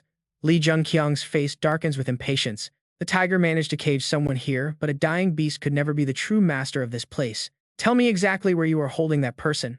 Do that, and I will rescue you along with the rest of Cheonji. Bei Sang-gun glares at Lee Jun-kyeong. Outside, the open sky is beautifully clear as Lee Jun-kyeong and In-chang walk together. They stand together on a small path beneath the tree canopy. In-chang finally voices the question on her mind. Who exactly is Bei Sang-gun anyway? You said he is not a monster. Lee Jun-kyeong smiles softly and says she can think of it simply. He is just like the deer they rode to get here. However, Bei Sang-gun is a far more advanced spiritual being. Lee Jun-kyeong recalls traveling with her and those deer. Simply put, after absorbing the magical energy from the earth, flowing from the gate, their appearance and personality transformed. Yet In-chang argues that talking to humans is impossible, not to mention possessing such an immense amount of power. Even his attitude felt far too human. Lee Jun-kyeong looks down and agrees. She is right, but even before absorbing that magic, Bei Sang-gun was different from ordinary animals. He asks if she knows about the alpha species. They are creatures with massive, powerful bodies and superior intellect. Over time, these highly intelligent alpha beings can easily become the legendary subjects of ancient myths, and Bei Sang-gun is the living proof of that legend. Lee Jun-kyeong continues to explain the situation. Because Bei Sang-gun actually has a sponsor, In-chang is stunned to hear that he is basically like a hunter himself. Right now, he is injured because of an intruder on Mount Baekdu. Looking up at the sky, Lee Jun-kyeong reveals, Bei Sang-gun is not their only objective. They must also deal with a mysterious intruder who hurt him. You hurt him, Eun-hae whispers, extending both hands as energy radiates outward. Suddenly, the young girl shouts and demands the world to open. A brilliant beam of light pierces the clear sky, shooting straight down. The impact unleashes wild winds across the quiet mountains. Lee Jun-kyeong and In-chang watch silently from a high cliff. Without hesitation, they leap off. In-chang follows him right into the glowing beam, sending a shockwave rippling outward. As the shockwave settles, the little girl closes her hands to seal the world. The light fades and Eun-hae sighs. She silently prays for their safe return. Instantly, a system notification alerts them that they have entered the sealed realm. The two find themselves in a dark, ominous tunnel. In-chang is completely confused and asks about this express gate. Jun-kyeong calmly explains while conjuring a small flame in his hand. It is essentially a gate inside another gate. Since both Korea and China are heavily affected, almost every gate in this region acts as an express portal. In-chang complains about the sweltering heat, a harsh contrast to the freezing cold earlier. He laughs and calls it training. This extreme environment will only make them stronger. Suddenly, a notification pops up. The prince on a white horse has granted heat resistance. Jun-kyeong silently notes that a hero who inherits Prince Sefed's legacy receives incredibly generous sponsorships. Meanwhile, In-chang keeps grumbling, wishing she had cold resistance too. She quickly moves to clear the monsters in their path. Her sharp sword cleanly slices a beast in half. After taking down the creature, she lets out a heavy sigh. She looks back at him, glad it is over. Suddenly, 2 system alerts ring out: fire mastery increased and level up achieved. Jun-kyeong smiles to himself. The intense fire energy of Cheonji Gate is absolutely perfect for rapid leveling. In-chang looks up and hesitantly asks about the clan leader. Who is that young girl, and did she create this realm, these sealed territories? Jun-kyeong smiles and clarifies that she did not actually build this space from scratch. Instead, she used the barrier to trap the intruder inside. This area is the absolute center of Mount Bakdu. It is where all the mountain's energy flows, fueling base Sanggun's power. Jun-kyeong adds that Eun-hye can easily channel this energy. She is the one who granted base Sanggun his power in the first place. Hearing this leaves In-chang completely stunned. She asks if that means Bei Sanggun is not the strongest. The clan leader must be the most powerful entity here. He quickly interrupts, warning that the intruder inside the sealed realm is likely far stronger than any boss they have faced. In-chang's eyes widen in sheer realization. She then asks about the girl's actual name, finding her nickname pretty unique. Jun-kyeong shakes his head. He does not know her real name, explaining that Unjul is merely her nickname. In-chang looks defeated, laughing at how massive the world is. She struggled so hard to become a hero herself, yet she meets legendary heroes everywhere she goes. Nearby, a guidebook appears touting Cheonji Village as the ultimate training ground. Jun-kyeong grips his spear and charges forward. Just as the Demon King's memoir noted, a hunting ground like this is incredibly rare. He must level up as fast as possible to prepare for whatever sudden changes the future might bring.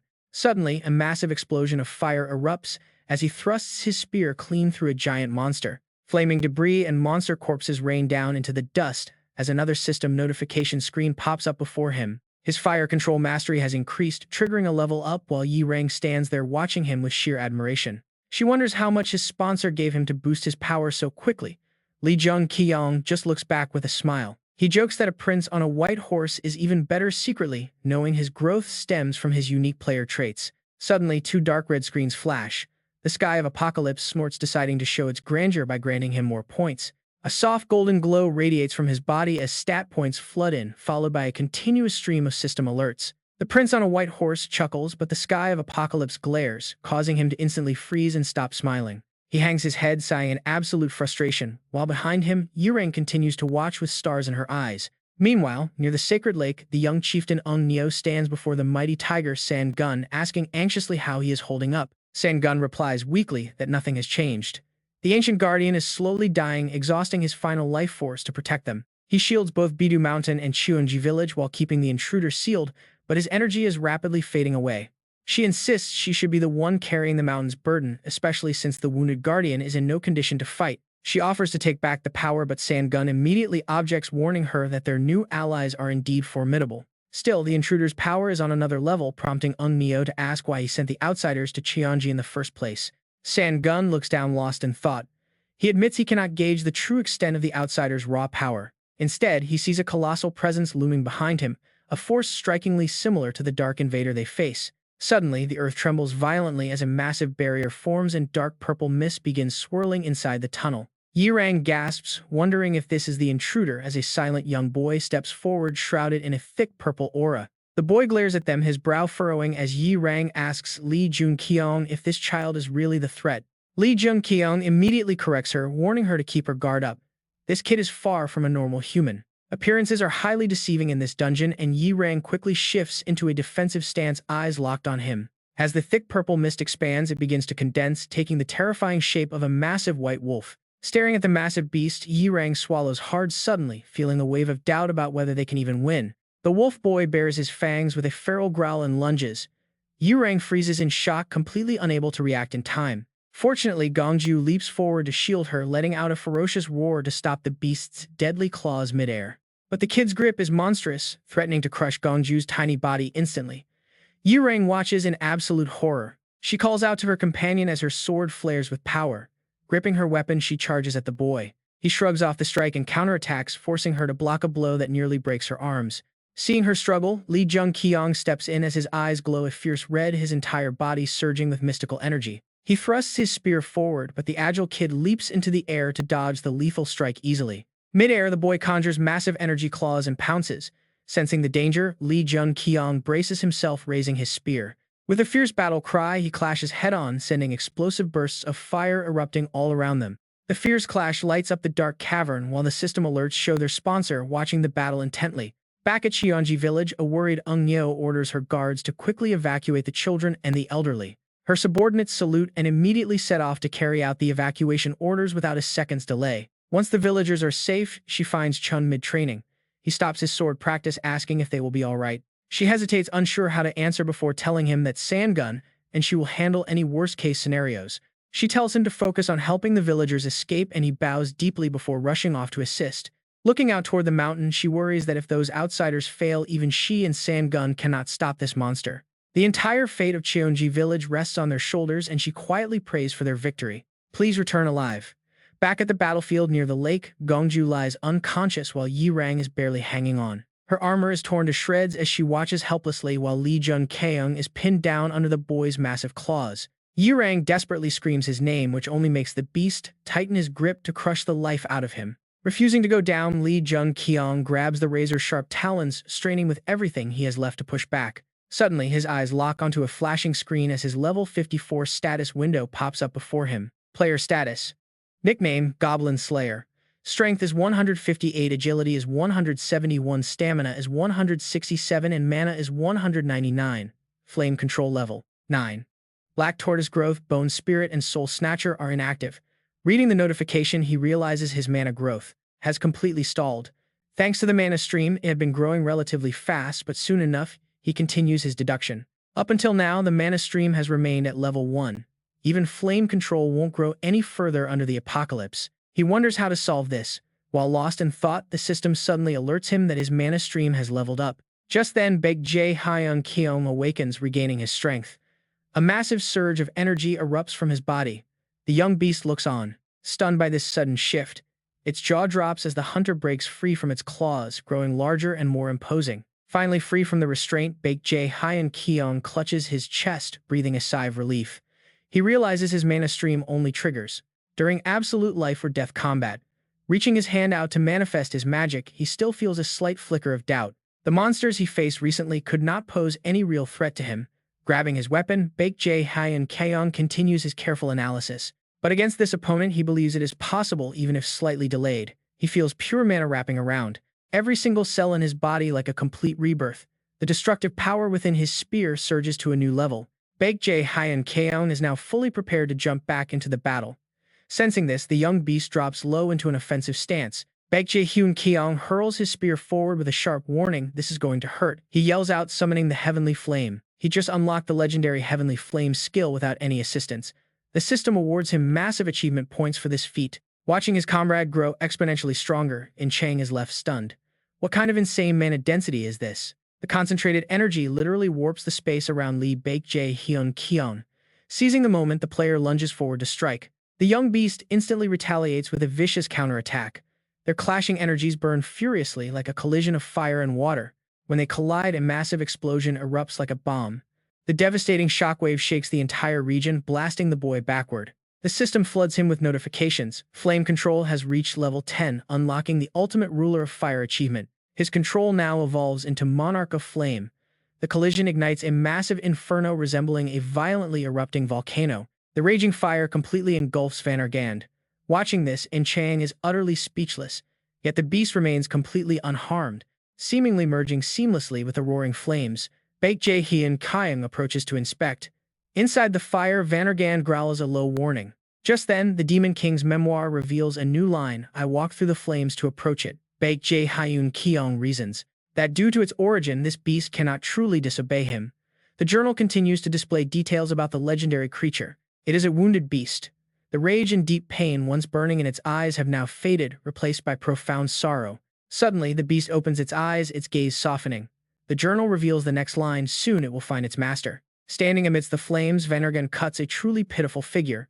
Lost in thought, Jun-kyeong looks up as the system issues a warning.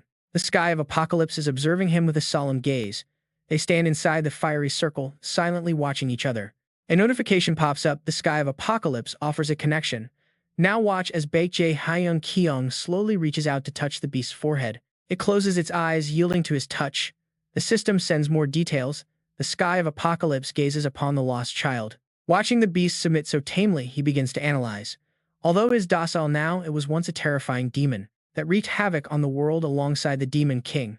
A loyal ally and follower treated by the Demon King like his own child. The memoir displays its legendary titles, the White Snow King, Monarch of Beasts, Fang of God, and other names given by humanity. Reading this, he instinctively murmurs a single name, Fenrir.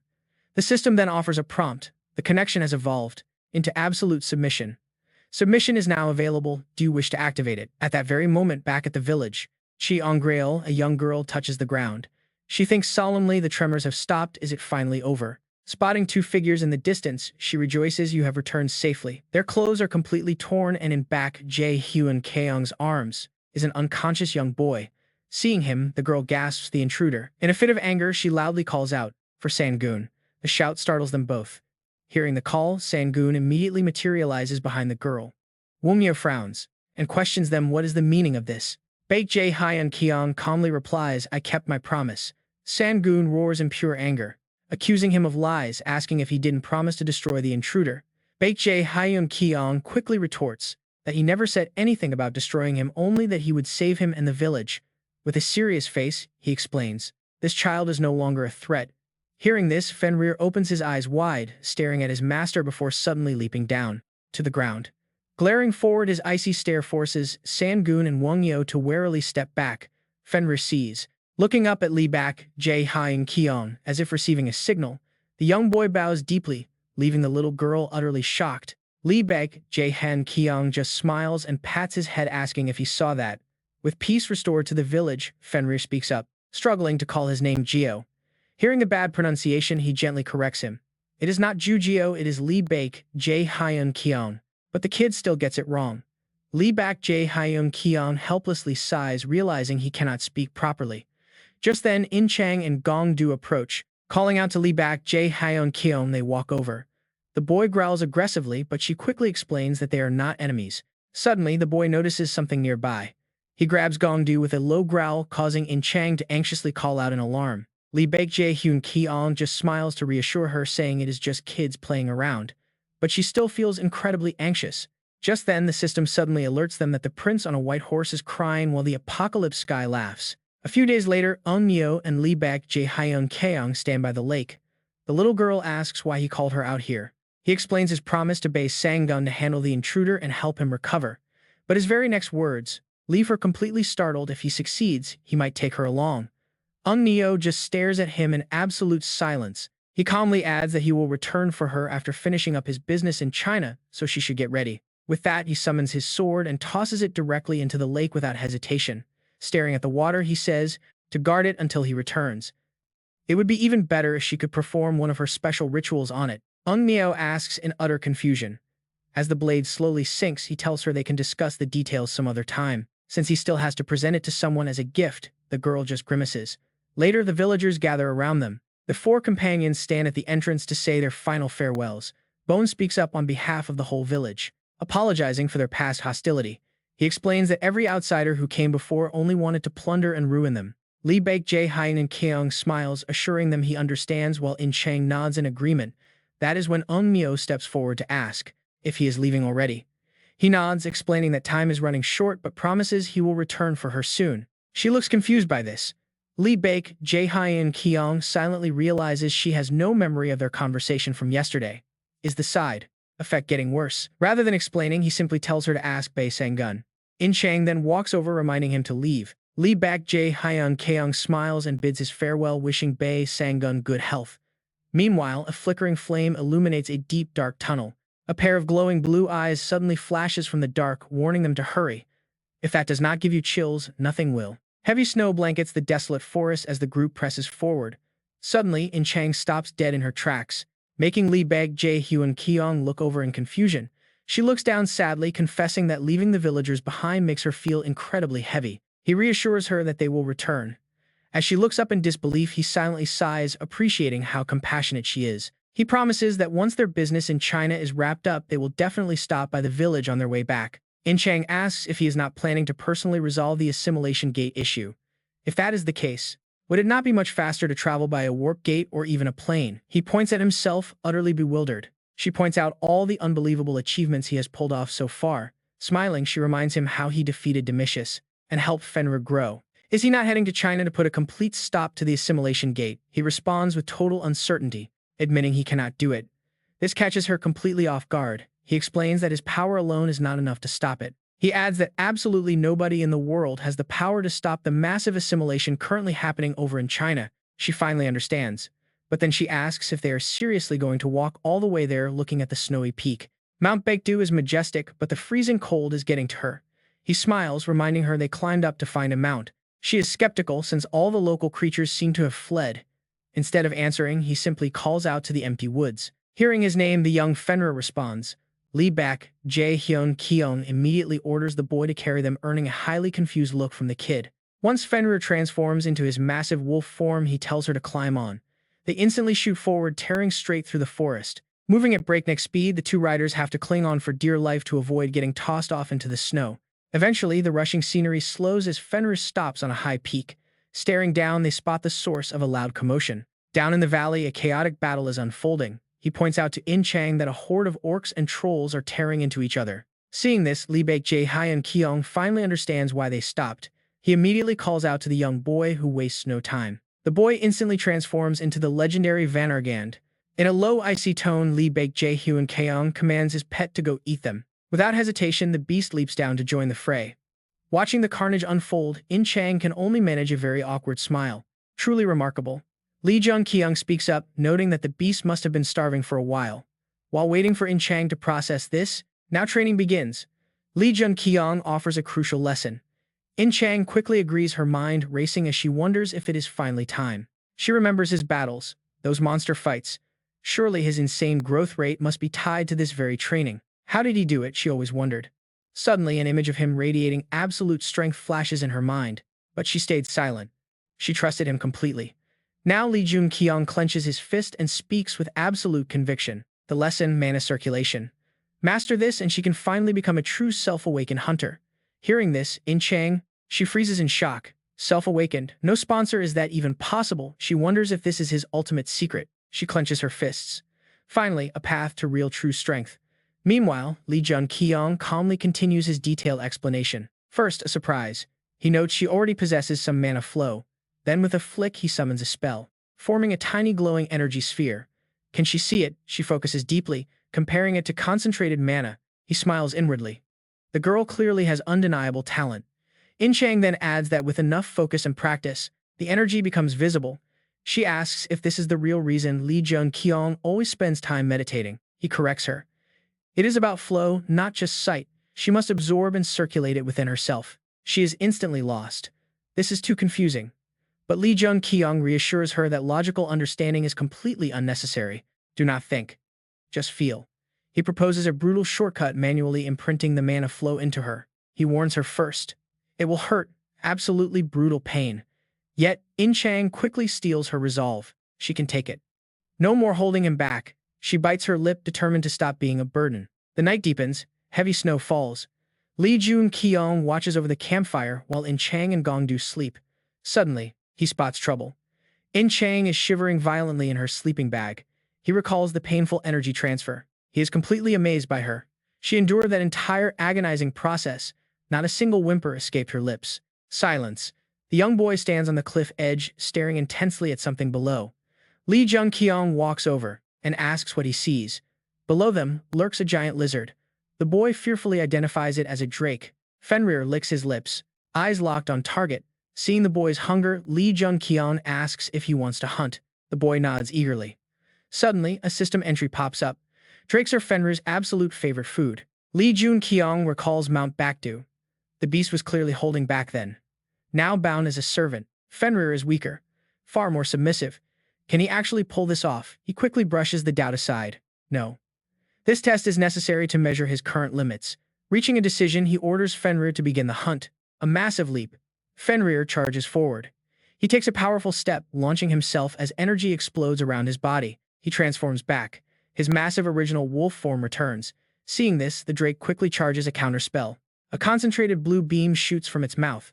Fenrir counters, tilting his head back to gather massive power, firing a colossal bolt of lightning. Direct hit. The unfortunate drake shrieks as a blinding flash engulfs it. Pure devastation. The residual blast is visible from miles away. Jun-kyeong watches Fenrir approach the motionless beast. Is he really weakened? Jun-kyeong is amazed. Taking down a high-level drake with absolute ease is just insane. Preparations are complete. He looks out over the snow. Trust me, the upcoming storm will test them all. A grim sight. Frozen bodies of dead villagers. Nearby, two figures stand at the ferry dock looking at the ruins. Tears instantly fill in Chang's eyes. She hesitates. Is this really the catastrophic disaster he warned her about? He nods solemnly. A grim reality. But compared to what could have been, this is slightly less devastating. More lives will be saved. He looks away, mentioning the massive number of hunters and heroes still fighting. Ruthless factions exist. Massive organizations like the Asgardians. They will do absolutely anything to survive in this dying world. Do not worry at all. He will give his all. Chang wipes her tears and smiles, feeling deeply relieved. A mutual promise. She will do her best too. Jun-kyeong notes the river is frozen, allowing safe passage. The next stop is Guangdong. Jun-kyeong reveals their target destination when she asks where they are heading. He has allies to find. But in this deadly weather, Chang worries if anyone is even left alive. He is completely certain they are. But secretly, he worries. The seal on the black stone is struggling. He uses his mana flow to keep it suppressed. Yet, its sinister energy is growing stronger by the day. Jun-kyeong tightly clenched his fists, wondering if this was his ultimate limit when sealing it this way. Deciding not to dwell, he hurriedly crossed the river. He knew he had to find them quickly, and after crossing several mountain ranges, they finally arrived. At last, the two of them jumped down from Fenrir. Jun-kyeong explained that from here on they couldn't ride the beast because he would attract far too much unwanted attention. Yi-rang smiled, noting that the weather was warming up and the monsters were finally gone. Jun-kyeong cheered up, saying that meant they were on the right track. Suddenly, Fenrir pointed straight ahead, catching their attention. Following the young wolf beast's gaze, they spotted a blurry, faint figure through the heavy fog of the snowy plains. Yi-rang gasped, pointing out that someone was actually there. But Jun-kyeong's face darkened instantly as he ordered her to draw her weapon. Jun-kyeong's eyes flashed with extreme wariness. At this distance, no normal human should have been able to spot a single soul. The moment he drew his blade, the truth was revealed. A massive crimson giant stood waiting, staining the pure white snow. Once the swift battle ended, Yi-rang stood beside the giant's blood-soaked hand, her mind filled with unsettling questions about what just happened. It was bizarre because it looked almost human, yet her expression grew heavy as she realized it behaved like a starving beast. Jun-kyeong speculated that it was likely an outcast, explaining that in this harsh world, if they fell sick or grew too weak, the exiles were left to die in total isolation. This giant met the same fate, being far too weak compared to its peers. Staring at the two massive corpses on the cold snow, Yi-rang shuddered at how incredibly brutal and merciless their society was. Suddenly, a distant tremor made her jump as a massive cloud of snow erupted in the distance, drawing Jun-kyeong's sharp gaze. There was definitely more than one. Yi-rang groaned, complaining that she didn't even have a single second to catch her breath. Heavy giants wielding massive battle axes rode in on terrifying beasts. Yi-rang gasped, realizing that the leader was actually riding a legendary frost drake. Such a powerful creature felt completely absurd here. The giant glared down at them, demanding to know their names. But as he looked closer, the tiny group, panic suddenly seized him. He stammered, recognizing something terrifying about the young man. He asked if Jun-kyeong was the special one. Meanwhile, Jun-kyeong was completely speechless, watching Fenrir drool over the massive frost drake. The beast was literally thinking about eating their mount in this tense situation. Suddenly, a massive capture net swept over them. Annette Yi-rang dropped to one knee, preparing to summon her weapon and slice it apart. But right at that moment, Jun-kyeong reached out and grabbed her shoulder. He told her he felt no killing intent just as the giant pulled them up. Securing them in his massive grip, the giant looked at them with a stern face and ordered them to come along. The troop of giants rode their frost drakes through the snowy woods, occasionally keeping a close eye on the cage behind. A giant named Sachi stepped closer and asked if they belonged to this land, prompting Jun-kyeong to give him an answer. They were from elsewhere. Sachi nodded, telling them not to worry since they were only captured for being near the special one. Leaning against the heavy iron bars, Jun-kyeong realized these giants were quite different from the mindless monsters described in legends. Instead of being savage beasts, they actually seemed to possess a pretty high level of intelligence and complex social structures. He spoke up asking if they were heading to Utgard. Sachi smirked, finding it highly amusing that a human knew their city. The captain confirmed they were indeed going there, reassuring Jun-kyeong that they had absolutely no intention of causing them any harm. Sachi then introduced himself, explaining his name symbolized strength and that he commanded the Great Frost Giant Army. Jun-kyeong introduced himself in return. Along the way, their path was blocked by several rogue Nas monsters, but they were quickly dispatched. One by one, the monsters fell in a single blow, crushed beneath the deadly weight of Sachi's massive battle-hardened axe. Jun-kyeong watched the displays of raw power in silence. Sachi glanced back briefly before turning around with a surprisingly warm smile. This friendly expression caught Jun-kyeong completely off guard. Stepping closer to the cage, Sachi offered some highly reassuring words. They only had a few questions and then they could leave whenever they wanted. Still, Jun-kyeong sensed he was hiding something. But at least his guess was correct, there were indeed survivors in the giant city. Sachi then placed a hand on his forehead, swearing on his honor that they would remain safe and free to do whatever they wanted, all in Sachi's name. Hearing this, Jun-kyeong clenched his fist with a subtle smile. Reaching their destination was turning out to be pretty easy. And best of all, the target he was searching for was there. Yurang, watching the scenery pass by, suddenly let out a gasp. Sachi proudly announced that this was their home as a colossal fortress loomed in the distance through the snowy woods. Before long, the giant troop approached the ancient walls of Utgard and the massive gates slowly opened to welcome them back. A guard spotted them from the ramparts, shouting Sachi's name in excitement since the commander hadn't been home in ages. Jun-kyeong and Yurang quietly took in their new surroundings, spotting mysterious cloaked mages and busy blacksmiths in the bustling crowd. Muscular men and women wearing long robes surround them, making In-chang break a sweat as she jokes that it feels like they went back to the Middle Ages. She desperately hopes they did not just travel through time. Suddenly, her eyes widen as she spots something to her right. A nearby giant mutters in confusion, questioning if those locked inside the cage are actually humans and wondering why they are caged. Another giant wonders if the newcomers committed some sort of crime. Meanwhile, Fenrir reacts violently to her dark surroundings, snapping and growling. This sudden outburst alarms the city residents, who whisper in absolute shock about the special creature Sachi has brought into their midst. They recognize it as a Vanargan, but Sachi quickly dismisses the rumors, explaining they are only visiting the chieftain. He demands they clear a path.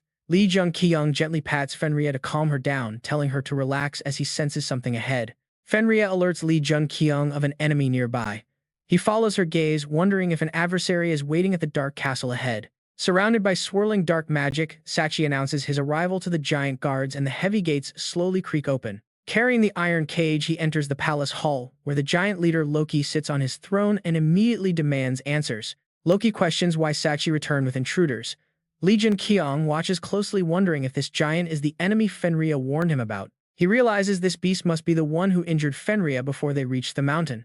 Sachi then drops to one knee. He formally reports that he brought the Vanargan and its companions, but hesitates as he glances toward the side of the cage. He explains the beast apparently wants to stay close to its master, causing the giant chieftain to freeze with a dark expression. Loki demands to know if a human actually tamed a Vanargan, and Sachi firmly confirms the unbelievable news. Dark mana explodes around Loki as he orders his warrior to leave the intruders behind and withdraw, but Sachi speaks up. He begs the chief not to harm them, pleading to help them return home because he gave them his warrior's word. A dangerous glint flashes in the leader's eyes, but Sachi bows even lower, imploring him to respect the honor of a warrior. As night falls over Utgard, the castle lights begin to flicker on and a hand tests the iron bars of their prison. She tries pulling the bars, claiming she could easily break out if she wanted, forcing Jun-kyeong to immediately intervene. He warns her that escaping means fighting the entire giant race, pointing out they are currently trapped right in the middle of giant territory. In-chang scoffs, questioning if they are not already in danger, and adding that the giant king certainly does not look friendly. No matter how they view the situation, she is certain the ruler has hostile intentions, especially when she saw how he glared at Fenrir. Nearby, the wolf curls up to keep warm by the fire, clearly anxious about their current predicament. In-chang asks what their next move should be, but Jun-kyeong simply lies back on the bed, telling her to relax. He notes they can escape anytime they want, suggesting they treat this place as a perfect spot to get some rest. However, predicting a turn of events, he warns they might be stuck here for a while. Suddenly, the city burns around them. Smoldering ruins stretch across the horizon as completely mindless giants rampage through the wreckage, destroying everything in sight.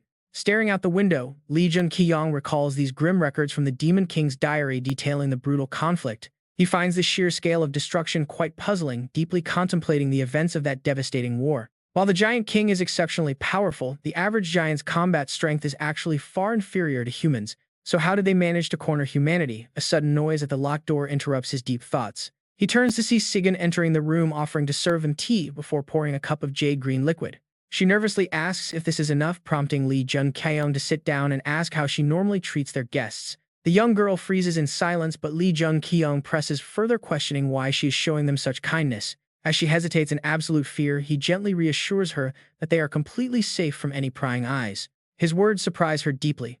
Sitting on a shelf is an ordinary hourglass, which has gone entirely unnoticed until now. He smiles inwardly, recognizing it as a magic surveillance device that is practically impossible for a normal player to spot. Fortunately, the great mage Merlin's necklace allowed him to detect the hidden trap easily. Jun-kyeong kneels in front of her. He addresses her as Sigyn, reassuring her that she can speak freely here as long as she keeps their chat a secret. When he asks how long she has been held captive, Sigyn reveals she has been in Utgard for about a year. She mentions that most captives have been here even longer. Jun-kyeong calculates that Utgard was discovered around 18 months ago. He asks why they are receiving special treatment, and the young girl clenches her tiny fist in response. She explains that giants highly respect sheer power and notes that the child resting nearby is extraordinarily special. She reveals that when Runus attacked Utgard, that very child transformed into a beast and killed many. A giant. Speaking of the main character, he is sitting on the sofa with his knees pulled in. Hearing his name, Fenrir glances over. Then the king battled the monster. Fighting alongside other giant warriors, he ultimately emerged victorious in the end. But the monster managed to escape. Baek-jae crosses his arms, reasoning that for some reason he had clashed with the giant tribe. That is exactly why Fenrir fled to Biru Mountain. Afterwards, he makes a generous offer to young Sigyn. He asks if she can help him, promising plenty of snacks in return, but the young girl politely declines. Instead, Sigyn timidly asks for any scraps of iron she can find, hoping to sell them to buy her mother's medicine. Baek-jae readily agrees to the deal. In exchange, he asks her to help him track down a mysterious figure named W. Hearing this, Sigyn is completely shocked, asking if he means the hermit. He brightly nods in agreement. Snow continues to fall gently over the palace. Ever since arriving at Utgard days ago, Baek-jae-hyunhee's group has done absolutely nothing. Instead, Baek-jae-hyun and Baek-jae-hyung simply wander around the garden together, waiting for daily meals to be delivered to them. With only occasional castle walks to break the monotony, Baek-jae-hyung sighs from behind, thoroughly frustrated by the lack of action. She questions why they are kept there if they are not needed. Baek-jae-hyun merely turns back with an optimistic grin. He points out that this isolation at least grants them some precious uninterrupted time to focus on their training. Baek-jae-hyung remains highly irritated, complaining that being locked up like this for so long is absolutely killing her. With a mischievous smirk, he promises she won't be bored, leaving her utterly confused as to what he means. Baek-jae-hyun suddenly summons his weapon, declaring it is time to show off their power. Hearing this, Baek-jae-hyung eagerly draws her blade. She asks if they are finally going to wreck the place. Her chaotic excitement leaves him a bit speechless. For someone normally so righteous, she seems surprisingly thrilled about destruction. Amused, he asks if she really dislikes this palace. She grumbles that they have met absolutely no one here besides the giants, making the entire stay feel incredibly off. She admits she also deeply distrusts the self-proclaimed king, sensing that something is very wrong with this entire place. As raw magical energy surges around Baek-jae-hyun, he agrees that they must show their true capabilities to find out. He suggests a serious sparring session right then and there, taking the unsuspecting Baek-jae-hyun completely by surprise. Instead of explaining further, he points out they have never actually faced each other in a duel before. When she hesitates, he sighs dramatically to goad her, questioning if she lacks the confidence to take him on. Annoyed, Baek-jae-hyun bites her lip as her own mana erupts. She warns him that he is going to regret this. Even if she loses, she promises not to go down easily, instantly lunging forward in a blur of speed. Baek-jae-hyun effortlessly dodges her incoming blade, confidently proposing that if he wins, she must grant him a special favor. His counterstrike cuts through nothing as Baek-jae-hyun leaps high into the air, aiming a crushing blow from above. Her fighting spirit burns incredibly hot, but from the outside, the palace greenhouse still looks perfectly peaceful and quiet. That calm is shattered instantly as a violent magical explosion blows the glass greenhouse to smithereens. Deep in the snowy forest, Sakshi bursts into wild laughter, highly amused by the sheer chaos. The flower greenhouse is left in absolute ruins. While the two culprits stand in awkward silence, Sakshi revels in the news of their destructive training session. Learning that the humans he brought wrecked half the royal garden, he wishes he could have seen the chief's face. He is genuinely glad he brought them along, remembering how he and Loki had clashed in the past. Ever since joining forces with another tribe, Loki has changed, descending deeper and deeper into a dark path. Loki even demanded his title be changed to king immediately, drafting warriors into the military once iron mining began. His once noble gaze is entirely gone. Yet no one seems to realize the dark path he is paving. The self-proclaimed king is secretly planning to launch another war, abandoning the honor and pride Sachi once fought for. It is hard to grasp what Loki truly wants now. Standing in the distance, Sachi looks toward the castle. He quietly hopes the chief chooses his enemies wisely. Suddenly, a subordinate rushes over with some urgent news. The scout warns him of approaching enemies, forcing Sachi straight back into battle mode as they move out. The scene shifts to a different hall where Eunbaek Jae-hyung sits opposite a massive giant who exhales a heavy sigh. Saren speaks up, noting that destroying the royal garden is a severe crime, though admits their own lack of hospitality. Eunbaek Jae-hyung bows her head in sincere apology, explaining that their training tradition is actually quite unique back home. She mentions their custom of wandering forests to hone their skills, leaving Saren to ponder her words. Saren looks highly sympathetic, telling her he understands while listening closely. Still, she is incredibly apologetic about the heavy damage done to the castle's garden. Showing an incredibly sincere attitude, she promises to fully compensate him for the mess and asks him to name his price. Saren strokes his chin, pondering what to ask for. He wants to know more about her mysterious race instead of money. He explains that this was definitely no simple accident. Since there are so many unknowns, he desperately needs more information. In-chang agrees right away. Meanwhile, flashing back to her intense fight with Jun-kyeong, he was unleashing his full power against her. Forced back by his relentless, overwhelming assault, In-chang struggles to catch her breath, realizing she cannot even predict his timing. Needing to be faster and sharper, she drops low to swing her blade, their massive mana colliding to trigger a chaotic explosion. As smoke fills the air, Jun-kyeong watches closely, acknowledging that Dong In-chang is indeed a force to be reckoned with. Spotting a crucial opening, he crouches low to gather explosive mana. Right across from him, In-chang realizes this is her big chance. She leaps forward instantly, swinging her massive blade clean through the blazing path of Jun-kyeong's intense, roaring firestorm. Look at that power, but she only hits an afterimage. He jumps high instantly, appearing behind her back and pointing his spear right at her. In-chang surrenders and admits her complete defeat. Jun-kyeong withdraws his spear, calling it a great training session, and asks her to confirm. She asks him to clarify if she is keeping her promise. She honestly asks him what he wants, prompting Jun-kyeong to state his terms. His demand is pretty straightforward: gather critical intelligence while pretending to cooperate with the giants, and In-chang listens intently. Shortly after, the palace guards arrive on the scene and panic upon seeing the devastated garden, completely shocked by the mess. The two had fought so fiercely that Jun-kyeong is now covered in painful wounds, making a giant immediately freak out. The giant quickly shouts to call a doctor. Soon, the legendary physician Hua Tuo stands beside his bed, looking rather displeased. He grumbles that the minor wounds make this a pointless trip. Hearing this, Jun-kyeong silently reflects on the doctor's attitude. While ordinary giants might drop dead from such injuries, they are nothing to this physician. Jun-kyeong politely asks to be healed. The doctor places his hand over the wounds, casting a healing spell as a brilliant magic light flashes across the room. The gashes close up instantly and the blood vanishes. Sitting up to inspect his body, Jun-kyeong is amazed by the treatment. His flesh has naturally restored itself, prompting him to say thank you. Hua Tuo simply strokes his beard, dismissing the praise. Jun-kyeong formally greets him, calling it an absolute honor to meet him, which takes the old physician completely by surprise. He adjusts his glasses, asking in a sharp, dangerous tone how the boy knows him, but Jun-kyeong quickly denies it. The old doctor assumes the young man must have heard about him from Sigan instead, but Jun-kyeong continues to deny it all. He asks if it wouldn't be great to get acquainted right now. Hua Tuo finds him completely bizarre, muttering under his breath. He mutters that he is just a foolish kid.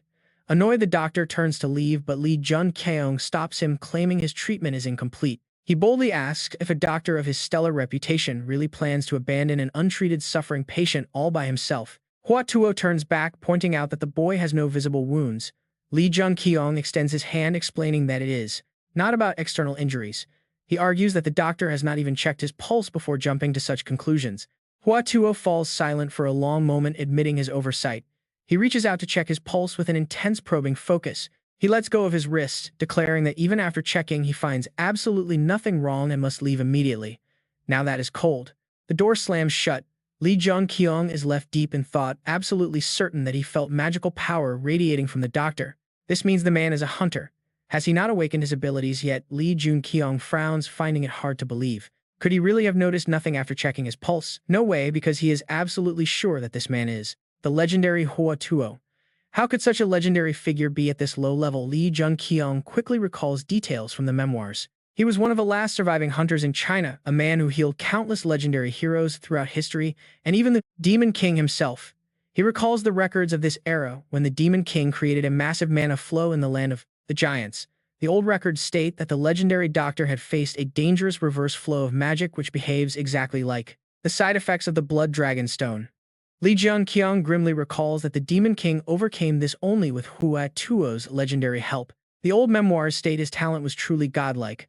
Lee Jun-kyeong wonders if he arrived too early before the doctor reached his peak. Could his skills still be underdeveloped due to lack of time? Suddenly, In-chang enters his room bringing him some welcome relief. He is relieved, having worried she would face severe consequences for the ruined garden. Fortunately, everything seems to be completely fine. It looks like nothing bad happened. He quickly asks her how it went, and In-chang smiles with a hint of amusement. She excitedly explains that after meeting her, they actually want her to become a warrior while outside snow continues to fall. The towering tower looms over them. In-chang reports that ice giants called the Nas are building a city and planning to launch an attack. Right now, they completely lack the necessary manpower to defend Utgard from these monsters. They desperately need backup. Hearing this, Lee Jun-kyeong grows thoughtful, noticing there are actually far fewer giants here than expected. The Nas must be behind their decline. Still, he doubts this conflict poses any immediate threat to humanity. Meanwhile, In-chang continues explaining. On top of that, their leader asked a lot of questions about the outside world and our military. Hearing this, he praises her. Great job, he says, and she accepts the compliment, casually wasting no time to ask if he located his target yet. Lee Jun-kyeong remains deep in thought, and let's be honest, his caution makes perfect sense. It seems he needs to search a bit longer. His original plan was simply to find them and head straight back. But now they have been recruited as warriors. He wonders if this is the real reason she wanted to stay longer. She openly shares her reasoning. The giants are not keeping anyone prisoner, but if the humans try to leave Utgard now, they will not survive the journey. That must be the primary reason they cannot leave and why she is determined to help. Her resolve catches him off guard. He thinks back after finding Huo. His plan was to just slip away quietly. He only wanted to save a few select people while escaping Utgard and admit to her that she is much better. Sacrificing the minority for the majority sounds noble on paper, but he feels incredibly lucky he did not commit his greatest regret. The scene shifts to the city streets. After officially signing the mercenary contract, they are allowed to live with the locals. Several villagers spot them whispering and wondering if this stranger is actually the master of that massive, terrifying wolf. Why else would he be here? They keep a watchful eye on him, whispering that he looks extremely dangerous to them. Lee Jun-kyeong immediately senses their heavy caution toward outsiders. In-chang murmurs quietly, noting they do not seem very welcome. Suddenly, young Si-jun runs up with a bright smile. Brother, thanks to the iron you gave me, mother is recovering. He lets out a relieved sigh, but suddenly senses a presence approaching them from behind.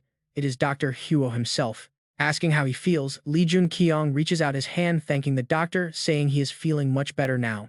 The two men share a firm handshake.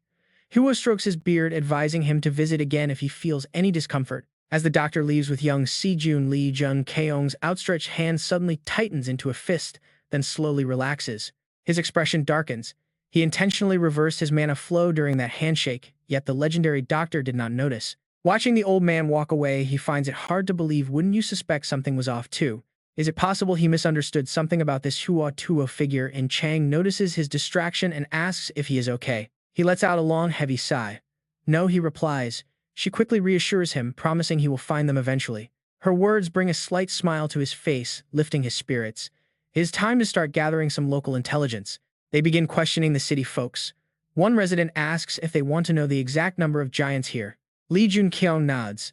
The man hesitates, admitting it is quite hard to estimate, but guesses there might be 1,000. A youth nearby immediately snaps, arguing the number is easily over 10,000, leaving the older resident utterly confused. Lee Jun-kyeong asks further, wanting to know who exactly the Nas are. The young man explains that Utgard once held far more giants, nearly 3 or 4 times the current population. But they fought constantly, and one chief led a faction away. Those separatists became known as the Nas.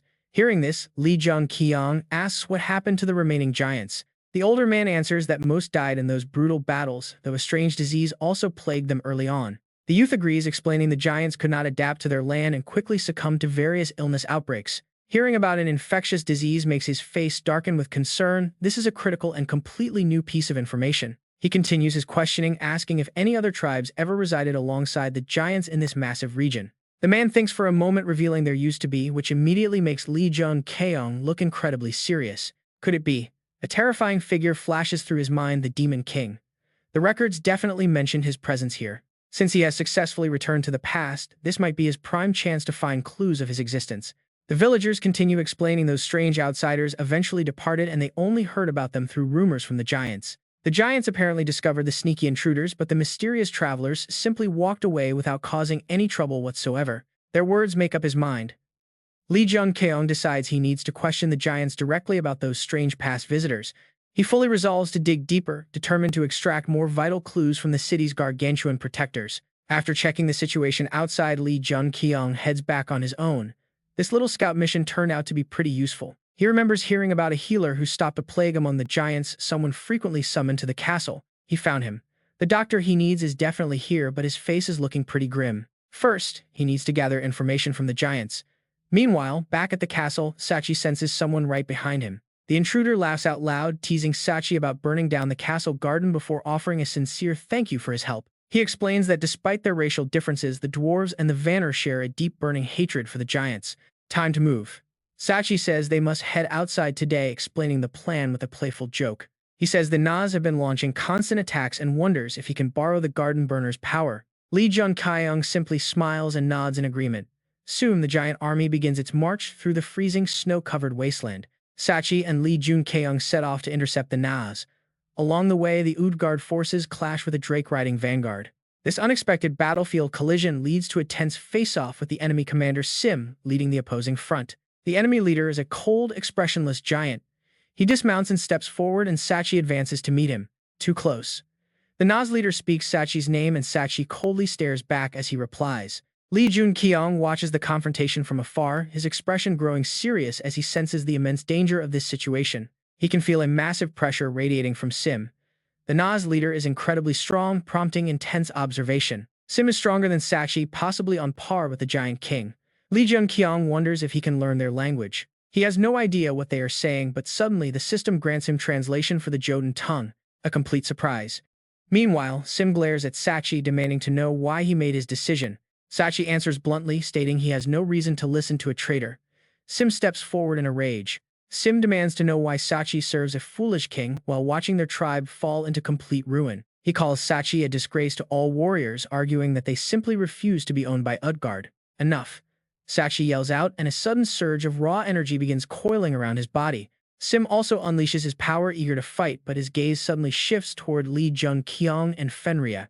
He notices they are a highly unique species, serving a mere human, and lets out a smug, mocking laugh. He calmly bids Sachi farewell, prompting Sachi to swing his giant axe in a furious, aggressive counterattack. Sim easily dodges as the heavy axe shatters the ground. In an instant, Sim lunges forward like a bullet. Pure shock. Sachi freezes as a devastating fist rushes toward his face, sending shockwaves through the earth. Sim smiles coldly, repeating his farewell while keeping his eyes locked onto the unusual human and his beast. A soldier rushes over, asking if they should give chase, but Sachi simply sighs and shakes his head. He explains that Sim wants them to attack, and pursuing him now would only lead to senseless casualties. The Drake Riders retreat into the snowy forest, their faces masked with a pretty heavy sense of defeat. Jun-kyeong quietly watches them go. To him, they look like a defeated army with nowhere left to run. No contest. Sachi made the right call, since there is a pretty massive power gap here. He remembers the standoff.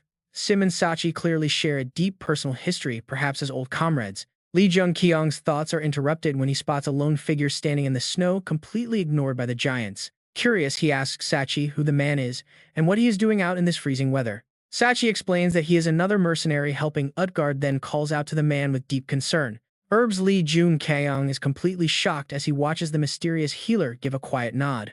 Sachi warns him of the nearby enemy and offers an escort, but Wat calmly says he is heading back. Sachi happily introduces them, presenting Jun-kyeong as Utgard's newest mercenary recruit and Wat as their mercenary doctor. Found him. A slow smirk spreads across Jun-kyeong's face as he stares at his final target. As they arrive at the ancient fortress, In-chang runs out with a happy smile to welcome them back. She proudly boasts about her achievement, explaining how she easily scared off a Nas ambush while hunting. Jun-kyeong chuckles dryly, admitting his scout mission was peaceful, though he encountered their terrifyingly strong leader. In-chang immediately worries about his exhaustion, then mentions that one of the Na's attackers targeted her. Shocking. A mere human. Jun-kyeong seriously explains that the man looked Chinese and blocked his sword with complete ease. He wields a spear just like you but has a strange face. Jun-kyeong urges them to hurry up. A powerful hunter is actually capable of blocking Jun-kyeong's strike. He never expected someone like that to exist in this world. He mentions he finally found his target. She claps excitedly, calling it great, but asks why he still looks so troubled. Calming down, Jun-kyeong admits he fears something bad might happen. He plans to go speak with the man directly. He asks if she wants to tag along, but Jun-kyeong declines, saying her presence wouldn't change anything anyway. Jun-kyeong hands her a necklace and asks for a favor. He explains that this is Merlin's necklace, which translates languages. It will help her understand different tongues, and he trusts her to use it. Outside, snow covers the rooftops and lanterns. A long line of people waits under the quiet lanterns. Gun-hwa frantically calls out, begging Dr. Watt to help them. Gun-hwa is drenched in sweat, desperately urging everyone to wait. Jun-kyeong watches from the side, trying to offer reassurance. He finally understands why they called Dr. Watt a genius. Approaching him, Jun-kyeong wonders why there are so many patients. Gun-hwa looks back with effort, only for Jun-kyeong to present a collection of blood bags with a helpful smile. Gun-hwa is completely stunned by the massive supply and thanks him. Rows of patients lie waiting on hospital beds. With the supply Jun-kyeong brought, Gun-hwa manages to treat everyone. Afterward, he sits down to speak with Dr. Watt. Under the gentle sunlight on the ancient curved roof, Dr. Watt doesn't hold back and asks to check Jun-kyeong's pulse. Confused, Jun-kyeong asks why. Dr. Watt explains seriously that he felt a very strange energy when they shook hands earlier. Dr. Watt takes Jun-kyeong's wrist and falls deep into thought, warning him that this examination might hurt just a bit. Jun-kyeong calmly agrees. Suddenly, the doctor's eyes flash with light as he begins the deeper checkup. Energy channels directly into his hand.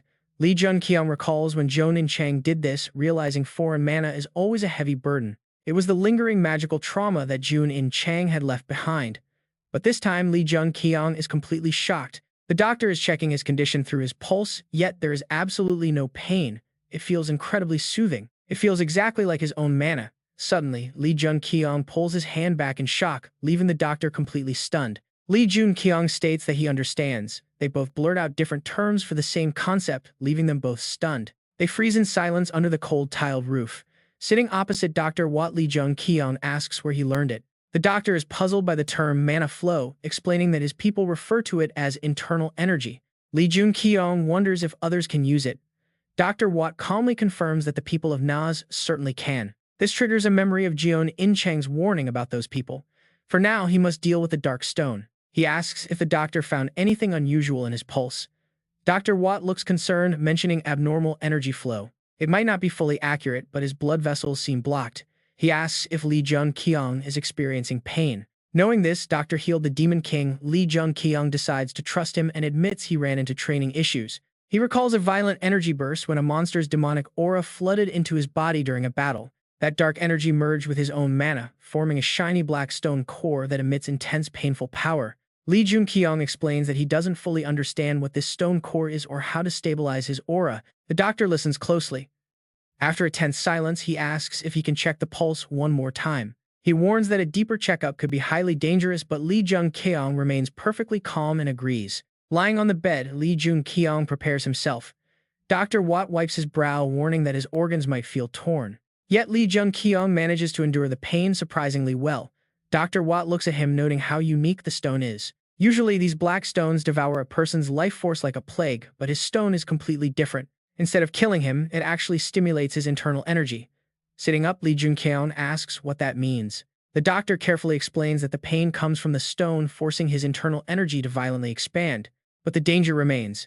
As Jun-kyeong grows stronger, the black stone core will also feed and grow more powerful. If it surpasses his own strength, his body will overload. He instantly recalls his brutal battle with the giant. The doctor notes that this usually leads to total madness, yet somehow, Jun-kyeong successfully overcame the deviation. He asks if those who lost control were abandoned in the frozen lands of Naz.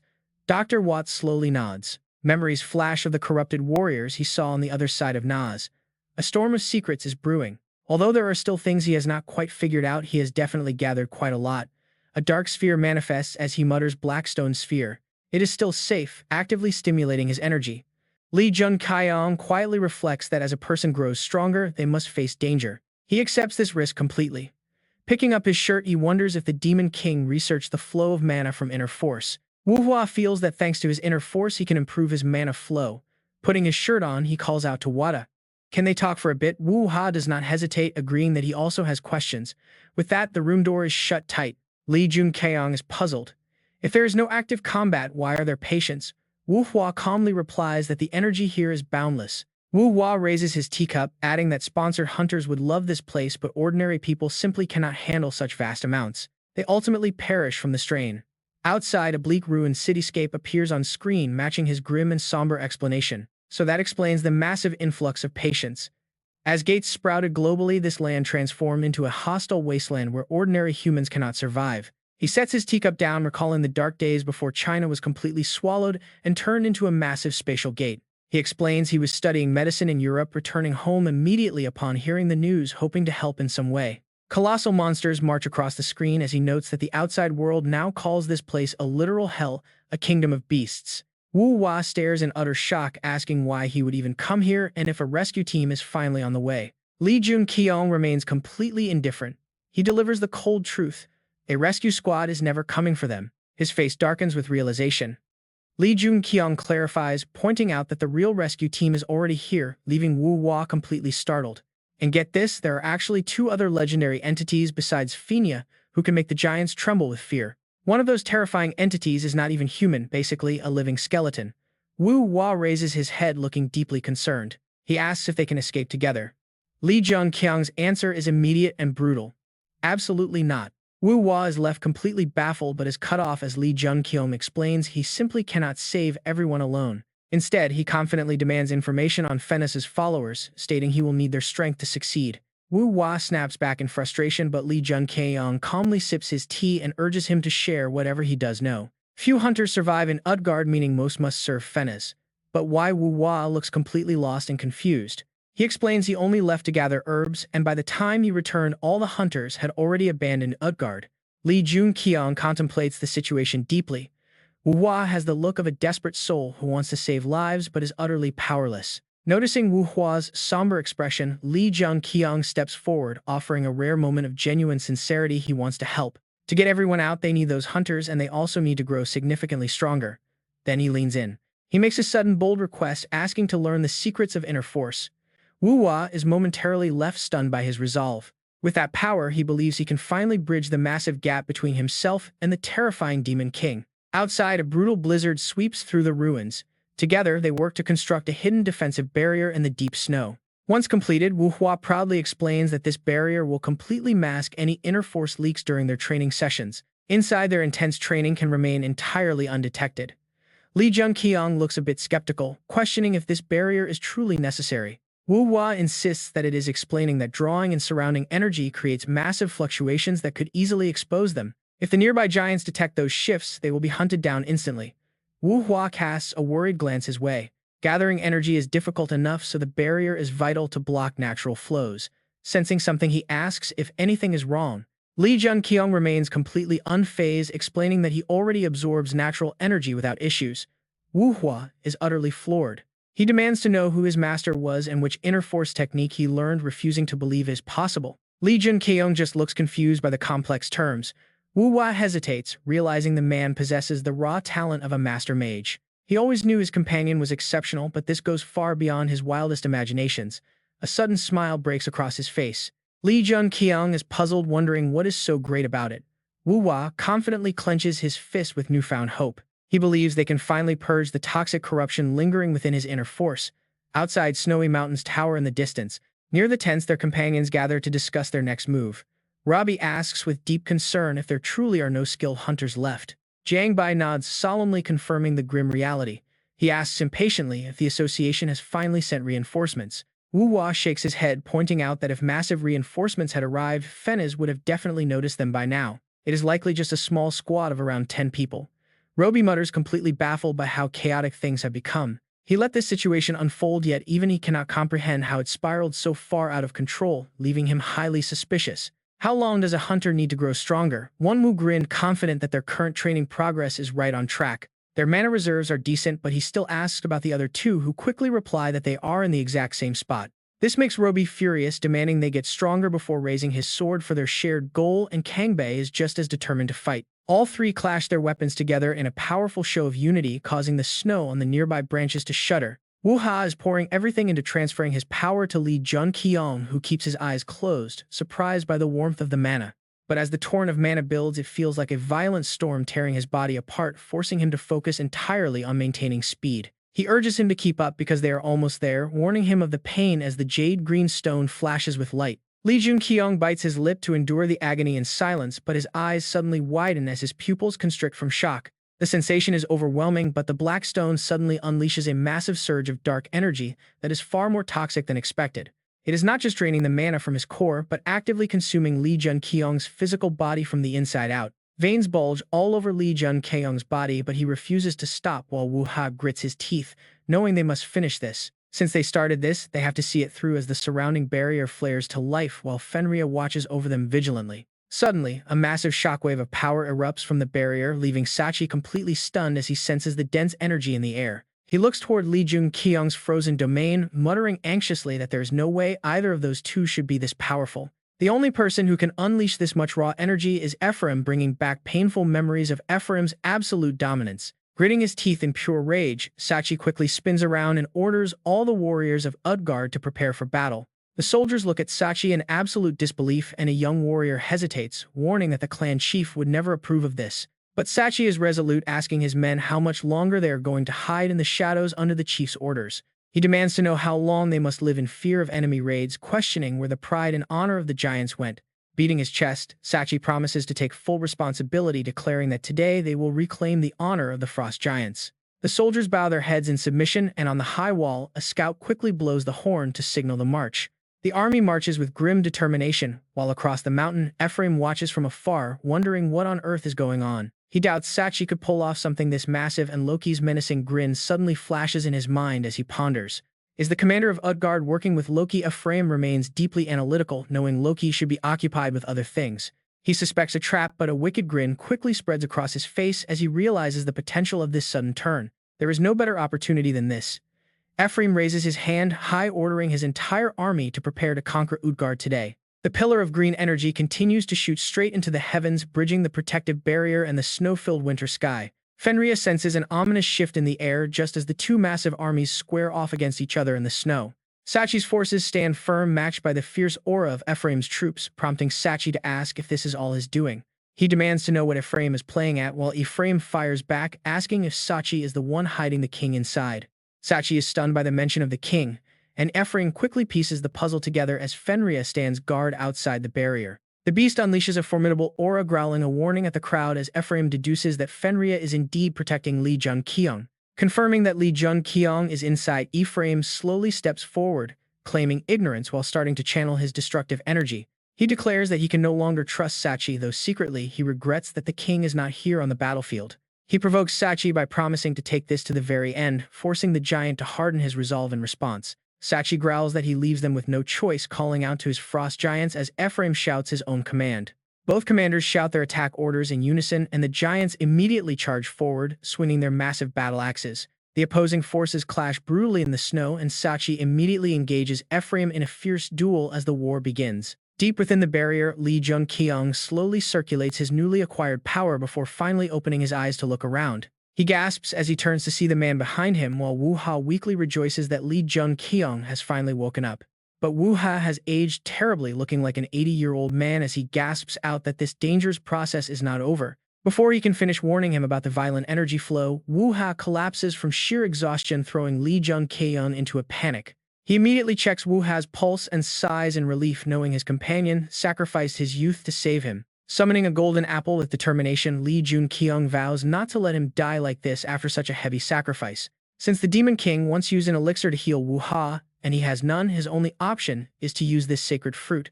This apple of Eden is also known as the Asgard apple. I asked Odin for it just in case. John recalled those past words. He knew he had to absorb all the energy within this technique. He gently placed the apple on Huanio's chest. I will do it, Jai muttered as he stood up. Spreading his arms, he welcomed the wild flow of mana. The scattered currents of energy surged around his body, converging into a single point. Outside, a brutal battle raged on. Axes swung as blood sprayed like waterfalls. moving like lightning. In Chang brandished her sword and cut down several enemies. She decapitated them in the blink of an eye. Though massive, she realized their strength was nothing to fear. Glancing to her right, she barely blocked an incoming strike, the impact driving her backward as a spear spun past. The weapon flew back to its master's hand. It was Jang Bi grinning wildly as he welcomed their reunion. "We meet again, you are still as formidable as ever," he laughed. In Chang knew he was far stronger than average giants. She shouted for backup. Gong Du, who was busy in the fray, rushed to her side upon hearing her voice. Even Jang Bi was taken aback by Gong Du's towering size, muttering about the monster. In Chang ordered Gong Du to hold off the other giants. Gong Du roared in absolute confidence, confirming he could do it before instantly launching himself back into the chaotic battlefield. Smiling, In Chang channeled her roaring purple aura as she declared war, challenging him to show her his absolute best. He smirked, enjoying the challenge. Elsewhere, Freem raised his heavy axe as Sachi met his gaze with sharp intensity. Sachi charged head-on. Their weapons clashed with a deafening screech, sending bright sparks flying into the air. "You have grown stronger," Freem praised. Sachi smugly replied that Freem, however, still remained exactly the same as before. The next clash erupted into a violent explosion of sparks, leaving Sachi's body covered in dozens of deep cuts. Gasping heavily, Sachi realized that despite growing stronger since their last battle, the immense gap in power remained. Freem truly was the strongest giant. Frustrated, Sachi demanded to know why such a respected warrior would betray them. How could he betray his own kind, he yelled, charging forward. So fast the ground shattered beneath his feet. With every step growing heavier, he screamed from the bottom of his lungs, demanding to know why Freem betrayed them. Ignoring the plea, Freem retaliated with a brutal swing, the deafening metal clash echoing as he grunted in frustration. He could no longer stand that man playing king, letting his long-held anger finally pour out of his chest. "He ruined everything we had," Freem growled. The words froze Sachi in his tracks, though he quickly snapped back. Charging straight at Freem, Sachi landed a clean punch to his face, catching the massive giant completely off guard. Freem dropped his axe and threw a powerful counterpunch, sending Sachi flying several meters backward in sheer fury. He revealed a dark truth, naming the killer of his friend and Sachi's father, Onwan. Sachi was left completely stunned. Sachi gasped. Freem lowered his voice, revealing that Loki was the one who murdered Onwan. The news paralyzed Sachi. Nearby, the protective barrier kept absorbing raw energy until the pressure became too great, exploding in a massive flash. The blast caught Freem's attention, forcing everyone to halt their battles as a blinding vortex of light took over. Standing tall amid the dissipating mist was Jun-kyeong. He looked down at the fallen Hwan Heo with quiet intensity. Hwan Heo's face looked far more lively and less aged. Ju noted the clear physical improvement with a soft sigh. The apple was an elite treasure, yet it seemed barely enough to keep his companion stable and alive. He checked his own hands, realizing he felt no massive surge of mana within himself, despite the item's potential. He wondered if he had accidentally absorbed the apple's power when he consumed the mana earlier. Clenching his fists, he realized this was why his own mana flow felt so incredibly strong right now. Feeling battle-ready, Jian believed he could even take on Domitius now before sensing a strange shift in energy. Thousands of energy sources suddenly began gathering, leaving him utterly confused as to what was actually happening here. In Chang landed right beside him, relieved to see he was safe. As the blue system notifications suddenly flashed before them, the system announced that the fall of heaven looked down on him. Surprised, Jiang questioned this strange sudden contempt. Successive alerts rang out as his mana flow upgraded along with his sea fire purification and magic resistance skills. Hyumu leveled up and Fenrir's seal unlocked another tier. Spotting Jian standing there, the enemy soldiers quickly rallied together. Seeing only a weak human, they charged forward, thinking it was their perfect chance to strike him down. Jian calmly summoned Hyumu, who immediately manifested, ready to carry out his master's commands on this chaotic battlefield. The beast asked if it should slaughter the giants. Jian simply chuckled at the creature's immense eagerness. He seems to have changed slightly, only now demanding to bring Wan Yu to safety. The beast seems displeased, but Baekjae Hyungyeon has also grown much stronger. Hyunmu sadly complies with the command. Baekjae Hyungyeon turns his attention to the ongoing battle, reassuring himself that Wan Yu will be fine. He launches upward. Leaving only after images behind, he storms straight towards Sachi and Stream's fierce battle. Sachi and Stream are clashing. Baekjae Hyungyeon lands a brutal punch on Giant Stream, executing a rapid barrage of teleporting strikes. Fists rain down endlessly.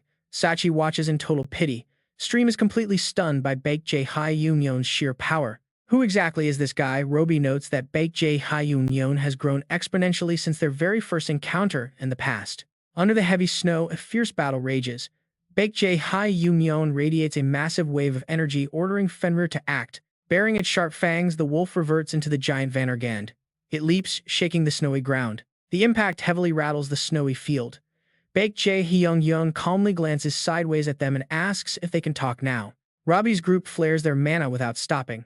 With a heavy voice, Robbie demands to know who he really is. Baek Jae-hyung analyzes them, no taking them lightly. They are all heroes with the back two rivaling Jangbi's level. Coldly Baek Jae-hyung asks the exact same thing. Who are you guys? Robbie grimaces in slight irritation at his question. Robbie reluctantly reveals his name. Baek Jae-hyung ponders. A skill hunter like that should be on their records. Tightening his grip on his spear, Baek Jae-hyung asks one simple thing. His eyes overflow with chilling blood-thirsty killing intent. Why betray humanity just because they are hunters? Robbie fiercely denies the claim, gritting his teeth in anger. We never betrayed them. He launches forward, twin swords blazing. Everything is for the greater good. Baek Jae-hyung instantly deflects the strike with his weapon. He heavily dismisses their noble cause, calling it absolute nonsense. Robbie is blown backward, sliding down the snow. Baek Jae-hyung roars in anger, asking what cause justifies betraying all of humanity. Sweating profusely, Robbie explains his promise to Stream. They would help rebuild everything if the king of Utgard fell. Baek Jae-hyung charges with his spear. Could they really trust the king of Utgard? Suddenly Won Yu shouts a warning. Baek Jae-hyung leaps high into the air, narrowly avoiding a devastating ground-shattering smash. Baek Jae-hyung lunges for a quick counter, but the giant dodges, leaving him gritting his teeth in frustration. But look closely, Jangbi takes this chance to aim his spear at Baek Jae-hyung, thinking he finally has him cornered. Baek Jae-hyung catches the spear tip barehanded. He spins in the air, delivering a powerful kick that sends Jangbi flying backward. Jangbi slides down the snowy slope. Robbie frowns deeply, finally answering his earlier question and explaining why that deal was impossible. The king of Utgard is a monster. He slaughtered countless people just to cover up an infectious disease. Cooperating with him is useless. Baek Jae-hyung's eyes widen. He realizes this is connected to a hidden secret. All this happened while Won Yu was away. It explains why the survival rate in Utgard is so tragically low. This explains why so few survived and why the hunters turn their backs. A fiery spark ignites in his eyes. Lightning surges around Baek Jae-hyung. If they wanted to rebuild, why did they abandon all those innocent people in the process?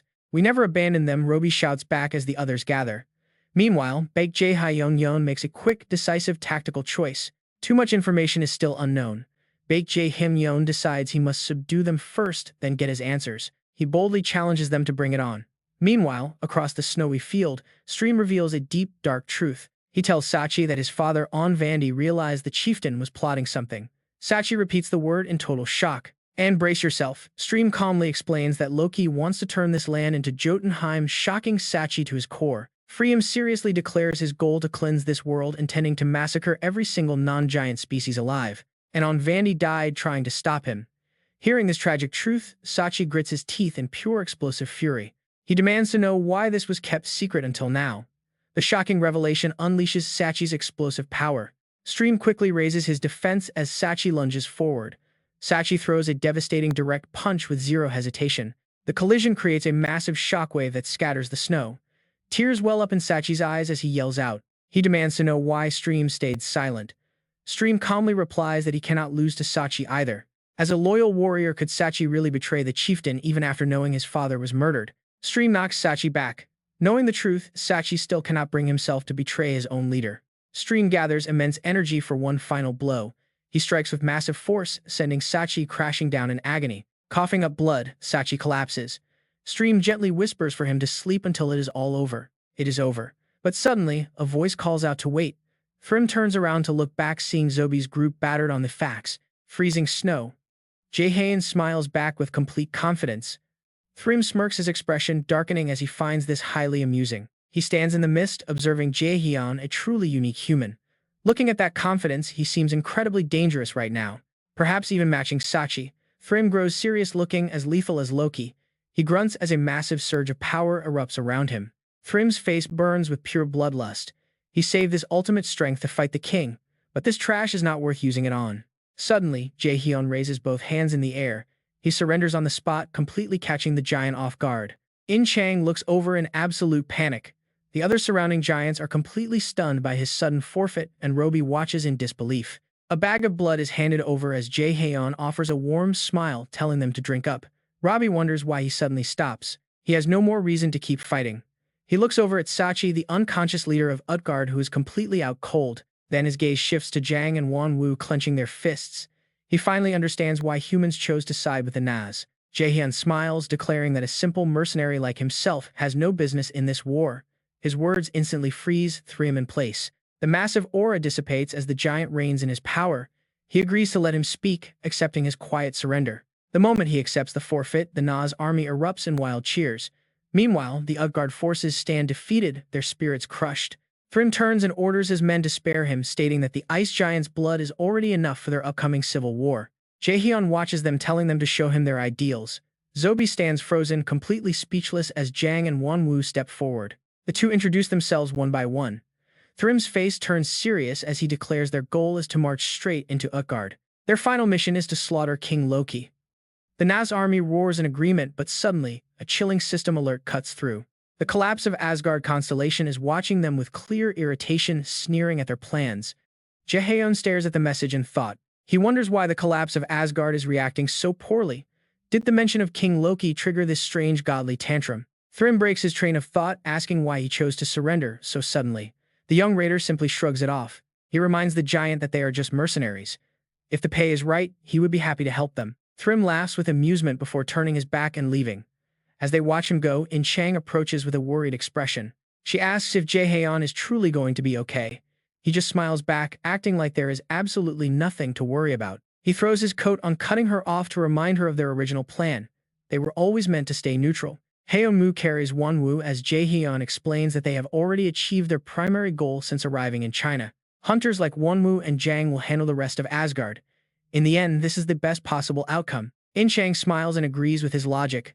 Meanwhile, the fortress of Asgard begins to burn, thick black smoke filling the sky. The Naz army marches forward smoothly since most defenders were already wiped out during the initial clash with the giant warriors. The terrified citizens quickly fall to their knees. The invading forces easily breach the inner walls, but a worried voice calls out. He asks Won-woo if he is doing okay. Jae-hyun lets out a sigh of relief as his friend finally opens his eyes. Won-woo looks around in a panic, seeing nothing but thick smoke and fire while the Naz warriors talk amongst themselves. Gritting his teeth, he furiously demands to know if Jae-hyun was a traitor from the very start, feeling completely betrayed. Jae-hyun looks back, completely confused by the accusation. He calmly reminds him that he already explained everything from the beginning. He points out that the rescue squad has finally arrived. Won-woo is stunned as he spots Jang and the others approaching them. Jae-hyun turns to Robbie, instructing him to gather the remaining citizens. If they get a chance, they should escape immediately. He looks over at his friend. He asks Won-woo to assist them, confident that he is the only one who can lead them. Won-woo finally calms down and processes the request. Sensing his friend's genuine desire to save these people, he agrees to help. He accepts the task despite the confusion. Jae-hyun smiles, satisfied that he can finally focus on his actual mercenary contract. Manhwa stops him with one final question, asking him how he truly feels about the dangerous path ahead. Jae-hyun flexes his fists, letting his raw magical flames erupt around him with a wide, thrilled grin. Suddenly, a system alert flashes. A new quest has been generated: eliminate the imposter. The time limit is set to 15 minutes on the dot. Flames begin to consume the snow-covered castle, painting the frozen landscape in a bright, destructive crimson. Citizens are evacuated in a rush. Won-woo looks back at the blazing inferno, silently warning Jae-hyun to be careful because the king possesses monstrous power. Meanwhile, the rebel force radiating crimson energy stands before the dark throne. Loki glares down, demanding how these filthy traitors dare enter. Thrym steps forward, glaring right back at the king. He declares that Loki's reign over Utgard ends today. He shows no signs of fear. Jun-kyeong silently observes, realizing they should have killed him when they had the chance. Yet he remains completely calm even, though he faces hundreds of giants and the king's overwhelming aura is crushing. Does he have a hidden trump card left, or why is he so steady? Fram lets out a cold smirk, mockingly asking him if he regrets not killing him. Just like Won-woo. A dark smile creeps onto Loki's face, deliberately poking at the sore spot, claiming he knows the rebellion only happened because of Won-woo. Hearing this, Fram immediately snaps, gritting his teeth in pure rage. He braces himself and activates his level balance, preparing to send him straight to hell. But Loki remains unfazed, casually praising him as impressive before suddenly raising his thumb to trigger a dark spell. Near them, the massive coffin begins to shake violently. The lid suddenly shatters, and a bright red muscular hand claws its way out as a beast breaks free from its prison. Another creature crashes through the window, and they both slam heavily onto the ground with a devastating thud. Just like that, a massive monster army gathers before their mad king. Jun-kyeong frowns warily, staring at the deep red beasts. Are these the mindless giants from before? Loki bared his teeth, letting out a wild, savage laugh. Fram grits his teeth furiously, demanding to know what the bastard did, while Jun-kyeong shudders as he pieces the mystery together. He recalls hearing that most of the giants died from a highly contagious plague, but now he realizes that was a complete lie. These creatures are far too strong, completely mindless, and unlike before. When they ran wild, they now obey the king's every word. Watching these distorted, heavy-breathing beasts, the young warrior speaks his horrifying realizations out loud. The puzzle pieces are finally coming together. The king sacrificed his own people to build his personal army. Loki grins, confirming the theory. He laughs, boasting that he needed an army that only obeys him, and they became exactly that. What an absolute glory, he sneers. Suddenly, a figure charges forward amidst crackling sparks of lightning. Fram winds up his fist, lunging straight through the horde at Loki. Seeing this, the king quickly activates his level balance, unleashing heavy pressure before firing a dark purple blast forward. It scores a direct hit on Fram mid-air, a destructive beam of energy so powerful that it tears right through the ceiling. Lowering his hand, Loki majestically commands his loyal soldiers.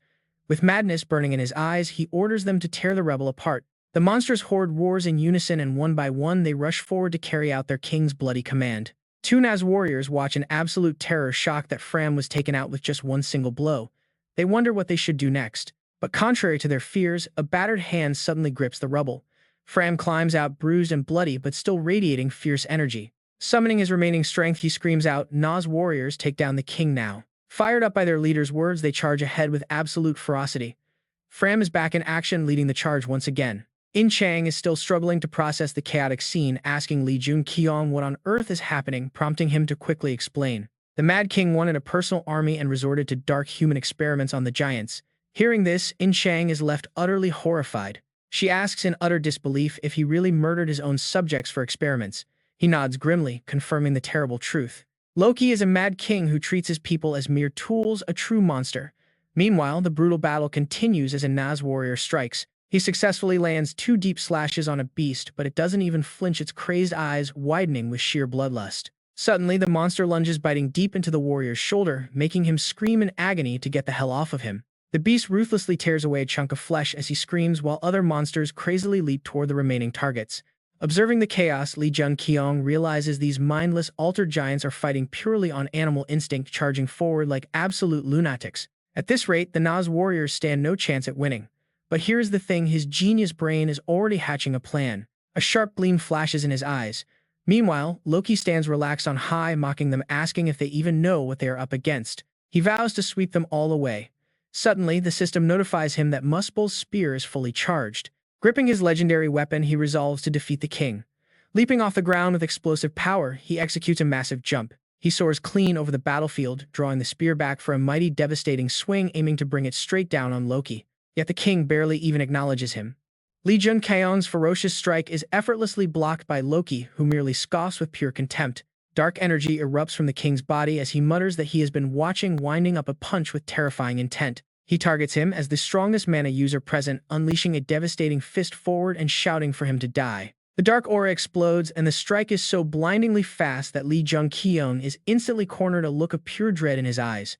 Realizing he cannot dodge, Jun-kyeong's eyes suddenly dart to the side, spotting a massive counterattack heading straight for the king. An equally powerful force clashes directly with the king's strike in a spectacular explosion of raw magical energy, shattering the surroundings. Loki freezes in utter shock, wondering how anyone could have neutralized his ultimate attack. He slowly turns his gaze to see. As the smoke clears, Sachi appears, sweating profusely and gasping for breath as if he has completely run out of energy. Sachi hesitates. Seeing him, Jun-kyeong shouts out.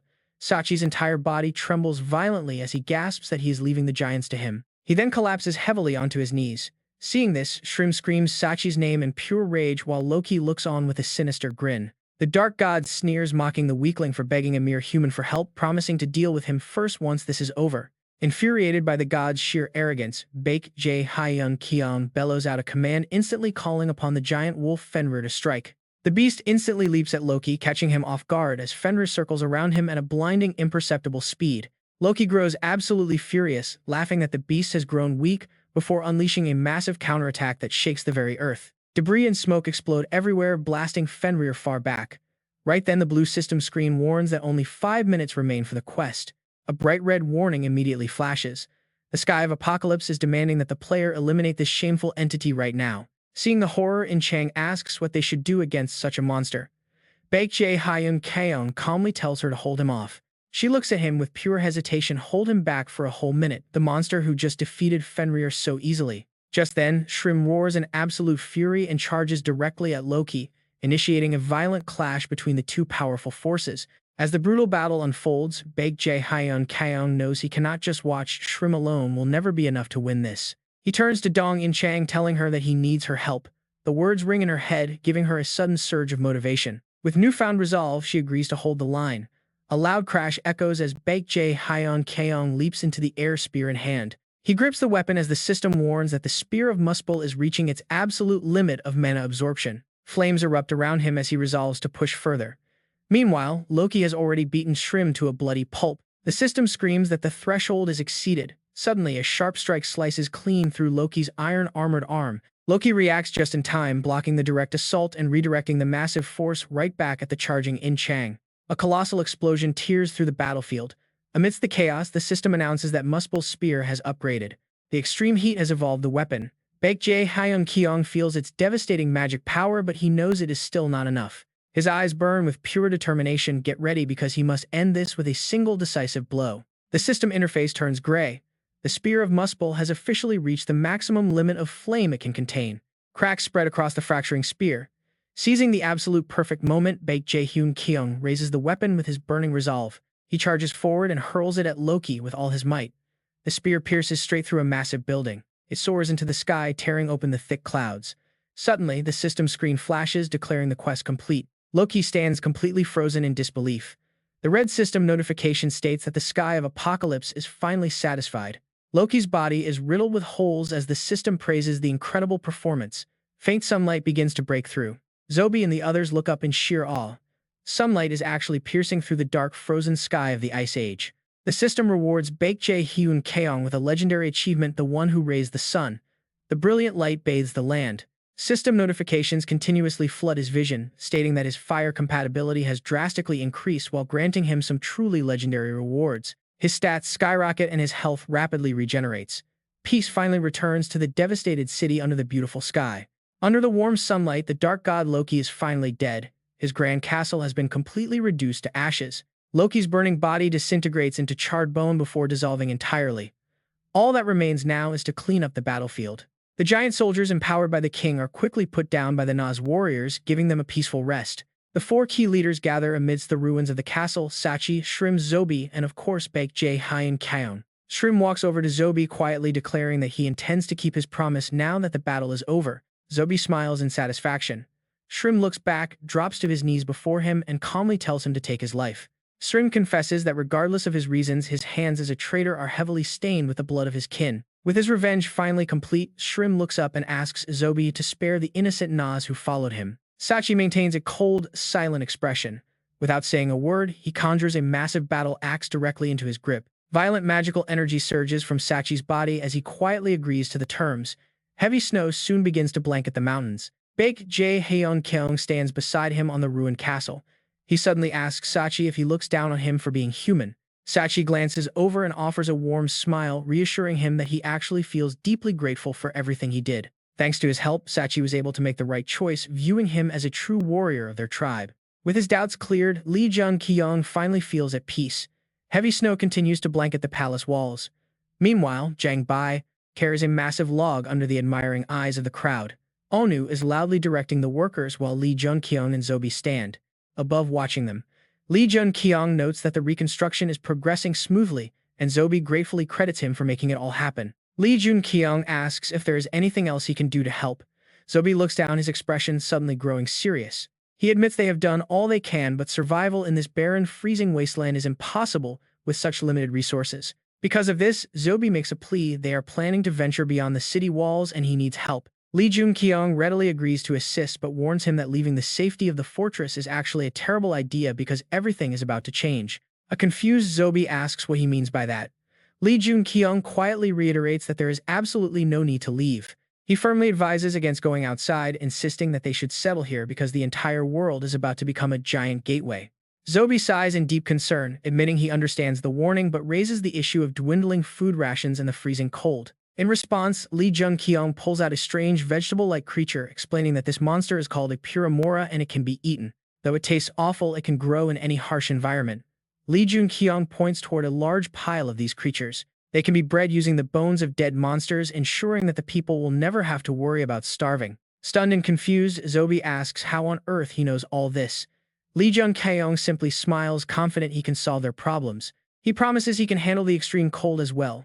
Zobi is overjoyed, thanking him profusely and promising to repay the favor. Tents are set up across the snow-covered landscape. Suddenly, Thrym appears from the shadows wearing a devious and mocking smirk. He calls out to the interesting human, asking if the new chief of the giant army is doing a good job. Standing right next to Thrym, a calm Lee Jun-kyeong suggests that if he is so curious, he should go and meet him in person. Thrym wonders if the chief would welcome an enemy showing up. Lee Jun-kyeong smiles, asking if Thrym is truly an enemy right now. Remembering his past conversation with Sachi, Thrym explains that anyone who spills the blood of their own kind can never lead. That is exactly why he refused Sachi's offer to become the supreme chief, deciding instead that his path lay in leading the Naz people. He notes that for the aggressive, war-loving frost giants, they can only truly thrive when they have a proper enemy to fight. He adds that wild beasts and monsters are nothing but mere prey to them, leaving only one real threat in this world. Thrym darkens, staring straight into Lee Jun-kyeong's eyes as he declares that their only true enemies are humans. Lee Jun-kyeong is taken aback by this revelation, realizing that is why Thrym is keeping them in mind, knowing a mutual war benefits nobody. Thrym agrees, stating this peace is their way of showing respect to the human race that helped them survive. Lee Jun-kyeong nods in understanding, admitting that the real reason he came here is to learn from the Giant King. Thrym chuckles softly, stating that if this is what Lot Loki wishes, he will gladly grant it to the savior of giants. Lee Jun-kyeong is completely puzzled by the strange title, asking who exactly this mysterious figure Lot Loki is supposed to be. Thrym explains that in the ancient tongue of the giants, it literally means the slayer of Loki. The red system notification pops up as Lee Jun-kyeong sighs, knowing that name always triggers a massive reaction before asking to learn extreme release.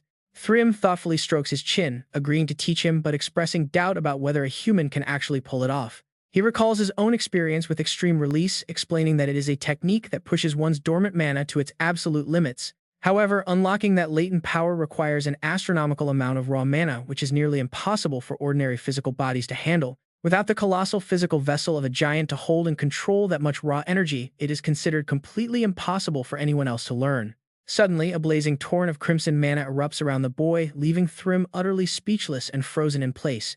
Sachi gasps in absolute shock, wondering where this terrifying, overwhelming surge of magical energy is coming from. Sensing the power, Yi-jeong smiles to herself, genuinely wondering if Lee Jun-kyeong is even a human being at this point. The sheer pressure of Lee Jun-kyeong's aura dominates the entire area. With glowing eyes, he looks back with absolute confidence. He boldly claims that his mana reserves far exceed the giants, causing Thrym to grin in wild excitement. Now standing alone on a snowy cliffside, Lee Jun-kyeong gazes down at the magnificent castle with a tense, serious expression. He mutters the name Utgard Loki, recalling the cruel tyrant who used his own kind as mindless test subjects. That despicable king performed horrific experiments on his own flesh and blood, just to build a ruthless, unstoppable army of mindless killing machines. By fusing them with the internal energy of Chinese hunters, he turned those master giants of extreme release into mindless slaughter weapons. Lee Jun-kyeong raises his eyes in deep suspicion, wondering exactly how the tyrant managed to control the giants in the first place. Could they really just be obeying commands under total mind control? Based on what Sachi said, the king is a legendary warrior, but he is not the type to pull a scheme like this. Lee Jun-kyeong glances back. If that is true, then someone else is pulling the strings. There is definitely an accomplice. Lee Jun-kyeong remembers what the villagers told him about the intruders who entered the fortress of the giants. They all said those mysterious intruders just left without doing a single thing. He figured any outsider showing up now would be the Demon King. But if it is not the Demon King, who could it be? He looks up at the sky, thinking of that dark, mysterious figure. The ominous presence cloaked in dark, swirling smoke. Could this all be the work of that black-hooded mastermind?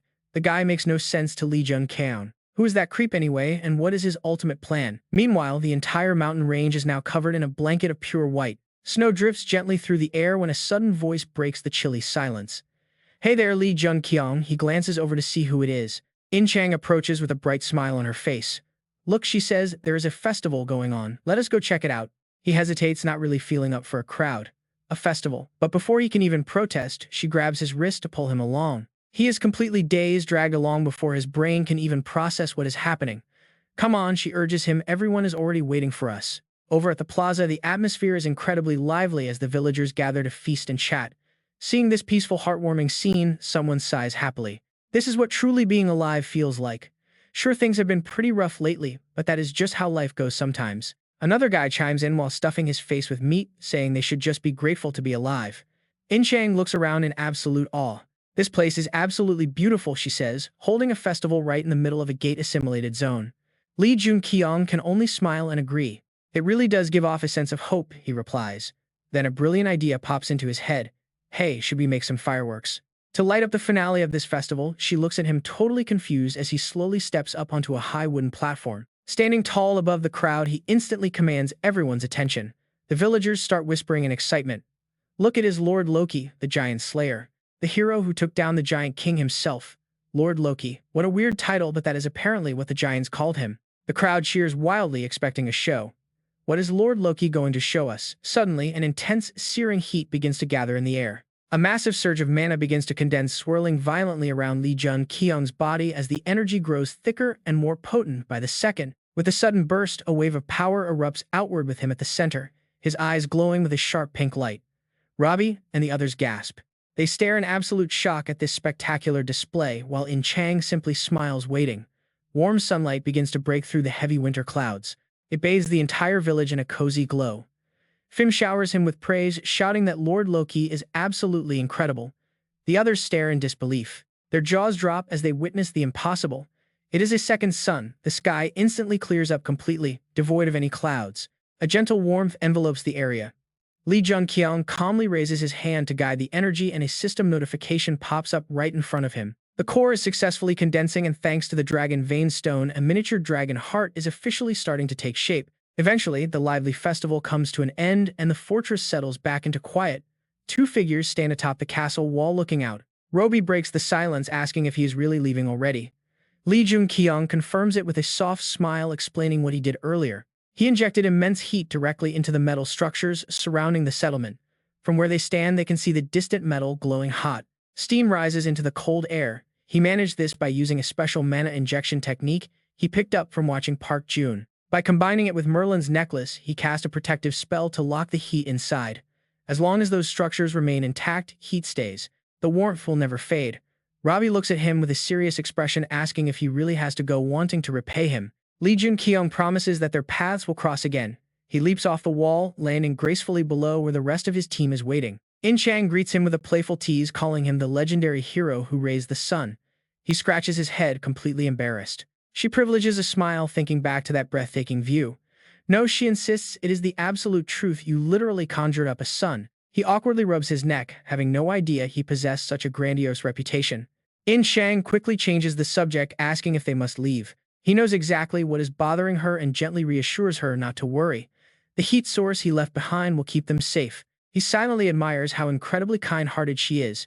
Shaking off the thought, he turns around and calls out to the young boy Venria. Suddenly, a brilliant flash of blue mana erupts, and the kid transforms into a giant wolf, his sleek coat shining bright under the sun. Jun-kyeong glances back one last time to bid his final farewell, hoping that they will both have grown stronger by their next encounter. Watching them depart, Roby holds on to the hope of their future reunion. Meanwhile, the lonely snowy mountains stretch out into the distance. Cold wind and thick mist blanket the desolate peaks as time slowly ticks away, bringing a freezing and oppressive darkness over the land. Seeking shelter from the biting cold, the exhausted party sets up camp for the night. Before long, only he and In-chang remain awake. They sit opposite each other, staring into the flickering warmth of the campfire as the others sleep soundly. She softly begins to speak. It was chaotic, but not too bad. Unlike her, he sighed, wearily, completely exhausted from all the constant traveling. He muttered that he never wanted to do this again. She laughed, turning her gaze aside. It had been a long time since she last heard him joke. You are enjoying this too, aren't you, Gu? The creature raised its fists enthusiastically. Jun-kyeong's expression suddenly turned serious. Dong In-chang, how is your training going? He quietly pondered on his progress. Internal chi was always incredibly difficult to master. In-chang reported her progress, explaining she finally understood a bit of it, along with the flow of mana. He urged her quickly, telling her she had to hurry. Time was running out. Jun-kyeong silently watched the glowing spot in his chest, feeling the dragon heart resting right against his own. It was charging even as they spoke. As mana kept growing, it was not just him, everyone was getting stronger. This meant massive changes were right around the corner. Deep down, he felt a wave of uncertainty and growing anxiety. The monsters were evolving. They were growing stronger. and the entire world was shifting right before his eyes. China's mana saturation was only the first step. Suddenly, Chang looked up, her gaze locking onto something in the distance. She gasped and called out to Jun-kyeong, snapping him right out of his thoughts. She pointed straight ahead. "Look over there," she stammered. Both of them stood up immediately, their eyes widening at the distant peak. Talk about a terrifying sight. The peak was glowing in the dead of night with thick smoke pouring out. Mount Baekdu was burning. The village below was engulfed in massive flames, black smoke filling the sky as ice melted. Countless monsters were swarming the area. An army of ferocious orcs marched right through the heat without a care. They charged in savagely.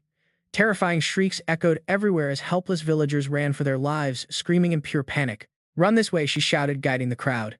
Two warriors stood guard, holding off a massive sword-wielding orc. She thrust her blade right through its chest, screaming at it to get lost. Her companion moved in perfect sync. He sliced another beast right in half.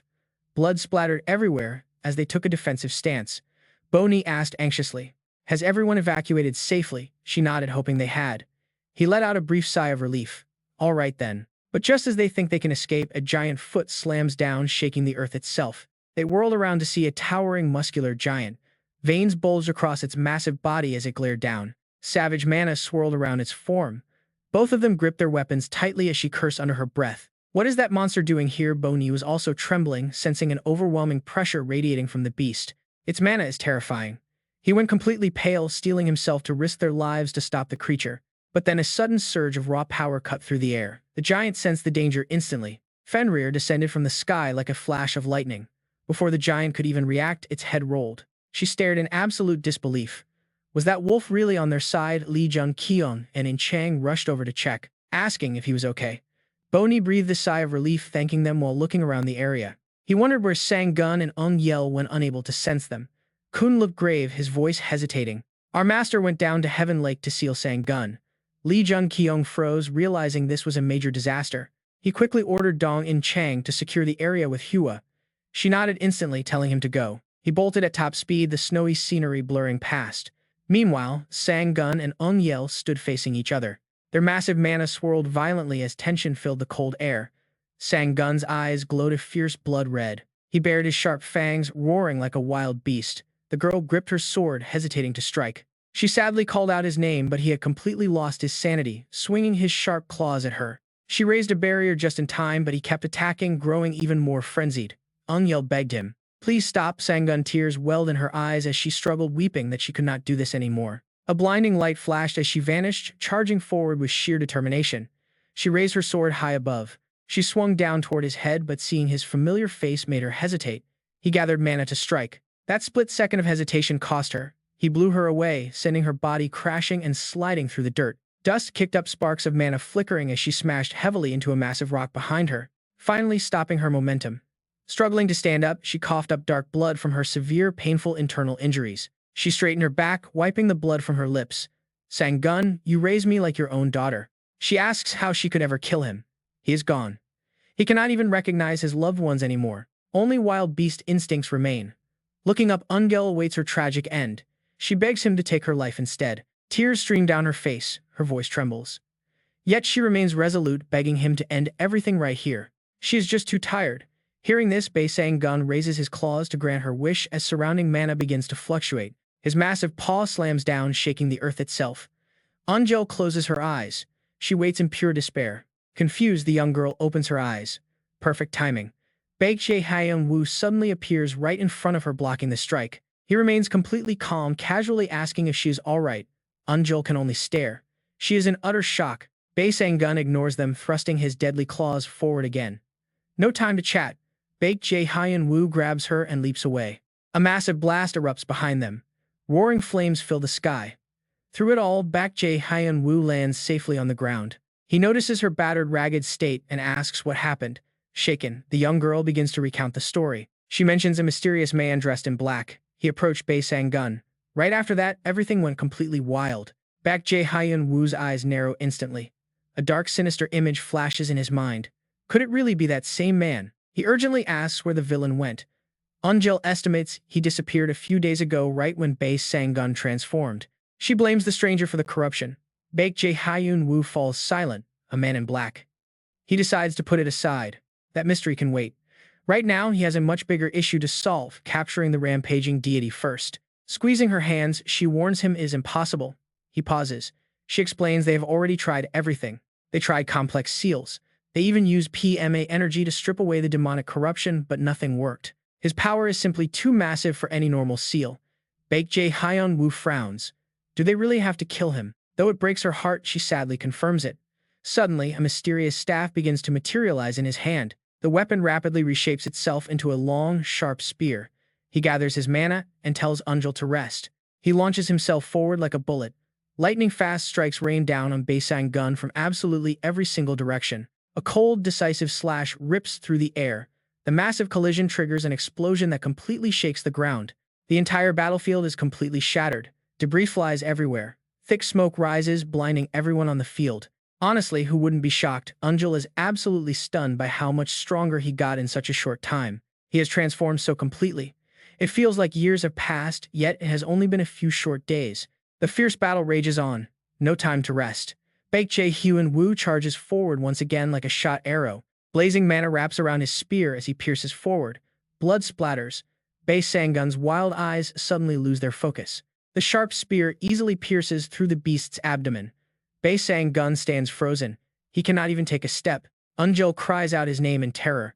Baek Jae-hyun-woo calmly reassures her. Do not worry, he does not intend to kill. Powerful mana gathers on the spear. The dragon heart within him reaches its absolute peak state of raw power. Through the dragon bloodstone, he clearly senses both Bae-sang-gun's energy and the surrounding mountain's massive spiritual influence. Blood-red threads of energy flow directly into him. Using this power, he intends to absorb the corruption himself. He wants to draw the beast's madness into his own body. But things rarely go exactly to plan. Gritting his teeth, his expression turns dead serious. This is bad. Muspell Spear is rapidly morphing into something else. It is turning demonic and actively draining Bae-sang-gun's actual life force. He forces himself to maintain absolute focus. He must return the energy to save the beast. Suddenly, the system announces that the purification skill is active. He cannot afford to miss this chance. Under the intense light of the purification skill, Bae-sang-gun's eyes begin to glow. The beast's eyes finally return to normal. The dark haze clears. His consciousness is slowly beginning to flood back. Confused and disoriented, the great beast tries to speak. Baek Jae-hyun-woo lets out a sigh. He actually pulled it off. Seeing the danger has passed, he withdraws his spear. The exhausted deity collapses heavily onto the cracked ground. Unjul rushes to his side, desperately gathering healing mana. She anxiously tells him she will save him right now. A warm golden light envelops his massive frame, but his eyes remain shut. There is still no change. Despair takes over. She begs him to open his eyes, but she is eventually forced to stop her healing. Bowing her head in deep regret, she quietly apologizes to her beloved guardian. Suddenly, a strange sound echoes nearby. She turns toward the noise. Not far away, W and Fenrir walk toward them, letting out a relieved sigh. Relieved and feeling incredibly lucky, Lee Baek Jae-hyun-woo was glad he made it in time. As time passed, Bae-sang-gun managed to regain some of his strength. Still lying there, the mighty tiger observed Lee Baek Jae-hyun-woo. The young man gently asked if his senses had returned to normal yet. After a brief hesitation, Bae-sang-gun confirmed they had. Baek Jae-hyun-woo silently realized that although he had removed the corruption, the tiger was still dying. Taking the chance, Lee Baek Jae-hyun-woo asked about the mysterious man in black who had put him in this state. Who was he and why did Bae-sang-gun meet him? So many questions needed answers.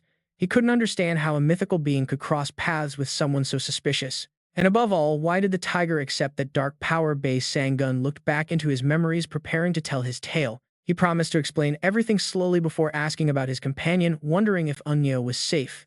Lee Baek Jae-hyun-woo answered him honestly. She was fine, just completely exhausted from worrying. Just minutes earlier, Ji-woo had delivered a grim update on the tiger's condition. He had healed the external wounds, but the rest was grim. The internal damage within the guardian's body was simply too severe. Further treatment would not change a thing. Hearing those words, the little girl froze in shock, her eyes filling with tears. It felt as though her entire world had collapsed. Back in the present, Bae-sang-gun weakly spoke his final parting words. He acknowledged his imminent death and asked if Baek Jae-hyun-woo would keep his promise to look after Unyo once he was gone. Lee Baek Jae-hyun-woo gave a solemn nod. Relieved, Bae-sang-gun formally entrusted the young girl to him, a warm glint shining in his eyes. He recalled that although the man in black was highly suspicious, he wielded a power that felt strangely familiar to him. As past memories flashed by, Bae-sang-gun clarified that the man had not sought him out. Instead, Bae Sang-gun had gone to Cheonji. Baek Jun-kyeong was skeptical. At Cheonji, the mysterious figure whose face was obscured had simply stood there staring intently at the lake. Bae Sang-gun had quietly approached him from behind. Rubbing his chin, Baek Jun-kyeong waited eagerly for the next part, asking what happened next. After a long silence, Bae Sang-gun admitted that he could not remember a thing. Talk about a massive plot twist for our hero. Closing his eyes, the tiger was certain they met at Cheonji, but still could not recall the details. Baek Jun-kyeong pondered deeply. Without those crucial details, they would never uncover how Bae Sang-gun was corrupted, who the culprit was, or where he had gone. Later, amidst the ruined village left devastated by the fierce battle, In-chang stood on a bridge, looking out over the area. She noted that all the surviving villagers had gathered below before giving them two choices with a completely calm demeanor. They could choose whichever option they preferred. She explained that staying behind would be incredibly tough, though it was still an option. The villagers listened intently as she offered the second choice, which was traveling to South Korea, though it required government approval. However, comfortable housing would be fully provided. In-chang reminded them that the departure was scheduled in 3 days, urging them to decide. As Baek Jun-kyeong sat alone, Eun-yo approached him. Her face was clouded with deep anxiety as she called out to him. She admitted she was extremely worried about Bae Sang-gun, who had always trusted him, and asked if they could visit him together. He immediately agreed, and they made their way down a dark underground passage, their footsteps echoing through the hollow silence. There lay Bae Sang-gun, completely motionless and drained of all life. Sitting by his side, Eun-yo tried to check on him. She pleaded for him to wake up, desperately attempting to channel her mana into his body, but the energy quickly faded, leaving Bae Sang-gun completely unresponsive, tears streaming down her face. Eun-yo caressed his fur and bared her aching heart. He had been a beloved family member and a true friend. She simply couldn't hold back her overwhelming grief at losing yet another precious loved one, just like her father. As Bae Sang-gun's body began to glow, she whispered her final gratitude. Baek Jun-kyeong stood silently nearby, letting them have their private farewell as the great guardian's form began to dissolve into light. Eun-yo knelt and bowed deeply in respect, offering her final thanks as Bae Sang-gun fully dissolved into a beautiful stream of mana. The glowing energy drifted out of the passage where the gathered villagers knelt in unison to send their guardian off. As the mana melted into the sky, the villagers looked back at their ruined home, wondering if leaving was really right. With a gentle, reassuring smile, In-chang promised they would return. She then turned to face the neatly lined-up reindeer. She called out instructions, directing the children and the elderly to board first. It would get freezing once they left. She urged them to bundle up before climbing onto the beasts, but her attention was suddenly caught by Baek Jun-kyeong landing nearby. He gently set Eun-yo down, who was cradling a small white tiger cub. In-chang stared in absolute shock at the sight. The young girl happily lifted the tiny cub high, calling him Grandpa Bae Sang-gun. Baek Jun-kyeong calmly explained it was a unique reincarnation phenomenon. He was now incredibly small and harmless. The mountain's guardian deity had bound the deceased protector to Eun-yo's family lineage. He had returned with most of his memories intact, though stripped of his divine powers. Baek Jun-kyeong was ready to go. They would be heading back to Korea soon, an idea that In-chang found highly exciting.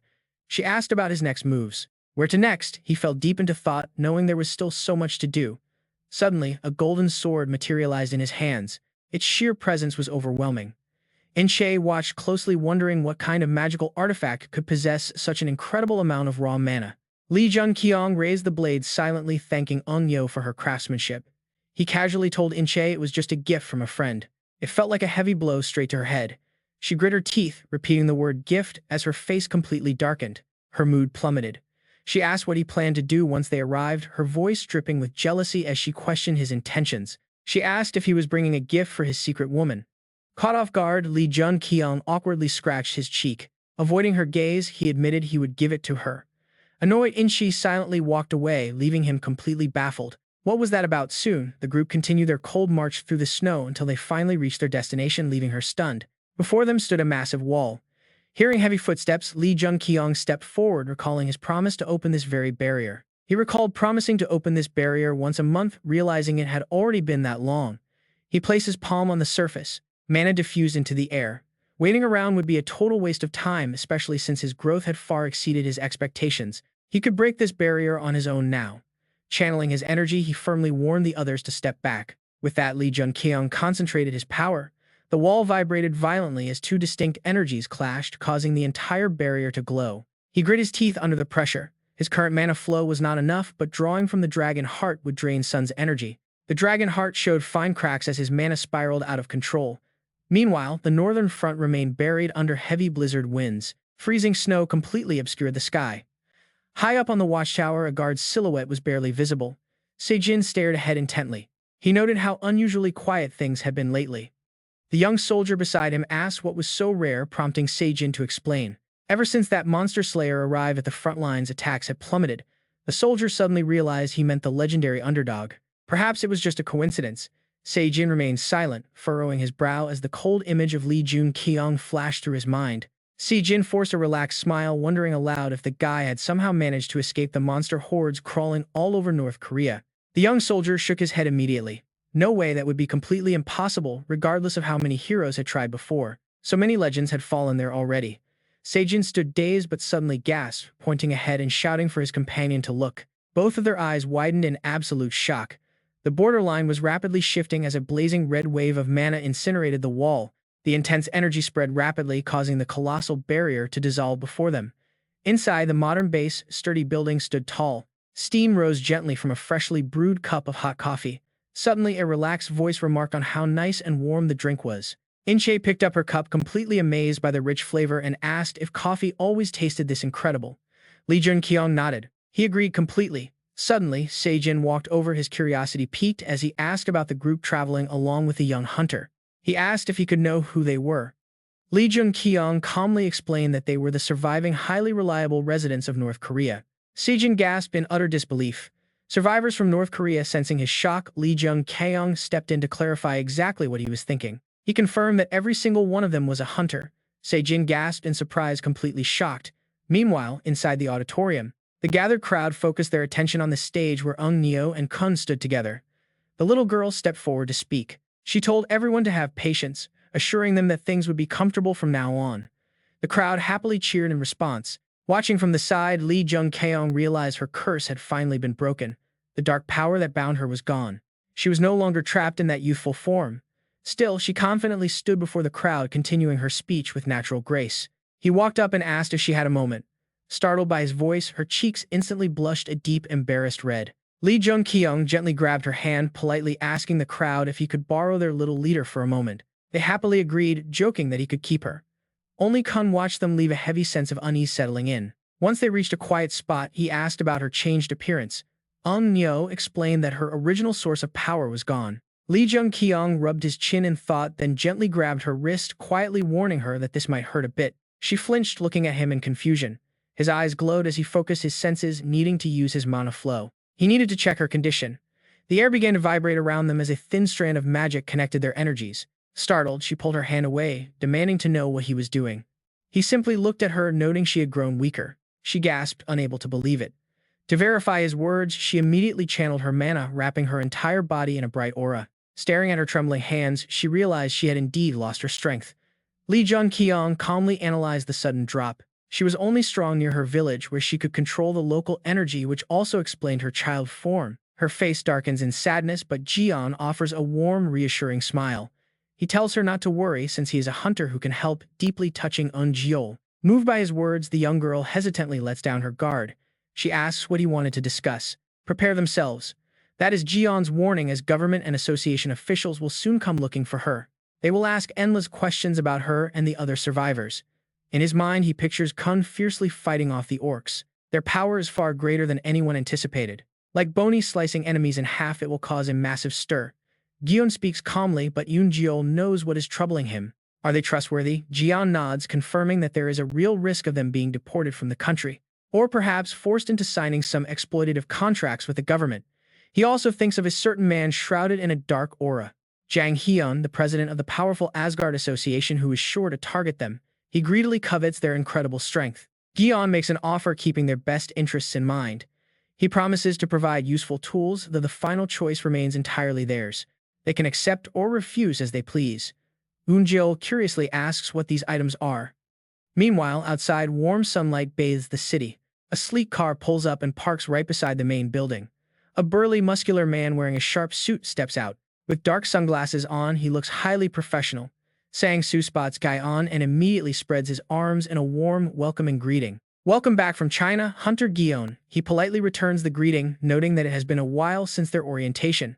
Sang-soo chuckles and praises him, saying Gi-on left an unforgettable impression after successfully surviving and wrapping up such a highly dangerous mission. He even managed to bring back survivors from North Korea.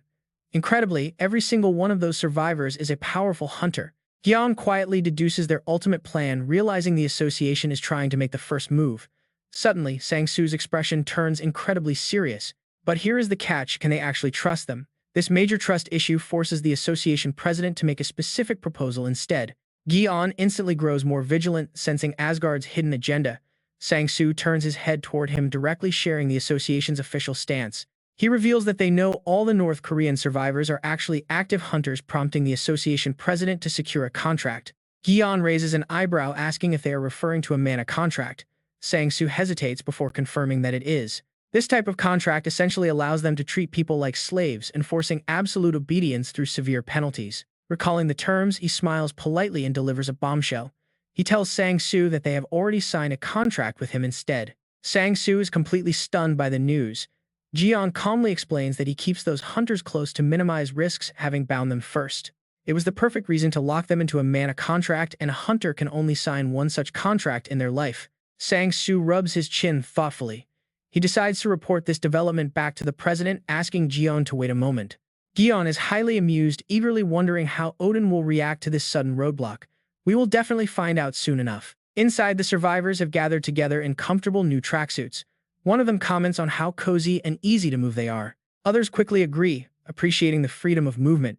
Massive trays piled high with delicious, diverse foods are spread across the tables. They dig in, completely overwhelmed with emotion as tears stream down their faces. They tearfully recall surviving solely on potatoes back home. This is pure heaven. Dong In-chang highly praises the incredible food, and Gi-on agrees silently, recalling the terrible meals they used to have. When they were stuck together, they barely had anything decent to eat. Dong In-chang feels incredibly relaxed, though she admits resting makes her feel restless. She gets an itch to jump back into action every time she sits still. Gi-on chuckles, acknowledging her top-tier hunter instincts. She is definitely a formidable hunter. Once finished, Gi-on clears his tray and stands up, warning her that things will get hectic soon. Mentioning their preparation for the upcoming trials leaves her briefly flustered. A short while later, Gi-on stands on a nearby boulder. He quietly predicts that this entire world will soon be reduced to ash. An unavoidable catastrophic doom lies ahead. He turns away, deciding to enjoy his remaining time. Suddenly, his body completely freezes. His face pales as cold sweat runs down his neck. He senses an unprecedented, suffocating danger. Standing right in front of him is Eun-jil, who appeared completely out of thin air. She speaks to him in a calm tone, introducing herself as Choi Yu. Gi-on can only blink in complete confusion. She explains it is her real name. Gi-on grows serious, wondering how on earth she managed to completely mask her presence. He failed to notice her until she was standing right beside him. That is terrifying, since he normally senses all nearby mana. Had she been an enemy, he would already be dead. Eun-jil explains it is simply her skill, leaving Gi-on entirely baffled. He asks what she wants from him. Stating her purpose, she admits she is highly curious about his ultimate plans. Her people have no idea what they will be forced to do under the mana contract, leaving many of them deeply anxious. Gi-on calmly replies that their first destination is Seoul. His mind drifts to Ho-jin, picturing his friend's calculating expression as they plan. Jun-kyeong notes that she likely already knows the Chiji villagers signed a mana contract with him tied directly to his alliance with Asga. Since those villagers are now allied with Asga, they cannot stop him. But this is still not the main point she wants to discuss. Eun-jil demands to know what happens next. Jun-kyeong does not hide his intentions, stating he expects the Chiji villagers to fulfill their duties. Hearing the word duty, Eun-jil instantly becomes alert. Understanding her anxiety, the young man quickly steps in to reassure her. He tells her not to worry because he will not force anyone, but great power comes with responsibility and they must play their part. Hearing this, Eun-jil finally breathes a sigh of relief and decides to trust him for now, as she agrees to his terms. With her questions answered, she departs, and right then a system notification pops up, confirming his dragon heart is fully stabilized. Exhaling a breath, he feels his newly absorbed power settle. Clenching his fist, he wonders just how powerful he has actually become. He recalls the terrifying, overwhelming aura of Demus. He is not entirely sure, but he believes he might now match that level. In fact, he feels confident he can defeat Herculet even in his berserk state. Smiling, he knows his strength has reached new heights. Suddenly, Sejin runs over to report that representatives from the Hunter Association have arrived, bringing the exact news he wanted. Heading back to the auditorium, the bright lights reflect off a familiar bald head, shining brightly as they make their entrance. Jun-kyeong warmly greets his old friend, asking how he is. Seo jokingly replies that he is doing much better than him. Yi Seong-gu glares in mock shock at the bald joke. Lee Jun-kyeong rubs his neck and laughs, claiming his hard work justifies the tease. The older man huffs but decides to let it slide, just this once, telling him to consider himself lucky for now. Knowing they have chatted enough, Lee Jun-kyeong asks about the association's message. Seong-gu takes a deep breath, his expression turning serious. Exhaling with a heavy sigh, he reveals things are complicated as almost all ASGA members have suddenly returned to Korea. Lee Jun-kyeong is completely stunned by this. Seong-gu slowly explains the situation, noting the next piece of news is even more shocking. The appearance of the special gate signals a massive violent upheaval, bringing forth images of terrifying new monsters.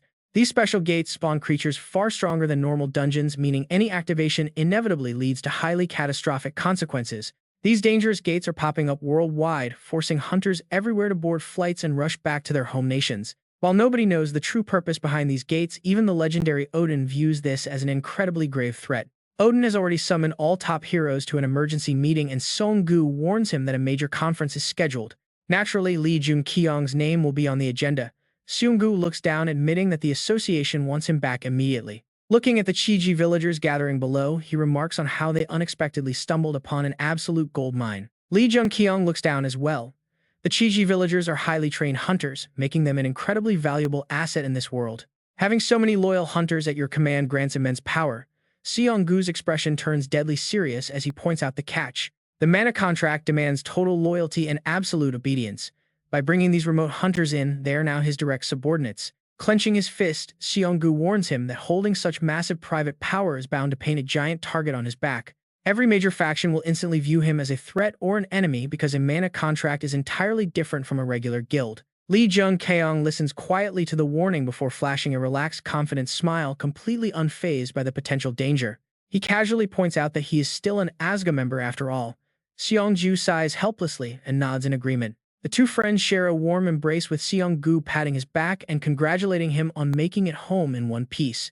Under a clear blue sky and warm sunlight, a fleet of buses stands ready outside the headquarters, with several guards keeping watch. Inside, Lee Jun-kyeong stands beside Seong-gu on the main stage, raising his voice to announce that this will be their final journey. The Chiji villagers express their disappointment, jokingly saying they could do 100 more of these relaxed, all-expenses-paid trips. While some enjoyed the peaceful retreat, others admit feeling a bit exhausted. Lee Jun-kyeong kindly warns them that things will get busy soon. He advises them to rest up while they can. Suddenly, Seong-gu notices the crowd eagerly shouting their absolute trust in Lee Jun-kyeong. Pointing toward the crowd, Seong-gu curiously asks who the mysterious woman is. He is looking directly at Earngel. He asks if she is some kind of saint to these hunters, teasingly questioning if she is the reason Lee Jun-kyeong went there. Lee Jun-kyeong playfully agrees, leaving Seong-gu utterly frozen in place. Seeing his friend take the joke seriously, he quickly tries to correct it. He laughs and says he was only joking. Suddenly, In-chang chimes in to confirm that he definitely did not go for Earngel. Her sudden interruption draws everyone's attention. She frowns with a visible look of jealousy, muttering that they are not short of women. She wonders if Earngel is a secret lover he is hiding, but mid-sentence a terrible thought crosses her mind, ruining her mood. Realizing he might have love interests overseas, she panics over how many rivals she has, while Lee Jun-kyeong suddenly shivers from a cold chill. What is she doing? Seong-gu looks completely flustered. He feels like he can read her mind. A peaceful, natural landscape unfolds, the greenery of the earth and trees blending together. A breeze blows, turning the windmills. Buses line up one after another, speeding down the road, heading into the city center with its modern architecture. The further they go, the more crowded it gets. The bustling lifestyle fills the air. The villagers of Chunji stare in utter confusion at the unfamiliar sights.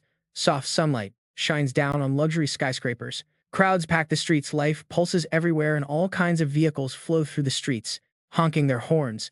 Everyone stands completely frozen, having never seen anything like this before. Everything is far beyond their wildest imagination. Jae-hyun stands nearby, thinking to himself that everyone is completely speechless. He feels uneasy, so he turns to ask Uniel to look after the villagers, only to realize she is reacting even more dramatically. Her eyes sparkle and her mouth hangs wide open. He feels totally helpless, but he understands their situation. Even she is like this. Well, she has spent her entire life on a mountain, so this is her first time seeing modern civilization. Jae-hyun has to delegate the responsibility. He asks In-chang to guide the Chunji villagers, telling her to just follow the association officer. She immediately agrees. Jae-hyun then turns to his biggest concern, warning Fenrir to listen to In-chang. The boy looks up, gnashing his teeth with an angry growl. Jae-hyun gently pats his head to calm him down. You can feel it too, can't you? A dangerous aura emanates from the skyscraper roof. High above, Hyun stands with clasped hands, silently watching them. Jae-hyun looks up, locking eyes with him, and Hyun responds with a sinister, amused smile. Jae-hyun has no idea what Hyun is plotting and raises his guard. He drops down to one knee in front of the boy. Jae-hyun seriously instructs Fenrir that there is something he must master now to use his fangs if needed. The boy hangs on every word as Jae-hyun warns him that he also needs to keep those fangs hidden. Fenrir trusts him completely and nods. This modern city is entirely different from the quiet village they once knew. Hyun has been waiting for a while. When Jae-hyun appears, the old man puts on a warm, welcoming smile. He remarks that Jae-hyun has brought back quite a few interesting things, leaving the young man slightly curious. Hyun calmly lists them off: hundreds of hunters, 2 hero-class allies, and 3 anomalies. Jae-hyun remains stone-faced, analyzing this. He knows the hero-class hunters are Yunil and Manhwa. The anomalies must be Fenrir and Songgu. But what is the third? Sensing his confusion, Hyun steps forward, places a hand on his shoulder, and tells him that he is the third. The man has endless questions about the trip. He wants to discuss China, but first they have other business to settle. With that, a golden wave of mana erupts from their feet, spreading outward and engulfing the entire area. In the blink of an eye, they teleport to a pocket dimension. Hyun leads the way as Jae-hyun and Seong-gu follow. Jae-hyun quietly anticipates what is about to happen. Today is the day they introduce him to Asgard and host a conference. The members of Asgard are bound to be curious about him. Every single hero of Asgard is gathered here today. The prospect stirs a bit of excitement in Jae-hyun. Meanwhile, inside a luxurious glowing palace, the association members assemble. One of them mocks, asking who this idiot is that they are supposed to meet. The rest of the hunters grumble. They complain about what Odin could possibly be thinking, questioning why they would let such a fool join Asgard. Whispers fill the room. Some mention his ridiculously fast growth and his trip to China, but they still think he is foolish. Suddenly, a hunter freezes. He senses a massive wave of energy drawing closer, and everyone turns to look. Their arrogant, judgmental stares quickly shift as one of the high-ranking hunters gasps in absolute paralyzing terror. He can't believe it. The entire room descends into chaos as they realize the incoming power rivals, Odin and Heimdall. The pressure is overwhelming. They stammer in disbelief, completely shocked that a mere rookie could possess such terrifying power. Faces turn pale, sweat pouring down as goosebumps break out. How can a beginner possibly be this monstrously strong? Just as they question reality, the heavy doors swing open. Heavy footsteps echo, accompanied by a crushing wave of mana. Jae-hyun steps inside. His eyes glow a ruthless, deep crimson, and his entire body is wrapped in dangerous, overflowing mana. He introduces himself as Underdog Lunyan. Outside in the city, a massive pillar of light shoots straight into the heavens. The beacon is impossible to miss. Guards stand before the dimensional portal, knowing this is the critical moment. The dimensional gate begins to crack open, and Kun is the first to step through, followed by the Chunji villagers. Fierce mana wraps around the portal. The rift shrinks rapidly until it completely vanishes. Soo-young speaks up, praising their efforts. He tells them they did a great job. Kun responds politely, thanking them for waiting as they prepare for the next step. The association official smiled, explaining that as long as everyone stood together to defend the gates, the citizens would finally feel safe. In her heart, Umel couldn't help but marvel. This White Tiger squad was completely different from the others, nice, polite, and possessing top-tier combat skills. Clutching Sun closely to her chest, she reminded them that there were still plenty of gates left. Prompting them to move, Seo Yi looked utterly astonished. He figured they just didn't get the standard workflow, but still wondered if they wanted to rest. There was really no need to work all day. With a bright smile, she politely declined, saying they were perfectly fine and eager to be guided to the next gate. Her beautiful smile left him flustered and stammering a quick agreement. Meanwhile, at the special gate, a blood-red sky hung over the jagged landscape. Sharp, jagged rocks pierced the horizon as Dong In-chang rushed straight into the monstrous horde, wielding a massive sword that dwarfed her own body. She sliced the beasts to pieces with ease.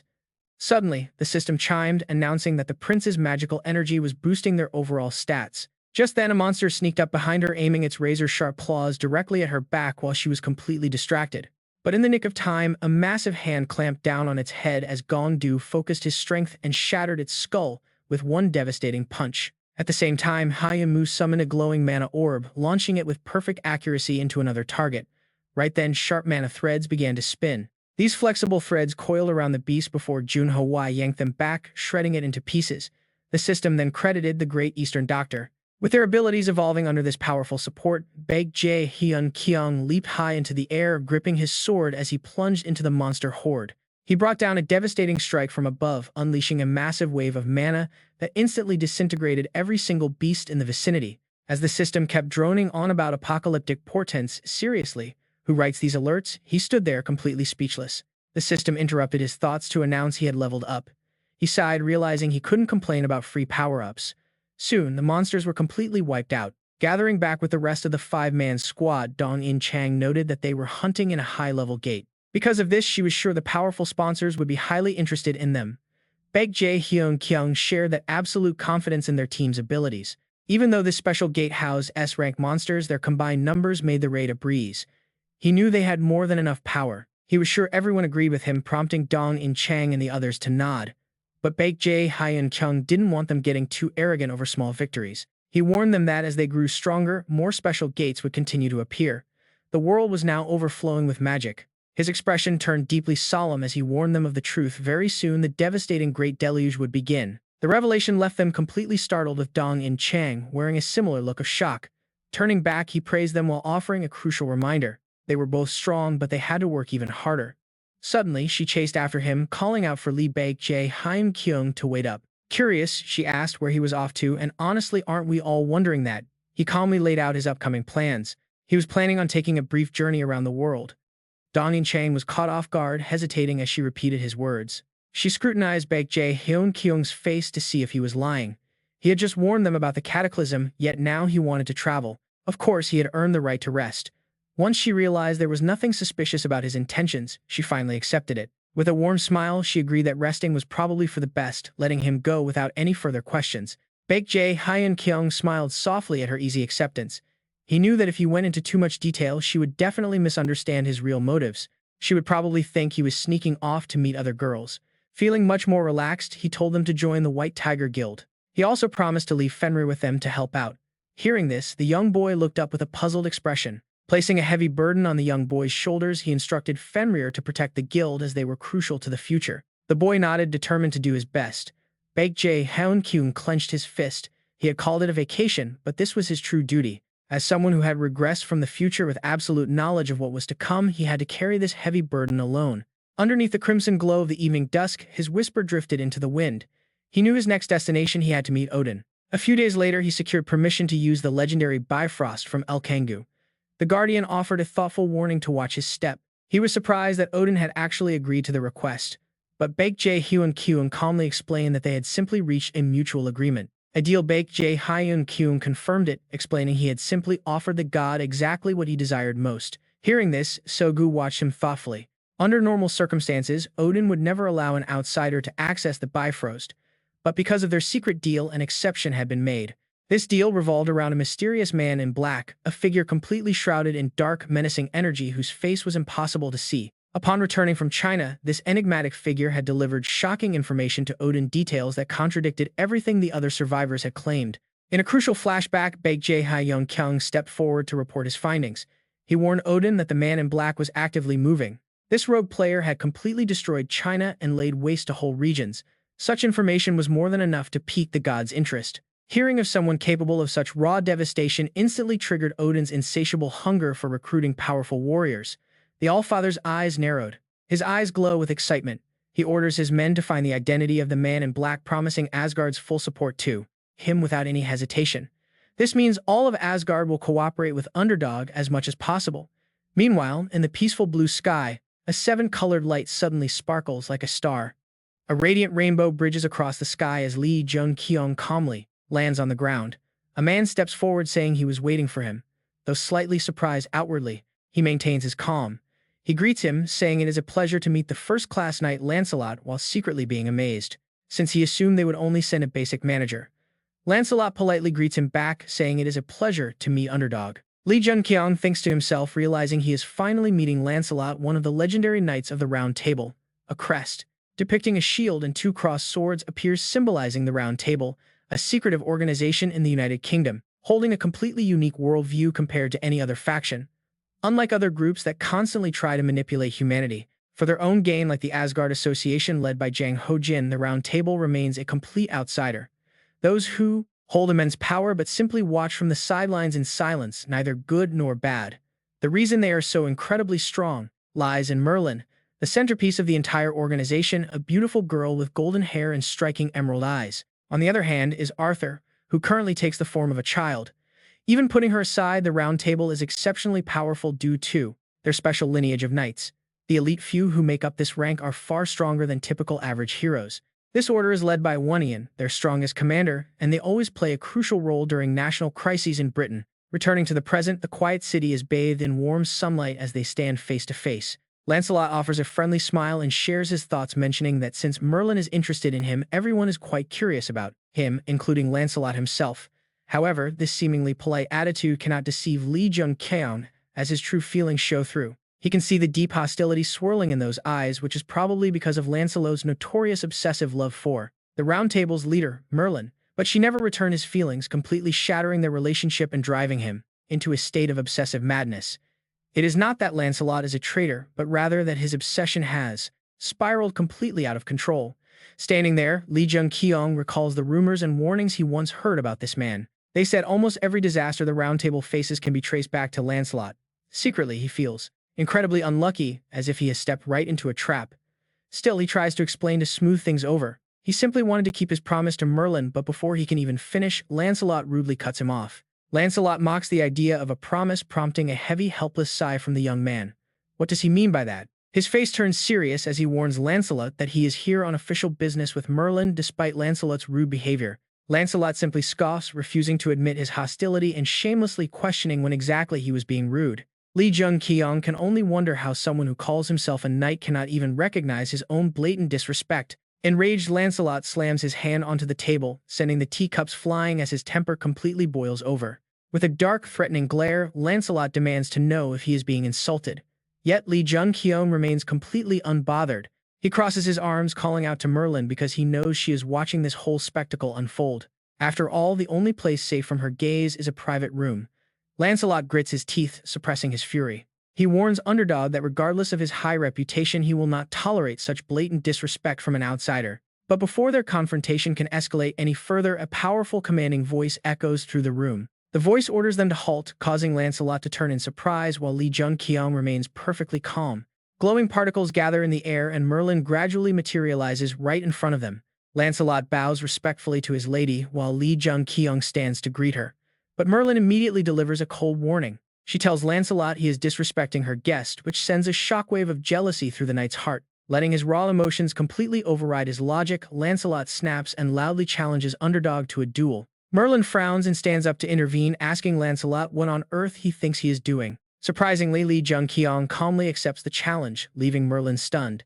Before anyone can object, he locks in the decision. He suggests they head straight to the training grounds. Soon rumors and gossip fill the halls of the arena. Spectators wonder what Lancelot has gotten himself into this time, though some are excited for a rare show. Others shrug, assuming Lancelot will easily sweep the match anyway, no matter who he fights. Who's fighting him? He gives them the exact name, Underdog. The moment the others hear this, their entire attitude shifts. The Underdog of Asgard, oh, now that means we are in for a massive match. Just then, heavy footsteps echo from the distance as Vaughn appears. Every single knight stands there completely stunned. Sir Vaughn and Sir Galahad have arrived. The legendary leaders of the Round Table are finally here. They immediately snap into a respectful military salute, greeting Sir Vaughn. He just offers a warm smile, patting his shoulder with praise. He tells him he did a great job. Watching this unfold, the crowd can only marvel at how incredibly cool the Round Table knights really are. Meanwhile, the highly anticipated match between Baek Jae-hyun and Lancelot is about to kick off. Both stand facing each other, weapons drawn, tension filling the air. The atmosphere is absolutely electric. Lancelot is incredibly confident in his skills, seeing that his opponent is also wielding a spear. But this fight will be different. Vaughn watches closely from the sidelines.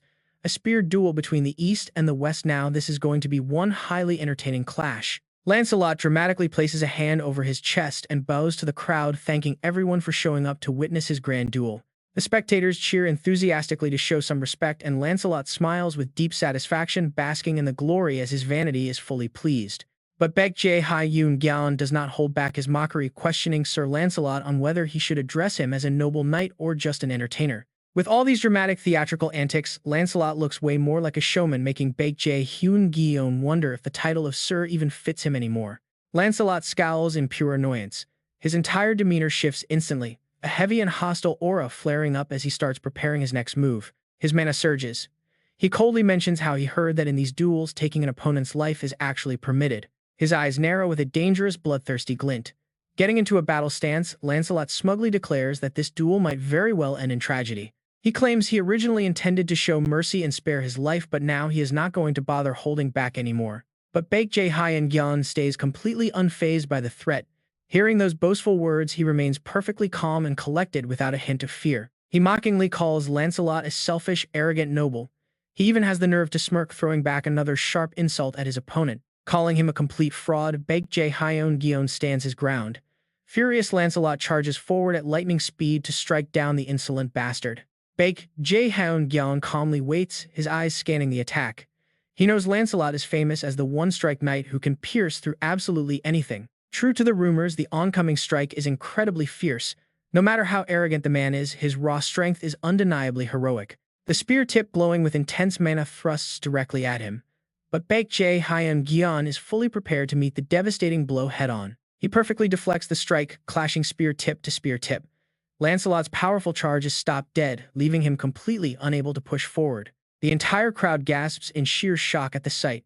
How did he just block a legendary one-strike attack with a simple spear deflection? Lancelot's spear is completely locked in place. He is deeply shaken, only now realizing just how dangerous his opponent truly is.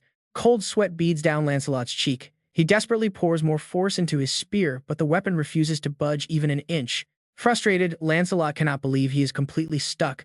Meanwhile, Baekje-hyun holds his ground effortlessly, acting as if this is child's play. Sensing the duel is escalating too far, a powerful voice suddenly cuts through the air, commanding them to stop. Both turn to face the speaker. It is Vaughn, a legendary knight of the Round Table, stepping in to restore order. Baekje-hyun quickly recognizes him. With that noble speech and commanding presence, there is no doubt this man is the legendary Sixth Knight. The Sixth Knight.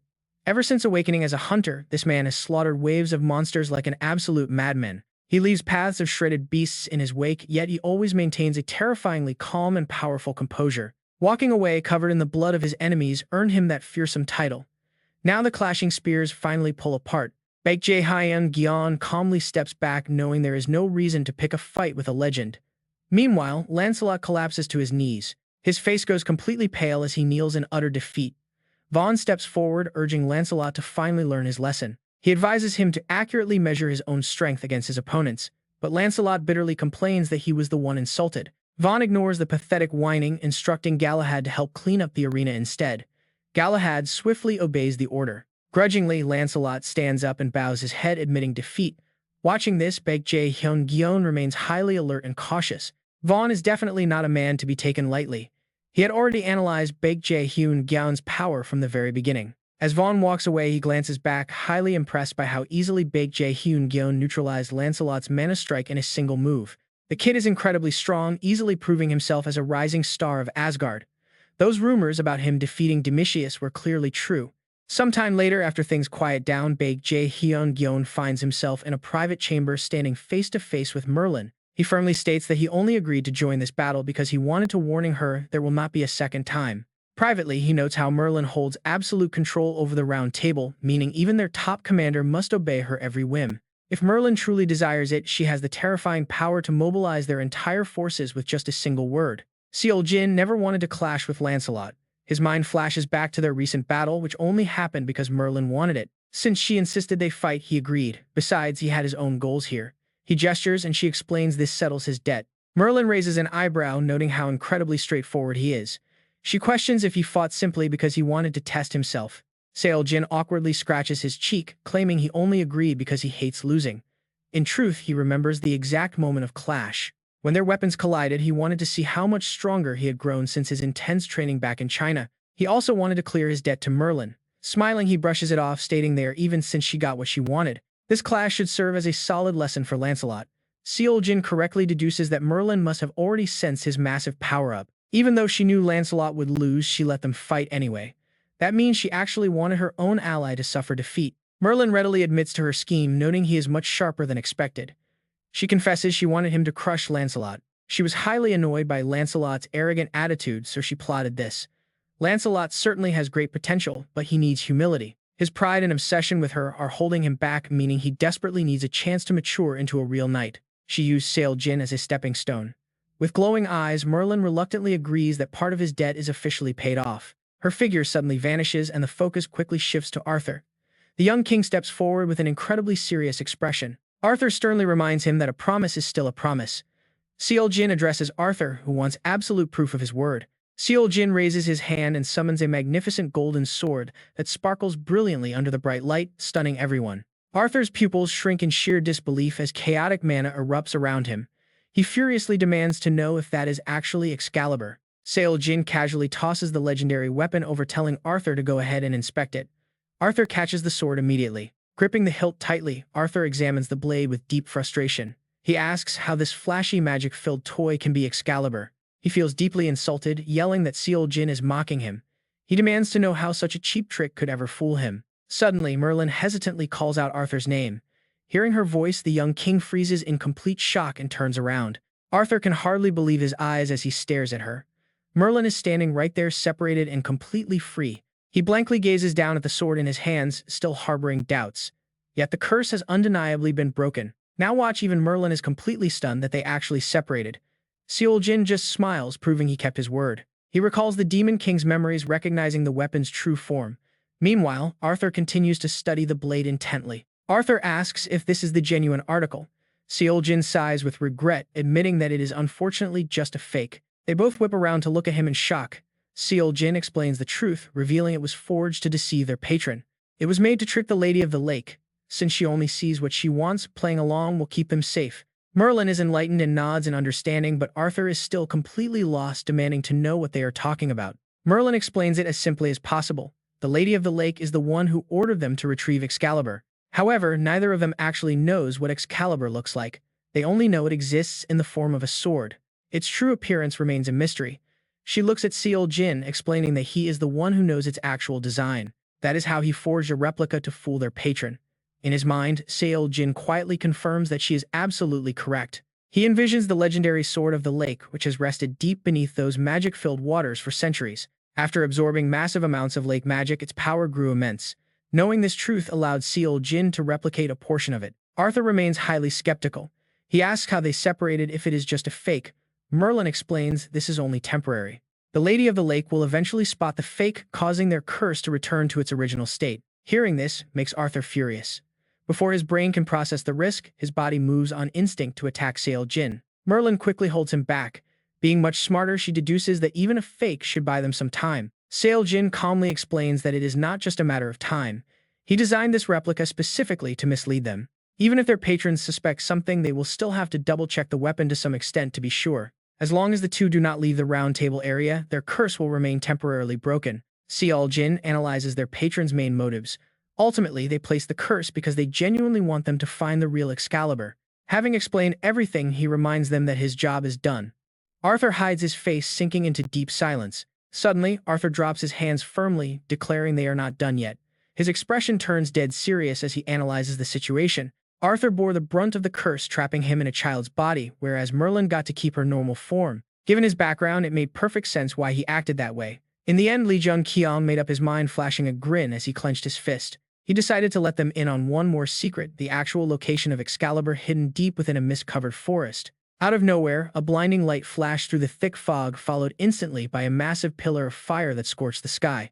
The intense heat tore through the air as Domitius clenched his fist, flames erupting around him with sheer, terrifying fury. He launched a brutal strike at Rust, but the master effortlessly tilted his body to dodge the incoming punch. The raw force of the blow grazed right past him, slamming into a massive boulder behind and blasting it into millions of pieces. Domitius did not slow down, charging forward with bloodshot eyes as he completely lost himself to a wild berserk rage.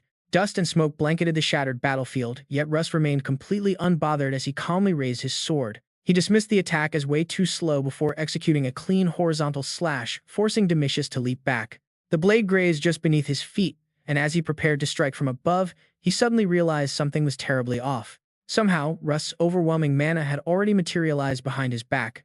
The sharp blade tore through the air with a terrifying whistle. Before Domitius could even react, the sword pierced straight through his back, leaving his body completely frozen and veins bulging. His face twisted in absolute agony as he let out a guttural scream, the deep crimson in his eyes suddenly shifting. A speck of white light appeared within the red, quickly expanding to swallow the rage and pulling him out of his berserk state. Demokaisis collapsed to his knees, utterly defeated, while Rust just stood there casually without having broken a single sweat. Having finally regained his sanity, the proud warrior sat pathetically on the dirt, pointing a trembling finger in disbelief.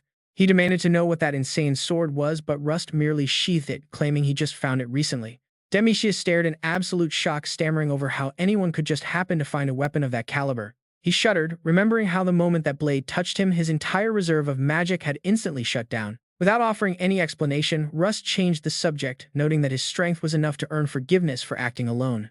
Demetrius immediately jumped on the opportunity, eagerly asking if this meant he was off the hook for disciplinary action. But Rust instantly crushed his hopes, reminding him that only he had agreed to let it slide. He warned that Athena seemed very eager to punish him, making Demetrius spin around to see her standing there silently. She stood there like a quiet ghost, completely catching him off guard since he had not felt her presence at all. Staring back with a blank expression, she seemed totally indifferent to their chatter, prompting Rust to ask what was wrong. Finally speaking up, she announced she had a report bringing up a crucial detail he had mentioned just a few days prior. She mentioned the name Underdog, instantly catching Demetrius's attention since it was a name he knew all too well. While Rust fell into deep thought, Athena continued her report, explaining that after leaving China, the target was on the move. He had apparently arrived in the United Kingdom, leaving them highly puzzled as to what his true intentions were. She added that he had already made contact with the Round Table, causing Rust to narrow his eyes in deep speculation. He ordered them to keep a close eye on him while warning Hercules not to slack off on his training routine. Placing a hand over her heart, Athena respectfully bowed,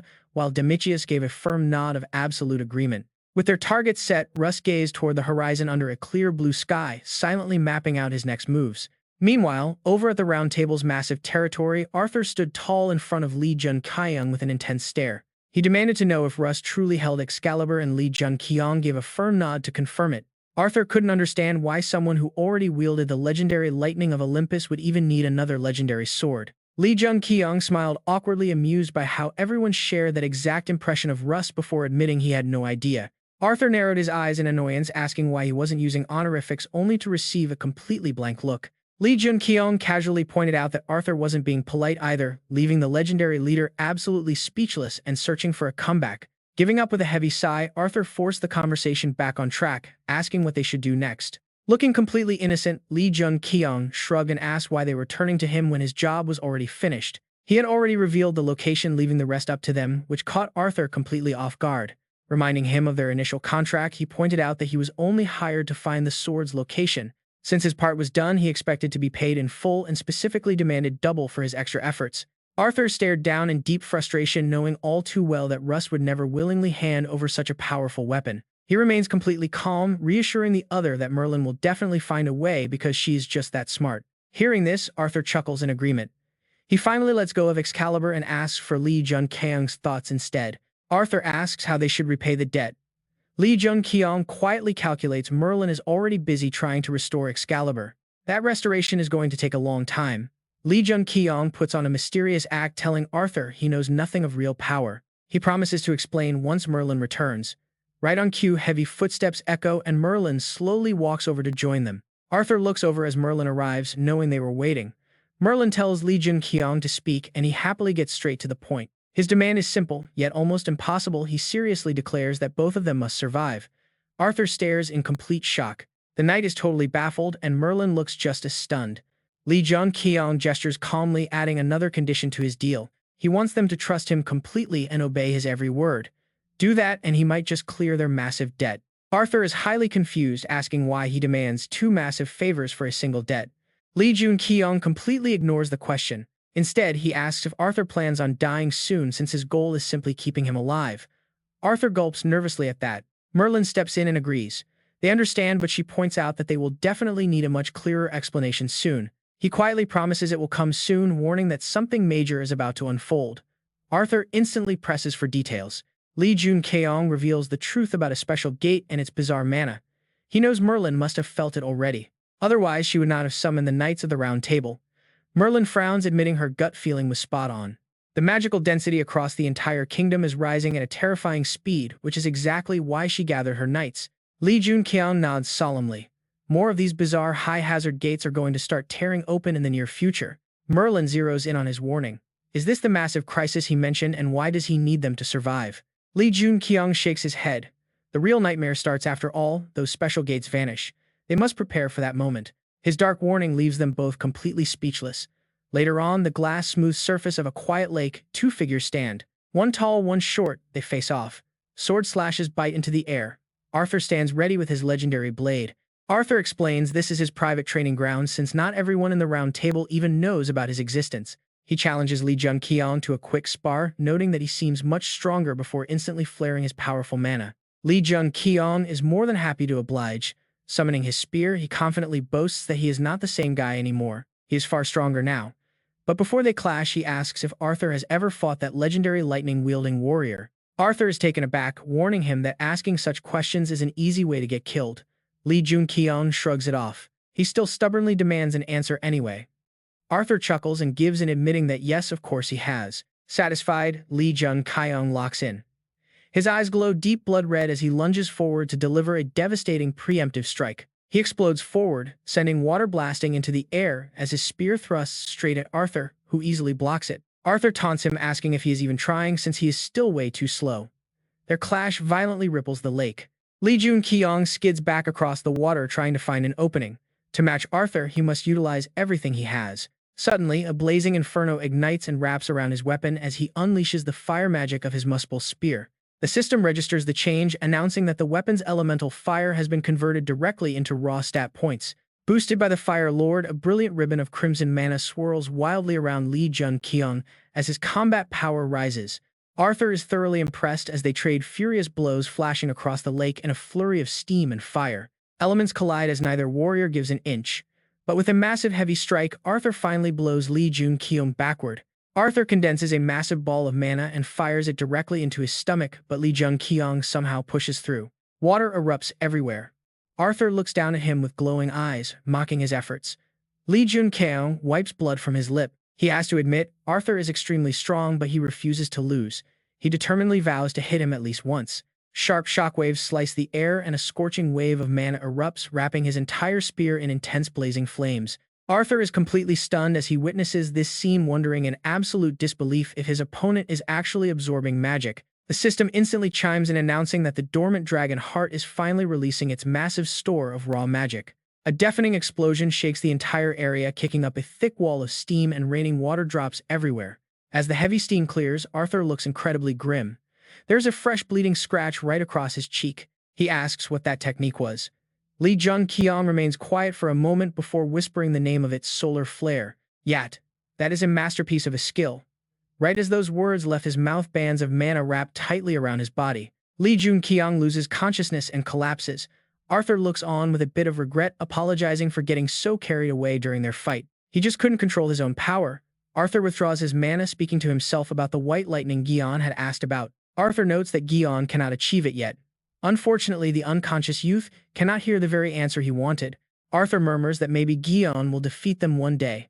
Time passes and birds glide gracefully across the city sky. Inside his quiet room, Lee Jun-kyeong sits in silence.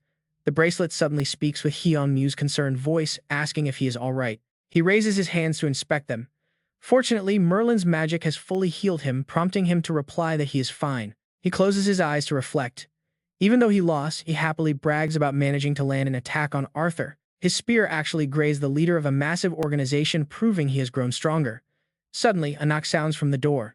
Won calls out with his usual cold expression, asking if the underdog is inside. Meanwhile, a flock of doves spreads their wings across the city sky. Now Lee Jun-kyeong and Won stand face to face as Won brings up Merlin's message. He acknowledges the warning about the crisis threatening Britain. Bowing politely, Won sincerely apologizes on behalf of his comrades. Won apologizes again for the rudeness of their night and expresses gratitude for Gion's mature and upright response to the situation. Gion politely waves it off, but quickly voices his suspicion that Won did not come all this way just to say thanks. Won remains quiet for a moment before whispering his true intent, leaving Lee Jun-kyeong visibly startled as he listens closely. Won explains that he knows about the friendly match with Arthur. He admits he wanted to challenge the king himself but never got the chance. Grasping his sword hilt, Won ignites his mana. Though phrased as an invitation, his combat stance shows he is ready to fight. He asks Gion for a duel. Gion sighs in utter helplessness, realizing he has no choice but to accept the challenge. Agreeing to the fight, Gion admits he is curious about Won's skills. Crimson light floods his eyes as mana envelops his body. Under the vast blue sky, Lee Jun-kyeong realizes that a thirst for battle must be a common trait among these British knights. He recalls Galahad's image from back when Doyoon visited the Round Table, realizing that even the legendary Lancelot wanted a piece of him. Lancelot's stern face flashes in his mind. It was as if the knight had suddenly realized something important during their interaction. The knight had apologized to Do-yoon and demanded an unofficial duel. Jun-kyeong can only shake his head in sheer exhaustion. His goal was simply to return Excalibur. But seriously, why is everyone here so completely obsessed with endless sparring and duels? A crimson necklace rests in Jun-kyeong's hand.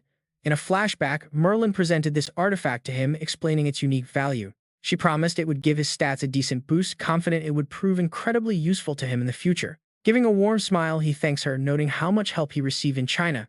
Merlin then kindly extends another intriguing invitation. She asks if he would like to visit the Nile if time permits. Jion hesitates at the mention of the Nile. Merlin asks if he recalls Inep, the hunter from the Nile who caused such a massive commotion during his last visit. Jion wonders why she is suddenly bringing him up, picturing the moment Inep stood on a branch to speak with him. During the Battle of the Great Warriors in Britain, the Nile hunter had tracked him down to extend an invitation. However, rumors suggested that Inep faced severe discipline upon his return. Merlin steps in to explain the truth of the situation. She appreciates that he remembers the poor child, adding that Inep personally begged her to secure a meeting with Jion. Inep's punishment has finally ended, prompting Merlin to ask again. Jion does not give a hasty answer, choosing to analyze instead. Since the Round Table remains neutral, they will likely warn other factions of the threat. His own work here is essentially done. He has finished his duties at the Round Table, yet one final task remains for him to settle within Britain. He offers a non-committal response, promising to think it over. Merlin politely thanks him as he looks out at the city. The local architecture is ancient and majestic, vastly different from Korea. Suddenly, a soft farewell whisper echoes right beside his ear.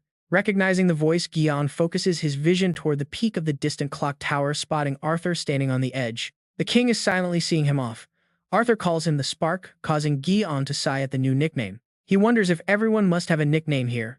Arthur quietly hopes Jion will give his all when the disaster arrives. Moving to a new location, Jion opens his shop door as the bell chimes, but he hears absolutely no sign of life. He calls out for Ju-jin once more, only to find an unfamiliar girl with short hair staring back at him in confusion. She asks who he is. Confident he has the right place, he asks if Park Ju-jin is around, confirming this is his shop. Ji Min-ji folds her arms and rubs her chin, thoughtfully scanning Jion from head to toe before noting his unexpected appearance. He doesn't look like a loan shark coming to collect money. He doesn't even look like a hunter returning after buying a defective potion. And it is not like she is hiding some guy here either. After a long pause, she claps her hands, asserting that he must be here to buy something. He immediately denies it, his face clearly showing his confusion. No, where is Ju-jin back, and who are you, Minji? Rests her hands on the counter, calmly explaining. I'm just the person Ju-jin asked to watch the shop. During this time, Jin isn't around. Jion has to push his plans back. I came here because Ju-jin's older brother told me to. So when can I meet her? Minji gasps in sudden realization. Ah, so you're the person Ju-jin mentioned. She asked me to tell you this. She has already joined Olympus. Hearing this, Jion is startled, clenching his fists in deep worry. The past has changed once again. Gion's mind is in complete turmoil. It is not time for her to join Olympus yet. What happened to make her go there so quickly? He feels uneasy silently, hoping this wasn't caused by his own actions. Falling into silence, a brand new worry begins to weigh on him. History is changing. Sunset falls over the city as Jion answers his ringing phone with a quiet hello. Meanwhile, at the beach, waves crash against the shore. This soothing sound of the wind relaxes the soul. In-chang is sunbathing when a ringing phone interrupts her peace. What is it, she asks, as the other end tells her to get ready. She sits up shocked. Is it really happening right now? Jion urgently pleads for her to make the trip. You can ask Seong-gu for details later. Besides, the White Tiger Guild, is anyone else coming with you? In-chang falls deep in thought. All right, Egypt sounds like a great place, especially since she has been looking for something to do. Meanwhile, elsewhere, cars navigate the streets amidst a chorus of blaring horns. Seong-gu is busy driving when a familiar voice comes through. Seong-gu, I am currently in Egypt. He keeps his focus on the road while speaking to the young man. I thought you would use Bifrost to return to Korea. Why are you in Egypt? Jion explains that he has something he must do. He guesses if it has to do with the great disaster, but Gion's serious tone suggests it might even be connected to something even bigger than a disaster. Seong-gu delivers a long, persuasive speech warning that arriving there so suddenly will cause way too many problems. Egypt is already highly unstable with existing diplomatic issues, and his sudden appearance will only first make everything much more complicated. So until they can resolve everything on this side, he needs to keep a low profile, but Jion cuts him off. The problem is already solved. Seong-gu is left completely stunned, failing to understand, but Jion merely tells him to trust in Az. Meanwhile, Gion is standing completely alone as he faces four sword-wielding foreigners radiating an overwhelming murderous aura. He calmly raises both hands, gesturing surrender. At a magnificent palace, soldiers surround Gion, whispering among themselves. Why did Underdog come to Egypt, do you know? Anything I do not know, he answers. He suggests calling a translator, but Jackal suddenly steps forward, offering to take charge of Underdog. As they walk towards Gion, the surrounding soldiers' faces show clear surprise, murmuring about the ruling branch. The man nearby guesses that Nin is planning something. Jackal looks down coldly and questions Gion, asking if he is Underdog. Gion is instantly on guard, realizing they have already arrived, sending a member from the Korean branch right away. He did not expect this. Gion Tae flashes a warm, friendly smile. Headquarters contacted him, saying the others will also arrive today. Gion immediately guesses that it must be In Chang, Dong, and the rest of the crew. They are incredibly fast. He then mentions that the situation in Egypt is pretty volatile. Gion fills him in, explaining that Egypt is now completely under the rule of Nin. He notes that Nin is divided into three branches, continuing to explain how Memphis controls politics, Hermopolis controls business, and finally, Heliopolis controls all of the hunters and the association. Gion face is deadly serious. They are in a power struggle, constantly trying to control the power of other branches. So the situation in Egypt right now, Gion quickly interjects, calling it a total mess. Gion readily agrees, explaining that Heliopolis used to hold the greatest power. But after the Horus incident, major trouble broke out inside Heliopolis. Hearing that, Gion silently recalls Inep, who had mentioned being in that branch. He then asks Gion what the Horus incident was exactly. He replies that they do not know the exact details.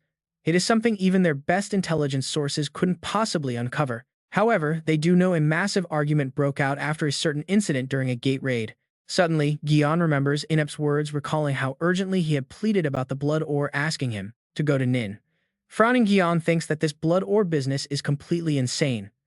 Standing up, he requests. Jun-kyeong reveals the target he is looking for. Gion looks deeply puzzled. Smiling, the young hunter speaks the name of his target, Inep the captain. He is a heroic hunter who leads the Egyptian forces. Meanwhile, at the bustling airport, In Chang steps out with a cold expression. Spotting a familiar smile in the crowd, she stops. Jun-kyeong walks over, greeting her warmly after what feels like ages, and she enthusiastically responds. She tells him that just as requested, she brought the others. Right behind her, Hua Fenrir and Gong Du appear, and Jun-kyeong happily welcomes them. He thanks them all for coming. Suddenly, Balder steps forward with a sly grin. He asks if Jun-kyeong is unhappy to see him. Jun-kyeong freezes in shock. It is him.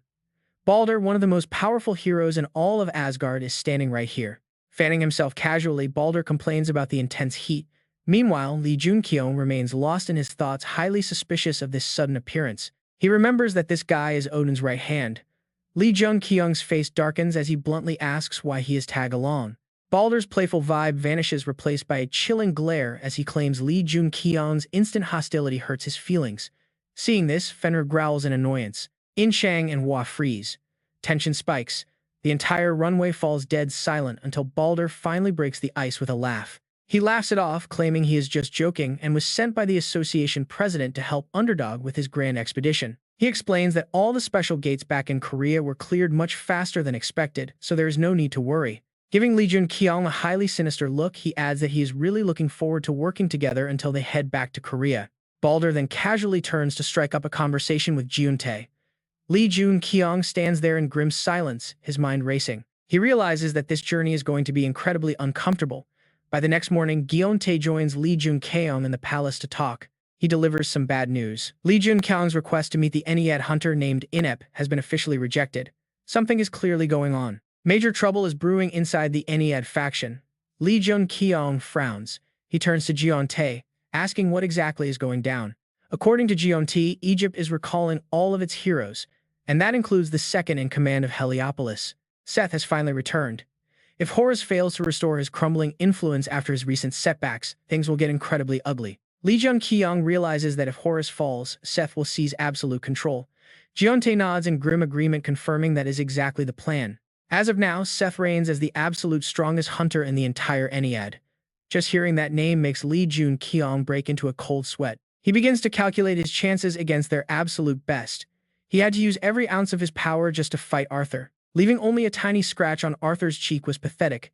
He wonders if Seth is just as monstrous or even worse. Suddenly, Lee Jun-kyeong stands up with a highly serious look. He tells Jeontae to keep pushing for that meeting with Inep. When asked what he plans to do, Lee Jun-kyeong promises he will find a way to make the meeting happen himself. The sky remains clear. Below, the bustling city stretches out. High up on a quiet rooftop, Jang Ho-jin and Seong-gu are talking. Jang Ho-jin admits he has kept his mouth shut until now, ignoring whatever secret relationship Seong-gu has going on with Underdog. Seong-gu remains silent. He waits. Jang Ho-jin's eyes flash with a dangerous light as he demands to finally know the truth. He complains that Underdog constantly sparks his curiosity yet never gives him any straight answers. Jang Ho-jin is deeply puzzled by it all. It makes no sense why Seong-gu shows such excessive kindness, since Seong-gu is definitely not the type to trust people. Placing so much faith in the guy is highly unusual, almost as if they have known each other for a long time. Getting straight to the point, Jang Ho-jin demands to know Underdog's ultimate goal because his motives make absolutely zero sense. Seong-gu calmly explains that Underdog, meaning Lee Jun-kyeong, actually shares the exact same ultimate goal as Jang Ho-jin. Hearing this, the old man falls silent. He remembers that another hunter said the same thing, calling Lee Jun-kyeong someone who could help them achieve their goals once he grows. As Jang Ho-jin ponders this, Seong-gu quietly recalls Lee Jun-kyeong's specific instructions on what to tell Odin in this exact scenario. He boldly reveals that both of their goals align perfectly. They are going to slaughter every single one of the sponsors. Absolute shock washes over Jang Ho-jin. Seong-gu explains that hunters sponsored by these otherworldly rulers have suddenly lost all their power. It marks the very first time a hunter has been stripped of their abilities by something other than their own death. Everything changed the moment Underdog slaughtered Gunzer. Jang Ho-jin gasps, then chuckles. This is absolutely perfect. Back at the Grand Palace, Lee Jun-kyeong and Balder sit face to face. Balder casually asks what it is he wanted to discuss. Lee Jun-kyeong gets straight to the point, asking which Ennead hero is allied with Asgard. Balder is taken aback by his bluntness. Taking a slow sip of his coffee, Balder claims he has no idea what Lee Jun-kyeong is talking about after summoning him so suddenly. Leaning in, Lee Jun-kyeong asks what the association president actually told him about cooperating on this mission. Balder slams his cup onto the table, his eyes turning dangerous as he admits he was told to cooperate at all costs. Folding his arms, Lee Jun-kyeong demands to know which Ennead hero is secretly working with Asgard. Balder suddenly freezes. Suddenly standing up, he acts mysterious, promising to explain everything later since it is a secret, as Lee Jun-kyeong points out. Gion invites him. Sure, he answers. I am off then. He recalls Gonti's warning. We do not know either. No clear details exist. It is a secret. Even our informants cannot find out. However, they knew something. They knew a massive argument broke out due to an incident during a gate raid. Lee Jun-kyeong analyzes this carefully, concluding that based on the Korean Association manager's words, they must be here. A hero-class hunter like that is more than enough. Later, he strolls with In-chang, Woo-hwa, and Fenrir. In-chang fans himself, complaining about the heat, while Woo-hwa just smiles. But, isn't hot better than cold? She tilts her head. In-chang agrees, but then asks Lee Jun-kyeong what his ultimate goal is. Now that he mentions it, In-chang is also confused, realizing he has no idea what that ultimate goal actually is. He explains that it feels like Gion is constantly chasing something, yet only his temporary goals are ever clear. Still, his final goal remains unknown. Do not say it is world domination. In-chang laughs out loud. Lee Jun-kyeong stops in his tracks, pauses with a deadly serious look and turns. I think it actually is world domination, he replies. In-chang is speechless. Is he joking? No one knows. Suddenly, Fenrir tenses up. Something extremely dangerous is coming. A group approaches from the distance, wrapped in a massive hovering aura, pitch black magical energy, and Lee Jun-kyeong warns everyone to step back. The jackals are arriving, led by a man bearing a strange glowing brand on his hand. He struts forward. Gion mutters about Z, saying he is insanely strong, easily on par with Arthur. Seth sneers. So you are the underdog, Seth says. Gion confidently admits it, stating he is there for a quick talk. Lee Jun-kyeong nods. Up on the palace rooftop, Seth stands with his back turned, speaking of Egypt's hard-won independence. But did he know, Seth asks, looking out over the horizon, that Egypt still remains bound to a hidden kingdom? Everything is still ruled by the Nine. Lee Jun-kyeong remains completely calm, asking if Seth is trying to take over. Seth smiles, genuinely amused. Exactly what a brilliant mind, he cheers. So then, my clever young friend, care to guess? Gion is completely calm. Guess what? Seth points directly at himself. Go on, try to guess then. Why would he want to succeed Osiris as head of the Nine, and what must he do once in power? Seth's playful smirk vanishes. Take a guess, he challenges. Lee Jun-kyeong is left deeply puzzled by this intense question. He had assumed Seth caused that tragedy solely to seize the throne. But if power was not the goal, what is? Is Seth simply trying to become a king? Soon they walk through a vast, silent city of stunning Middle Eastern architecture. The group makes their way down a grand empty main street surrounded by towering walls and ornate pillars. In-chang breaks the silence, asking how the talk with Seth went. Gi-on looks over, explaining Seth wanted him to guess. Wu-hua is curious about his answer, but Gi-on silently admits to himself that he could not find a single clue. His assumption that Seth was just a power-hungry tyrant was dead wrong. Seth has completely changed how he views him. The man is dangerous, but not evil. He is neither black nor white. A total gray zone indeed. Balder suddenly cuts in, demanding to know where Gi-on has been, but she interrupts before he can answer. Annoyed by Balder's constant meddling, she snaps at him to find something else to do. Balder merely laughs it off. "It seems you have wrapped up your business," he notes cheerfully. "I have already finished my own tasks as well." But then Balder's eyes darken. "Come to think of it," he mutters, "that underdog group of yours is truly bizarre." Sense danger from his shift in tone, everyone gets on guard. They are all elite hero-class hunters after all. Yet Balder questions why none of them have joined Asgard. They gulp nervously under his intense mocking gaze. Why would independent hunters know the secrets of their grand organization? The thought seems to highly amuse him now. Is there anything more dangerous? He muses. In-chang glares at Balder, realizing this is a blatant dangerous test. But Jun-kyeong quickly steps in, demanding that Balder stop playing mind games and answer his previous question instead. Balder sighs, explaining that Odin ordered them to cooperate with Gi-on at any cost within their capabilities. A deafening blast suddenly cuts them off. They stop. Both men look back. Something huge has happened. The shockwave is massive. The explosion is visible from miles away. Electric currents crackle fiercely in the sky. Piercing through the thick clouds, a violent lightning vortex gathers into a single blinding pillar of pure energy, and dimensional rift tears open. Bystanders watch in horror as a massive legendary gate materializes in the city center. The wider the portal stretches, the more chaotic energy spills out, staining the very lightning with a dark, ominous hue. In-chang grows incredibly anxious about what might happen next. The gate has barely appeared, yet its magical power is already expanding. At this rate, it will collapse right in the heart of the city, putting countless innocent lives in grave danger. She immediately yells to him that they must stop it before it collapses, but he just calmly tells her to stay cool. He is too calm. Seeing his relaxed face, In-chang completely loses her temper and angrily snaps back at his nonchalant attitude. How could she possibly calm down when so many people are about to die, she demands, but he remains incredibly patient. He tries to explain that they are not in Korea, but she does not care. She insists on going, even if she is completely alone. Suddenly, a vibrant surge of purple aura wraps around her body. Drawing her sword, she demands to know why he is hesitating now. Every single second is absolutely critical, but just as she is about to charge forward, her eyes suddenly lock onto the sky. Massive muscular jackal warriors soar across the sky, their expressionless faces carrying a cold and incredibly sharp gaze. Staring straight ahead, the powerful Seth leads the pack with overwhelming speed, and Jun-kyeong points out what they are actually doing. This is not Korea. This is the Nile, and they have their own way of doing things. Once she realizes this, she finally calms down. She quietly nods in understanding. However, even after reassuring In-chang, Jun-kyeong is still quite surprised by how they handle things. He never expected that Seth would personally take action like this. Gradually, the chaotic scene begins to settle back into quiet peace. A system notification chimes in, confirming that the special gate has been cleared. Honestly, he is not at all surprised by their speed. They cleared the gate incredibly fast, which makes perfect sense considering their absolute powerhouse of a leader personally stepped in to handle it. With such a powerful figure leading the charge, even a special gate never stood a chance of causing any real harm to the city. Shaking off his thoughts, Jun-kyeong calls her over, causing In-chang to shyly lower her head. She softly begs him not to tease her. She is already deeply embarrassed by her overreaction, but instead of teasing her, he just offers a warm, reassuring smile of praise. He tells her she did great acting solely out of a desire to protect people, and she shyly stammers in agreement. Suddenly, a strange noise cuts their conversation short, and naturally, In-chang is already running headfirst toward the source of the commotion. Jun-kyeong sighs in mild defeat since she is always the first to charge in. Following her deep into the city, they spot trouble. A group of thugs is violently abusing a defenseless man on the street. Her furious glare cuts straight through the attackers. She demands to know what they are doing, but the language barrier leaves them utterly confused as they whisper about the foreign hunter. Just as Jun-kyeong catches up and asks what the issue is, the thugs suddenly react, recognizing him as some kind of underdog. Since he is fluent in Arabic, they have zero trouble communicating. It turns out Merlin's necklace is proving to be incredibly useful here. He demands to know why they are violently detaining a defenseless person.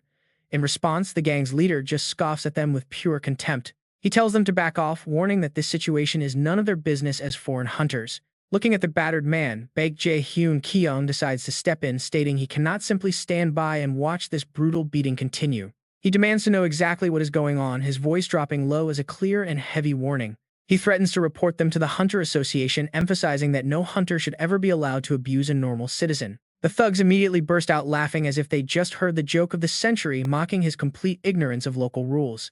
Here in Egypt, the power dynamic is brutal. Hunters are allowed to beat ordinary citizens whenever they feel like it. It is an unwritten law that everyone is forced to accept, granting them total freedom to do whatever they please. Grinning maliciously, the thug raises his blade high to deliver a fatal strike, but suddenly blood splatters violently across the pavement. Jun-kyeong and In-chang watch in utter shock, but it is actually the thug's own severed arm that drops to the ground. The man shrieks in absolute agony, desperately clutching his bleeding stump. Up on the rooftop, a cold figure looks down. It is Seth, the one responsible for the attack, calmly reminding them that Egypt operates under a very different set of rules. The remaining thugs tremble in sheer terror as he leaps down, unleashing a crushing aura that suffocates everyone in the vicinity. Nile hunters are allowed to hunt other hunters. This ruthless display leaves Jun-kyeong and In-chang completely frozen in sheer shock. Dark blood pools and seeps into the dirt, leaving the once arrogant hunters dead on the cold ground in an instant. Shivering from the horror, In-chang turns to ask if Seth is actually a good guy, leaving back Jun-kyeong struggling to find an answer. She hesitantly admits that while he technically saved the victim, his brutal methods went way too far for comfort. Jun-kyeong lowers his head in deep thought, realizing he would have saved that man anyway, regardless of the local guilds. Seth likely already knew that too.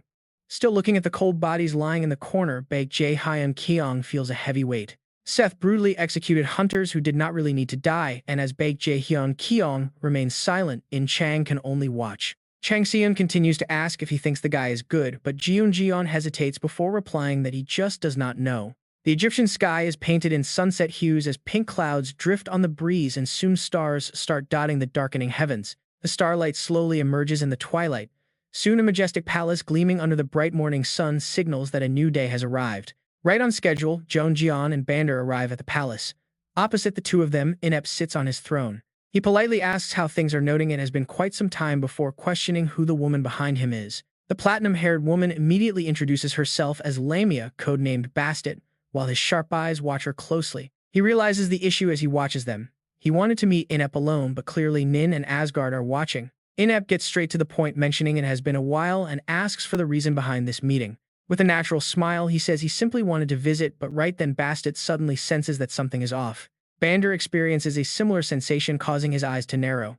To keep things discreet, Jun-kyeong decides to act. He uses telepathy to speak directly with Inept, asking if he can hear him and instructing him on how to respond. If he wants to confirm something, he must give a positive answer, and if the opposite is true, a negative one. Inept is deeply impressed, wondering if he can actually use magic, and quickly plays along with the telepathic connection. He speaks aloud to keep up appearances, saying he wanted to meet too, and pointing out that Inept looks thinner. He asks if Nile is not feeding him enough, but mentally he transmits a different question about the blood mineral. He asks if it is linked to Heracles' power, and Inept quickly gives a positive response by saying they feed him well. Jun-kyeong looks satisfied and asks if he gets to eat anything, but his mind asks if Horus is involved. He asks if Horus is connected to the mineral, and Inept nods, saying aloud that he is actually quite picky. He continues the superficial conversation, asking how the hunter Numek is doing after helping in the Great Warriors match. But what Jun-kyeong is really asking is whether Horus was affected by the blood mineral just like Heracles was. This time, Inept firmly confirms they are doing great. He nods while Bander listens to this bizarre conversation with a frown. Bander wonders what on earth they are doing. Jun-kyeong decides to get to the core of the matter. He asks if he likes Numek, secretly questioning if Seth is the culprit, which causes Inept's eyes to widen in shock. In a low voice, he replies that the boy is quite clever, but says he does not know how Numek feels. He translates this to mean that Inept does not know if Seth is the killer, while continuing the chat aloud. He mentions it would be great if they ended up together and asks if there is any way he can help. With no silent message sent, Inept answers casually with a hidden meaning, saying his help would indeed be great. Jun-kyeong immediately agrees, suggesting they arrange a time for everyone to meet up, making Inept deeply grateful. Shortly after, in another room of the luxurious palace, a clenched fist slams down hard on a table with a loud bang. Bander shouts in anger, asking if he was made to arrange a meeting with Inept just to discuss such nonsense. Feeling completely scammed, he warns that if Asgard is used for such petty things, even Odin will not be happy.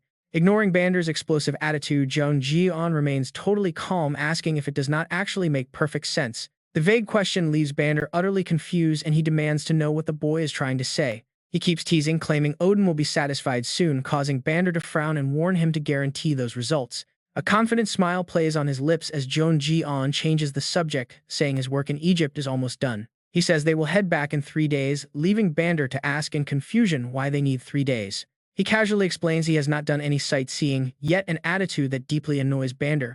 Before Jun-kyeong remembers something, he curiously asks which hero infiltrated Nin, making Bander secretly rejoice that the guy finally took the bait.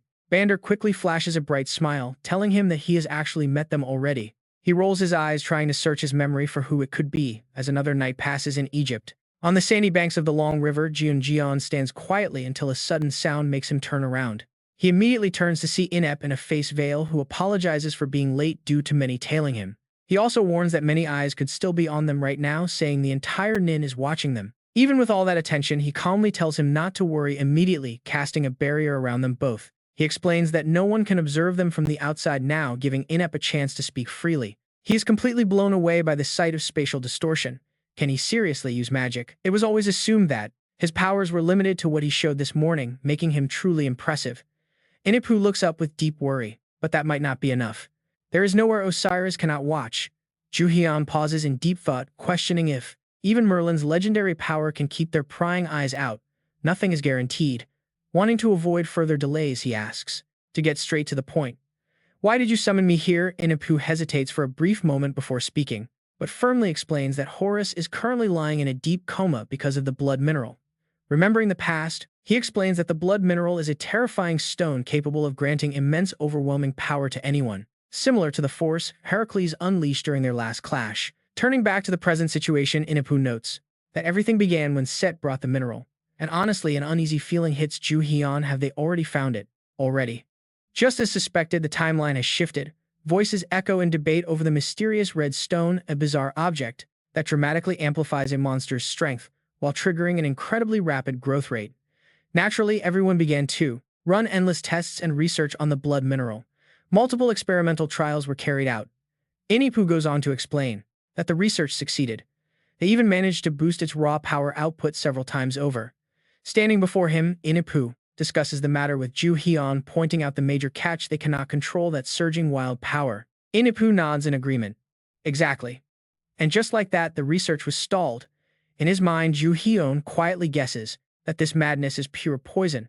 Besides, it is not something that can easily be solved through basic scientific studies. Anyway, throughout history, only one hunter could ever dominate that sheer insanity. Heracles was the sole warrior with that ability to do so, Inep emphasizes.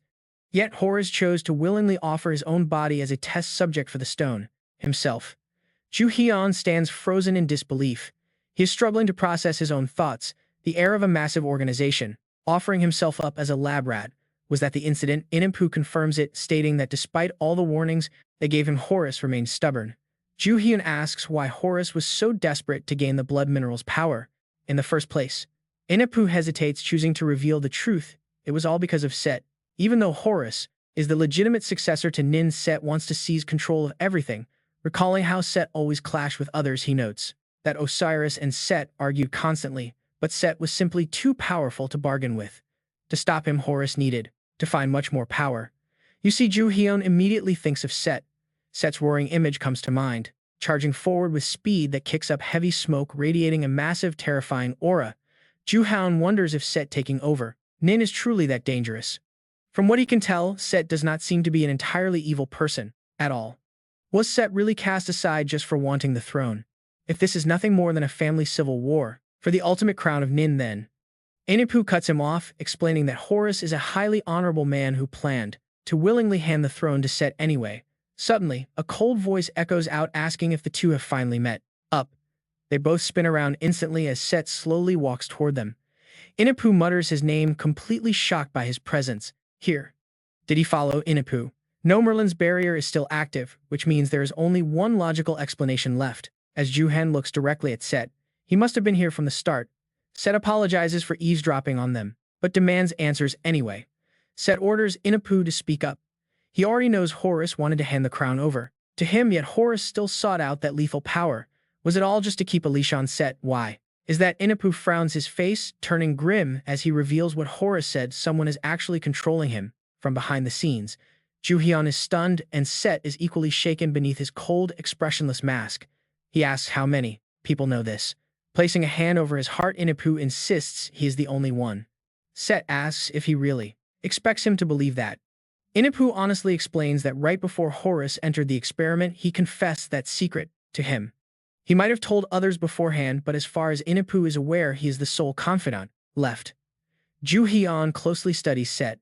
He was calm moments ago, but now anxiety is creeping in. Horus was clearly right about this. Ju-hen speaks up, advising Inapu to head back for now. He promises to look into a potential cure for Horus. He warns there are no guarantees, so it is best not to get his hopes up too high just yet. Deeply grateful, Inapu thanks him.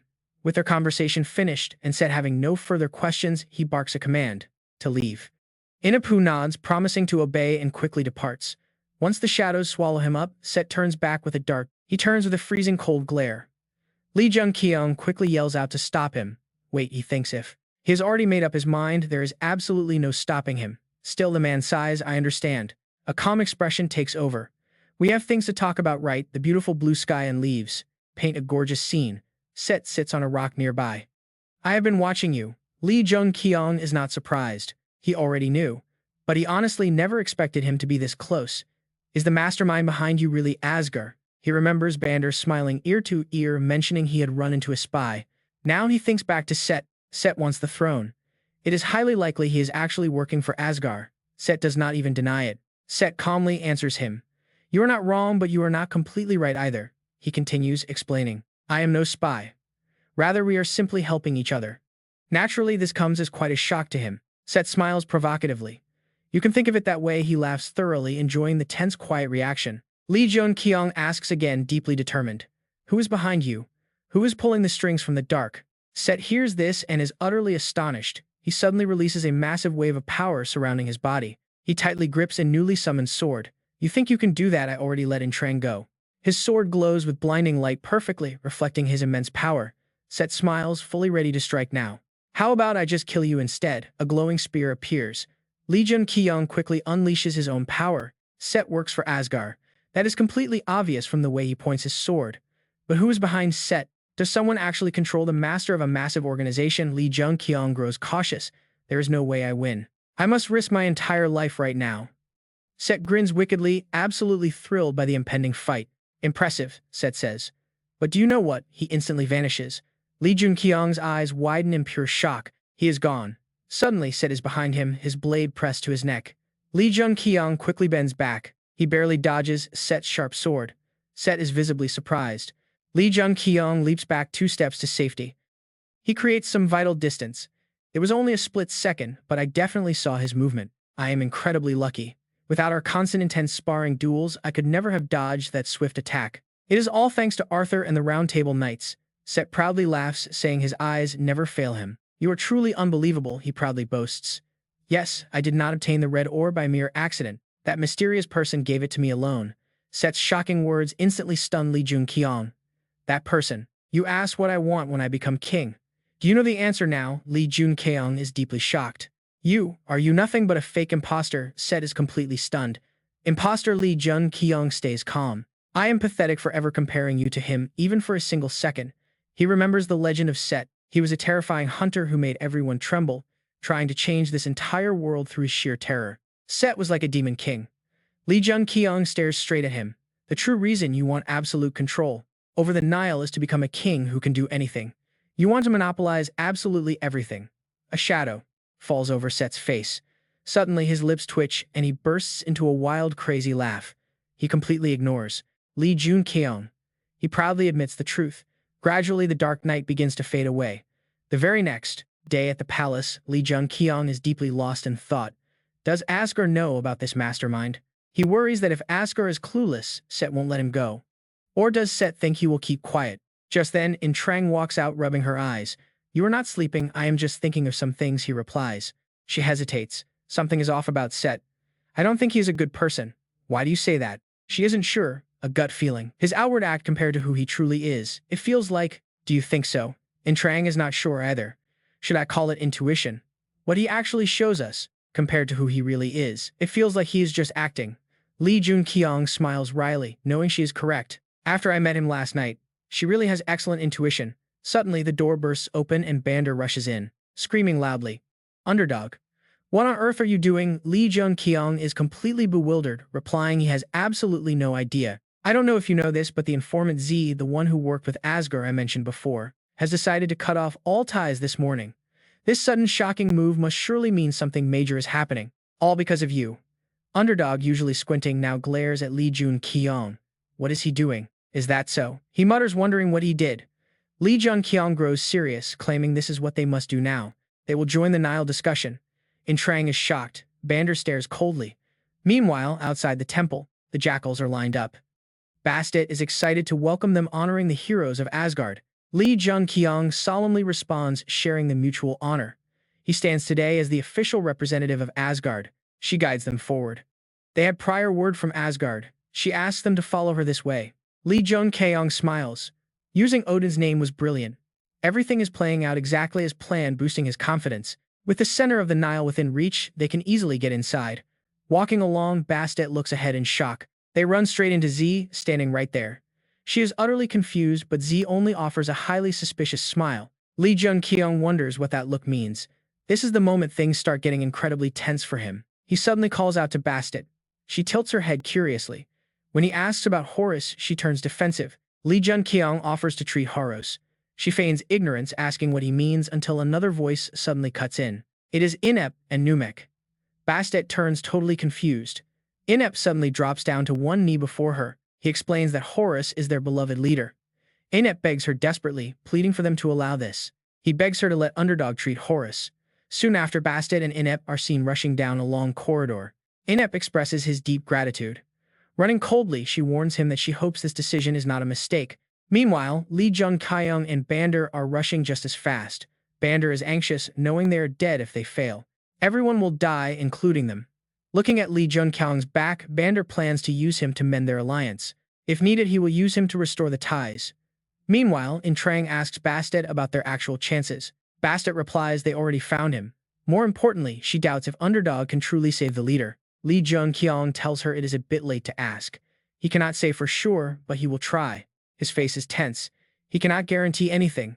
Failure means they will not be able to stop it. The scene shifts inside. Suddenly, aggressive jackal guards block their path, warning them against entering the Nile core. They order them to halt, calling them reckless. Bastet immediately steps forward to face the hostile guards. Flanked by Inep and Lee Jun-kyeong, she tells them to step aside. She does not want to hurt them. She explains this hunter is with her. The jackals are shocked, demanding to know why Bastet is doing this. One of them yells that it is not too late to bind them. Suddenly, Bastet swiftly unleashes a blinding slash. The three jackals collapse instantly from the blow. Watching this, Trang can hardly believe his own eyes. He asks what she is doing since they trusted her. Bastet replies seriously that this is exactly why. As a hand rests on his shoulder, Trang remains completely baffled. What does she even mean by that? Lee Jun-kyeong gently explains that Bastet cares for them. If they fail, those guards will also be endangered. Feeling incredibly guilty, Trang quickly apologizes. Then Lee Jun-kyeong realizes something quite amazing about their magic. Merlin's necklace is incredible. It does not just translate for him, but somehow extends the effect to his allies. Within moments, the group gathers before the massive central gate. Bastet looks ahead. Horus is right inside. She turns back to address Numek directly. Will she stand and protect this place? Hearing this, Numek hesitates. Inep steps forward, thanking her for trusting them. He adds, she can turn back right now if she wants. Numek gets annoyed. She proudly declares that it is an absolute honor to stand and fight by her side. Bastet can tell she is fully committed. As they speak, the giant central gates slowly begin to open. While Numek and Bastet stay outside to guard, the rest head in. Numek suddenly calls out to Inep. He looks back. Blushing, she tells him to stay with her if he succeeds. Inep smiles to reassure her. He tells her they will definitely succeed, leaving her blushing. Meanwhile, Trang boldly declares they cannot fail. Lee Jun-kyeong agrees as he follows closely behind. They press forward, determined to see this crucial mission through. Rushing through the chambers, a bright light finally appears ahead. As they step through, they see a glowing sarcophagus. It rests right in the center of the hall. A mysterious woman standing nearby speaks up, welcoming them. She knew they would come for her son. Recognizing her, Inep gasps her name, Lady Isis, shocking Lee Jun-kyeong. Where was that name? Back Jun-kyeong had mostly figured out that this person was Osiris, the ruler of the Nile. Isis was his wife and the mother of Horus, the patient he needed to treat. She was also known as one of the strongest beings on the Nile River. Isis glared at them coldly, warning them not to step closer. Suddenly, a reflecting barrier formed, sealing off the space around the central coffin, splitting the area in two. Baek Jun-kyeong looked on, realizing a barrier like this would block any normal approach. It seemed the Nile was also hiding some kind of monster. Inipu gazed up at Lady Isis, pleading with her. Isis spoke calmly, admitting she knew her son Horus highly valued him, and had heard many times that he would find someone to save him. She then sternly questioned, "So, Inipu, do you really believe that man can save my son?" Inipu looked her in the eye and confirmed it. Yes, he was absolutely certain. Isis glanced over, wanting to ask the man himself if he could really save her son. Now watch his unexpected reaction, which left both In-chang and Vander completely speechless. His answer was simply no. Isis's face darkened in shock. Baek Jun-kyeong faced her, admitting he wasn't sure if he could actually save the god. He honestly explained that he would simply do his best to treat him. Her hand dropped weakly. After hearing those words, the group now stood inside an ancient chamber where a stone coffin rested in the center. In-chang watched thoughtfully as the protective barrier finally faded away. Lady Isis then announced that once the coffin is opened, the seal will vanish for 30 minutes. But once that seal disappears, suddenly her eyes flared with a terrifying light. There would be no way to reseal it, and no one would leave this place alive. Yet he firmly replied that he had absolutely no plans of dying here. Stepping forward softly, Wu Hua already had her magical needles floating right above her palms. Both of them shared a highly confident smile as a dim lantern hanging from the ceiling illuminated the room. Meanwhile, Seth sat cross-legged on a large mat. The underdog team had likely begun treating Horus, and Isis was there too. His gaze grew heavy, thinking of his first love and the long road ahead. He could hardly believe he was hesitating to start a rebellion for the sake of love. But after stealing his resolve, he stood tall and announced to his jackal soldiers that today was the day. They would finally launch their rebellion. The jackals roared back in unison as Seth grew more fired up, declaring he would take the throne of the Nile. Their morale skyrocketed as his cold eyes suddenly shifted toward Anubis. To show his absolute loyalty, Anubis placed a hand over his chest. Lord Set then issued his orders: gather the jackals and lead them to where Horus is. Anubis was confused, asking what Seth planned to do. Seth coldly declared that he was going to slit the pharaoh's throat, certain that Osiris was currently trembling with fear. It was finally time to end their ill-fated relationship once and for all. Dense purple smoke swirled around his hands, causing them to shift shape.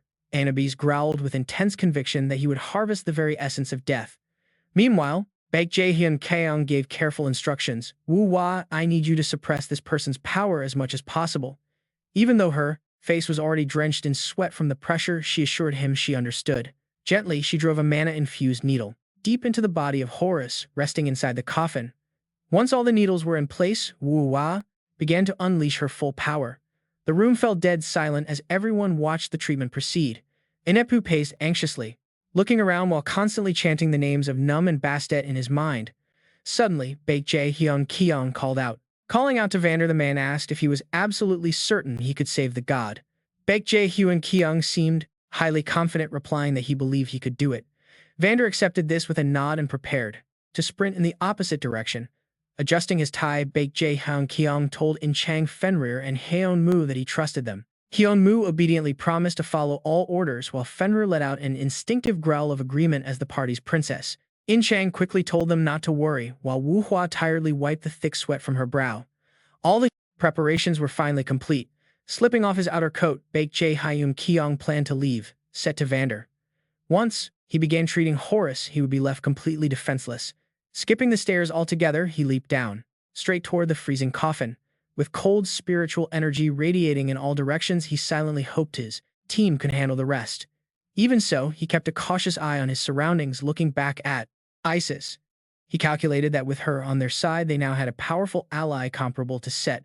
Perhaps, instead of taking on the entire Nile alone, they would finally have some powerful gods fighting alongside them. Ignoring Isis, he quickly summons his massive trident, aiming the sharp tip straight down to deliver a heavy strike. The weapon drives straight into the mummy resting in the coffin, leaving Isis completely shocked by what she is seeing. Wait, what? In a single moment, he vanishes, leaving behind nothing but a deep crater in the ground. She gathers massive energy spheres in both hands and charges forward. Thankfully, Inf steps in just in time to block. He spreads his arms wide, desperately trying to halt her advance. "Please stop, Lady Isis," he cries out. But Isis has completely lost her cool, yelling at the warrior to get out of her way. Wu Hua quickly steps in. He begs her to look as a strange, ominous red aura suddenly begins to rise from Horus's body. Isis stares in absolute disbelief. "This cannot be," she gasps, realizing he is absorbing the dark red magic. System alerts start flashing rapidly. The dragon blood stone is absorbing the madness flowing straight back into his veins. Dark red veins bulge across the back of Baekje Hyungyeon's neck. He feels the raw madness flooding into his body. It feels exactly like that legendary battle of the great warriors. Violent, painful memories flash through his mind. Back then, the dragon blood stone drove him completely insane. Now his entire body begins to transform rapidly. He grips his weapon tightly. But get this, things are totally different this time around. Another system notification pops up. His weak dragon heart is housing the stone. Witnessing this, In-chang starts to panic. Is this really going to be okay? The red energy spreads over the mummy, turning Horus's white bandages blood red. Eventually, they will fade back to normal. But looking at Baekje Hyungyeon, his eyes are burning a fierce, bloody crimson. His breathing grows heavy as thick white steam pours from his mouth. Yet through it all, his mind remains razor-sharp. Healing Horus is not enough.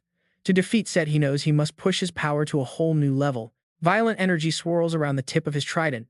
By reversing the blood, stone's flow, he can tame this frenzy. He must evolve his dragon heart to swallow the madness. Suddenly, the name Goroda echoes deep within his mind. Intense energy erupts from him as glowing red veins of mana spread across his body, his eyes flashing with raw power. Gritting his teeth through the pain, his eyes glow an eerie red. Wu Hua watches the intense transformation in fear. He is actually absorbing all that raw red magic. Nearby, In-chang watches helplessly, completely paralyzed by the sight. Lady Isis, however, wears a satisfied smile. The terrifying red magic that once corrupted Horus is finally leaving him. It is flowing directly into the underdog, meaning Horus will soon wake up. But suddenly, Numek is violently blasted back. Concrete debris rains down as she crashes hard against the ground, lying completely motionless. In-chang rushes over in a panic. He yells her name quickly, summoning a healing potion as he gently lifts her head to help her drink. As the healing liquid trickles down her throat, her color slowly returns. In-chang anxiously asks if she is all right. Her eyes snap open, her face instantly darkening with worry. "I am fine," she says, "but where is Bastet?" With the thick smoke clearing, a massive army of jackals appears, led by none other than Anubis. Lamia is hoisted into the air by his massive grip. Isis screams in fury, her golden eyes blazing for battle. Anubis merely glares back, his eyes freezing cold with murderous intent. Without a word, he delivers a brutal blow. The defenseless Lamia takes the full impact. The shockwave is so violent it makes her spit up blood. She is blasted clean through the smoke, suffering the exact same fate as Numek, crashing hard onto the cold floor. Her face goes completely dark, looking utterly lifeless. That's when Anubis speaks in a deep, gravelly, terrifying voice. The jackal horde instantly understands their master's command, letting out a terrifying, unified roar to begin the slaughter. "Go forth and claim their deaths," he orders. The jackals dissolve into dark shadows, blitzing forward at terrifying speed. Isis quickly yells to protect Horus and the underdog at all costs. Inf and Numek jump into action. Wu Hua and In-chang split up as well. In-chang yells out that he is going to heal Bastet. She quickly agrees, telling him she will watch his back. Outside the massive temple, everything remains peaceful and quiet.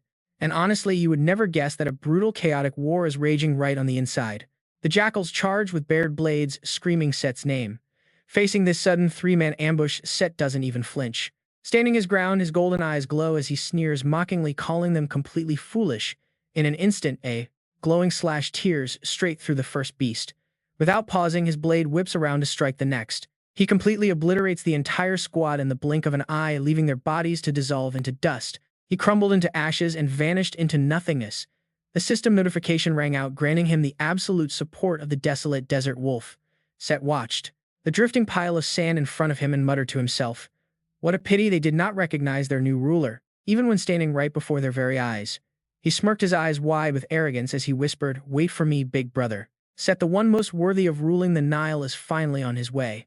He turned and left behind the crumbling remains of a jackal scattered across the floor. The scene then transitions to a grand hall glowing with a brilliant golden light, reminiscent of Odin's mythical realm of Asgard. Inside, a group dressed in deep black sat quietly in parallel rows across the room. The leader in the center spoke in a booming voice, "Let us begin the meeting." Jang Ho-jin clasped his fingers together, his face incredibly serious. "Set has launched a rebellion," he announced. "Even if the Nile is on the verge of collapse, everything will be fine." His gaze lowered as he introduced the main topic of today's Nile-themed meeting. On the main transmission screen, the solemn image of Balder Odin's representative appeared. He quietly revealed that he and Set would soon clash in battle. The leader granted permission without hesitation, and Balder turned to face the enemy they had just mentioned.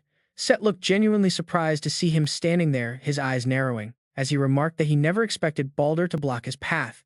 But Balder had already summoned dual blades in his hands. Balder replied that he too was surprised. He never imagined they would cross swords in a place like this. Set smirked, concluding that this must be Asgard's will, which was perfectly fine with him. It seemed that, before the main course, he would enjoy a little warm-up. In an instant, Set vanished, leaving only a massive foot imprint, cracking the tiled ground. He lunged straight at his opponent with a lightning-fast strike, but a heavy metal clang instantly echoed as crossed weapons blocked the blow. Balder dropped his stance, putting all his strength into his arms to withstand the immense weight. Set smirked with slight amusement, praising Balder for his impressive strength. Only then did Balder squint one eye open, indicating his focus was at its absolute peak. "You are pretty solid yourself," he retorted. Both warriors locked into their stances, ready for a ruthless duel to the death. Meanwhile, looking down from the pyramid, the jackals charged with sharp, cold gazes and murderous intent. In-chang stepped forward, his glowing sword raised high. As he glared at them, their mid-air clash triggered earth-shattering shockwaves, sending one of the jackals into a panic. At In-chang's relentless assault, she wielded a blade radiating with a deep purple aura, smiling faintly at her target, and declaring that he would be the first to go. Suddenly, two jackals lunged at her simultaneously like twin, crimson needles. Frowning, she swung her sword to unleash a wide, sweeping wave of energy to drive them back. Violent explosions erupted everywhere as In-chang gritted her teeth, retreating through the thick smoke and dust to look toward Won-woo. He grimaced in disbelief, noting that every single one of those jackals was actually a hero-class opponent. He could not even fathom what kind of legacy skills had been passed down to them. She turned back, warning him that now was not the time to be amazed. Nearby, Isis held off 4 jackals at once, reinforcing her glowing barrier. Suddenly, heavy footsteps echoed as Anubis arrived, unleashing a terrifying pressure and warning her to step aside. He charged like dark lightning while Isis prepared her defense, and Anubis leaped forward with sharp black claws, thrusting his hands forward to strike. Their violent collision triggered a massive explosion, prompting Anubis to mockingly ask if she really believed she could maintain that barrier while holding him off. His dark aura swirled, engulfing her divine energy. Knowing she could not hold forever, the jackals seized their chance as the barrier shattered, ready to pounce and wipe her out. But In-chang only smirked, noting they had made a grave mistake. The place where they were running was absolute hell. Suddenly, a bright blue burst of energy exploded right where the young boy reclaimed his massive beast form. Fenrir vanished in a flash, tearing through their ranks. Inept Numik and Bastet immediately joined the fray, determined to wipe them out. Meanwhile, deep inside the pyramid, Balder narrowed his eyes, with a calm smile, easily dodging a golden energy slash as Set retaliated with a smug grin, taunting his opponent for still hiding his true power. Balder grimaced, admitting that Set was surprisingly formidable himself. Set's sword hand suddenly began radiating a strange dark aura that replaced the golden light. Set closed his eyes to focus, muttering that this was a waste of time. He had saved this power for his brother, but Set opened his blood-red eyes with absolute focus. His face darkened as a terrifying pitch-black shroud erupted around his body, and Balder frowned in intense discomfort, realizing this was incredibly dangerous. His goal was to buy time, but if he made a single mistake, he would die. A voice rings in Bander's head, telling him to fight. He suddenly freezes. Asgard's orders are absolute, and that is why he stops hesitating and prepares to fight. Set chuckles in agreement, and in a split second, his entire body vanishes into thin air. Set charges toward Bander so incredibly fast it leaves him utterly shocked. He is too fast. Bander grips his twin swords to charge a skill. He claims Set's main weakness is his lack of a territory rule. "Let me show you the major difference between having one and not." He screams his skill, Bread Brick, as they crash together in close combat. In a flash, Set and Bander vanish completely, leaving only bright purple sparks behind. Sensing this, Anubis flinches. The energy of Set has vanished entirely. Isis smiles mockingly, noting that something must have happened to him. Looking right at him, she declares that now the balance of power is officially broken. "Take this." Anubis facing her directly, he snaps back that absolutely nothing could ever happen to his master. Isis is excited, but Anubis realizes he can finally use a certain power on her now. A black aura slowly forms beneath her feet. Anubis warns her loudly that his intention goes way beyond just killing her. His voice turns ice cold as he activates the curtain of truth. She is instantly trapped inside a black square cage, unable to move her limbs at all. Inept looks at Isis in shock, shouting her name. Anubis throws his head back, laughing gleefully that she completely let her guard down. Inside, the intense pressure forces her to her knees. Her body feels incredibly heavy, leaving her completely helpless. Anubis gloats triumphantly and tells Isis to stay put and become his power. Bastet and Inept rush forward with her shouting to break the barrier and destroy it. He shouts back in agreement. Inept winds back his arm, preparing to unleash all his strength in a single blow, hoping it will be enough to pierce it. Gathering his power into his fist, Inept strikes the glowing purple cube with everything he has, but the barrier does not have a single scratch, shocking him. He realizes it feels like he is punching a soft sponge, making it impossible to break through. Gritting his teeth, Inept concentrates his power, deciding that he will definitely break it through continuous rapid punches. But then he cannot believe his eyes as the massive cube right in front of him suddenly swells to several times its original size, growing larger by the second. Suddenly, a massive wave of dark energy slowly reveals Anubis standing there. Bastet is completely shocked, realizing she can actually feel the divine power of both Lady Isis and Inept flowing directly into him. Anubis laughs loudly, boasting about the massive power flowing through his veins. Suddenly, a voice cuts him off, calling him a damn mutt. Chang taunts him, asking what he plans to do now that all of his underlings are completely defeated. Nearby, Fenrir walks past the scattered bodies of the fallen jackal minions as Chang mockingly reminds him that his entire army was easily wiped out by their white wolf, leaving him completely alone. Hearing this, Anubis slowly opens, his hand revealing sharp claws.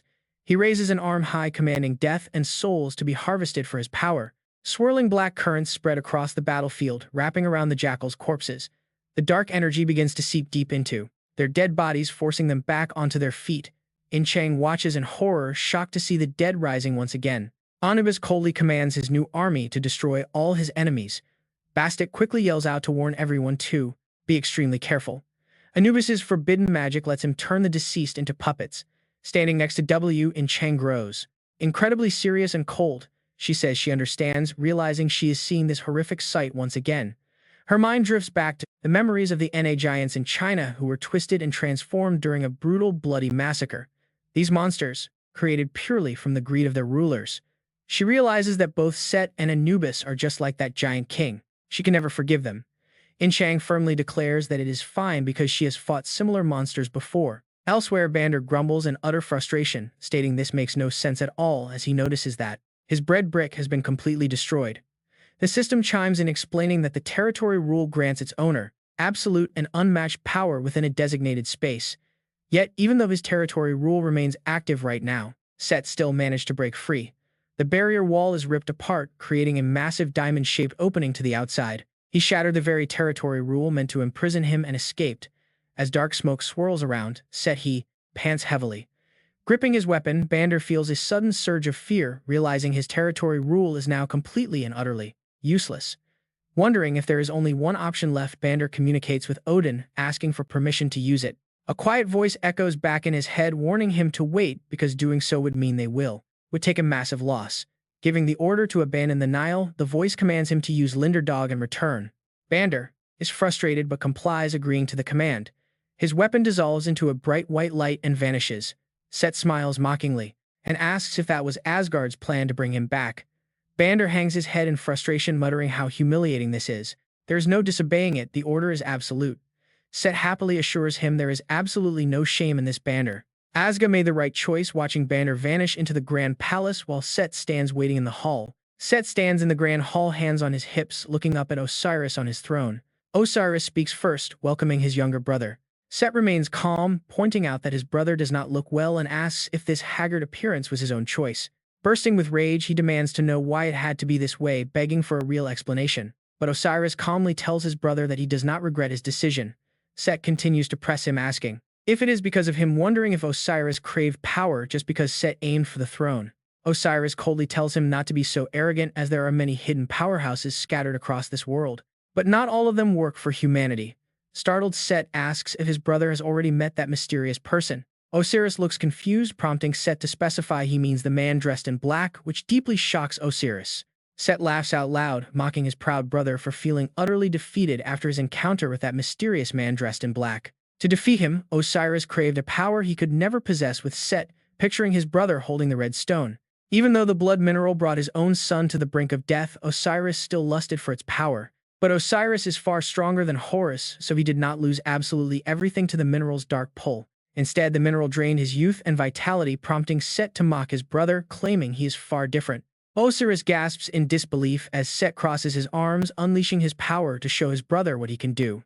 Black energy surges around him, making Osiris wonder if this terrifying aura belongs to the legendary blood mineral. As the aura swirls, a shadowy jackal head with razor-sharp teeth manifests at his side while Set smiles mockingly. He mocks his brother, saying this is the very power Osiris craved, telling him he chose the wrong side in this war. With glowing red eyes, the beast lunges forward, but Osiris remains calm and softly calls out for Horus. With bloodshot eyes, Set proudly declares he will follow that man to conquer the entire world, not just Egypt and the Nile. Meanwhile, Chang slashes her sword, unleashing a sharp purple arc right through the torso of a resurrected jackal soldier. Leaping into the air, she takes them down one by one, her cold eyes and brutal blade tearing them apart. Gondu eagerly smashes another jackal to pieces, while Hyunmu uses his magic to conjure spherical water bullets. He launches them at 3 enemies, leaving jackal corpses scattered across the ground before a purple mist creeps in. The fog seeps into the fallen jackals, forcing their eyes open and starting to resurrect the others as well. Their severed limbs regenerate instantly, presenting a serious situation as the relentless monsters keep coming back. Drenched in sweat, she replies that there is only one way to stop them, her eyes glowing with purple power. Anubis fires deadly beams of black light straight at Fenrir, who quickly jumps in to block the attacks. With blue lightning crackling in its eyes, the beast roars and lunges forward, trying to tear Anubis apart. But Anubis leaps high to dodge, gathering a truly terrifying force of dark energy in his open hand.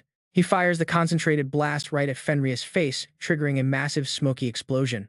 As the dust crackles with residual dark energy, Chang calls out in absolute panic Fenrir. As the dust settles, Fenrir is revealed to have reverted to human form, lying injured and motionless. Anubis stares at his glowing fist, marveling at the endless power that makes him feel like he can defeat anyone. He boasts that he can take down anyone now, even Osiris himself, a cruel smile, revealing his rows of razor-sharp fangs. He declares he will end this once and for all, while nearby, a heavily bandaged hand grips the wall. Sweating profusely, Jun-kyeong whispers that it is done, while Anubis suddenly freezes as he senses a massive energy.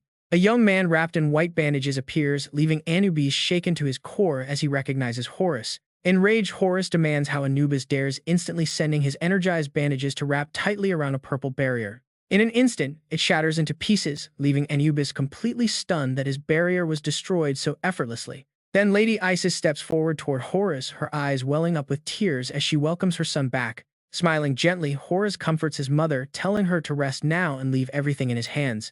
Turning away, orange and black sparks crackle around his body as he promises her that he will return shortly. The jackals scream, clutching their heads as purple scars erupt across their bodies, and they disintegrate before Anubis turns into dust in the blink of an eye. Inipu witnesses this and realizes that because the veil of truth has vanished, he can no longer control death. Consumed by rage, Anubis roars out Horus's name and leaps forward, charging straight at his opponent in a desperate instant. Bandages surging with energy fly from Horus's hands as Anubis swipes sharp black claws directly at his face. Ready for battle, Horus wraps the flexible cloth tightly around his arms, continuing to bind Anubis in a suffocating hold. He can only growl in frustration. Summoning the power of Ra, Horus commands the binding bandages to suddenly and violently detonate into spreading flames.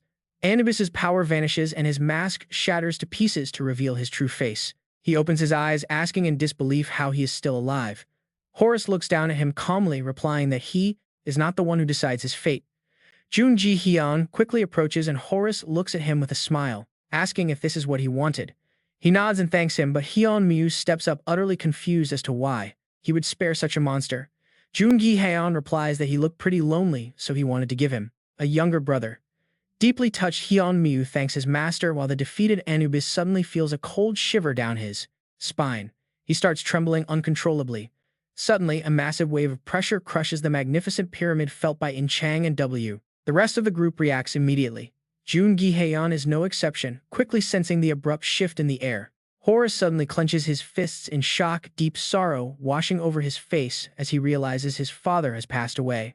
In another area, by the Nile, a desperate crowd gathers. A follower falls to his knees, crying to Lord Osiris, while others weep in grief. They lament their ultimate defeat, but another firmly steps forward, insisting that it is not over since Horus has finally awakened. It is not too late, and they must go aid him. With that, the group quickly departs. Meanwhile, inside a towering fortress, Thoth, the patriarch of the Memphis clan, refuses to interfere, demanding to know what the Hermopolis clan plans to do. The Hermopolis patriarch Sermit resolutely declares they will defeat Set because they are no cowards. With those words, he immediately departs, refusing to stand by and watch the Nile be destroyed. Thoth tries to stop him, urging him to wait and explaining they will accompany them to the Temple of Ra. Not to side with Horus, but as Thoth sternly explains to witness the birth of the Nile's new king. Watching this, Set smirks, thinking Thoth is a sly old fox who must be plotting to align with whoever comes out on top. In the palace courtyard, Set and Horus stand face to face as Set mockingly remarks that he looks like a total mess. Horus fires back that his uncle is certainly enjoying himself before Set declares they will decide the Nile's true king. For the glory of Ra, they must prove who is chosen to rule over the lands. The Kemet crowd echoes the chant for the Nile, while Thoth's followers join in shouting the exact same words. Isis's faction bellows the chant as well. Set laughs, triumphantly thrilled that they have all gathered together to witness the birth of the new king. He looks at Jun-kyeong, calling him a fantastic underdog, never expecting someone like him to awaken Horus. Yet this was all anticipated by that other mastermind. Jun-kyeong silently wonders about this mysterious man, knowing that even though he wasn't sure if he could cure Horus, the figure behind Set had foreseen the entire outcome. He asks if Set intentionally let him save Horus, and Set casually confirms it as an immense power begins to surge from his body. Set eagerly explains that a true king must after all be recognized by everyone. On this stage where the king is decided, Set suddenly invites Jun-kyeong to join. Horus is startled, while the onlookers whisper in confusion. Thoth is utterly shocked that Set wants an outsider in their sacred duel to decide the crown. Set spreads his arms, mockingly asking Horus if he can feel it before turning his gaze to Jun-kyeong. The outsider's patron, the son of the desert, is watching too. Suddenly, a system notification warns that the deity is observing him closely. He recalls that ever since Horus woke up, this chilling message has been constantly tracking his every move. Yet for some reason, the sky of the apocalypse doesn't seem to mind. Could this be tied to who becomes the next king of the Nile? Jun-kyeong looks over at Horus. Even though he absorbed the god's madness, Horus has only just escaped his seal. Realistically speaking, Horus has absolutely no chance of defeating Set alone. This means only one thing, prompting him to leap down and land opposite Set resolutely, telling Horus that he will help.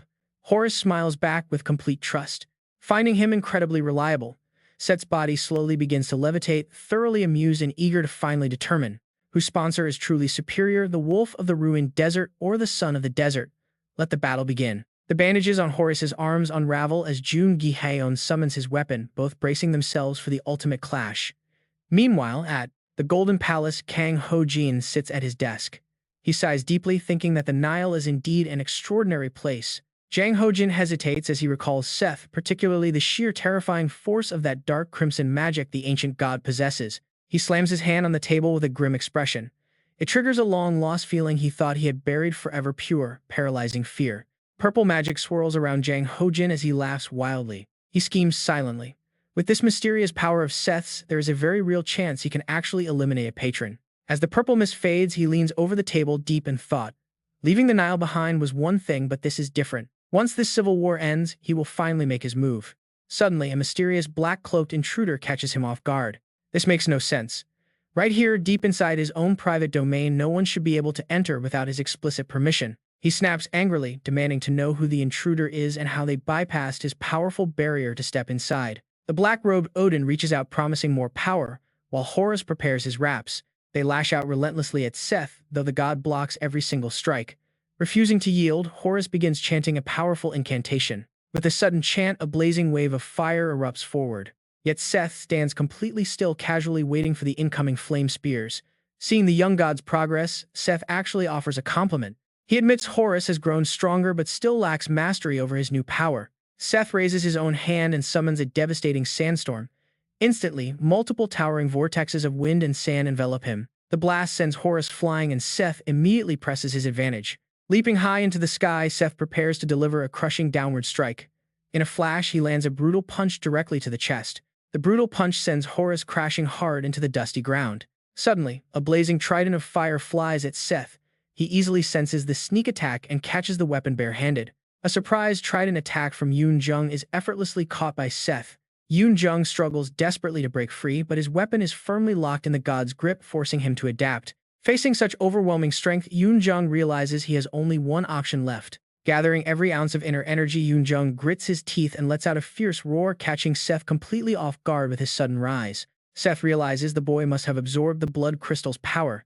With a highly amused grin, Seth releases his grip on the weapon, thoroughly enjoying this sudden turn of events. Seth unleashes a rapid flurry, but Jun-kyeong somehow blocks every strike. Staring with glowing crimson eyes, Jun-kyeong fiercely demands to know the identity of the mysterious man pulling the strings. Seth continues his assault, mocking the boy for asking useless questions. With a final heavy strike, Seth blasts Jun-kyeong backward, determined to end the battle right here and now. Jun-kyeong fires a desperate volley of counterattacks, forcing Seth to dodge. The attacks converge on Seth, exploding in a bright flash, and you just know this isn't going to be that easy. Horus screams in anger, but Seth stands completely unharmed behind his barrier. He even offers some mild praise, admitting that the attempt was not bad before slowly walking back toward them. With weapons raised, the duo stands tall to challenge the god together. His eyes glowing a menacing red, Jun-kyeong proposes a simple wager: if they defeat him, Seth must answer all their questions. With an arrogant smirk, Seth declares that victory is completely impossible. Unshaken, Jun-kyeong raises his weapon and retorts that they cannot be so sure before taking a deep breath to focus. He overloads his mana to prepare his risky ultimate technique. As pure mana floods the tip of his spear, the brilliant energy of the heavenly flame begins to envelope his entire body. With a fierce roar, he lunges forward into a multi-piercing strike. The attack shoots forward like a guided arrow, striking Seth directly and generating a shockwave that blows away the surrounding debris. Seth admits the move is impressive, but still not enough to win. To regain the upper hand, Seth instantly activates his own ultimate skill, summoning a massive sandstorm that clashes violently with the flame. Dong-in-chang leaps into the air with her sword to support Jun-kyeong. While the bald thugs below watch in a helpless panic, she expertly slices through the falling boulders to clear the way. It is about to fall. She dashes forward, yelling for everyone to stand back because she will protect them. They turn and run in deep gratitude, realizing this is no ordinary battle. Nearby, Horus stands trembling with fear. Horus, having just teamed up with Jun-kyeong, anxiously asks if they finally defeated him. Jun-kyeong wipes away his sweat, analyzing. Even though the attack connected, it was not enough. The enemy's magic barely decreased. As the smoke clears, it reveals a shocking sight. Seth is standing completely unharmed. Instantly, the terrifying god of lightning charges straight through the thick smoke. In a flash, Seth strikes Horus before he can even react. Despite Jun-kyeong's frantic warnings, it is already too late. Horus is severely wounded and coughing up blood. Unable to stand by, Jun-kyeong rushes in and slices Seth in half. Seth stands with torn clothes, a severed arm, and his wolf head darkening, remarking that their skills exceed his expectations. He admits his sandstorm should have been completely impenetrable. Seeing him like this, Jun-kyeong finally begins to understand. With his eyes locked onto the severed hand of the lightning god, he slowly realizes the truth of this battle. Seth stands opposite him, looking quite surprised, admitting he never expected to be forced to use this dark power. Jun-kyeong is filled with deep doubt. Is there really zero chance to win? Nearby, XM watches with dread. XM watches anxiously, thinking he stands absolutely zero chance. Thoth stands on the side, analyzing the situation with dread. Thoth wonders if this power exceeds Horus and Underdog combined. It surpasses the mana of all the hunters present. Jun-kyeong stands behind Horus in sheer panic. All three of them prepare to face off with their massive powers surging. Horus forces himself to stand, spitting a mouthful of blood. Seth stands opposite him, flashing a highly provocative smirk. Seth mocks his nephew for looking so exhausted, claiming that he is the true wolf of this ruined desert. Seth put Horus to rest. Nearby, Jun-kyeong forces himself up, completely exhausted and gasping for air. He finally understands why Bander fled. Just looking at that terrifying power, anyone would feel completely overwhelmed and powerless. Anyone facing that dark red aura would feel like they are fighting against an endless, inexhaustible source of absolute divine power. Jun-kyeong's hand grips his weapon, trembling from the pure terror of the god, absolutely desperate to escape this place. However, he swings his weapon, refusing to submit to the overwhelming pressure. This bold act catches Seth by surprise. Seth remarks that Jun-kyeong has an impressive fighting spirit, admitting he expected him to flee straight back to Asgard. The god assumed Asgard would stay completely out of this. He then steps forward, unbothered by their desperate resistance. Declaring that even Odin cannot defeat him, he vows to take their lives right now without hesitation. Looking utterly battered, Jun-kyeong knows this is a losing battle, but his pride will not let him back down. He believes it is the duty of those with power to stand tall. Suddenly, the system displays two words. The word sun appears. The gloomy black clouds in the sky begin to part, letting the sunlight pierce through. Look at that, a brilliant beam of blinding sunlight shines directly down on them as a system notification echoes. The desert sun is watching you, the system announces. The stunned onlookers below stare up in absolute disbelief. Lady Isis is utterly shocked, wondering how the light of the sun god could possibly shine down right now. According to the system, the desert sun is sponsoring them. Suddenly, a massive surge of power erupts within Horus. Jun-kyeong is also granted this power, leaving him highly confused as his severe battle wounds begin healing rapidly. A massive amount of mana wraps around his body as the system continuously echoes, declaring the desert sun's protection. The two hunters can now access highly upgraded skills. Both of them have been blessed by the desert sun. Jun-kyeong stands frozen, unable to believe his luck, realizing he now has multiple powerful sponsors backing him up. Even the apocalyptic sky cannot oppose this blessing. This desert sun might be on par with the cosmic heavens. The system alerts that the sponsor limit has been exceeded and this godly power-up will only last temporarily. Onlookers below watch in stunned silence as the blinding light of the sun god shines upon both fighters. Set looks on in astonishment, wondering if this is simply the sun god's final desperate struggle to survive. Horus continues to radiate intense divine energy quickly, taking a focused combat stance to prepare for battle. Set flies into a frenzy, launching a vicious attack with his beastly arm. Horus leaps back, dodging. He avoids every single strike and charges straight at Set, blocking all of the god's rapid blows with his shield. The system announces that his small dragon heart will temporarily grow stronger under the desert sun's blazing heat. Jun-kyeong silently watches the intense battle unfold. Suddenly, massive black wings begin to sprout from his back. Baek-jae-hyung-gyun leaps high, soaring into the sky. Floating above the battlefield, he watches closely to find his enemy's weak point. Floating in the air with his wings, he wonders if the sun of the desert has lent him this incredible power. He can actually see the mana floating in the air. Analyzing the battlefield, a sudden realization strikes him. By tapping into the mana flow, he can control the surrounding air. If he can master this atmospheric energy, maybe he can do it. Maybe he can unleash the Demon King's signature move, seize absolute victory. System notifications flash rapidly as his mana flow surges at a ridiculous speed. The baby dragon's heart begins absorbing the elemental energy. With Gorilla Mode activated, he readies himself for battle while the raw mana continues to swirl violently around him. Even with the desert sun's borrowed power, he still cannot match Set. He needs to gather much more atmospheric mana. The system chimes again. The sun of the desert has fixed its gaze upon him. The sky lights up as if smiling at his plan. Baek-jae-hyung-gyun channels the elemental mana, directing it straight to his hands. An endless wave of pure energy engulfs his entire body as he finally prepares to activate his personal skill, the Flame King skill. The system immediately confirms he has successfully unlocked this incredible magic. It's an amazing achievement. He has carved his own path, growing stronger without relying on any god or patron. His mana erupts into a massive vortex of fire, boosting his stats dramatically and leaving everyone below in absolute shock.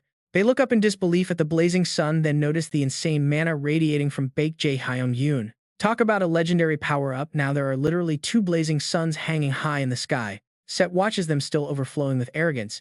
He sneers, asking if that's all they've got. To him, the perfect patron isn't the desert sun, but the wolf of the ruined desert.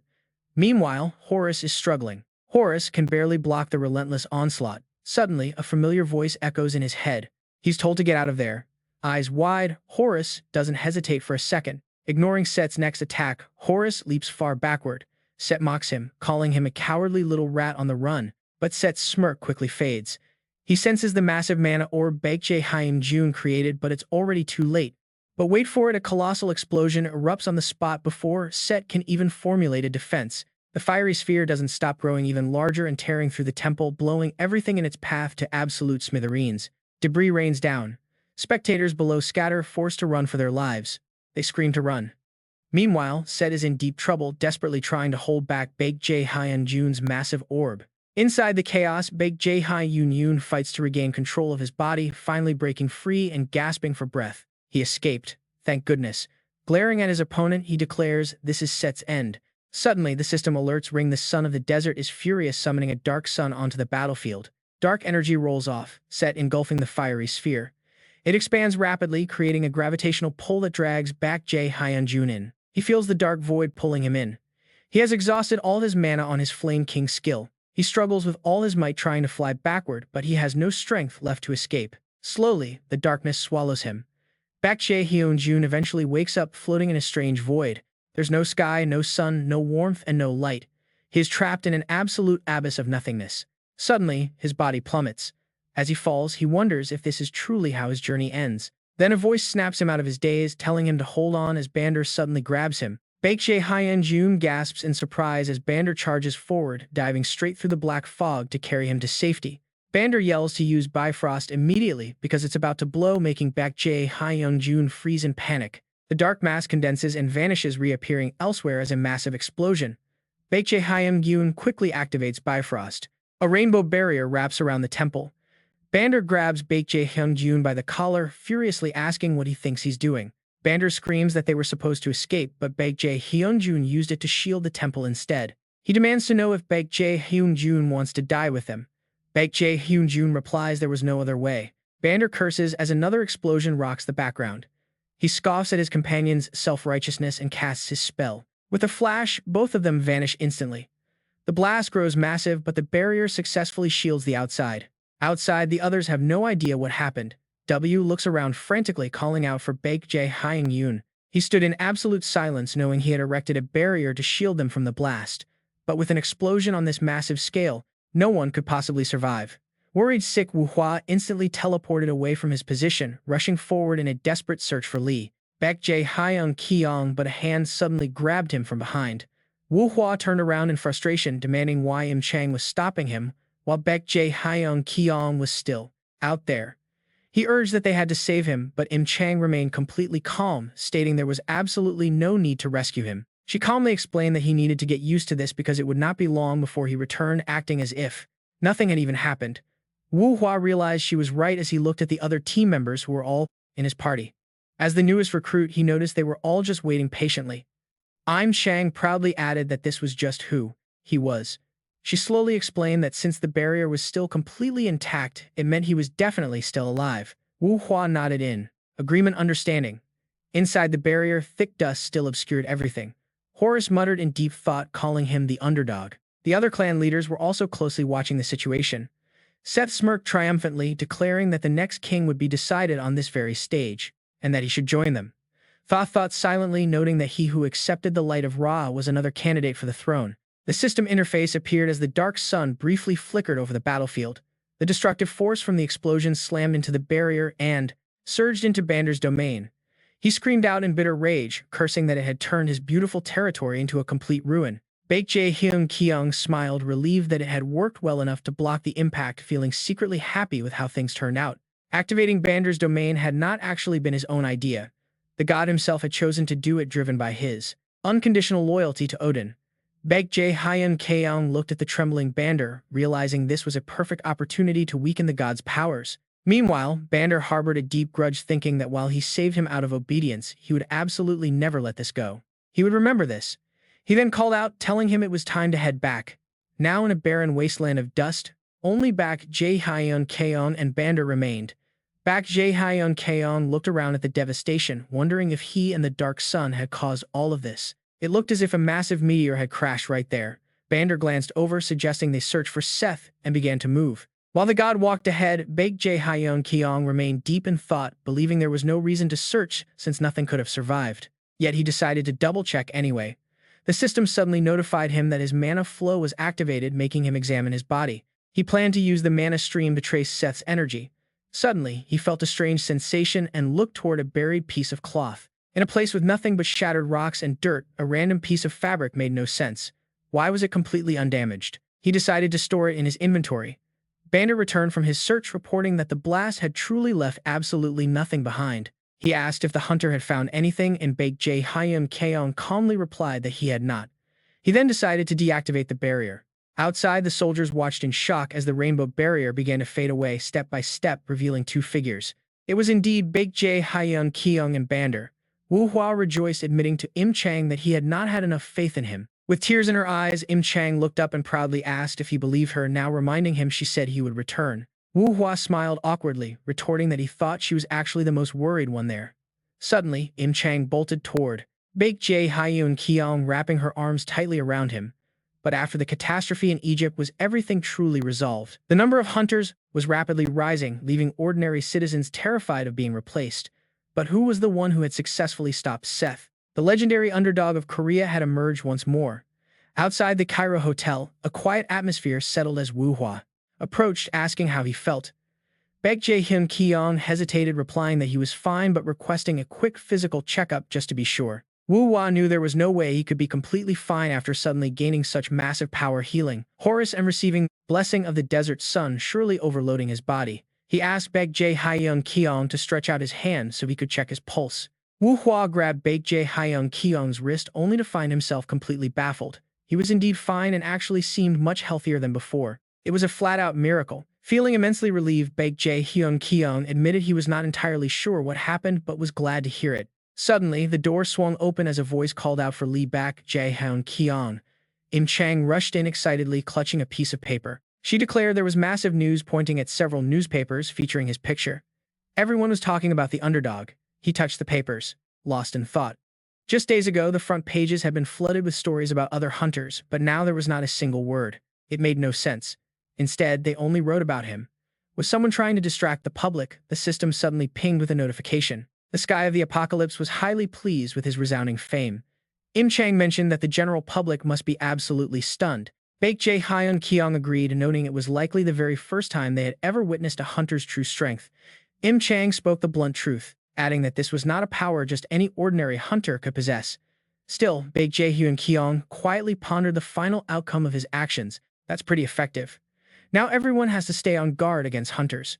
Jun-kyeong feels a sudden chill if things keep going like this. Hunters will rule over civilians, treating them like mere pets. Just then, a knock sounds at the door and a beaming inept walks in. He greets Jun-kyeong as Lord Underdog. The hunter quickly stands up to welcome Lord Inept, who delivers an invitation from Horus. Inept asks to guide him to the god.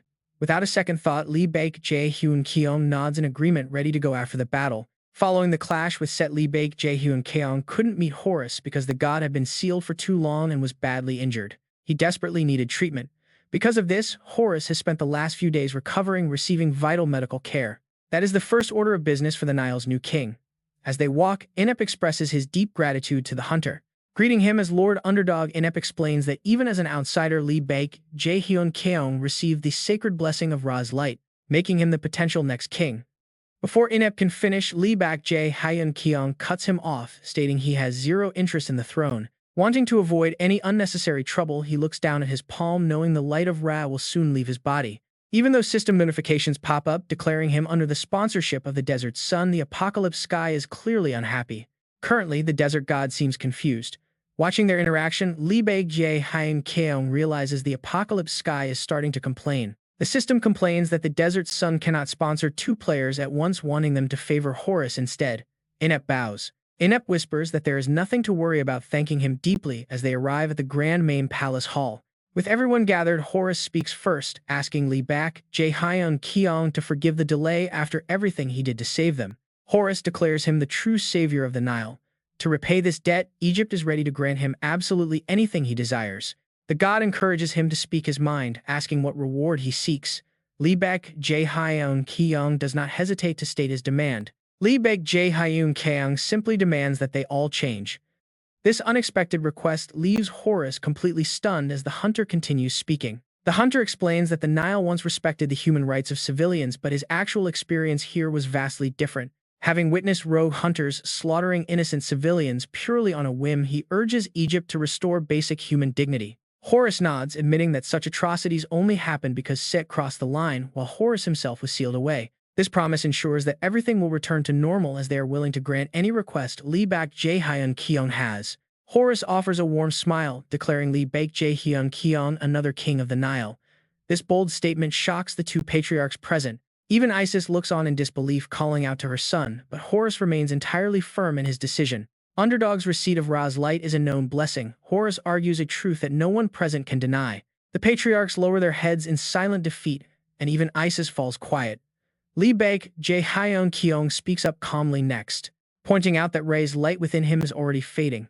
Horus is not surprised, admitting that he is fully aware. Such physical changes do not negate the fact that Jun-kyeong was indeed chosen and blessed by Ra's sacred light. Although the light of Ra will eventually leave him entirely, a tiny fragment will always remain to keep them connected. Horus confidently declares that though Jun-kyeong started as an outsider, he is now the Shadow King of the Nile. The hunter is expected to take the title of Ammon, while Horus himself will hold the prestigious title of Ra. Together, they will guide the Nile into a brand new era under the name of Amun-Ra, establishing a just rule. They will no longer tolerate discrimination between hunters and civilians, completely outlawing the senseless slaughter of ordinary people. The gathered crowd bows deeply, pledging their absolute loyalty to the new decree and the divine will of Ra.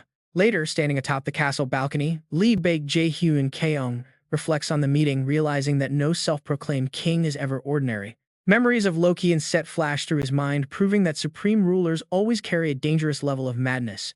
Horus tries to comfort him, noting they can relax now that they are alone, admitting he never really wanted the throne. As he reaches up to touch the bandages covering his eyes, he gently asks if Lee Jun-kyeong is upset with him. Lee Jun-kyeong simply smiles, assuring him it is fine as the bandages slowly unravel and drop to the floor.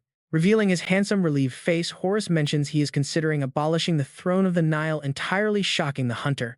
Horus explains that times have changed and leaving absolute power in the hands of immortal hunters is simply too dangerous. The new king jokes that even he cannot guarantee he won't change or become corrupted by absolute power one day. Lee Jun-kyeong realizes that while Horus is currently a good leader, if he ever turns bad, it could be worse than Set, though he keeps those dark thoughts entirely to himself, outwardly agreeing that removing the throne is a fantastic idea. Horus then smoothly shifts the topic, asking if his uncle Set is still drawing breath, which Lee Jun-kyeong firmly confirms.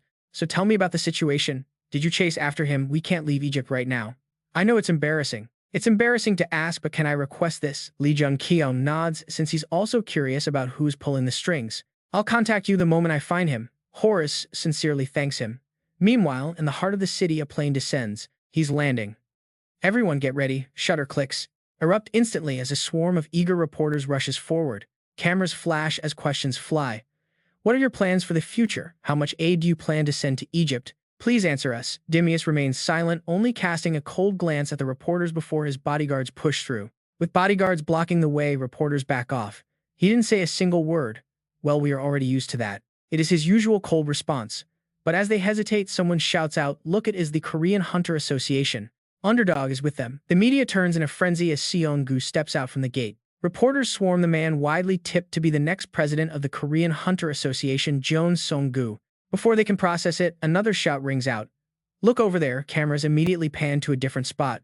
Where? Flashing lights merge into a blinding glare. The main attraction steps forward, his brilliant aura leaving reporters completely stunned. It's Egypt's hero. Underdog spotting Seong-gu. Lee Jun-kyeong smiles and asks if he just arrived. Seong-gu nods. Soon articles spread the news. Underdog, the hero of Egypt, is making headlines with his arrival. He met with Seong-gu, the expected next leader of the Korean Hunter Association, to discuss supporting Egypt. They talk right at the airport. Clouds roll in as noon arrives, but quiet whispers are already spreading. Is that really true? It must be. Lee Jun-kyeong keeps his composure while voicing his deep doubts.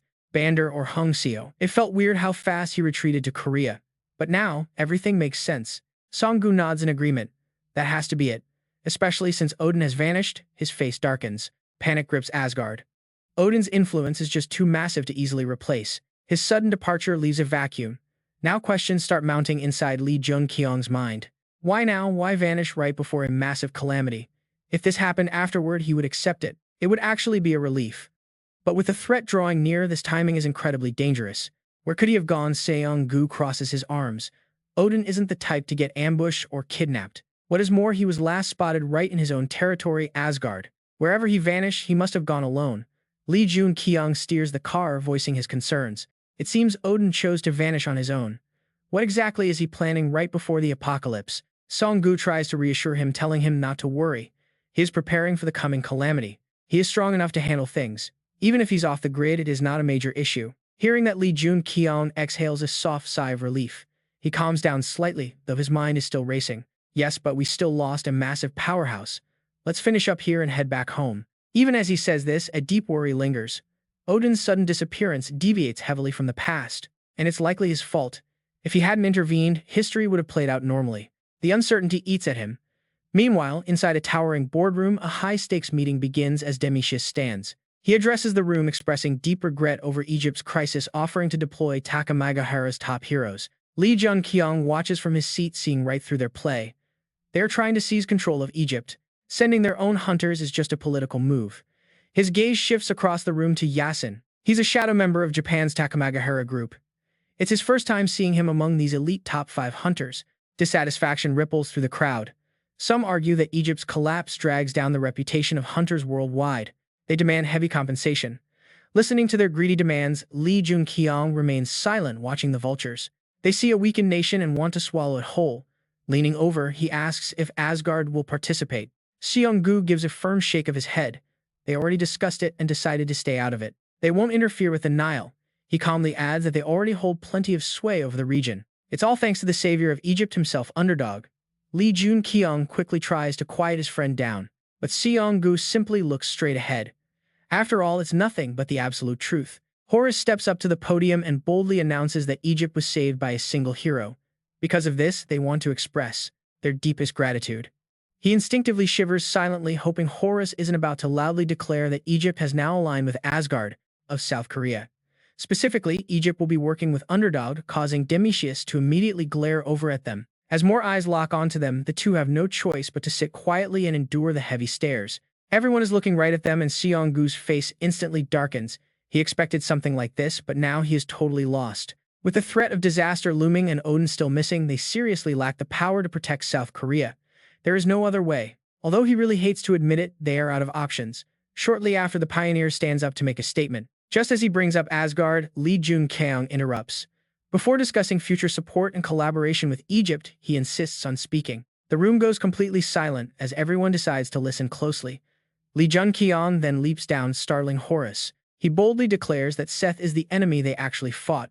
The confession leaves the hunters utterly baffled. Some immediately begin to wonder about this sudden mention of Seth, while others find themselves deeply drawn into the discussion. They wonder if he really intends to share valuable intel on a hunter as incredibly powerful as that monster. Admiring his integrity, they urge him to speak quickly. Jun-kyeong explains that Seth warned him of something massive coming. He shares his own foreboding thoughts on the matter, noting how it connects directly to the recent special gates. He points out that everyone in the room must have felt it. The concentration of magical power is thickening. This sends a shiver through the crowd, confirming their suspicions that he knows a lot more than he is letting on. Looking down at them, he reveals that Seth described these changes as merely the early signs of an impending catastrophe. Jun-kyeong lays out his perspective. It has been quite some time since Gates and Hunters first appeared on Earth. Do they honestly believe that a disaster of that magnitude would never happen again? The signs are already there. Seth told him directly that a crisis is coming. Placing his hand over his heart, he assures them of one thing. Seth tried to recruit him, which is why he shared this secret. Hearing this, Horus is left in absolute shock. Stunned into silence, Horus listens as Jun-kyeong continues.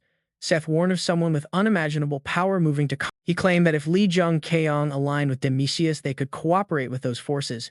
That was his pitch. The revelation leaves the crowd muttering in disbelief, with several hunters unable to even stay in their seats. Demetrius stands up, his voice heavy with cold disdain as he calls the claim completely ridiculous. He directly counters him, admitting the underdog is strong but doubting he is important enough for Seth to recruit. Dismissing world domination as some fantasy movie plot, he sneers. But Jun-kyeong refuses to back down. He fires back, asking about their true objective. As members of that massive organization, what is their ultimate goal?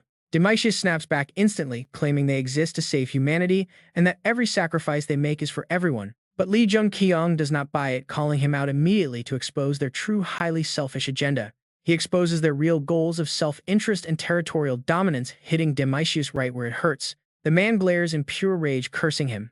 But Jun-kyeong ignores the anger, stating their motives do not matter. The entity backing Seth is already moving to seize control, and the warning of disaster is very real. His expression hardens with absolute seriousness.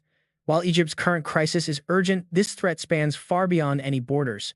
Since the enemy aims for total world domination, it means absolutely nowhere on Earth will be safe from the fallout. The heavy realization leaves the room in stunned silence, with everyone struggling to process the sheer weight of his words. Once the meeting concludes, they head back to their high-rise apartment, where Seong-gu immediately questions his sudden announcement. He asks what he was thinking, since nobody can predict the chaos that such a massive claim might cause.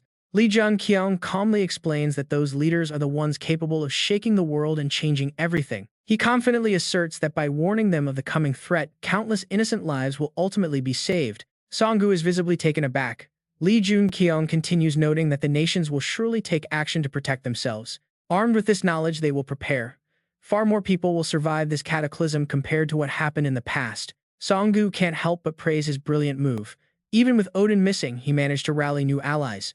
He calls him a clever bastard, deeply impressed by how he has gathered forces to face the coming threat. With their plans fully aligned, he confidently says they should pray for everything to go as smoothly as possible. Seth. The dark clouds slowly fade away, leaving only the quiet building standing. Domitius stands on the rooftop, staring blankly into the distance. He whispers the word disaster. His mind is filled with chaotic thoughts. He came to help Egypt and seize their power, but now, hearing about this impending doom makes him wonder if it was all a lie. He recalls Baek Jae-hyun declaring loudly from the podium. The memory of Seth trying to recruit him comes to mind, along with the incredible secret he shared. The kid did not look like he was lying. Suddenly, Domitius turns around and asks what she thinks. A girl appears in a red traditional dress and a blindfold, standing in complete silence. Domitius wonders if she could foresee the danger that lay ahead, and she hesitates, whispering that a disaster is indeed coming. Hearing this, his anxiety worsens. Over the past few weeks, she has constantly warned him of an impending catastrophe. Now the word loops endlessly in his mind. He realizes he needs to meet Underdog immediately. Announcing that he is heading out for a bit, he hurriedly leaves. Back at the complex, Domitius rushes inside with a heavy expression. The 4 bodyguards turn their heads in unison to stare at the worried man. Looking at them, he asks if they also came because of the disaster. Thor firmly answers that they did. This is definitely the work of the Freemasons, the secretive shadow group backing America. Thor begins to reason with them. If what Underdog said is true, they must plan their next moves. This disaster is something far more catastrophic than the initial appearance of the gates. If it actually happens, it will be incredibly dangerous for their nations. They hold vastly more territory compared to the hunters. Domitius suddenly asks about his location, wondering where Underdog is. The other guard honestly replies that he is meeting with Horus. Inside the conference room, the system displays the son of the desert, closely watching his 2 incarnations. Horus asks for absolute confirmation, wanting to know if this disaster is actually real. Faced with so many baffling mysteries, Horus admits he has not heard anything and begs him to tell the truth. Baek Jae-hyun silently weighs his options. With the son of the desert watching them, lying to Horus right now is going to be tough. It is not exactly the truth. Before Horus can finish asking why Baek Jae-hyun cuts him off, though it is not a complete lie either. He asks if Horus knows someone is pulling the strings, promising that the coming disaster is definitely not a joke. Horus is left utterly confused, asking how Underdog could possibly know this. Internally, Baek Jae-hyun looks up and wonders if the sky of the apocalypse can shield him from the son of the desert. Suddenly, the system alerts him that the sky is winking. Clenching his fist, Baek Jae-hyun realizes this divine constellation might just be a reliable ally he must absolutely trust and place his faith in them. He decides to answer Horus, promising to reveal the truth if they keep it a secret. Horus nods in understanding and agrees. Bowing his head with a heavy sigh, Baek Jae-hyun slowly reveals his deepest secret to the god. He came from the future. This shocking revelation causes Horus to gasp in sheer disbelief. Meanwhile, outside the building, they head down to the lobby and run into everyone. Baek Jae-hyun is highly confused, wondering why they are all gathered here. Thor wastes no time, immediately inviting Underdog to come to America and promising to give him anything he desires. Baek Jae-hyun is completely caught off guard. He certainly did not foresee this highly desperate attempt to recruit him. Thor quickly goes on to explain that America has far too few hunters to defend such a massive territory. If Underdog's words are true, they face a severe threat. He pleads with him to come, offering to fulfill any request. Watch how this suddenly triggers an all-out bidding war. They realize America is going all in to recruit him. They wonder if he is really that valuable.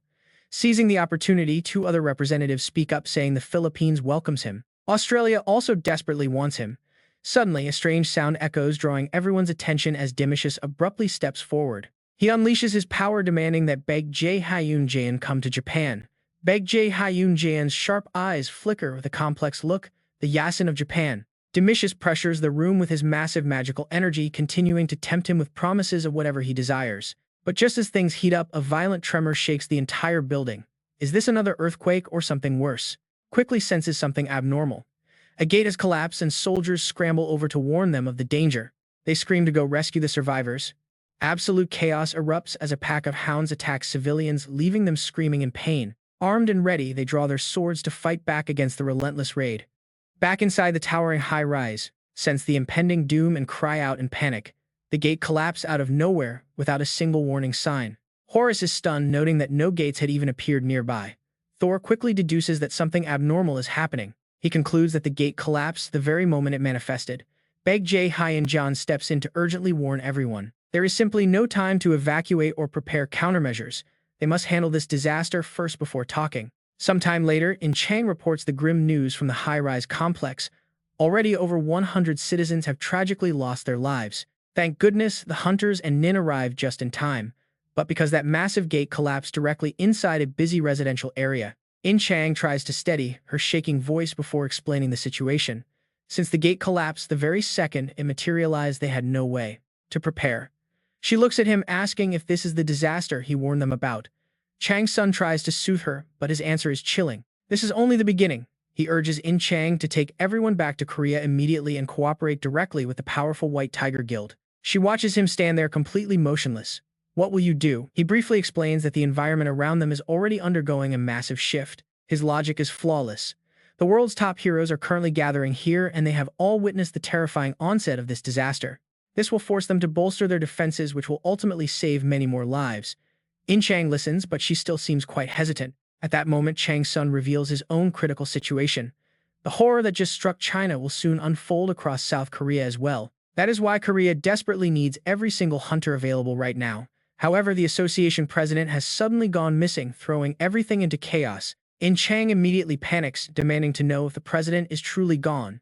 Chang's son's expression grows cold as he confirms the grim truth. Odin has completely vanished. He looks at Chang, Princess Wenar, and Huaimu, promising to send them back immediately using the magic of Bifrost. Korea needs them now. Suddenly, a strange light flashes from the window, shooting straight up like a brilliant beacon into the dark clouds. The mysterious energy tears across the sky, leaving a seven-colored trail. Chang's son quietly watches the changing heavens, his mind racing with heavy thoughts. No more time. He has no idea how things will play out, but he must put everything on the line to convince the others. They return to the strategy room. Chang's son stands confidently at the podium, declaring that there will be 3 distinct omens before the absolute disaster strikes. He begins sharing his dark knowledge. First is the collapsing of the gates, which they all witnessed firsthand just yesterday. It is starting. The crowd of hunters listens in absolute silence. The second sign, he continues, is that the monsters will receive a massive unnatural boost in power. Normally, a basic C-rank hunter can easily clear out C-rank threats, but now it will take far more advanced warriors to even survive. Only B-rank or even A-rank hunters stand a realistic chance. As he speaks, Chang's son's expression grows grim. Finally, there are the phantom gates. Demetrius is instantly confused by this. Even so, Chang's son has virtually no concrete data on these phantom gates, forcing him to be honest. I do not know the exact details. However, I expect a massive structural shift very similar to what just went down in China. Kai leaps to his feet in pure shock. Beside him, even the mighty Thor cannot believe what he is hearing. The room grows tense. Chang's son carefully explains the mechanics. Unlike normal gates, the entrances of these phantom gates will lock completely, trapping everyone inside with deadly mana. This will inevitably result in a horrific death toll. Just like the second sign, the trapped beasts will grow exponentially more savage and powerful. The listening heroes only care about one single question. Is there any possible way to stop this impending catastrophe from happening? Unfortunately, with how fast things are moving, even Chang's son's information is extremely limited. He admits he knows of no way to prevent it. Demetrius refuses to drop the matter.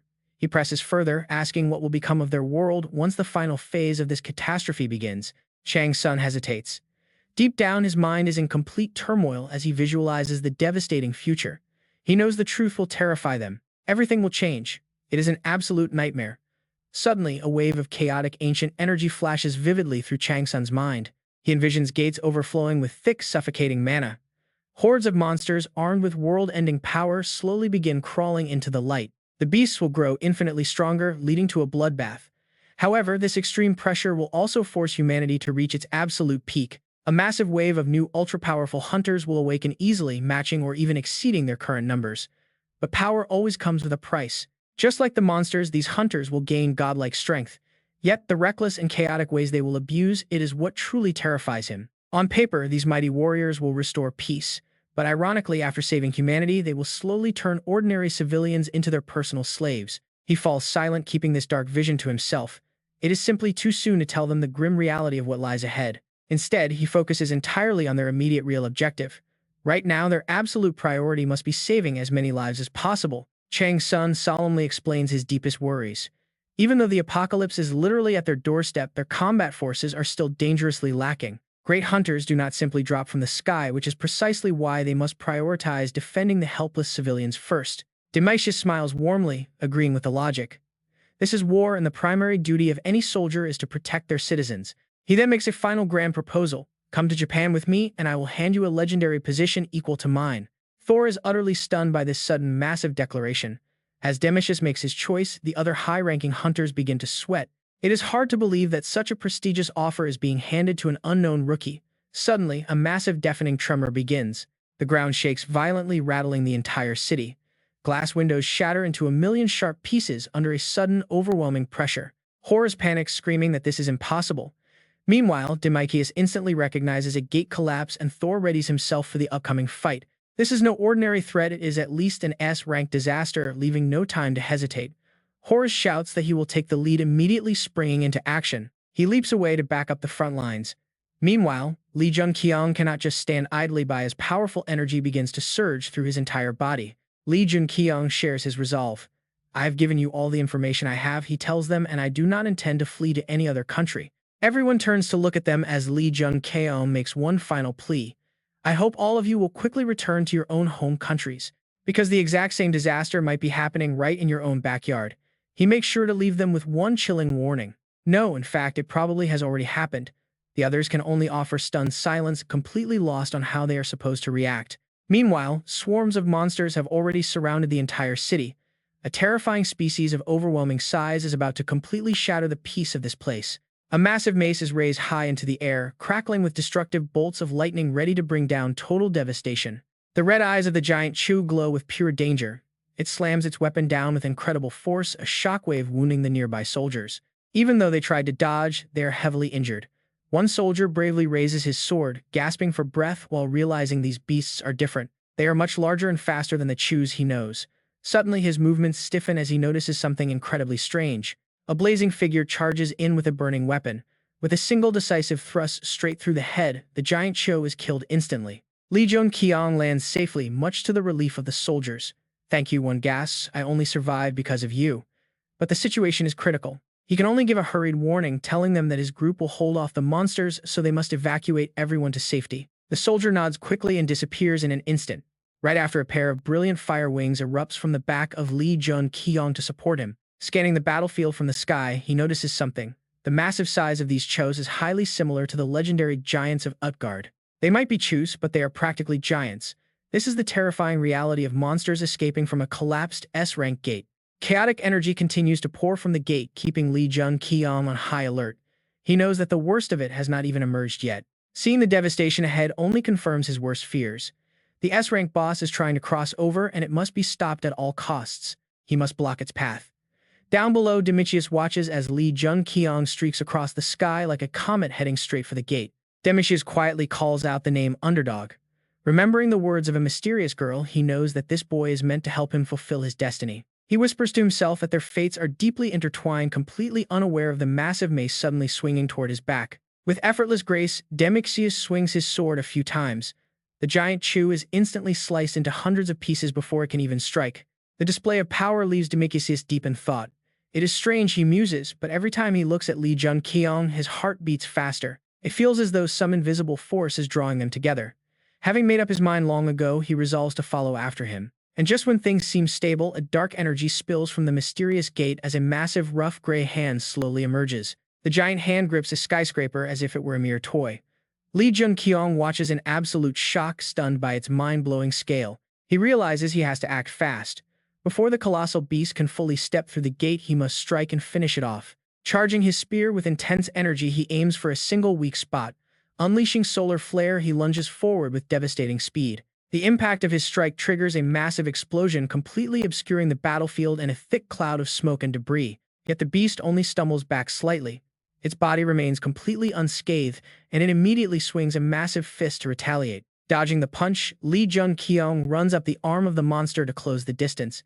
His fire spear spins violently, tearing through everything. The giant beast roars in agony. With its arm temporarily pinned, Jun-kyeong does not hesitate for a second and leaps into the air. Pouring every ounce of his burning determination into one final lethal blow, his spear successfully drills a massive hole straight through its head. He gasps for air, quietly telling himself that he finally did it. But as the lifeless body of the giant beast begins to tilt, his relief vanishes. Jun-kyeong realizes the danger and his eyes widen in pure horror.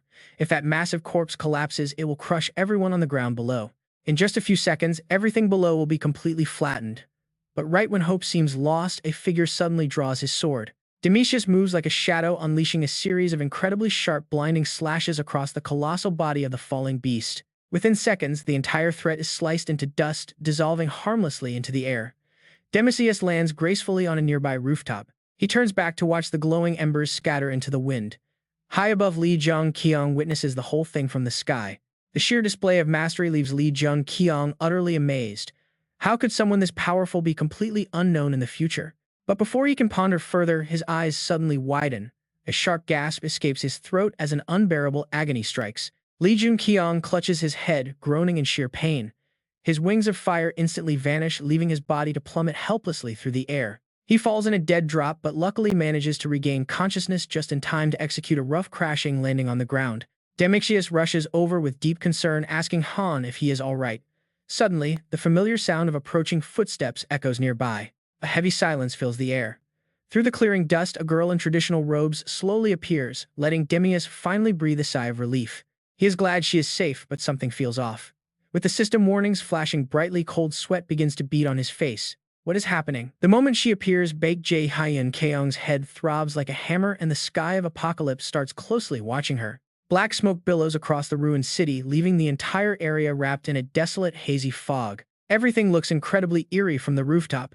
Jun-kyeong watches the scene unfold, letting out a tense but relieved sigh. He feels pretty lucky. Even though a level 5 gate collapsed, they managed to clear it quickly. Since the world leaders had gathered for the summit, top rankers were nearby. Suddenly, a familiar voice calls out from behind. It is Seong-gu praising his work. Jun-kyeong turns around with a smile. Just then, another figure steps forward. Horus approaches with a warm smile, offering his deep gratitude. The two heroes look at him, and Seong-gu quickly replies. He tells Horus not to mention it. The god then asks about their plans, clearly reluctant to see them go. He thanks them for all their incredible help. Jun-kyeong silently remembers that his original goal here was just to fix a few variables. But aloud, he simply offers a polite reply, telling Horus it was an absolute honor to work alongside him. He recalls the brutal battle against Set after saving Horus. That near-death struggle only pushed his power to new heights. It was a major awakening for him. He realized that trying to erase variables only creates more of them. But the rewards were definitely worth it. Best of all, a system alert suddenly flashes before his eyes. The system reveals that the Son of the Desert has ended its sponsorship, granting him an exclusive new title. A flurry of system alerts chime in. The ancient deity left behind one final burning gift before departing. He now possesses permanent flame energy. Jun-kyeong smirks, highly satisfied to have such an epic force backing him up. But then a sharp chime cuts through. The sky of apocalypse is now observing the fading sun. Horus's expression turns deadly serious. He tells them that the spirit of the Nile still wishes to guide their path. But he makes it clear they are not begging for handouts, keeping his pride despite Set's devastating rebellion. Even with the shattered gates and heavy losses, he is confident that Egypt will rise to glory once again. Jun-kyeong offers some warm words of encouragement, saying that after surviving such a massive disaster, Egypt will surely find its light. Horus repeats those words quietly before looking up with determination, telling Jun-kyeong to never forget that very light. He promises that no matter where the young hero goes, Egypt will always stand ready to back him up in times of need. Jun-kyeong smiles and thanks him. Horus hesitates for a second, looking slightly embarrassed before admitting he has a personal favor to ask. Curious, Jun-kyeong asks what it is. The god carefully explains their difficult situation before making his request. With Egypt in ruins, Horus cannot leave his land, but he knows Jun-kyeong is already hunting down Set. Knowing their paths might cross again, Horus decides to entrust the young hero with a massive responsibility. He asks him to retrieve the eyes of Osiris. Jun-kyeong is stunned, wondering how the god is so sure Set is alive. But seeing the sincere look on the god's face, he realizes Horus can probably still sense Osiris's lingering energy. That divine bond must be how Horus knows for certain that Set fled with those precious eyes. He begs Jun-kyeong to find them. Cut to some time later, a plane is soaring high up in the clear blue sky. Jun-kyeong leans back in his seat, sighing deeply as he realizes how all these crazy events are starting to connect. Tracking down the eyes of Osiris is no joke. Sitting across the aisle, Seong-gu offers a sympathetic look. Hunting for the Nile's greatest treasure and going head-to-head with Set and his backing is a massive challenge. Jun-kyeong agrees, teasingly complaining that they could have used Bifrost to teleport home instead of flying. Seong-gu stammers defensively, reminding him that Bifrost is not some infinite power source he can use constantly. They even used it to bring In Chang back. Of course, Baek Jun-kyeong was only trying to tease him. Seeing him flustered, he lets it go, agreeing that Bifrost has definitely been through a lot lately. Song-gu smiles and looks out the window, glad they managed to save so many lives on this mission. With Korea in their sights, Baek Jun-kyeong shifts the topic, asking about the investigation into Odin's sudden disappearance. Song-gu rubs his chin thoughtfully, admitting that they are still actively searching for the missing Norse god. It is deeply concerning since he vanished straight from his own home, making him pray nothing terrible has happened. Baek Jun-kyeong remains quiet, sensing that things are getting far more complicated with a new disaster looming on the horizon. Song-gu feels something is deeply off. Korea needs Odin, but what on earth is going on here? Could the mastermind be that exact person they talked about before? Baek Jun-kyeong is not sure. Perhaps it is that mysterious man dressed in black. He quietly wonders if this is an old foe or a complete stranger. Baek Jun-kyeong voices his thoughts, offering up a quick analysis. The sudden disappearance of Odin, he simply cannot help but connect it directly to that cloaked man in black. Fire, a sudden massive explosion cuts their conversation short. Song-gu is completely startled, quickly whipping his head around to look.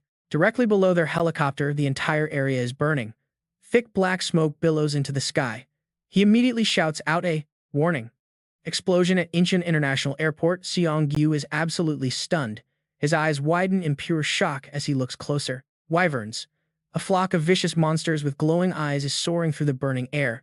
Song-gu quickly identifies their terrifying identity. Baek Jun-kyeong leaps to his feet, yelling that a disaster has struck. The system alerts him. The desert sun is faintly observing. Without a single second of hesitation, he jumps. He summons Muspell Spear as a vicious wyvern charges straight at him. Strike. Baek Jun-kyeong drives the spear deep into its back, making it scream in agony. He leaps off, gathering his massive mana. He becomes a blinding streak of light, ruthlessly slaughtering the wyverns. With glowing red eyes, he cloaks his spear in intense roaring flames. He lands gracefully. A system notification chimes. The desert sun has stopped observing his movements. Safe, he sighs in relief. Thank goodness the desert sun kept watch over him when he needed it most. He stands tall, looking up at the sky. A disaster is looming. His face turns completely serious. Has it already begun? Right then a wyvern lunges at him, opening its jaws wide. Baek Jun-kyeong channels his power and leaps, shattering the ground below. Boom, debris flies everywhere. Before the monster even realizes what is happening, it is utterly obliterated. A system message appears. Level up. The rest of the wyverns meet the exact same brutal end. Another level up. Baek Jun-kyeong fights like a god of death, harvesting anything foolish enough to stand in his way. He grows stronger. Level up. The once clean city is now reduced to absolute ruins. Fires burn everywhere and thick black smoke wraps the area in a heavy blanket of death. Baek Jun-kyeong stands silently among the massive lifeless bodies of the wyverns. His mind is racing and his frustration begins to boil. Too much magic power from this disaster is completely disrupting his senses. He cannot read the flow of mana anymore. Damn it. He cannot locate any survivors. Suddenly, a desperate shriek cuts through the ruins, instantly catching his attention. Baek Jun-kyeong instantly dashes away. A few terrified survivors are fleeing. A man glances back in horror and screams out, telling everyone to run. A wyvern is closing in fast. Just as despair takes over, Song-gu leaps into action. Sword drawn, Song-gu drives his blade right through its head. The glowing mana stream guarantees it cannot even fight back. Done. Song-gu kills it with one decisive blow, leaving the beast limp on the ground. He asks if everyone is safe. The man gasps for air, overwhelmed with gratitude, thanking Song-gu for saving their lives in the nick of time. Then he urgently points and mentions that the hunters who came to save them are still trapped over in that direction. Song-gu looks over, extremely tense. This is bad. These monsters are far too dangerous for average hunters to handle. But if he leaves these civilians alone to go rescue the hunters, they will certainly die. He is totally stuck. Suddenly, a familiar voice calls out, announcing that he will go save them. Baek Jun-kyeong has arrived, landing silently nearby. Song-gu sighs in relief, glad he arrived just in time. Baek Jun-kyeong smiles, telling him to watch over the survivors. He promises to handle the hunters. Song-gu immediately agrees, saying he will guide these people to safety and then return. On the ground lies a severely wounded hunter, his chest covered in bleeding claw marks. Baek Jun-kyeong steps closer to inspect him. He immediately recognizes the uniform, the White Tiger Guild. His face grows dark. Why would they be out here? Suddenly, the system alerts him. Muspell Spear is vibrating due to demonic energy. He quickly whips his head around to look. Standing a short distance away is a cloaked figure in black, also holding a spear. Eerie glowing eyes shine under his hood. Baek Jae-hyun is completely stunned. The man in black, suddenly a dark red hue begins to consume Baek Jae-hyun's own eyes completely. Thorns begin to painfully sprout from under the skin of the hand gripping his spear. His breath catches in his throat. The system warns him that the spear of Muspell is reacting violently to the demonic energy. Baek Jae-hyun's expression turns grim. He channels his mana, bracing himself for battle. The cloaked figure remains perfectly still, showing absolutely no reaction. Right then a loud voice snaps him out of his trance. Lee Ji-hae and In Chang arrive with the White Tiger Guild. Ji-hae remarks that if she had known the destruction would be this severe, she would have brought backup to meet him. Holding her sharp sword in one hand and dragging Song-gu along, she wanted to surprise Baek Jae-hyun, but they got surprised instead. Once again, the mighty Muspell Spear vibrates with demonic energy, its sharp spikes slowly creeping upward. Baek Jae-hyun looks dead serious as he warns them to head back, thanking them for coming all this way. Hearing this, In Chang snaps and yells out that they have already rescued most of the survivors and are leaving now. Baek Jae-hyun lowers his head in silence, knowing she also senses the terrifying threat of the cloaked man. After thinking it over, he asks them to help Seong-gu, whom they will meet on their way back. In Chang just stares at him silent. Pursing her lips, she hesitates but ultimately decides to place her absolute trust in his overwhelming power. Telling him she believes he will return safe, she commands the White Tiger Guild to turn around and pull back. Baek Jae-hyun watches them go, wondering if he can even survive this time. He then shifts his focus back to his enemy, the black-robed man. This mysterious figure is likely behind the Ogre Sphid incidents and set. Running is not an option. But what if it is someone else? Baek Jae-hyun leaps into the air, gripping his spear with absolute intensity. Charging with the Muspell Spear, he must confirm the enemy's identity. He comes up with a quick plan. He will force off that black cloak. Suddenly, a massive explosion erupts, blowing away the entire area in raging flames. Meanwhile, a White Tiger Guild member rushes over, yelling that a massive dragon is blocking the path ahead. In Chang quickly decides to pierce right through it, but a hand stops her as a guild member steps in front of her. He is firm, and the other members step forward, insisting they take the lead instead of her. They urge her to rest because she was injured saving the survivors.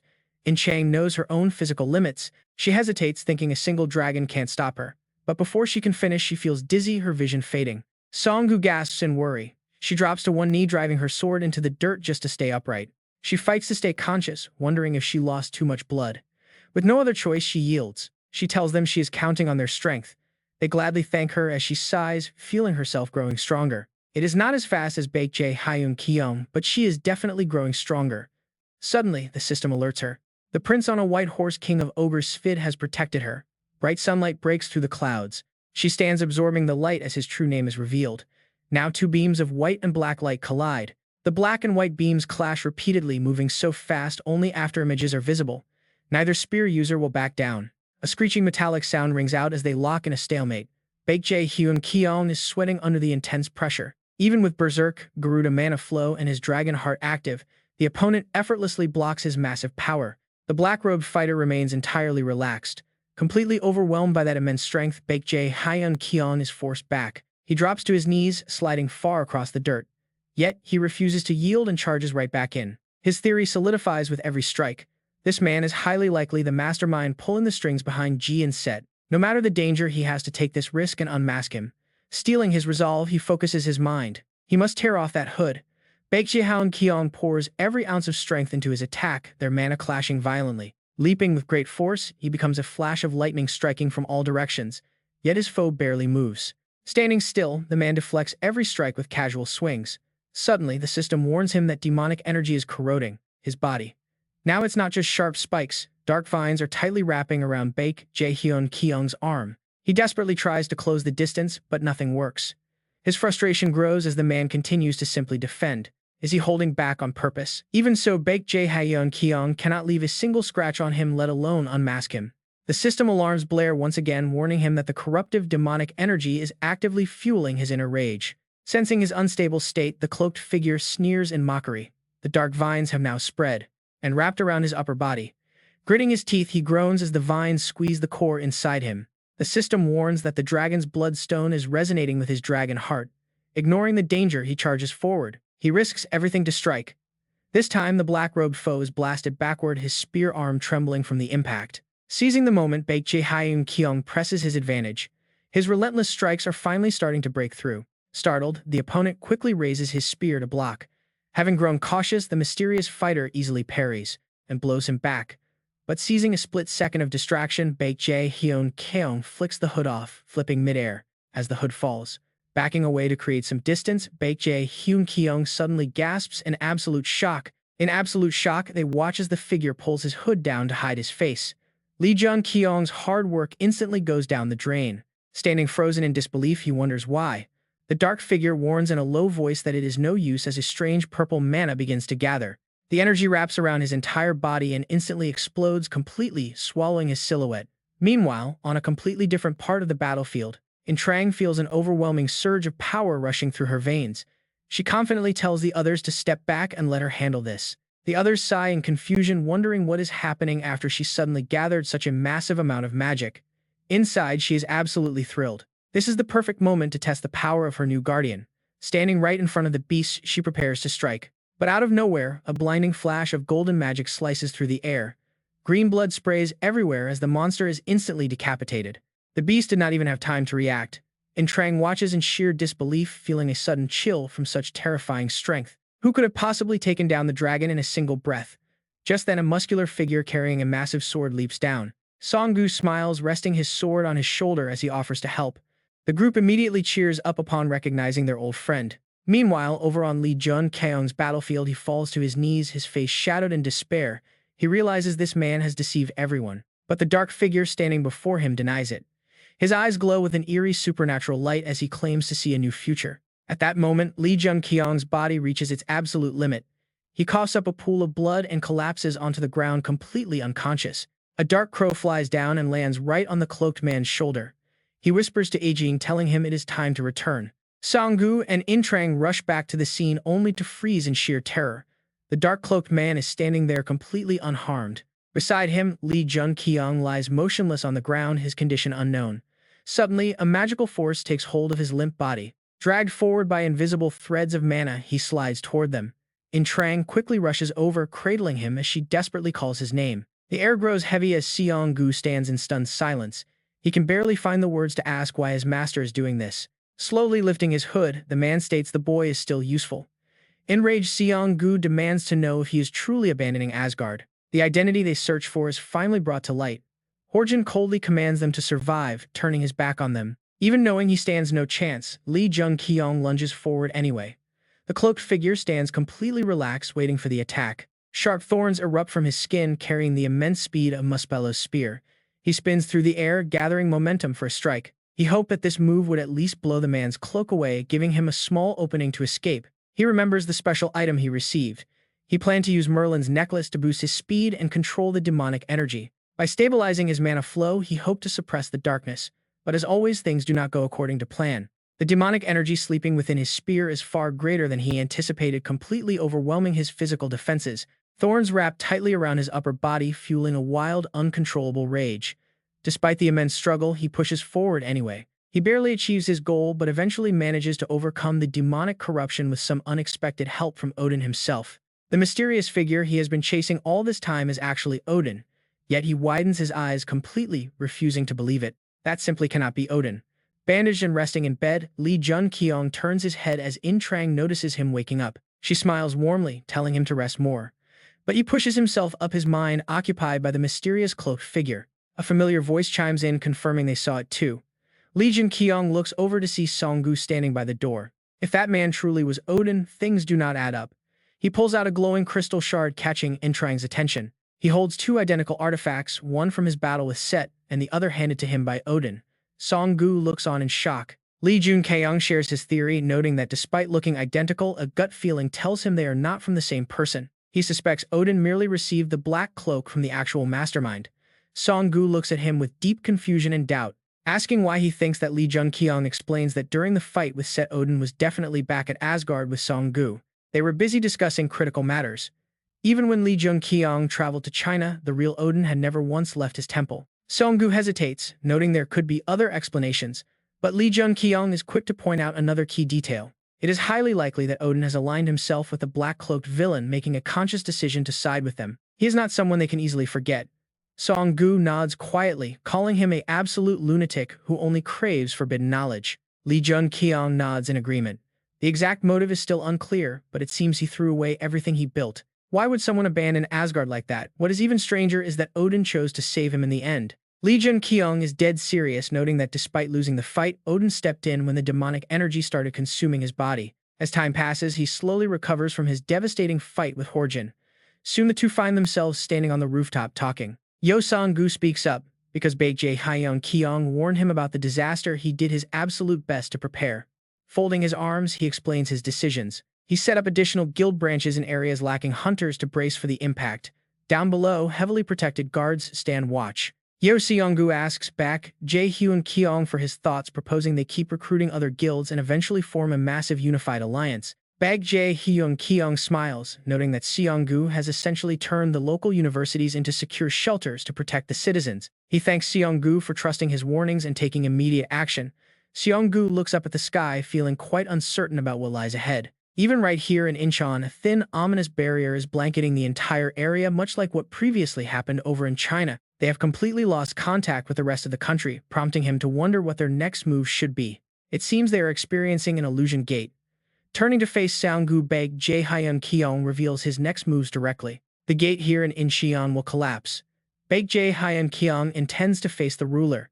Seong-gu can't believe it, the ruler is here. Baekje Hyun-kyeong has no reason to hide the truth, admitting he cannot stop the disaster entirely but knows how to lessen its severity. He envisions the upcoming chaos, knowing that once the disaster starts, the open gates will begin to collapse one after another. To prevent total destruction, they must eliminate the root cause of the collapse, which is the only viable method they have left. While confronting the ruler will not stop everything, it will buy them precious hours. Seong-gu is curious about his secretive plans. Seong-gu asks why he did not share this plan with everyone at the Nile.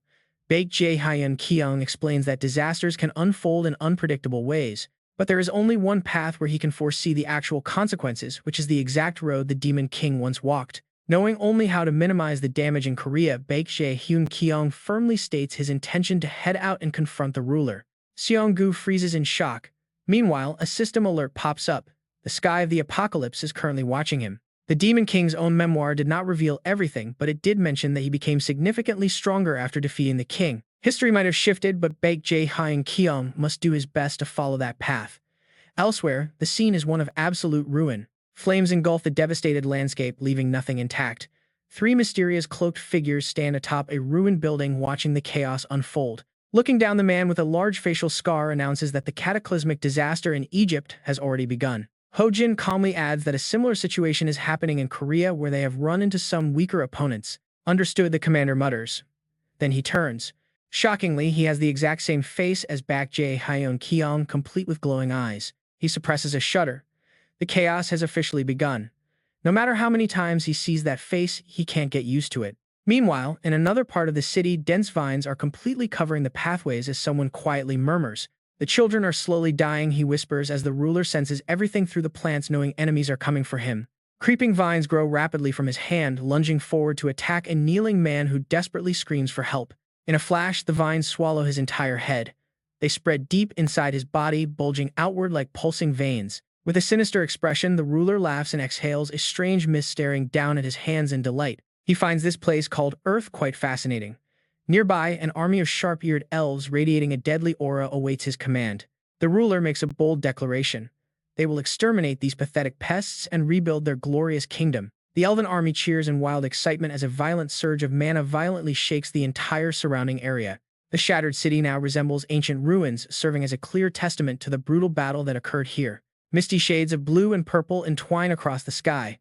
On a high watchtower near the border, two sentries stand guard. Suddenly, they freeze and turn their attention below, spotting something that sends a wave of excitement through them. They shout in excitement, "Survivors!" A massive, noisy crowd slowly approaches, bringing a sudden wave of hope. In-Shang calls out that they have returned, waving alongside Gong-du towards Seong-gu and Baekje Hyun-kyeong on the rooftop. Observing the convoy, Baekje Hyun-kyeong estimates there are at least 200 survivors. Seong-gu notes there is a reason they took so long. Frowning back, Jae Hyun-kyeong expresses his concern that they might soon be overwhelmed by the sheer number of people. Seong-gu reassures him, explaining that he already has a plan. They have cleared the surrounding area completely. They can recruit hunters from the survivors to help expand their territory. Baekje Hyun-kyeong nods, placing full trust in him. Praising his captain's planning, Baekje Hyun-kyeong suggests they head inside, expecting the search team to have brought back vital information. Moving to the briefing room, Choi Yeon-seo begins updating the team on the increasingly severe situation outside. With a serious expression, she explains that while monster numbers have dropped, a concerning development has emerged. Pointing to the monitor, she directs their attention to a photograph showing the remaining monsters gathered together. They panic instantly. Are all those black dots actually monsters? In Chang continues her explanation. Luckily, since they are heading toward that building, more people manage to survive. Survive. Baek Jun-kyeong's face darkens. The ruler of this area is right in that building. This vicious monster army acts under orders. Rulers control monsters. But once a ruler falls, and no new ruler emerges, humanity wins. His expression grows grave. It was exactly what happened in history. Meanwhile, Seong-gu brings news that they successfully made contact with the outside world. Fortunately, not all of South Korea is in this dire state, giving them a bit of relief. But before they can relax, he delivers a warning. Most other areas are in the exact same shape as Incheon. Where things are still stable, the hunters are evacuating civilians and planning to send aid. Baek Jun-kyeong quietly reflects. Sooner or later, the whole world will end up like this. But he keeps that grim truth to himself. Everyone needs hope right now. Seong-gu rallies the group, sharing that they even reached out to other nations. Most places overseas are in even worse shape. Still, humanity will prevail. Human potential is far from weak. Frowning, he declares that now is the time to act, clenching his fist and shouting with resolve. This is their first step in fighting the great catastrophe, reclaiming Incheon and heading to Seoul. The crowd instantly roars in agreement, though Baek Jun-kyeong remains lost in his own thoughts, searching the Demon King's book. History has no mention of which ruler governs this region. All he knows is that after a brutal, grueling battle against the ruler, humanity won. His determination is stronger than ever. To walk the path of the Demon King, he will take down the ruler of Incheon. The system alerts him that the apocalypse sky is watching. Centered around the university, the surrounding area is slowly being reclaimed. Sword-wielding scouts find no more beasts, and people finally begin restoring their ruined city. The survivors they managed to rescue account for less than 10% of Incheon's total population. Dead limbs peek from the rubble, yet hope still blooms in the despair. As the gates across the world open, mana floods in, granting them massive power. They are completely stunned. The eyes of sponsors focus on the survivors. The people rejoice as they notice a drastic change in their status, realizing they have become hunters. Just like that, the first hunters are born, telling the newly awakened hunters to follow this path. Training begins and things slowly stabilize. Seong-gu and Baek Jun-kyeong stand together on the rooftop. Baek Jun-kyeong smiles and asks if he is ready, and Seong-gu nods. Baek Jun-kyeong walks over, planning their departure. But Seong-gu is deeply worried. He wonders just how strong the ruler is, which startles Baek Jun-kyeong. He thinks of Odin but shakes it off. Seong-gu is baffled. Baek Jun-kyeong gently explains that they only grow stronger over time. Since the apocalypse is in its early stages, the ruler cannot be at its peak. Seong-gu sighs in relief. Baek Jun-kyeong falls into deep thought. Odin did not kill him and even helped him. Why did he let him live? Clenching his fist, he shrugs it off. He turns around, dead serious. It is time to hunt the ruler. Deep inside the city, a dense forest of massive trees has sprouted. Footsteps echo. He looks around, finding it hard to believe a massive jungle arose in the city center in under a month. In Chang points the way. Suddenly, monsters spot them and charge. She leaps forward, diving headfirst into the horde alone. In Chang swings her sword with absolute thrill, as severed monster limbs rain down around her. Baek Jun-kyeong watches with a smile, impressed by her growth. Though not fully awakened, she is well on her way to becoming a true Sigurd. Suddenly, a massive withered tree looms ahead of them. 3 eerie red eyes glow on its bark. They freeze in shock at its massive mana. Baek Jun-kyeong steps forward. He activates his mana, preparing for the clash. It is finally time to show the true authority of the Fire King. Flames erupt to scorch the sky, and black smoke fills the air as the entire forest begins to burn. The kindling catches fire easily and spreads fast. Watching the battle, the others gasp in awe, realizing he is on a completely different level, making them wonder if they are even the same kind of hunters. Baek Jun-kyeong suggests they take a rest before moving forward. Seong-gu also agrees to save their energy for unexpected trouble, deciding to stop for a quick break of about 20 minutes. Baek Jun summons his status window, and the screen instantly pops up to display all his stats and personal details. Baek Jun ponders over the man in black. He recalls their previous encounter, the figure who stood in the shadow of lightning. That ominous stranger exuded a dangerous aura, like the one meant to dwell in Utgard, the giant king's shadow. The last thing he saw was the monstrous face of the beast that killed Odin. Baek Jae-hyunjin's gaze darkens thinking back to the start, when he suspected the black-clothed man was him. But how could he exist? Inside him, a powerful intuition starts to whisper. Somehow, he feels certain that this mysterious figure is the Demon King himself. Baek Jae-hyunjin theorizes that if this cloaked man is indeed the Demon King, then perhaps he is also staring at a status window right now.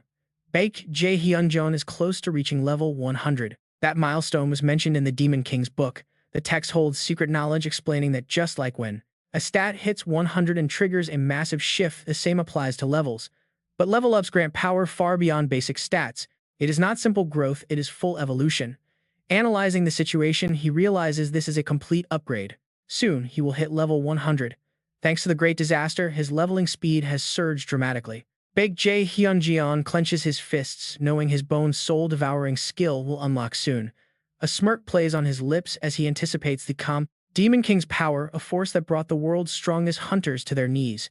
That absolute power is about to awaken. Then an eerie green mist sweeps across the battlefield, making the entire squad freeze in sheer terror. How is this terrifying pressure even possible? Trembling, they watch the magical energy swell with growing dread. Is that monstrous thing our target? Song-gu asks, sweat dripping. Are you sure about this? Baek Jae-hyunjin nods confidently. I can handle it, he replies. The ruler and I are actually a great match. Song-gu sighs and agrees to trust him. Baek Jae-hyunjin turns around slowly. He delivers a grim warning. We are heading to the ruler's lair now. If anyone wants to turn back, do it now. His expression turns dead serious. Over there, it is going to be pure hell. The party hesitates. Meanwhile, inside the ruler's domain, an unconscious man lies on the cold floor, vines writhing beneath his skin and draining his life force. The massive pool of stolen mana is slowly absorbed as the ruler grins in satisfaction. How long has it been since a meal was this satisfying? These intruders taste unique. Are they called hunters? Rubiel nods to confirm. Still hungry for power, the ruler demands more. Is that so? Then bring me plenty of them. I sense a few approaching right now. She bows in obedience. Suddenly, the ruler gasps and his eyes fly open. How are my children dying so quickly? He scowls in anger. I underestimated them as mere bugs, but I was wrong. Some powerful pests have slipped through. Rubiel used that weapon. She replies with a robotic nod, understanding the order. Meanwhile, the forest fire has completely engulfed the woods. The heat rises as Baek Jae-hyunjin's group watches safely from the edge. The party is stunned by the sheer scale. I have seen many rank 5 hunters, but never an area of effect skill this massive. He truly meant it when he promised a literal hell for monsters. Just then, the system chimes with a level up. The raid is going smoothly. Baek Jae-hyunjin calmly notes that this will be easier than expected, and his growth is accelerating nicely. A giant tree slowly emerges from the smoke, shaking the earth with every step. Suddenly, Dong In-chang charges forward. There are still a few stragglers left, so I will handle them, she declares before vanishing in a blur. She spots a captive dangling from a branch, struggling and begging for help. Dong In-chang hesitates for a second. Without warning, a powerful wind slashed tears through the air. Rubiel launches a surprise attack, giving Dong In-chang no time to react. As Rubiel unleashes a barrage of strikes, Dong In-chang is forced to block, frantically defending against blows from all sides. She cannot believe how skilled this monster is. Rubiel cackles with joy, convinced that victory is already hers. Suddenly, Rubiel's eyes widen as she senses danger from the side, a burst of magic shooting straight at her. The deadly beam forces her to jump back. She turns her head in surprise, looking for the one who fired it. Baek Jae-hyunjin stands there, hands still outstretched. A menacing aura radiates around him, and Rubiel can feel the immense pressure. She pauses and lands on a high branch. Baek Jae-hyunjin privately admits she is impressive, having expected her to fail to dodge. Another figure arrives as Song-gu lands gently with the rescued hunter in his arms. Rubiel turns to see the vines have already been cleanly sliced. Dong In-chang scoffs, mocking her for using a hostage as cheap bait. An ambush. How cowardly. But what now, since your hostage has been snatched away? She taunts them with a sharp smile. You seem pretty strong, so let us settle this in a fair fight. But the enemy leader just sneers, treating her challenge like a total joke. In-chang grits her teeth in annoyance. What is so funny? Suddenly, her eyes widen in pure horror as she looks up at the massive trees. Dozens of people are hanging from the branches, screaming in absolute despair, begging to be saved or begging for a quick death. Their faces are frozen in sheer terror as their voices fade desperately, gasping for water. It is a nightmare, too gruesome to watch. Seeing their horror, Rubiel just laughs with twisted, sadistic pleasure, thoroughly enjoying every single second of their misery. Jun-kyeong clenches his fists, barely holding back his exploding rage. He makes the hard call, they have to pull back. There is no other choice right now. In-chang can only watch in helpless frustration as the captives are dragged away. They immediately follow the order to retreat. Jun-kyeong turns to his comrades to urge them to move, but then he senses something strange. He scans the area, someone is watching them. Across the field, the enemy ruler stands tall, analyzing their every movement. How amusing, the ruler sneers. He looks down on them, finding it pathetic that such strong fighters would retreat just to protect the weak. To him, the strong should only push forward toward their goals, completely ignoring whether their fragile allies live or die. A cold smile spreads across the ruler's face as he watches them run. To him, this is the perfect opportunity. Excitement surges through him. Though he was once a legendary figure across Anfame, eons, trapped in a spatial rift have severely weakened his body. But if he can just devour and absorb these human pests, he will easily regain his former peak strength. He barks a loud order to his troops, corner them and use their captured allies as meat shields and weapons. The ruler can already taste his glorious future. Once he consumes them, he will become the absolute god of this entire world. Back on the battlefield, his soldiers are sliced in half with ease. Red mana tears right through the enemy ranks. Jun-kyeong, In-chang, and Gong-do fight in perfect sync to hold the line. In-chang sighs, wondering what that so-called ruler actually is. It feels like they are being hunted like prey. Jun-kyeong remains silent, unable to give her a proper answer. Just then, someone calls out the wounded man they rescued earlier is finally starting to open his eyes. They quickly gather around him. His entire body is trembling violently, his face pale with pure terror etched deep into his soul. He mutters that the monster is a literal demon. Jun-kyeong asks what on earth happened to him out there. The man recalls the nightmare, his voice shaking as he gasps out that the beast eats humans. Then he collapses, losing consciousness again. A nearby soldier catches him, confirming he has completely passed out. Song-gu remains silent while In-chang grits her teeth in fury. Calling them bastards, she wants to fight, but Jun-kyeong orders a retreat. She immediately protests, but Song-gu steps in to convince her. He explains that Jun-kyeong is right, they are completely powerless in this situation. It is their only realistic option. The monsters are using human shields to attack, and even now their relentless assault is not stopping. If they stay, their own allies will end up in extreme danger. In-chang's expression darkens as she lowers her head, but Jun-kyeong cuts in, declaring they will not go back empty-handed. With a flash of light, he summons the Muspell Spear. She watches his back, wondering what he is planning. Suddenly, fiery mana begins to gather in the air, growing incredibly intense. Here comes the counterattack. Jun-kyeong takes his stance, raising the glowing spear high before hurling it forward with absolute earth-shattering force. The ground beneath him shatters.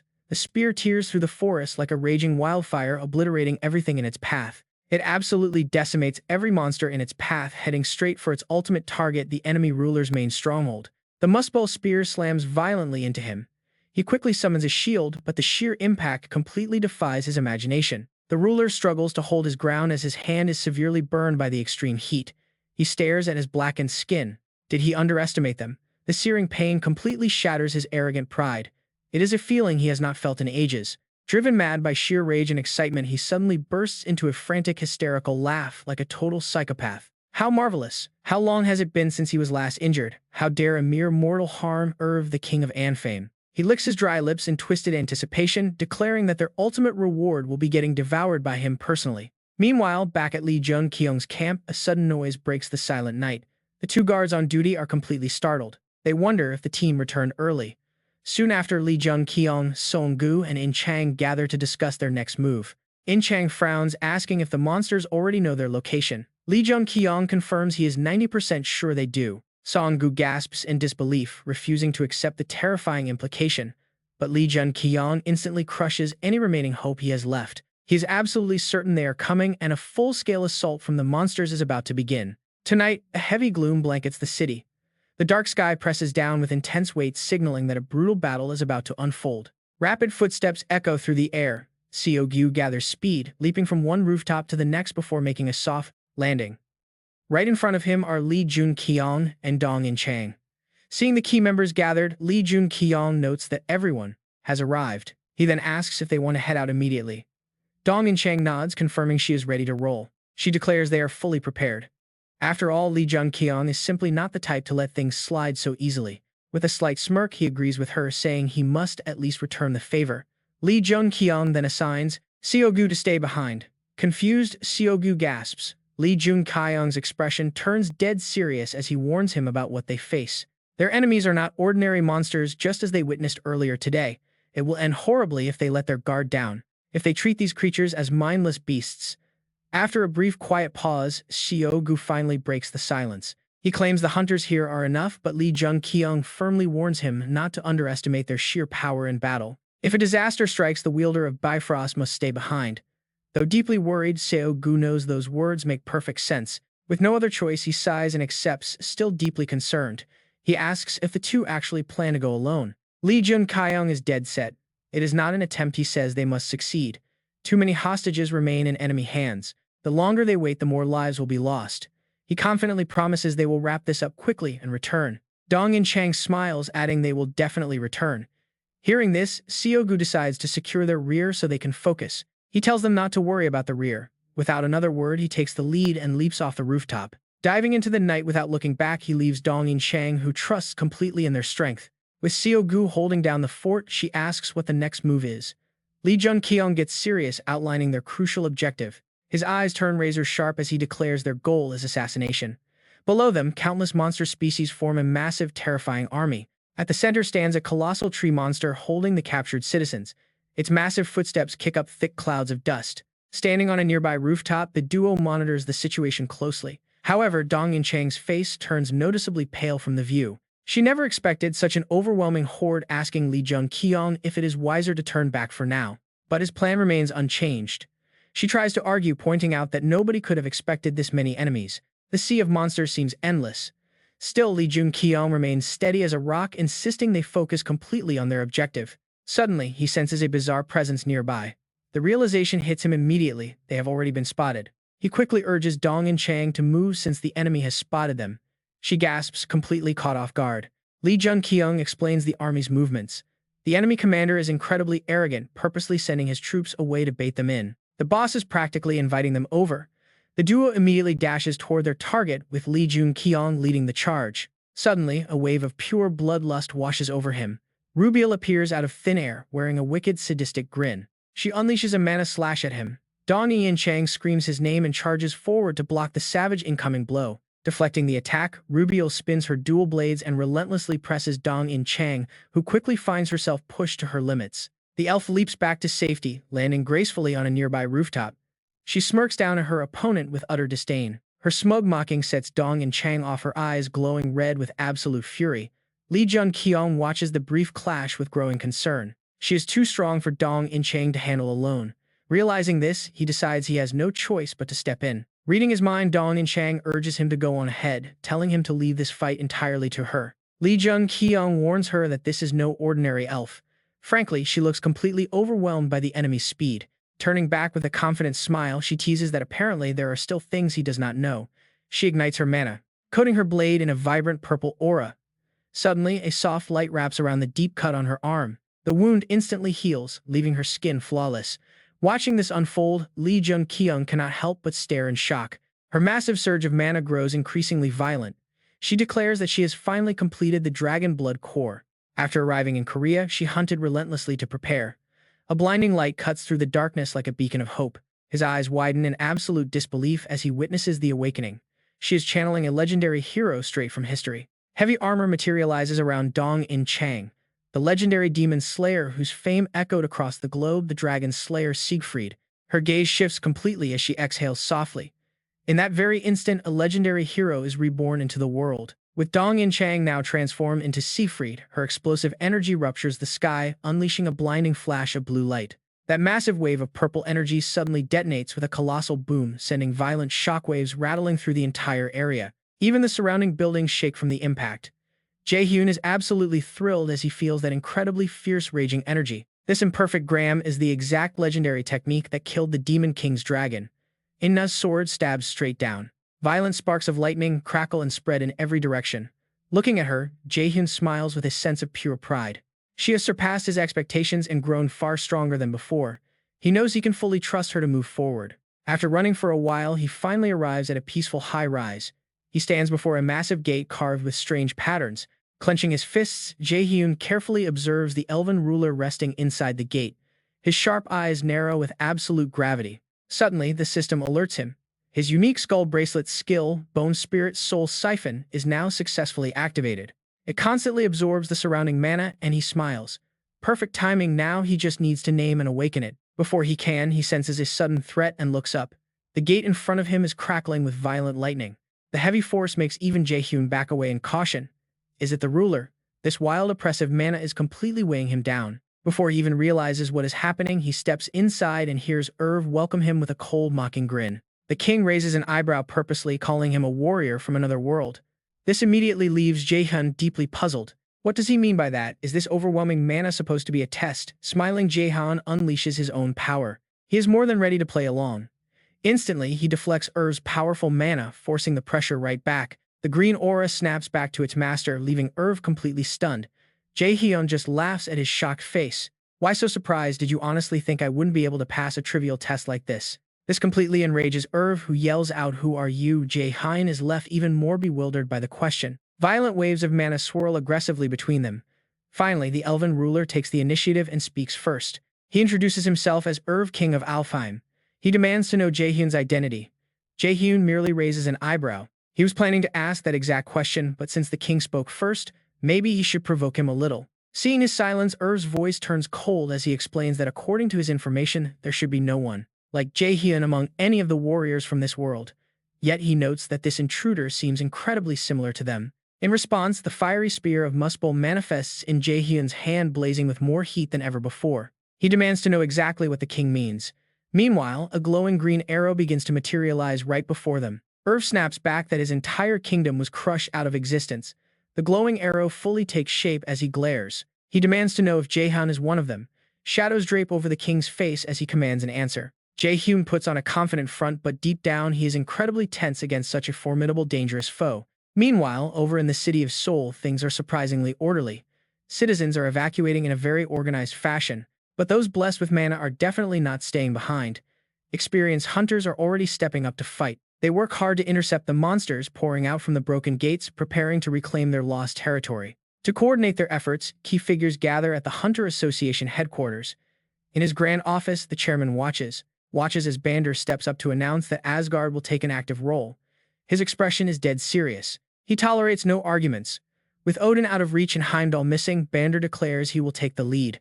However, Asgard's elite hunters are incredibly proud individuals, and almost all of them immediately oppose his sudden bid for authority. They mutter in frustration, openly questioning his right to lead.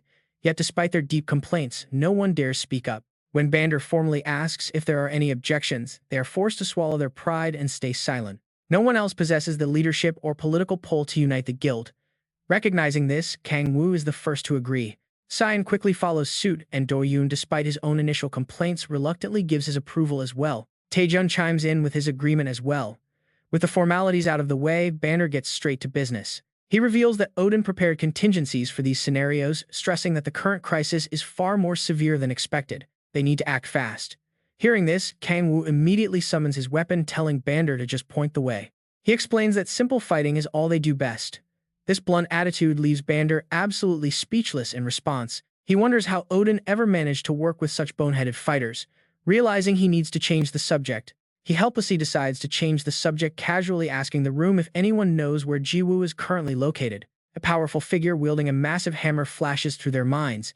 Even though he is not an Asgard member, the blacksmith Sanchu is someone who could be considered Korea's absolute strongest weapon. He left Seoul under Odin's orders. If he were here on their side, they would have a massive advantage. The team ponders for a moment, recalling that from the very beginning he only carried out highly classified top-secret missions. Odin trusted him blindly despite him not being in Asgard, meaning his actual operations were never even recorded. Suddenly, the door to the association president's office swings wide open at this exact moment, causing Do-han to glare in pure annoyance. Who is that? Is someone else supposed to arrive? Taejun's veins pop as he angrily wonders who dares crash a meeting of the strongest hunters. As the figure steps forward, Bander surprisingly recognizes him, muttering if he has finally arrived. He constantly radiates waves of powerful energy, casually asking if they are doing well. The moment Jang Ho-jin reveals himself, he drops a shocking bombshell. "My son," he says, making the young man break into a cold sweat. What? That is Odin, and his aura is incredibly violent. The others freeze, completely stunned by that greeting. But wait, Banner is Odin's son. His dark, displeased expression says it all. Inside the towering Hunter Association building, gleaming under the bright sun, a large hole has been torn straight through the wooden wall, leaving chairs, desks, and scattered documents completely flattened across the floor. In this quiet, shattered room, only Bander remains. He is lost in deep, silent thought. Odin has returned while exposing a secret he once swore they should hide forever. The memory of Jang Hojin arriving and calling him his son flashes back, and Bander's hand clenches tight in pure frustration as he wonders what he has even been striving for. Even before becoming a hunter, he had to push himself so hard. Leaning all the way back, he remembers being an unacknowledged child constantly left behind in the dark by everyone else. He fought so hard to win the recognition of a distant father who ignored everything he achieved and defeated in battle. His father never once spared a single kind word for him, and his eyes narrow in bitter irritation as he mutters, "Is it really going to be like this?" he asks. Bander stands up from his chair, refusing to let those dark days return. Damn it. Suddenly, he hears a soft knock at the door, yet he did not sense anyone approaching his room at all. It is none other than Jang Hojin stepping inside. Bander does not even seem surprised by his sudden arrival, as if he expected it. Jang Hojin smiles, calling him his son once again, but that single word only makes Bander knit his brows even tighter. Is he really planning to acknowledge him this way? Bander's face darkens as he demands a real and honest answer. He absolutely does not want to be acknowledged this way. Jang Hojin then steps much closer to explain his actual stance. He claims to understand the boy's pain and deep suffering. Suddenly, he grabs Bander's shoulder, making him flinch hard. Their eyes lock as Jang Hojin continues. Although the boy failed to meet his expectations, he never once hated him. The warm voice and the firm hand on his shoulder certainly feel like Odin's, but he simply cannot believe it. Bander's face grows visibly panicked now, completely losing the cool composure and decisiveness he had shown during the meeting. He admits he cannot understand the association president's hidden motives. Hearing this, Jang Hojin only chuckles and offers to explain. A hidden motive. As he said, he wants to claim him as his son and even plans to declare him his heir. If the boy can prove his worth in that position, the title will be his. This only confuses Bander further. Deep confusion wars with a sudden spark of joy inside him. Hasn't the heir to the throne already been decided? Becoming his father's heir was something Bander had only dared to dream of. Jang Hojin's hand suddenly tightens on his shoulder. He asks for a sudden favor, uttering cryptic words that completely shatter the warm, tender atmosphere between them now. To make up for his lack of ability, he demands Bander become a ruler. His eyes gleam as he stares down. Asking if he will do it, he leaves Bander completely frozen in confusion. What on earth is a ruler? Despite his doubts, Bander asks for time to think. But before he can say more, he is pulled into a tight hug. Jang Hojin's face turns intensely scheming. He demands an answer right here, asserting that he absolutely needs his son's help. The next words hit Bander like a devastating bombshell. "I need your sacrifice," leaving the boy completely stunned and speechless. His grin stretches from ear to ear as he warmly calls him his son. Suddenly, a bright beam of light erupts in the sky. It shoots directly down toward the Hunter Association building.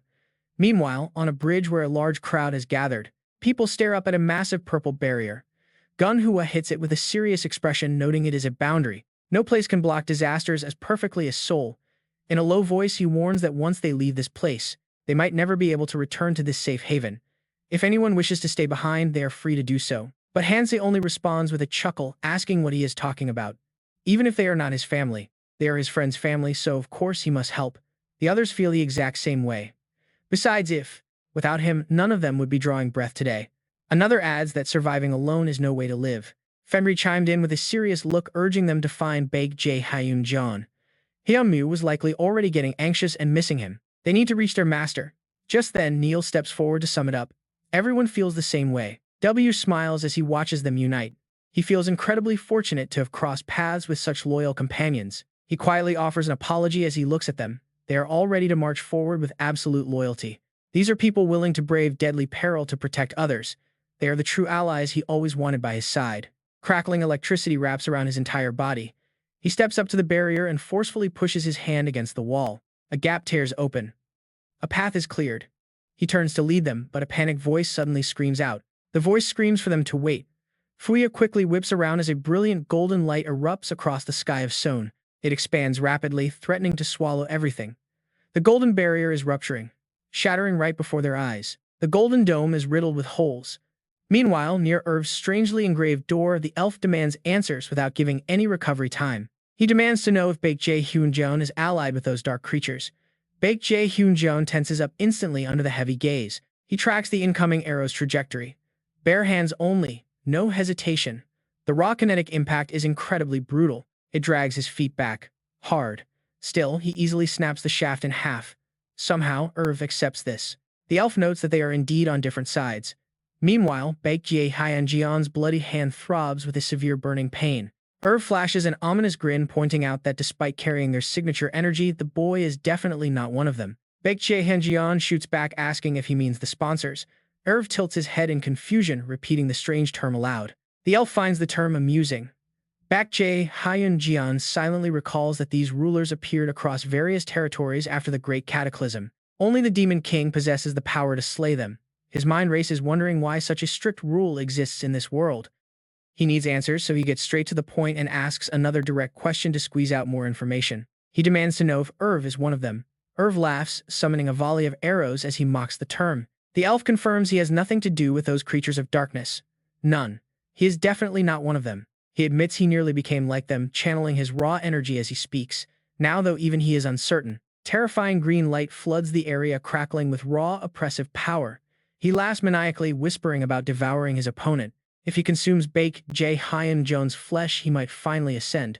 With that, a volley of arrows fires, and Baek Jae-hyun grits his teeth. Wait, so eating him is the key to becoming a sponsor. That is one terrifying realization, especially since Irv was close before. Baek Jae-hyun summons Muspell, bracing for impact. He forces himself to block out the questions and focus entirely on the fight. Dodging is out of the question. He swings his spear to summon a massive wall of fire, clashing violently with the attack. A massive explosion rocks the clearing. Irv stands shocked. His arrows cannot pierce the flames. They are entirely useless. Baek Jae-hyun is more determined than ever. He needs to uncover the truth about these sponsors and the immortal rulers. Sensing an opportunity, he demands to know if Irv has encountered other hunters. The elf chuckles, praising the boy's skills. He boasts about devouring countless self-proclaimed hunters, though he doubts those brutal slaughter sessions count as proper meetings. Confused, the young warrior asks if he is somehow different from the others.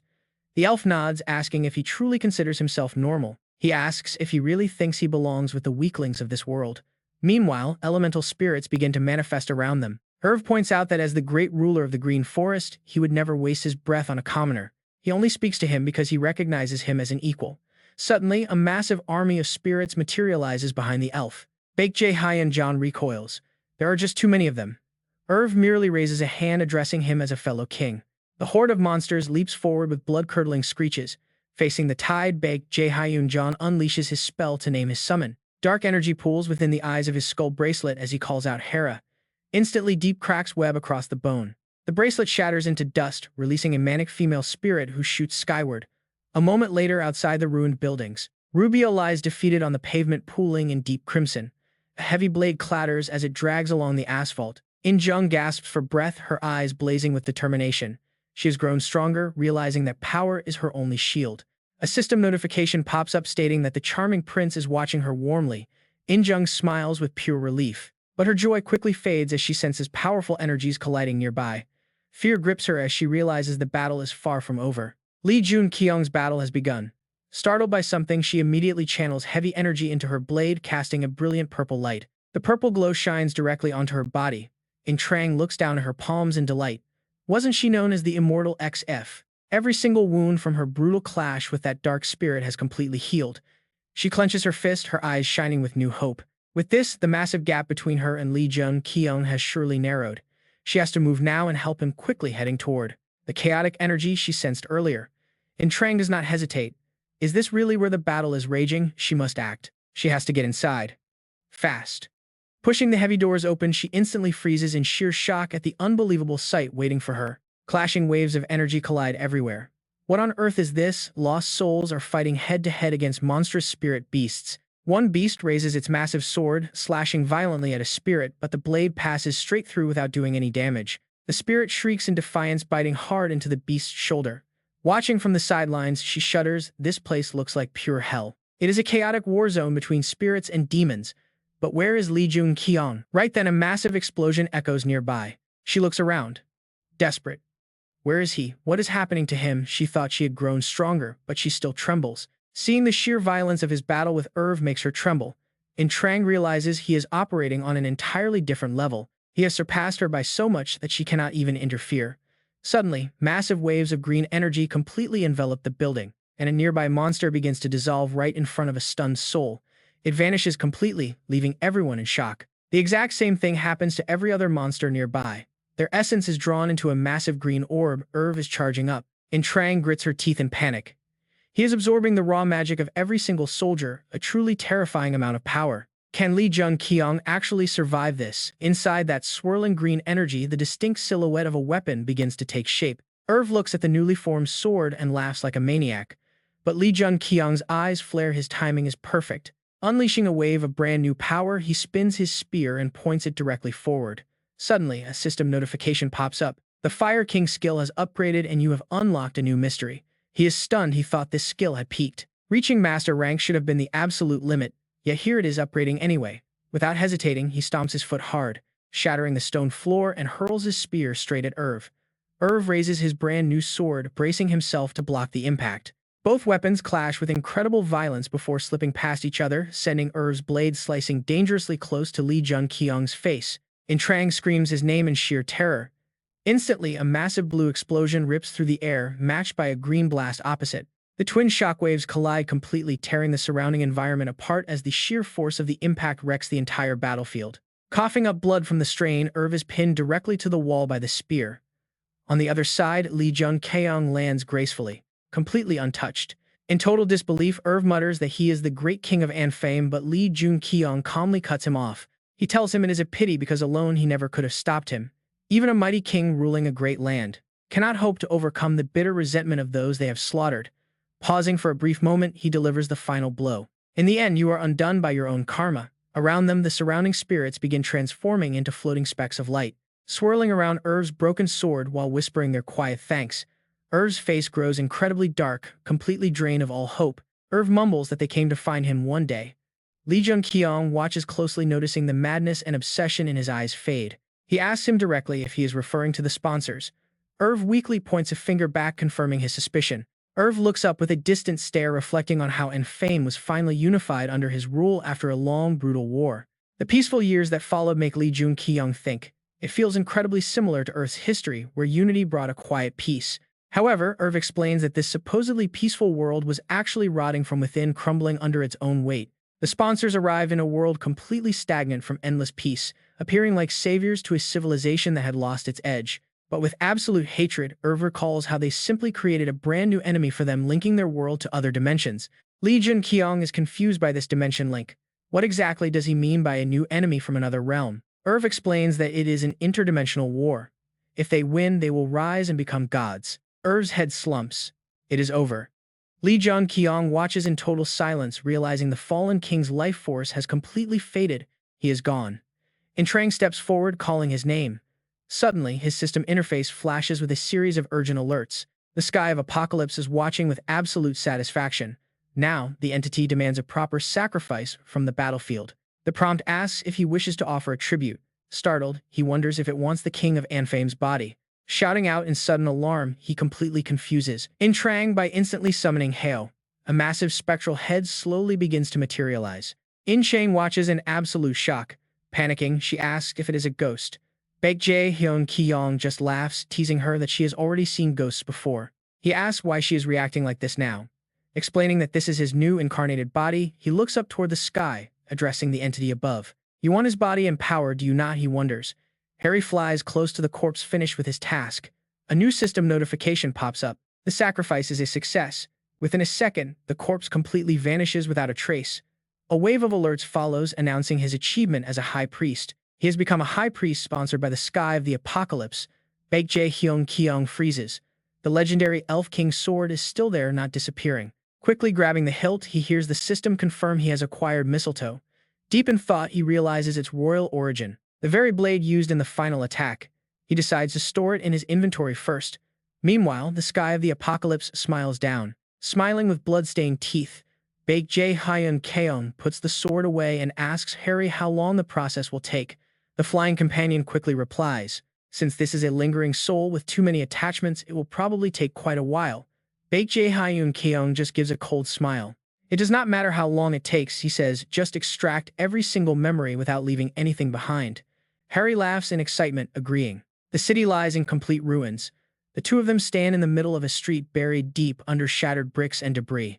Trang lets out a massive sigh of relief, joking that she almost peed herself. Jun-kyeong turns to her with a knowing smirk. He points out she already saw the spirits during the fight, so why the sudden panic now? She argues it was just the heat of the moment. His thoughts drift back to the Demon King and the sponsors. Those legendary hunters must have known the truth about these cosmic sponsors. They either chose not to record it or simply pretended to be clueless. It is highly likely that previous hunters who fought the rulers knew. Knowing the ultimate secrets of these divine protectors, he puts his theories aside for now and urges her to keep moving. He tells her they should head back, admitting that despite stopping them, he still feels an uneasy sense of worry. The scene shifts. The aftermath elsewhere looks even more brutal, with massive monster corpses crushed under the collapsed buildings. Seong-gu's group is there. Having just finished a fierce battle with the beasts, he notices something. Looking up, he spots the two of them finally returning. He welcomes them back with a grin. Jun-kyeong jokes that Seong-gu looks absolutely terrible, prompting a quick sarcastic retort. Sarcasm drips from his voice as he asks if the kid actually defeated the ruler.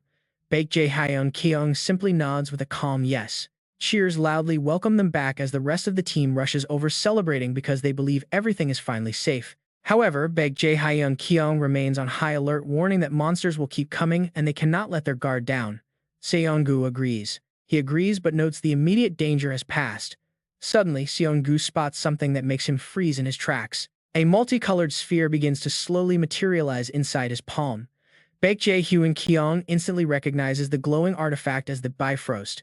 Seong-gu clenches his fist to hide the bright glow of the jewel.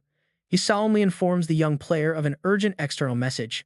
Jun-kyeong asks if it is good news. Seong-gu hesitates for a second, then reveals that a major catastrophe has just struck Seoul. Hearing this, both Jun-kyeong and In-chang are completely stunned. The disaster in Seoul has erupted far quicker than anyone expected. Wanting a moment alone to contact them, Seong-gu tells him he needs a quiet spot and will explain everything later. Jun-kyeong quickly agrees. After the brutal battle is finally over, they make their way back to the safety of their shelter. Resting back in their apartment, Jun-kyeong voices his confusion, questioning how Seoul could be burning with so many hunters around. Not to mention the legendary heroes of Asgard. How could the devastation be this severe with such powerhouse defenders on duty? Seong-gu quietly reveals the dark rumors spreading online. They say the strongest hunters of Asgard have completely vanished. Utterly speechless, Jun-kyeong and In-chang can only gasp in disbelief as Seong-gu continues to explain the dire situation. The disaster struck without any warning. Monsters flooded the streets, and with the leaders missing, chaos quickly consumed the city. Trying their best to contain the threat, the remaining hunters are left powerless as Seoul burns in a sea of flames. Even so, Jun-kyeong still has faith in the local defense, pointing out that the other Korean guilds are exceptionally powerful. As long as they stand strong, Seoul won't fall so easily. But Seong-gu has another piece of news to share. He agrees but warns that there is a different update, one that bodes terribly for both Jun-kyeong and In-chang. They listen intently as the grim news drops. Rumors say that the entire White Tiger clan has suddenly vanished. This includes Eun-yeol. Panic instantly washes over In-chang, and even Jun-kyeong struggles to maintain his usual calm composure. After a long discussion, they resolve to keep moving forward, determined to help the survivors and meet their next goal. Slowly, Union begins to pulse with life once more. Hunters push back the beast tide, and the heavy ambient mana starts clearing. The dense magical energy slowly fades away, restoring the city to its peaceful, quiet state after the brutal chaos. Following the death of Irv, the ruler of Union, the city is finally reborn as citizens band together to rebuild. They also did their part to help out. Go ahead and eat some more, everyone grab a plate. After a long, exhausting ordeal, the young survivors sit together to share a warm meal. They wonder if their savior was really a weakling. With XFIT also, their daily life slowly stabilizes. Everyone is regaining their energy. Jun-kyeong stands watching everything through the massive window, thinking of his crew. Anxiously, he tries to gather updates, asking if there is any news. His ally reports that they have completely lost contact with Seoul, meaning Incheon is only getting scattered updates. He promises to do his best to monitor the situation. From what they can gather, the disaster is swallowing all of Korea. His ally asks what he plans to do next, leaving him deep in thought. Even without their presence there, Incheon will still be safe. He needs to decide their next step. Between Seoul and the other regions, where should they go? The massive door suddenly flies open. In-chang has finally returned, announcing her arrival, and he immediately asks for her report. He wants to know about the barrier. She calmly explains that the barrier leading to Seoul is actually growing stronger. She doubts anyone can cross it now. However, the barriers blocking off other regions have grown significantly weaker. Hearing this news only makes him feel more restless. Entering Seoul is going to be incredibly difficult. They might bypass the barrier using the Bifrost, but doing so will temporarily drain its power completely. They would lose their only connection to the outside world. Still, he cannot bring himself to give up. He instructs In-chang to keep monitoring the barrier for a few more days to see if anything changes. She nods in agreement. Meanwhile, Lee Jun-kyeong turns to Gu Hyung, ordering him to locate the White Tiger faction. He readily agrees. Back in the heart of Seoul, violent attacks continue to tear the city apart. Panicked citizens flee in terror as screams echo through the streets. Hunters desperately urge everyone to get inside. They direct the crowd, trying to save as many souls as possible while guiding them to safety. Suddenly, a massive beast lunges at a brave hunter with its jaws wide open. It happens in a flash.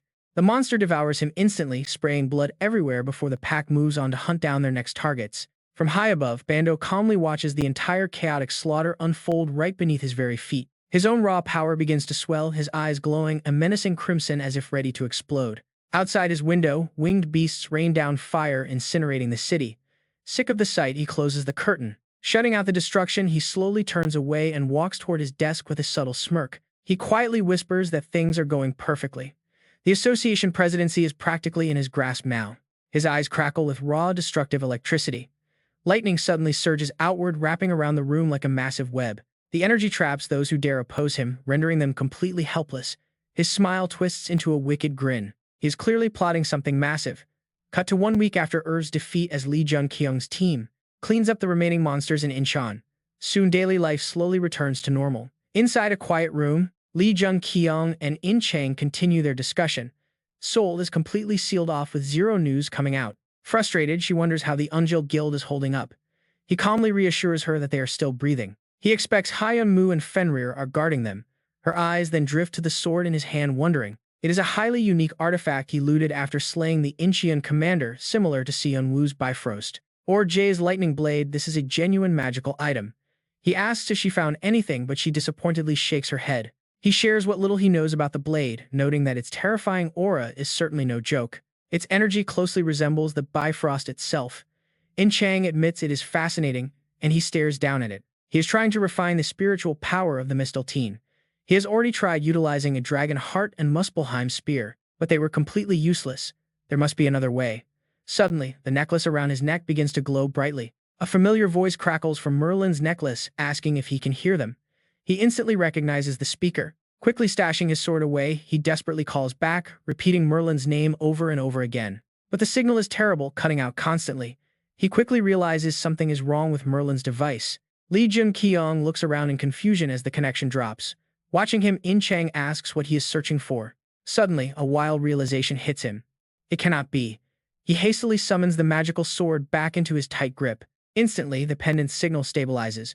The voice crackles through again, asking if he can hear them now. He nods in satisfaction. Mizzen has successfully connected. The voice on the other end brings up their issue. My necklace was damaged, but it is fine now. They ask how things are going on his end. How are things over there? He is secretly relieved. Songgu says the connection with Europe was cut off, but thanks to Miss Tut, they can still listen to the conference.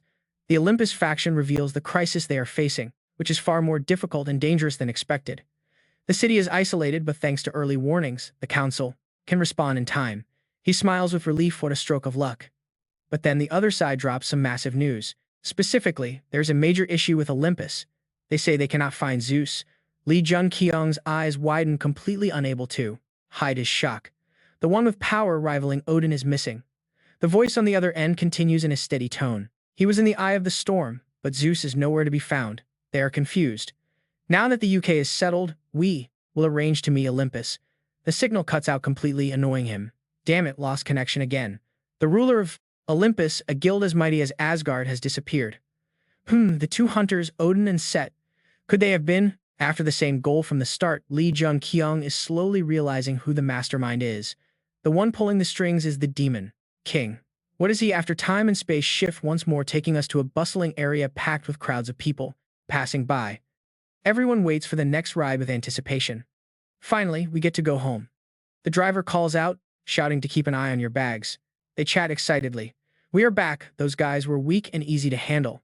The young hunters share updates. Apparently, about 500 new hunters have joined.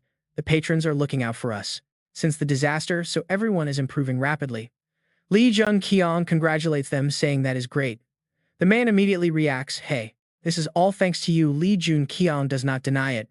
Only then can they rest easy moving elsewhere. Hearing that he is leaving, the man looks saddened. You are leaving. Well, there are probably many places outside Incheon that need aid. Are you going? To Seoul. His goal is to head where he is needed most. Seoul has the strongest hunters, so they can hold out on their own. We will head to Gangmyeon. There are some people to meet. After saying goodbye, he tells his team to move. In Chang and Song-gu are ready waiting for his command. A specter gradually appears behind him. Heo bows in response, obeying his command. In Chang still cannot get used to it, falling backward in fright. He thought she was familiar with it by now. Not used to it. She scratches her head in embarrassment. Not yet. A sudden hiccup from behind makes her turn around in confusion, seeing Seong-gu looking incredibly sheepish as he hiccups. Seeing this, he cannot help but burst out laughing. Seong-gu rubs his bald head, trying to stop the teasing laughter. Stop laughing, he is thoroughly amused, saying he never expected a guy like him would be afraid of ghosts. In Chang is one thing, but why are you scared? Song-gu protests, asking how he could possibly know. This is what you call trauma. He wonders about this trauma. It seems to be a deeply haunting memory from his past. I do not remember it clearly since I was small, but before I became a hunter, a ghost appeared and said something to me. Ever since they terrify me. The ghost I met looked just like the one earlier, but it was invisible and wore a coat. And Chang had a similar experience, admitting she went through that too. Song-gu immediately chimes in to tease her, saying she must have been incredibly weak as a kid. She gives him a warning glare, forcing Seong-gu to quickly backtrack. Haha. Hearing their stories makes him realize something.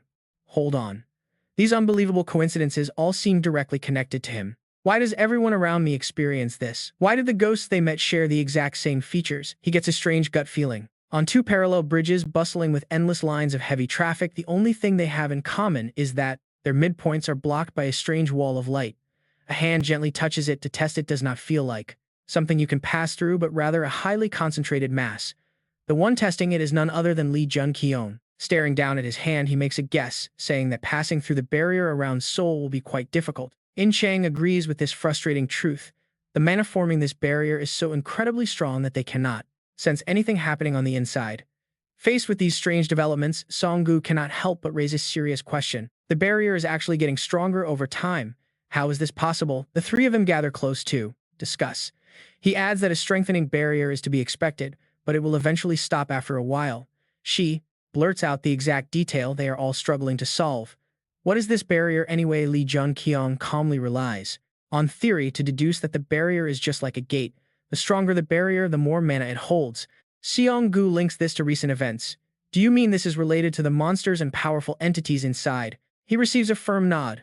Yes. He suggests that before heading back home, they must pay a visit to Gangmyeon. First is Gangmyeon. He asks if they have tried contacting the other side yet. He hesitates for a moment before admitting they do not have any force strong enough to do anything.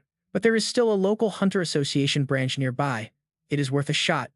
Despite their grim situation, he still seems pretty optimistic. All right, at least the barrier is holding strong with absolutely no signs of a dangerous ruler anywhere in Gangmyeon. Hearing this, Dong and Chang breathes a sigh of relief. That is great because he was pretty worried about Angel and the others. They need to find them quickly. Stepping outside, a ruined wasteland of a city stretches out before them. Traffic lights and street lamps have been dead for a very long time. Rubble is scattered everywhere across the empty streets, and the surrounding skyscrapers are heavily damaged and close to collapsing. Jun-kyeong and his companions stand frozen, taking in the devastation. Suddenly, something catches his eye through the thick dust. A massive horde of monsters is lurking in the shadows, waiting for prey to wander in. Their glowing red eyes burn with terrifying bloodlust. Savage roars echo through the ruins, completely shattering the quiet air. Then, out of nowhere, a massive blazing firestorm erupts and covers the entire area. The intense flame tornado incinerates the beasts, instantly leaving them absolutely no time to react as they turn into ash. Dong Chang scratches his head, unable to hide his shock. He admits that even though this is not his first time seeing it, it is still terrifying. Even without a ruler around, low-level beasts are still crawling everywhere. Just then, Song-gu notices movement in another direction. This time, a completely different pack of monsters is swarming toward them. He channels his energy into his weapon, preparing for a fight. There is barely any time to think. They just keep coming as if their numbers are completely endless. Jun-kyeong is not about to stand idle either. His eyes flash crimson as he calls out the name Heo, and a voice immediately answers, ready to serve. Instantly, thick blue vines wrap tightly around the beast's hairy legs, stopping it dead in its tracks. By the time the creature even realizes what is happening, it is completely trapped. The other beasts suffer the exact same fate. One by one, they are dragged down into sinkholes created by a strange dark power. Once the job is done, a soft voice reports back. She says she followed his orders perfectly, and all that is left of them is drifting dust and craters on the ground. The impressive display leaves Seung-gu and Dong In-chang absolutely speechless before they both let out a sigh of admiration. They joke that they probably will not even get a turn to fight, but power comes with a price, and Jun-kyeong sighs heavily. He is pretty drained from the massive mana drain, though he is still in good shape. He tells them they must head to the Hunter Association now. Walking down the streets of Gangmyeon, the decaying hollow buildings look like they have been abandoned for decades, just like the ruins they saw earlier. Dong In-chang points out that the local hunters probably could not survive the disaster. He cannot sense even a single trace of life anywhere. Seung-gu is deeply troubled. It has been a while since the cataclysm hit, and yet, even without a ruler, Gangmyeon is completely ruined. But then Jun-kyeong notices a strange contradiction. Even with the massive destruction, it is weird that there is no one here, especially since no ruler showed up. He decides to channel his mana to trace the flow of energy in the area. Crackles of lightning-like energy flash through his mind like a beacon, guiding him directly to the answer he is looking for. A slight smirk plays on his lips. He found it. He turns to the other two and tells them he located signs of life. It turns out someone intentionally hid all traces of human presence here. Talk about a massive cover-up. Seung-gu tries his best to hide his shock. He admits he cannot feel a thing, asking calmly where this place is. Jun-kyeong points a finger toward a specific direction. Looking closely, a faint defensive barrier flickers in the distance. Even Dong In-chang begins to sense that something is unusual over there. He wonders if it is real, admitting that while he cannot feel energy, he does see something strange. He stares with deep suspicion. It could easily be a trap designed to trick them. Even so, this is a massive clue, and they are incredibly lucky to find it. His reasoning makes a lot of sense. If it really is a trap, it means local hunters are still alive and protecting something. But Seung-gu remains the only one who refuses to get carried away by optimistic theories, keeping a cold, realistic perspective. Who knows, he mutters, sparking Jun-kyeong's deep curiosity. He asks Seung-gu what is wrong, noticing his partner's sudden hesitation. It seems Seung-gu is hiding some deep anxiety, speaking in riddles about who or what they might actually be protecting. A sudden unsettling thought flashes through his mind. No way it is that person.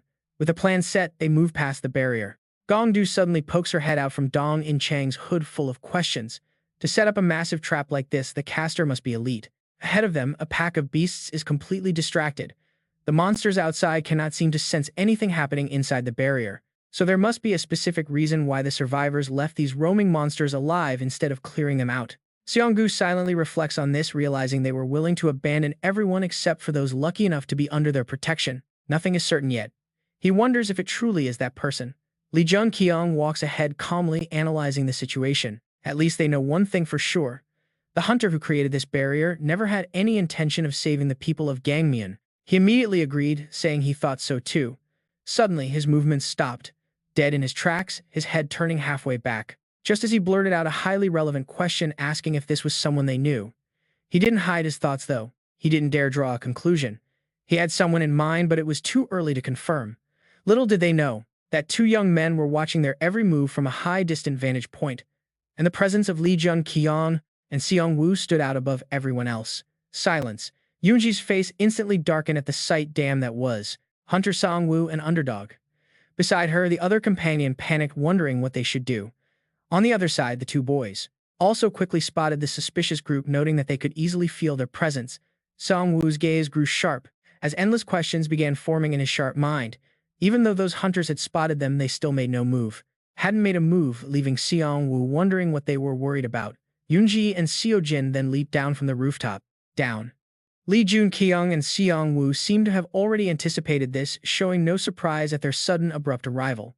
Both politely asked if they were indeed Seung-woo and underdog. Overall, the attitude they showed on the outside was relatively welcoming, offering to guide the two of them. No questions asked. The five of them quietly walked along the deserted, undamaged street, noticing that the area seemed completely untouched by the disaster. Jun-kyeong finally voiced his question as a way to probe them, noting that they seemed surprisingly startled to find them there. Hearing this, Yoonji broke into a very visible cold sweat and tried to laugh it off with a fake smile. Luckily, Seojin quickly stepped in to save her teammate, explaining they simply didn't expect to meet them in a place like this. Seung-woo then recalled what he had witnessed before coming inside. Monsters were swarming everywhere in the streets outside. Seojin looked down. No answer came. Desperately struggling to find some believable excuse, she froze. Couldn't think of one and could only hesitate. This time, Yoonji stepped in to distract them, pointing the way forward. She invited them to follow her this way. Suddenly, a bright light flashed on Lee Jun-kyeong's chest, signaling a telepathic ability. He warned the others that these guys were deliberately avoiding their direct questions. Song-woo and In-chang, walking behind, quickly received the signal and nodded silently to show they understood. Yoonji immediately announced as they arrived that they had finally made it. There, a pair of feet in expensive leather shoes leisurely stepped forward, revealing a fancy young man, dripping in gold jewelry around his neck and ears, with a confident smile plastered on his face as he welcomed them. Song-woo's suspicion was finally confirmed. Just as he suspected, this guy was the one who created the barrier. The host also quickly recognized his presence and immediately greeted him, stating he was glad to see his old friend once again. This could hardly be called a warm reunion. While one stood high up, backed by subordinates in sharp black suits, the other stood below, looking up. Lee Jun-kyeong quietly leaned in and asked Seong-woo if he knew this mysterious person. He calmly revealed that this was Edgar, a former hero who had been exiled from Asgard.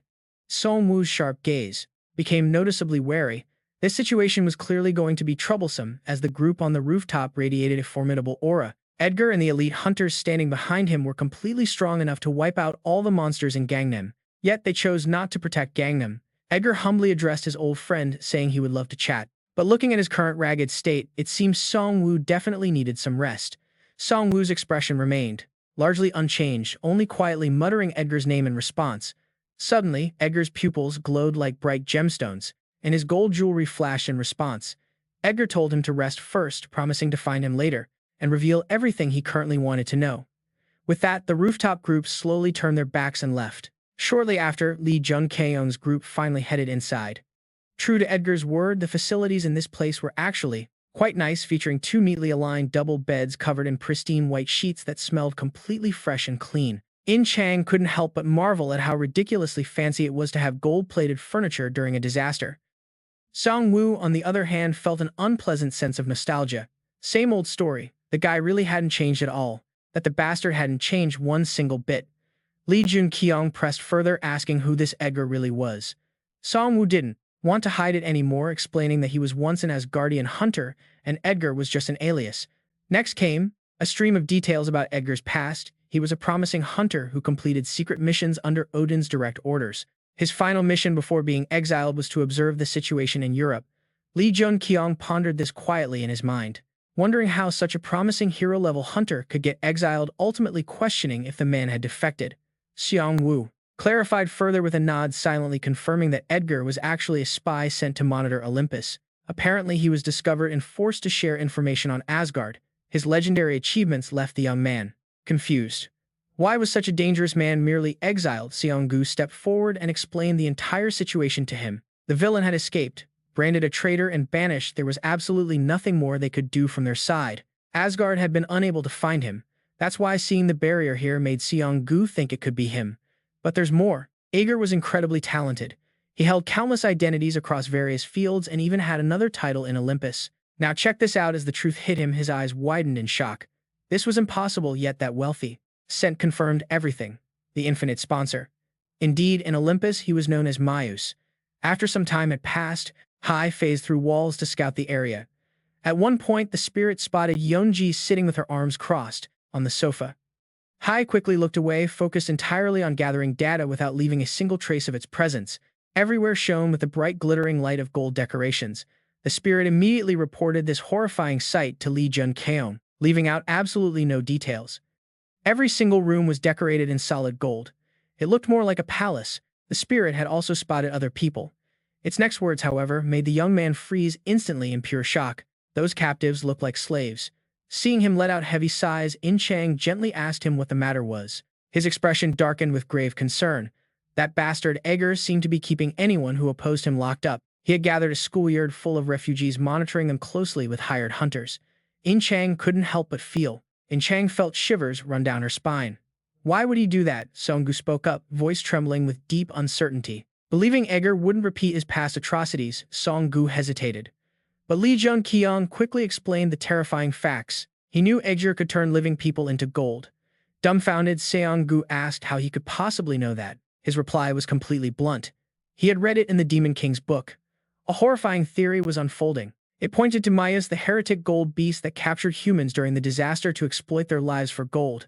That blood-soaked wealth, as the cruel truth finally came to light, became the very funding used to build the nation of Eden. At those words, massive energy began gathering in her clenched fists. Pure rage consumed In-chang as her expression completely hardened, darkened like a demonic beast, a violent aura erupting and wrapping around her. Furious at that absolute bastard, she lost all control and screamed out, demanding they kill that piece of trash right this very instant. Jun-kyeong quickly stood up to hold her back, warning they couldn't act rashly. She immediately shot back at him, asking if they should just stand by. He quickly cut her off, his expression hardening in grim realization. Trap. They had already fallen right into it. His warning sent her into a panic. Song-gu shared the exact same worries. If they made any reckless moves, Eager would strike instantly. Outside, a massive army of enemy soldiers was guarding the refugee camp. Any sudden movement would immediately cost the lives of every single person trapped in that schoolyard. Can you believe her reaction? In-chang froze in horror. Jun-kyeong drove home the extreme gravity of the situation. Those helpless refugees were the chains holding them back. In other words, they were hostages. Meanwhile, inside the main building, Eager's subordinates anxiously questioned if their current situation was truly safe. Jae-jun coldly spoke up with concern. He brought up the presidents of the Lick and Underdog guilds, wondering if their arrival from Incheon was okay. With a hearty laugh, Edgar realized the situation in Incheon had been cleared. Jae-jun's eyes flashed with malice. That's why they should be eliminated.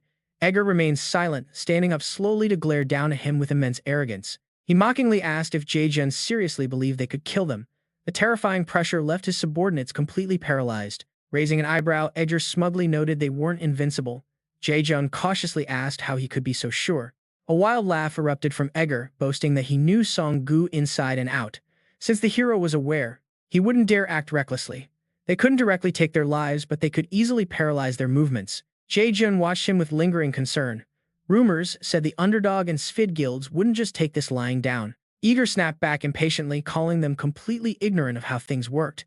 Song-gu's power was a major factor. His high ranking carried massive weight, no matter how furious those guilds got or what they wanted to do. Song-ju would hold them back. Gently stroking his chin, Eager recalled Jun-kyeong's cold, menacing expression. That Underdog kid possessed a monstrous aura just like Seong-gu, and Svid was no different. He then ordered. They had to keep a very tight leash on them. Even if helpless, they were still dangerous players that needed watching. It is pure madness.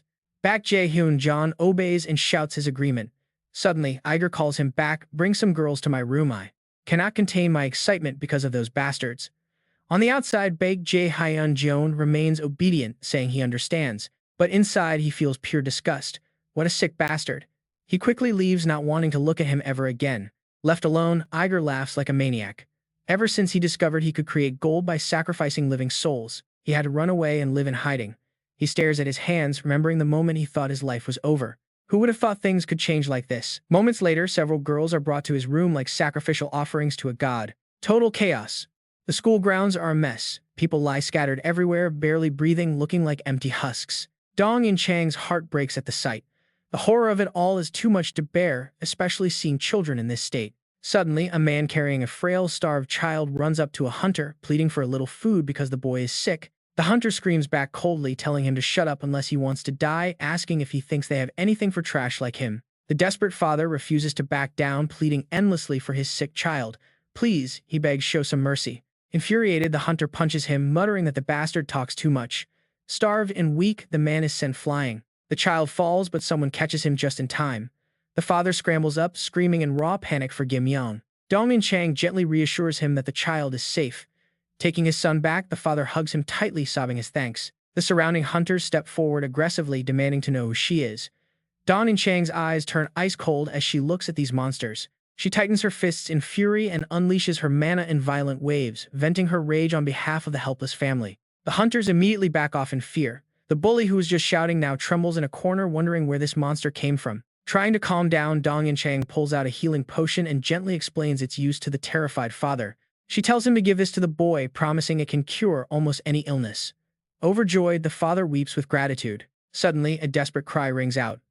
Me too, instantly. A frantic crowd surges toward her, begging desperately for salvation. They scream that they and their children are sick, begging for medicine. Dong In-chang is startled by the sudden, overwhelming rush. If they crowd like this, people will get hurt.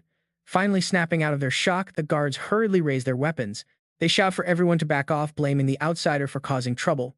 Watching this, Baek Jae-hyun feels a cold shiver run down his spine. Things are spinning out of control. Seong-gu sighs in frustration. It looks like they might have to step in, but then a cold voice commands, "Stop."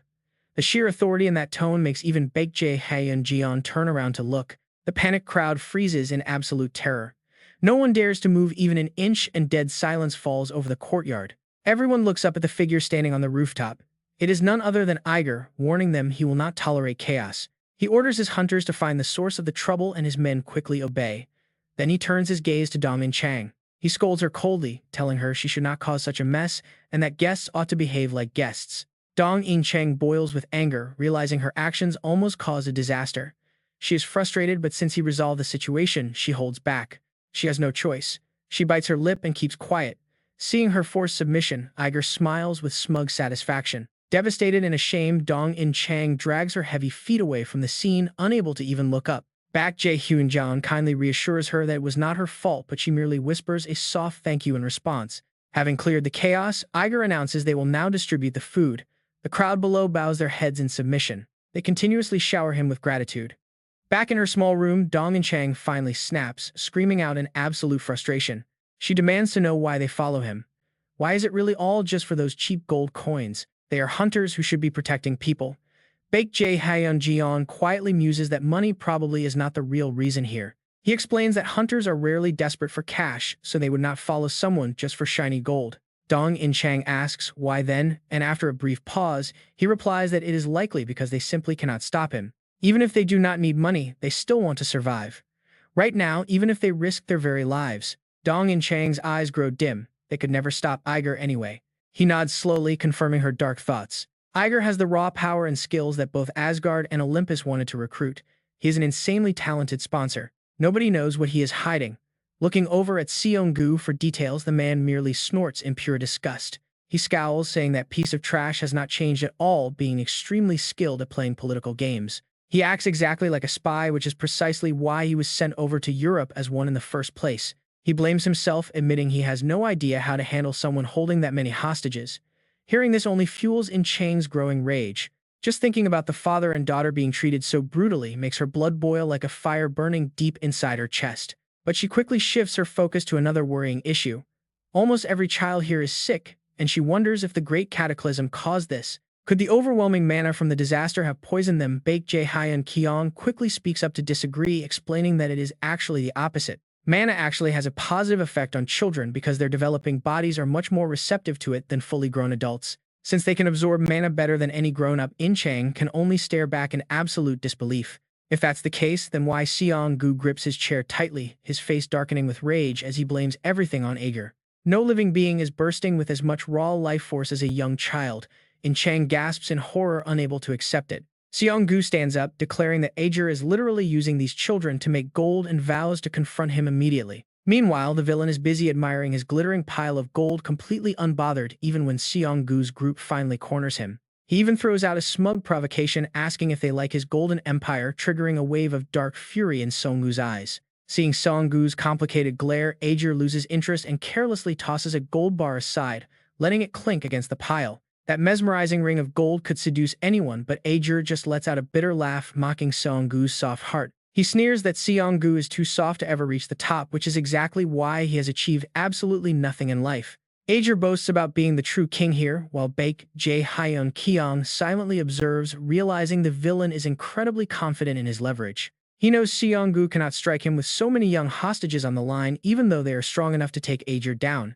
Staring at Seong-gu's tense back, Baek Jae-hyun wonders how he will react, since striking Ager down is still the most direct option. But wait, how is Seong-gu going to handle this nightmare? Right now, his massive mana is already flaring up in pure fury. Yet Ager only chuckles, warning him not to do anything incredibly stupid, as if he holds all the cards in this game. With a smug grin, he summons thousands of shining gold threads, revealing that every child in the entire slum is connected. Seong-gu instantly senses the danger and forces down his killing intent, while Baek Jae-hyun watches in absolute horror as the threads glow. Ager spots their terrified expressions and sneers, declaring that if he dies, thousands of children out there will instantly perish with him. The golden threads stretch far into the distance, connecting directly to all the helpless tents scattered throughout the outer slums. He proudly calls himself a mastermind, gloating about how he swallows the dreams and lives of these innocent children. The lunatic casually claims he only wants to rule this place in peace, making Seong-gu's blood boil even more as he listens. Song-gu's brow furrows deeply as Aegir rants about how this world will soon return to its original state anyway. Aegir just smirks at the warning, confidently stating that if the end comes, he will have even more kids in his grasp. His expression twists into something utterly monstrous, looking like a demon who finds joy in trading the lives of the young. He claims those lives will buy him a brand new future if everything collapses, asking if children are not supposedly as precious as gold. He calmly wraps up his twisted speech, repeating that he only wants to rule this city quietly and live in absolute comfort. Song-gu racks his brain for a way out, realizing he needs to drop a name that will actually make Aegir hesitate. He starts to bring up Odin, but Aegir instantly cuts him off, revealing that he already knows Odin has vanished from the world. Song-gu is stunned, never expecting the villain to be so well informed. Aegir just stares back with a highly arrogant smirk. He drops another bomb, stating he also knows Zeus is gone, which completely freezes Song-gu in his tracks. Seeing Song-gu's absolute shock, Aegir smiles smugly, asking if his incredible information network has taken them by surprise. Naturally, Aegir has no intention of sharing his secrets, casually raising an eyebrow as he prepares to kick them out. He tells them to leave quietly since killing them would be too troublesome, leaving them free to go save the world or die trying. Talk about an impossible situation. Song-gu is completely backed into a corner, agonizing over whether they should actually retreat. Walking away now means losing any chance to save these people, but staying means risking the lives of all those innocent children. Sacrificing the few for the many is a dark path he desperately wants to avoid, refusing to repeat the mistakes of Odin. Just as the tension reaches its peak, Jun-kyeong steps forward calmly, announcing that they will indeed agree to leave. He positions himself protectively in front of Song-gu, refusing to let him be manipulated by Aegir any further. Aegir smiles with satisfaction, but Jun-kyeong is not about to walk away empty-handed, demanding a small concession in return. He asks for a bit of time, which immediately makes Song-gu realize that his friend must have a backup plan. Aegir hesitates at the strange request, wondering what tricks they are playing before coldly deciding to deny them any extra time. "We do not have much time, so leave within 2 days. Baek-jae readily agreed. After that, they left the room. A chaotic mess of thoughts remained. Does Baek-jae have another way? He touched his chin. Well, maybe that is actually better. 2 days of danger will not just affect them. Aegir needed. He ordered a massive assembly. While Baek-jae's group remained completely unaware, he made a bold decision to perform the ritual. Outside the building, Baek-jae sat down to discuss their next moves with Song-gu and In-chang. He warned them that Aegir was also preparing and would definitely set a trap so that they could not do anything. When asked if he had a plan, Baek-jae smiled and confidently said yes. He originally feared the infinite sponsor title, but now found it pitiful. Hearing this, Song-gu's face brightened up considerably. That title only matters when elite hunters receive his backing. He only became a hero because of his massive wealth, not strength. What was the plan? Baek-jae slowly began to explain his next move. Baek-jae turned his gaze to In-chang. Confused, she pointed at herself, and he confidently confirmed she was the key. She was their weapon to defeat Aegir. Baek-jae recalled how Aegir unleashed his skills during their first meeting, having closely watched his radiating mana. It linked directly to countless innocent captives, meaning Aegir could end their lives whenever he pleased. Baek-jae stood up, extending his hand, and asked if In-chang truly wanted to save everyone. She immediately agreed regardless of the cost. Baek-jae warned her with a serious face that it would be painful. She calmly asked if she would die. Baek-jae looked back at her with absolute gravity in his eyes. He asked what if she might. Though her face darkened, her eyes burned with determination to do it anyway. Baek-jae smiled, admiring her courage, and laid out his plan to find a way over the next 2 days. However, Aegir would likely sense the threat and brace himself. Suddenly, In-chang noticed someone approaching as the door opened. Unfamiliar faces entered to face them. Du and his teammates desperately begged the underdog guild and old Yong-gu. They fell to their knees begging. Startled, both Baek-jae and Song-gu watched as time slipped away. Outside the building, Baek-jae ordered everyone to assemble. High above Aegir, watched the helpless crowd gather below him. Standing with his hands in his pockets, Aegir demanded to know if everything was ready. Baek-jae quickly confirmed.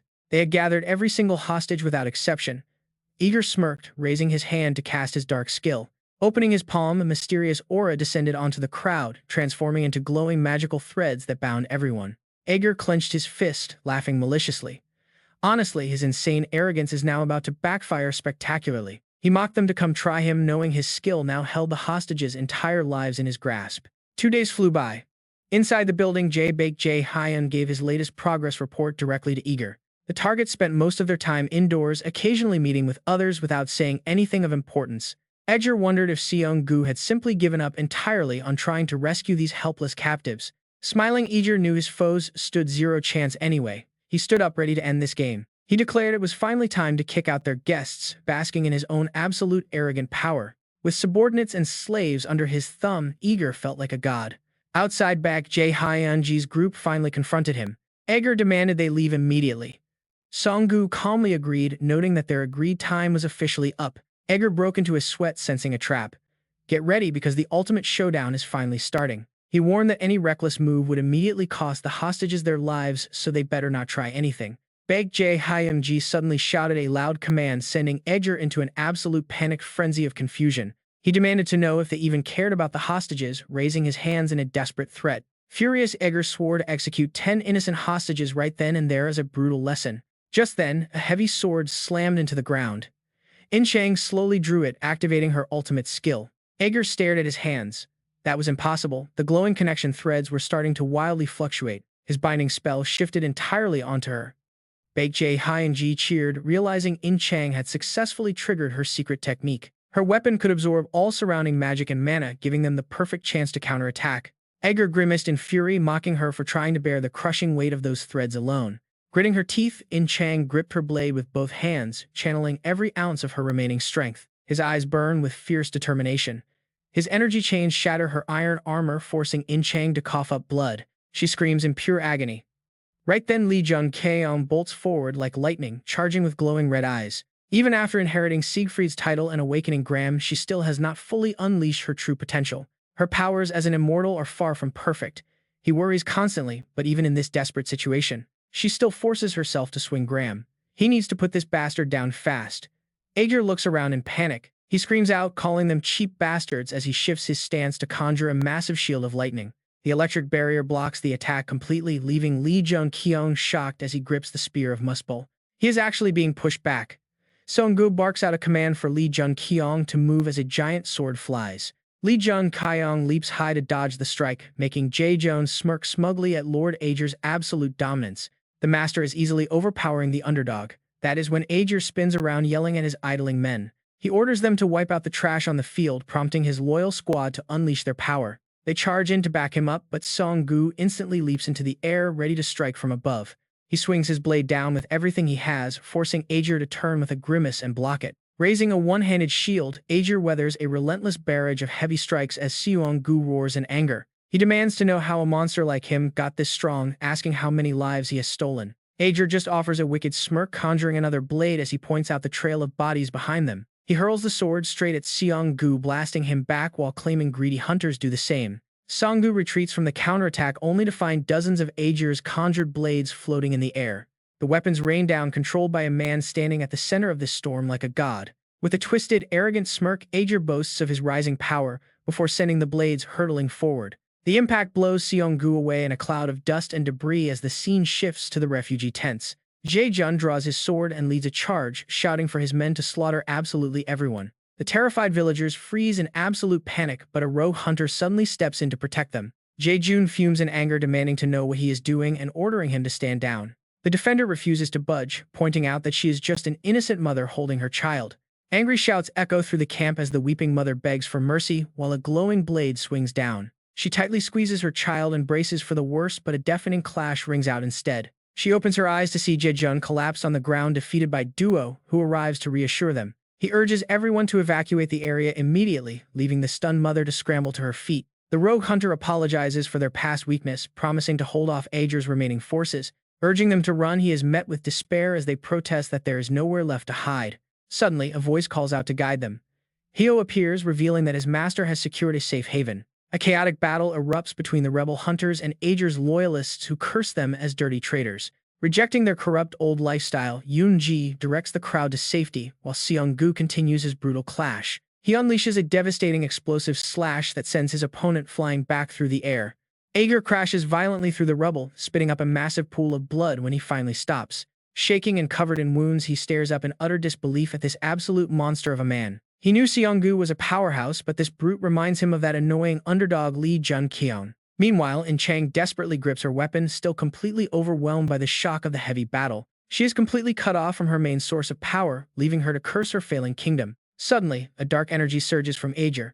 His eyes glow gold as he refuses to accept defeat. He vows to sell his soul if that is what it takes to slaughter them, but he is too slow. Seong-gu appears behind him like a silent ghost delivering cold retribution before the villain can even react. Striking with zero hesitation, Seong-gu drives his blade clean through Aegir in a massive brutal slash. The blinding agony leaves Aegir shrieking in pain, but his relentless opponent is already charging in for more. Are you afraid of dying? Once again, a massive weapon charged with terrifying energy crashed down with lightning speed. A clean strike. Every single ounce of that brutal power landed directly on him, forcing his broken body to finally buckle under the weight. He collapsed to the ground. As the dust cleared, Aegir remained frozen in that kneeling position, finally paying the price for his sins.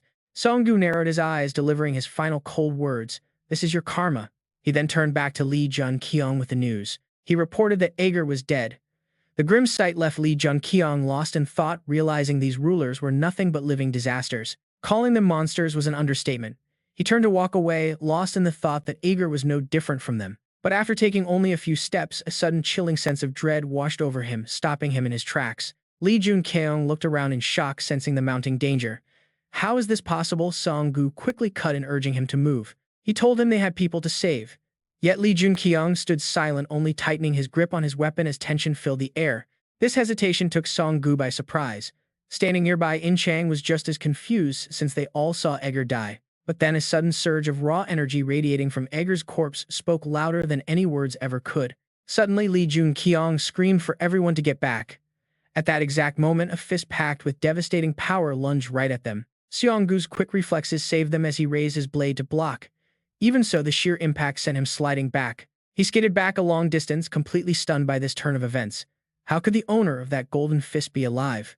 It was indeed Aegir, the man they thought was dead. Yet Lee Jun-kyeong quickly noticed there was absolutely no life left in his eyes. He was truly dead, so why was a ruler's energy still radiating from him?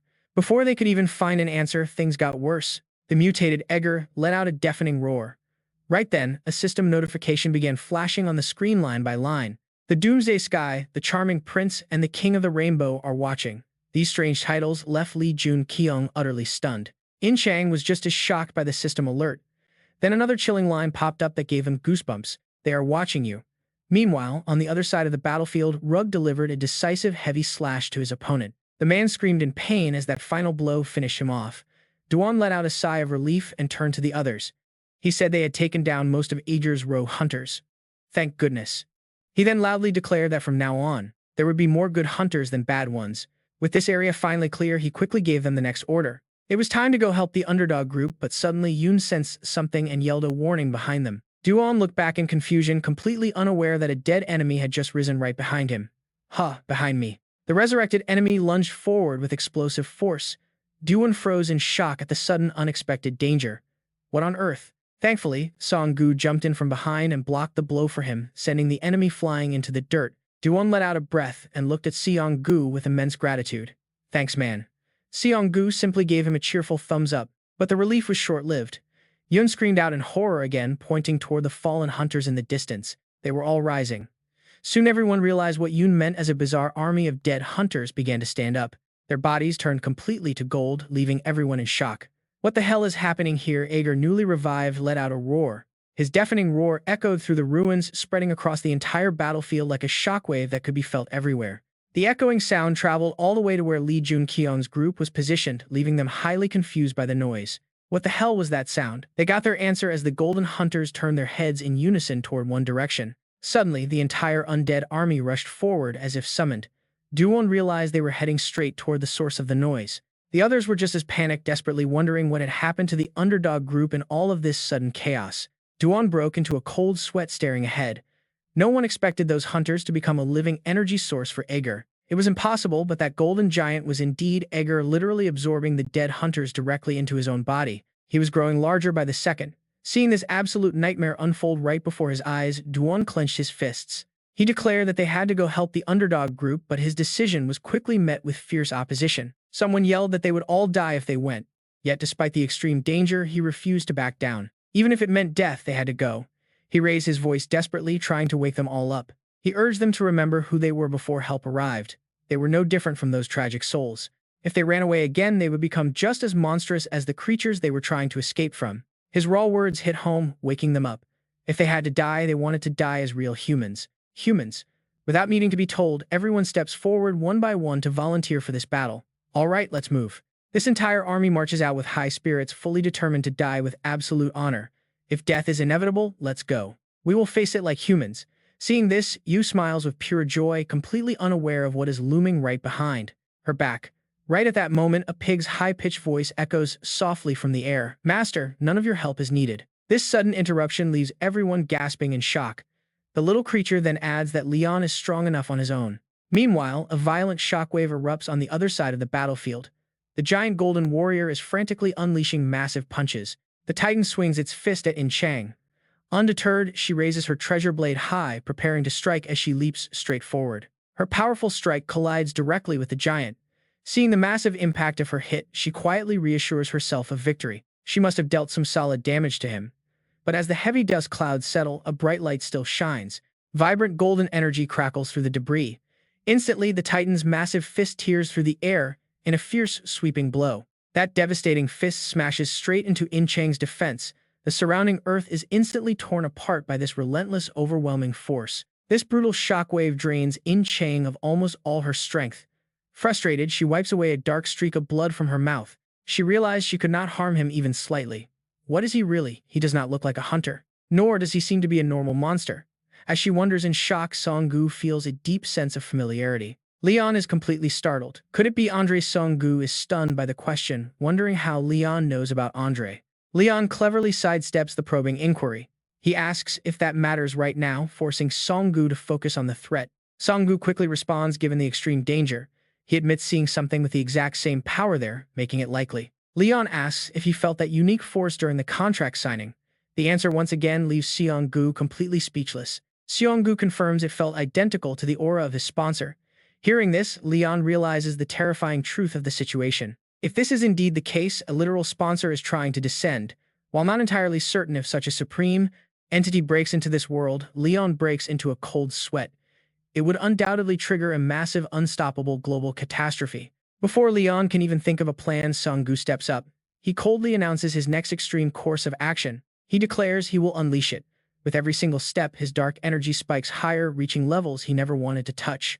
But before he can act, Leon firmly grips his shoulder to reassure him, telling him everything will be fine as he steps forward. He completely ignores Seong-gu's surprise. He notes that he knows why the man chose to seal away such a powerful ability. That force is nothing but pure poison. Liam vows to handle this himself, his eyes glowing with an intense crimson shade. Dark energy flares around his body. The great disaster has strengthened the hunters, reminding him of In-chang's early struggles to survive. Powerful warriors gain a whole new source of power, just like In-chang did. After carefully considering this deep connection, he knows. He is fully determined to break past his limitations. The time has finally come to unleash his unrestricted absolute power. Just look at that, even the battle-hardened Song-gu can only watch in absolute shock as pitch-black fire begins to erupt around him. As the massive dark flames surround Leon, a glowing system notification pops up. The weak dragon's heart has been completely filled, fully charged with mana, and has evolved into the Apocalypse Dragon God Heart. At this exact moment, an unfathomable force erupts. An incredible pressure surges directly from where Leon stands. Adding to the shock, a bright crimson system interface materializes in the air. The apocalyptic sky is watching the chaotic battlefield and has decided to sponsor its chosen incarnation on the spot now. Talk about an epic upgrade. But these alerts cannot distract him as Leon grips his holy weapon and lunges directly forward. The golden giant cannot even fight back, taking direct hit after direct hit. Devastating strikes and uppercuts hammer his heavy body. In just a split second, the massive titan is sent crashing down. Meanwhile, in a completely separate area of the battlefield, a sinister black mist begins to swirl. Every single ounce of power that defines him, demonic aura, madness, and dragon blood, now merge into one. Emerging from the thick, dark fire, a perfect double of Leon grins with a bloodthirsty smile. Harnessing this newly acquired black fire, he receives all his delayed leveling rewards at the exact same time. Right at this time, the ancient and majestic city of London has completely turned into a bloody battlefield. After a long and grueling clash, the surviving soldiers are left gasping for breath, covered in blood. Witnessing such immense power, Lancelot cannot help but sigh heavily. He wonders how any human can possess such monstrous strength. Standing at the foot of the tower, they all look up, in utter admiration at Leon. But the Demon King ignores the praise, staring intensely ahead at the looming threat. He is completely oblivious to their wild assumptions that he shattered space to create a protective barrier and evacuate everyone. Arthur anxiously calls out to the person next to Merlin. Despite the immense pressure, Merlin remains deadly serious. She calmly replies, "Arthur, I am fine." But deep down, she still finds this whole situation incredibly hard to grasp. Someone continues to quietly watch his every move. Then out of nowhere, a sudden threat makes him flinch in alert. He instantly whips his head toward the source, turning around as the crowd gasps in silent dread. His sharp gaze and smug smile send shivers down their spines. It feels like he has reached an entirely new level of power. Lancelot knits his brows, focusing his energy, trying not to lose his footing in the middle of this chaotic clash. Arthur suddenly realizes something terrifying. The enemy has absolutely no openings, but that is no reason to back down. Energy begins to fluctuate wildly. Spotting a fleeting chance, Merlin screams for Lancelot to strike right now. He lunges forward to force an opening. At the same time, Merlin raises her hand to summon her weapon. Knowing Lancelot is risking his life, she unleashes her binding magic. Instantly, her heavy chains wrap around the enemy. Their combined force surges toward the Demon King. Seizing this brief distraction, Arthur raises his sword high. He commands the Knights of the Round Table to protect Britain. The warriors charge forward, without a shred of fear. But their hopes shatter instantly. Those seemingly unbreakable chains snap the moment they touch the enemy's black flames. With a single lazy wave of his hand, the Demon King neutralizes every attack, including Lancelot's charge. The spear flies right out of Lancelot's grip. Down below, the watching soldiers gasp in absolute horror. But Arthur realizes the truth, silently praising Lancelot for deliberately throwing his spear away to change tactics. The spear was just a clever distraction, as the real lethal blow is coming from his hidden sword. A massive shockwave erupts as the blades meet, but the Demon King still lands a heavy hit first. He wounds Lancelot in an instant, barely even moving from his spot. Yet his overwhelming power cannot break their spirit. The brave soldiers refuse to back down, ready to die for Britain as they charge the monster once more. But the faster they attack, the faster he counters. In a split second, he neutralizes every single strike. His devastating counterattack blasts the soldiers back, sending them flying as their agonized screams echo across the battlefield. Seeing his allies fall, Arthur gathers his strength and leaps high into the air to cover them. He yells for everyone to fall back, channeling his energy to summon a massive magic sphere above. This sudden wild card catches the Demon King off guard, forcing him to look up in surprise. Arthur unleashes the colossal energy blast directly onto the enemy, but the sheer feedback threatens to tear him apart. The titanic blast triggers a catastrophic explosion, completely engulfing the entire battlefield in a blindingly bright white light. The devastating shockwave completely levels the surrounding structures, leaving absolutely nothing but burning ruins and thick black smoke. The entire impact zone is utterly flattened, reduced to a silent, barren wasteland of ash and fire. They eventually find Lancelot in a truly horrific state, with one arm completely severed and the other horribly charred. Merlin cries out his name, but he only musters a weak whisper, "Your Highness, did I do well?" Smiling through her tears, she tells him that he did perfectly and that he truly just saved Britain. He is the ultimate knight of loyalty and honor. Hearing this, a peaceful smile spreads across his face. He has become the savior of everyone. Amidst the rising smoke of war, his final smile shines brightly. With a quiet thank you to his leaders, he draws his very last breath on the battlefield. The surviving soldiers bow their heads in heavy silence, but Merlin quickly hardens her resolve to rally the troops. She speaks of their massive losses and how the Knights of the Round Table were almost completely destroyed. They face a single monster-controlling enemy with unmatched evil power, an entity she officially declares as the Demon King. With immense pride, she reminds them that although elite knights sacrificed their lives, Britain is finally safe. Standing beside her, Arthur immediately chimes in to keep the fragile hope of their people alive. He declares their victory absolute. Inspired, the crowd rallies quickly, their roaring cheers echoing across the ruins. They salute in unison, ready to fight on. But then an incredibly cold and mocking voice suddenly shatters the celebration. The mysterious voice suggests it might be a bit too early to celebrate. Horrified, Merlin spins back around. She gasps in disbelief. Arthur is equally panicked, swearing he had definitely sliced the monster in half. The supposedly dead Demon King casually walks across the water, telling them they always take things far too lightly. He calmly reaches up and pulls down his hood. In that brief instant, Arthur hesitates, completely struck by disbelief. "My God, there is no way you are," as his face is fully revealed. A legendary name is whispered. Underdog, a figure looking identical to Lee Jun-kyeong, stands tall. The mere mention of that name sends fear through the army. Juan murmurs the name Underdog. But Merlin immediately disagrees, insisting he is not the one. She cannot feel her necklace on him. Paying no mind to Arthur, he suddenly grits his teeth and leaps forward. Swinging his sword, he roars out, "You arrogant bastard! I am going to slice you in half again." Merlin desperately yells for Arthur to stop. She knows his mana has drastically dropped since his previous attack, but the stubborn knight refuses to back down, determined to end the Demon King himself. He swings his blade. His sword strikes fast, colliding directly with the enemy. But with a simple flick of his hand, the Demon King blocks it. He mocks Arthur, saying that fake Excalibur will never kill him. He even casually grabs the sharp blade with his bare hand. The demon states he has wasted too much time and will end this now. With that, he yanks the sword away. He raises the weapon high and ruthlessly throws it right through Arthur. It all happens in a split second. Arthur is blown back, clutching his wounded shoulder in pain. The Demon King coldly notes his impressive reflexes. He charges up his power, murmuring that it was only a fluke. But the deadly show is far from over. Energy surges all around, leaving Arthur completely defenseless. The demon lowers his hand and coldly whispers for him to die. Waves of lightning and massive fireballs erupt, blinding the entire battlefield. Merlin screams Arthur's name in absolute panic. Juan commands the knights to protect Arthur, rallying the entire army to strike back and defeat the Demon King together. Suddenly, something catches the demon off guard. A brilliant blue light slices right through his dark energy field. A mysterious figure emerges, wielding a sword in one hand while casually holding Arthur with the other. He smirks, asking how the Demon King likes the real Excalibur. The surprised demon can only mutter the legendary name. Merlin lets out a sigh of relief, thanking the heavens that their savior arrived just in time. Held like a helpless chicken, Arthur glares grumpily, complaining that this lightning guy took way too long. Seeing this formidable new ally, the Demon King grows extremely cautious. But the newcomer's first move is completely unexpected. He carelessly tosses Arthur aside, making the knight curse his rough handling. Now free to fight, the warrior smiles. His sheer presence fills the demoralized army with renewed hope. He declares it is time for round 2.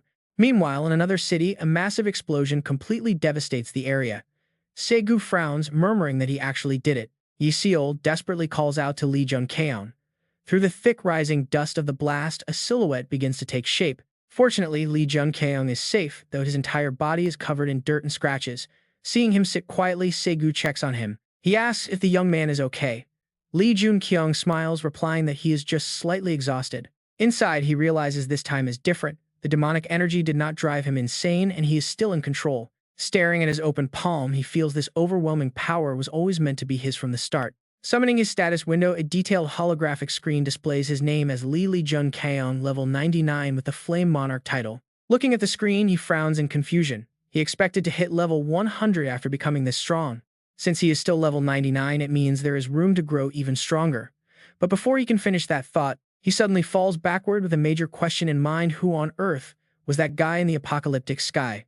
Seeing him collapse, Segu panics while Yi Seol quickly rushes over to his side to assess the young man's condition. Feeling his pulse, she sighs in relief, realizing he only passed out from sheer exhaustion, making Segu sigh in relief too. He chuckles, noting that the kid always manages to surprise them before suddenly looking up as he remembers something else. He jokes that passing out makes sense after causing an impact that felt like a literal meteor strike. Elsewhere, in a peaceful area, someone on a rooftop asks her companion if she is truly a hunter. Fenrir seriously replies that she is a human hunter, not a monster. The girl contemplates their situation. They had set up a barrier before leaving, but someone broke it. If they are hunters, their target must be the Bakdu Guild. Fenrir shakes her head, stating those bodies are not dead yet. Her companion agrees, noting there are no actual corpses. They believe the targets are either captured or hiding. Hearing this good news, Woon Neol is absolutely thrilled. Jian Wu agrees, acknowledging that they only made it here safely thanks to the incredible help of Bei Sang-gun. Fortunately, they managed to avoid the monsters and cross the mountain safely. Having reached safety, she carefully turns to ask the tiger cradled in her arms. She asks Bei Sang-gun if he has recovered his full strength yet. The mountain lord immediately replies that he has not. It will not be long before his full power returns. Hearing this, she finds it a bit puzzling. If he has recovered some strength, why not change his form? Why keep this shape? The Mountain King feels embarrassed. Bei Sang-gun shyly mutters that this shape is actually quite comfortable. Suddenly, she looks up toward a nearby direction. What does he think? A shadow soldier is listening to her words. Now he has fully taken a human form, Anmu. He happily looks off into the distance and smiles, saying that he is fine since the great disaster made everyone stronger. Exhausted from the fierce battle, Lee Jun-kyeong was quickly brought back to the old apartment. After resting, he finally wakes up. Park Seon-ju smiles and asks him how he is feeling. Facing his companion, Lee Jun-kyeong hides absolutely nothing. He says his body was just overwhelmed by the sudden power surge, but now he feels completely fine. Hearing this, his friend is relieved, but as one issue resolves, another immediate problem arises. Lee Jun-kyeong frowns. He asks how things are in Gangmyeong. Seong-gu does not answer directly, instead gesturing for him to look outside. Following the gesture, he immediately stands up and looks out the window, gasping in complete shock at the sight. The view outside is a massive ruined battlefield that leaves him speechless. It is a total disaster area. Park Seong-gu quickly reassures him, saying the people are safe and that their ally did an amazing job. Just then, the room door bursts open and Jung-in-chang finally appears. Immediately, he puts his hands on his hips and sighs loudly about always being the last one to arrive. With a chuckle, Lee Jun-kyeong replies that it is only because he is always so busy. After that quick joke, he shifts to the main topic. He visited the shelter and fortunately, the food situation is finally under control. Suddenly, the glowing red stone on Lee Jun-kyeong's necklace begins to change. It flashes briefly before going dark. Every single trace of its active energy completely vanishes. Stunned by this sudden change, Lee Jun-kyeong frowns deeply, staring at the darkened gem in disbelief. Seeing his dark and shocked expression, Seong-gu quickly asks him what is wrong. Standing nearby, Jung-in-chang is equally confused about the sudden turn of events. Lee Jun-kyeong can only hold the stone in silence, deeply worried. He remembers what Merlin told him when giving it. She promised that as long as she was safe, the necklace would continue to glow with active energy. With growing anxiety, he tightly grips the darkened stone in his palm. Something terrible must be happening over in Britain right now. He keeps one dark thought to himself: could it be the Demon King? Later on a rooftop, he meets Seong-gu. Standing face to face on the rooftop, Lee Jun-kyeong turns to Seong-gu and urgently asks if there is any new information. Understanding his deep worry, Seong-gu explains that while external communication is difficult, the round table is strong, so he should not worry too much. He tells him not to worry, but those words offer little comfort. Lee Jun-kyeong mentions his last talk with Merlin. She said they were going to meet Olympus, and if what you said is actually true. He had also heard rumors about Zeus's disappearance. If Zeus is gone, the trouble in Britain is likely linked to Olympus. Seong-gu cannot say anything for sure.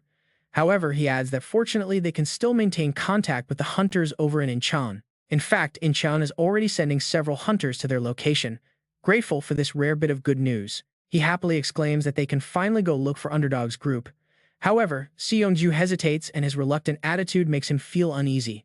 His serious tone leaves Lee Jun-kyeong highly confused. He quietly admits that he cannot accompany him on this upcoming journey. Lee Jun-kyeong asks if he plans to stay behind, but his friend has another destination in mind: Seoul. Looking up at the sky with a calm smile, he explains that Seoul has the most hunters. They are the only ones who can resolve this crisis. That is why he must go there to sort things out. Currently, the two of them stand together on the high rooftop, silently looking down at the vast ruined city below. Lee Jun-kyeong calmly nods in understanding. At the same time, the backup hunters dispatched from Incheon finally arrive to assist Gangmyeong. This signals that it is time for the underdog team to leave the city. The two groups meet on the cleared road. Do-won quickly approaches them to ask if they are leaving already. With a warm smile, Lee Jun-kyeong confirms that they are departing now. The timely help from Lee Jun-kyeong's group was absolutely crucial. Reflecting on their massive assistance, Do-won tightly clenches his fists. He expresses his deep gratitude, admitting they would have had to endure that terrible nightmare for a much longer time without them. Trying hard to suppress his rising emotions, he honestly admits that the grave sins they committed cannot be overlooked so easily. He looks down, speaking with deep regret about the heavy burden of the terrible mistakes they made in the past. Just because they thought they had no other choice, what should we do? Facing this sincere plea, Seong-gu fell silent for a moment, then looked directly at them. Your sins are indeed not small at all. Right when they sank into deep remorse, he spoke up, but there is still a way to correct your mistakes and make amends. He firmly grabbed Do-won by the shoulders as if to give him strength.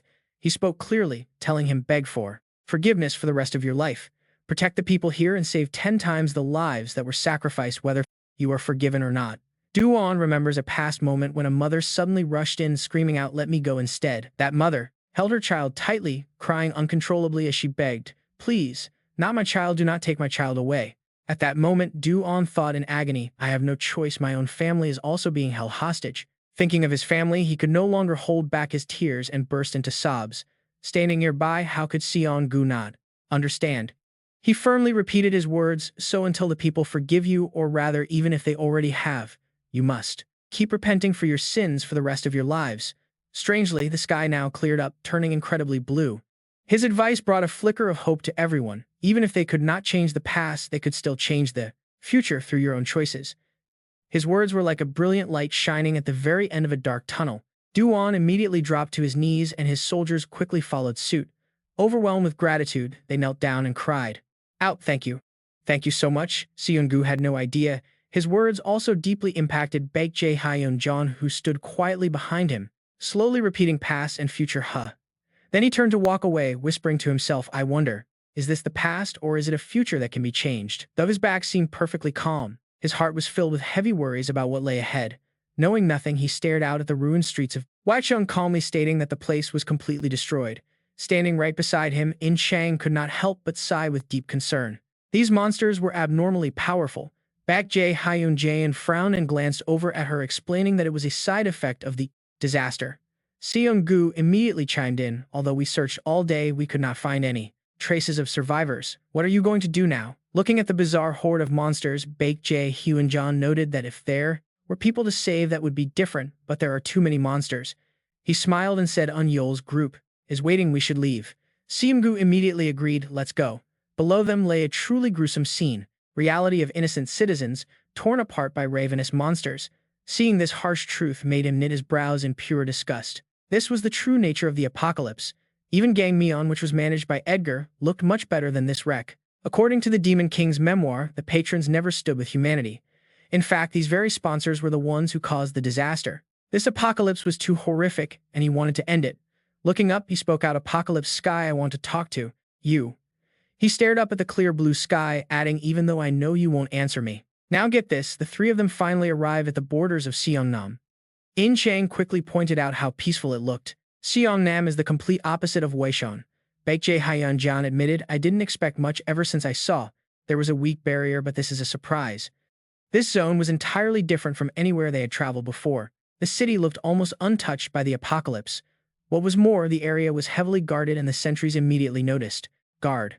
Spotting them, the sentries quickly yelled out, "Hey, there's someone over there. Is your partner too slow to react?" He grabbed the railing and shouted, "Are you guys from Underdog?" This sudden shout caught Seung-gu off guard. Before he could speak, the two guards screamed in shock, "Is that the leader of the Gyeonggu Union?" Without wasting a second, they rushed down to get closer to him. Not letting him wait, they called out with immense pride and threw their arms around him, calling out, "Leader, leader." After a touching reunion, the group was immediately guided. Inside, overjoyed, Hyun-yeon eagerly led the way. "This way, I'll lead everyone. I never expected to meet you." Seung-gu happily introduced his comrades to his two friends, proudly identifying them as fellow members of the Gyeonggu Union. Baek-jae Hyun-jon. Baek-jae Hyun-jon observed them before speaking up. "You prepared everything in Seongnam beforehand. You should have told us. It's a huge surprise." Flustered by the teasing, Seung-gu replied, "No, I actually just found out about it myself. This came as a massive shock." Seung-gu turned to his friends, asking sharply, "I am glad to see you, but why are you here when you should be back in Seoul?" As soon as he spoke, their faces suddenly grew incredibly dark. In that heavy, hesitant silence, Hyun-yeong finally whispered, "We." He stood there directly, facing Seung-gu. He barely escaped soon. "I am sorry, leader," he whispers, his face pale with absolute terror. "Soon has become a living hell." Those brief words make Baek-jae Hyun-ji and his entire team freeze in shock. Meanwhile, the scene quickly shifts. We transition to a massive, pristine residential area. Suddenly, loud, chaotic noises completely shatter the quiet peace of this place. It is Yoon-il leading this group, charging straight ahead with intense, strained looks on their faces. As she runs, she frowns. She realizes the tracks run far too deep, meaning the hunters targeting the Bitch-do Guild are definitely high-ranking elites. And since the remaining members of the guild are so weak, she wonders if they could really avoid danger and escape this far. Staring down these empty, trackless streets only makes her more uneasy, especially since there are absolutely no signs of any struggle. The dropping monster count is the only clue, leaving her highly anxious. But right then, black feathers begin drifting from the sky. "Wait, look at this!" Sharp, screeching cries echo as black feathers rain down, forcing her to look up in surprise. A crow, spotting the creature, only raises more doubts. Still, she raises her hand to halt her teammates. That sudden hand gesture stops Fenria right in her tracks, just as she is about to charge. They all stand still watching. They analyze the bizarre creature. Its eyes glow crimson, radiating an overwhelming energy that makes Wu grit his teeth in sheer tension. What is this insane mana level, he wonders. Is it really from that bird? Suddenly, the entire pressure shifts. Fenria undergoes a physical shift, her body glowing with blue energy, fangs baring and her eyes flashing with wild, beastly power. Han prepares to fight, but then the crow shockingly speaks. "I have been waiting for you," it tells them. This only puts Unil further on guard as she silently stares back. Yet, far from this tense standoff, things are peaceful elsewhere. Over in Songnam, the sky is clear and quiet, with rows of familiar buildings still standing untouched by the global disaster. At a local cafe, a young girl hands Baekjae Hyun-ji a fresh cup of coffee, warmly inviting him to enjoy a quick drink. Grateful for the kind gesture, he smiles and thanks her. The girl Da-eun immediately gets incredibly flustered and waves her hands. Stammering that she should be the one thanking him, she wishes him a good meal before quickly running off into another room. She is thrilled. I finally talked to him, she thinks. Now, she cannot wait to brag to everyone. Watching the whole display, Song-gu can't resist teasing him, asking if she just invited him on a date. In-chang immediately joins in. Calling him a popular superstar, they watch Baek-jae Hyun-ji scratch his head, begging them to stop teasing. It has already been a month since then. Since they arrive in Songnam, they have stayed here quite a long time, but the atmosphere remains surprisingly bright and peaceful. By keeping the monsters at bay, local citizens can walk the streets safely again, and some schools are even starting to reopen. The area is full of life once more. Yet, In-chang still carries a deep worry regarding the impenetrable barrier surrounding Ipian. He notes that neither he nor Baek-jae Hyun-ji can crack the shield around the Bichdu base, and even Bifrost cannot shatter it. Wondering if Eun-neil's team is safe, Baek-jae Hyun-ji turns to Song-gu to ask for any updates, sensing that things might be going badly.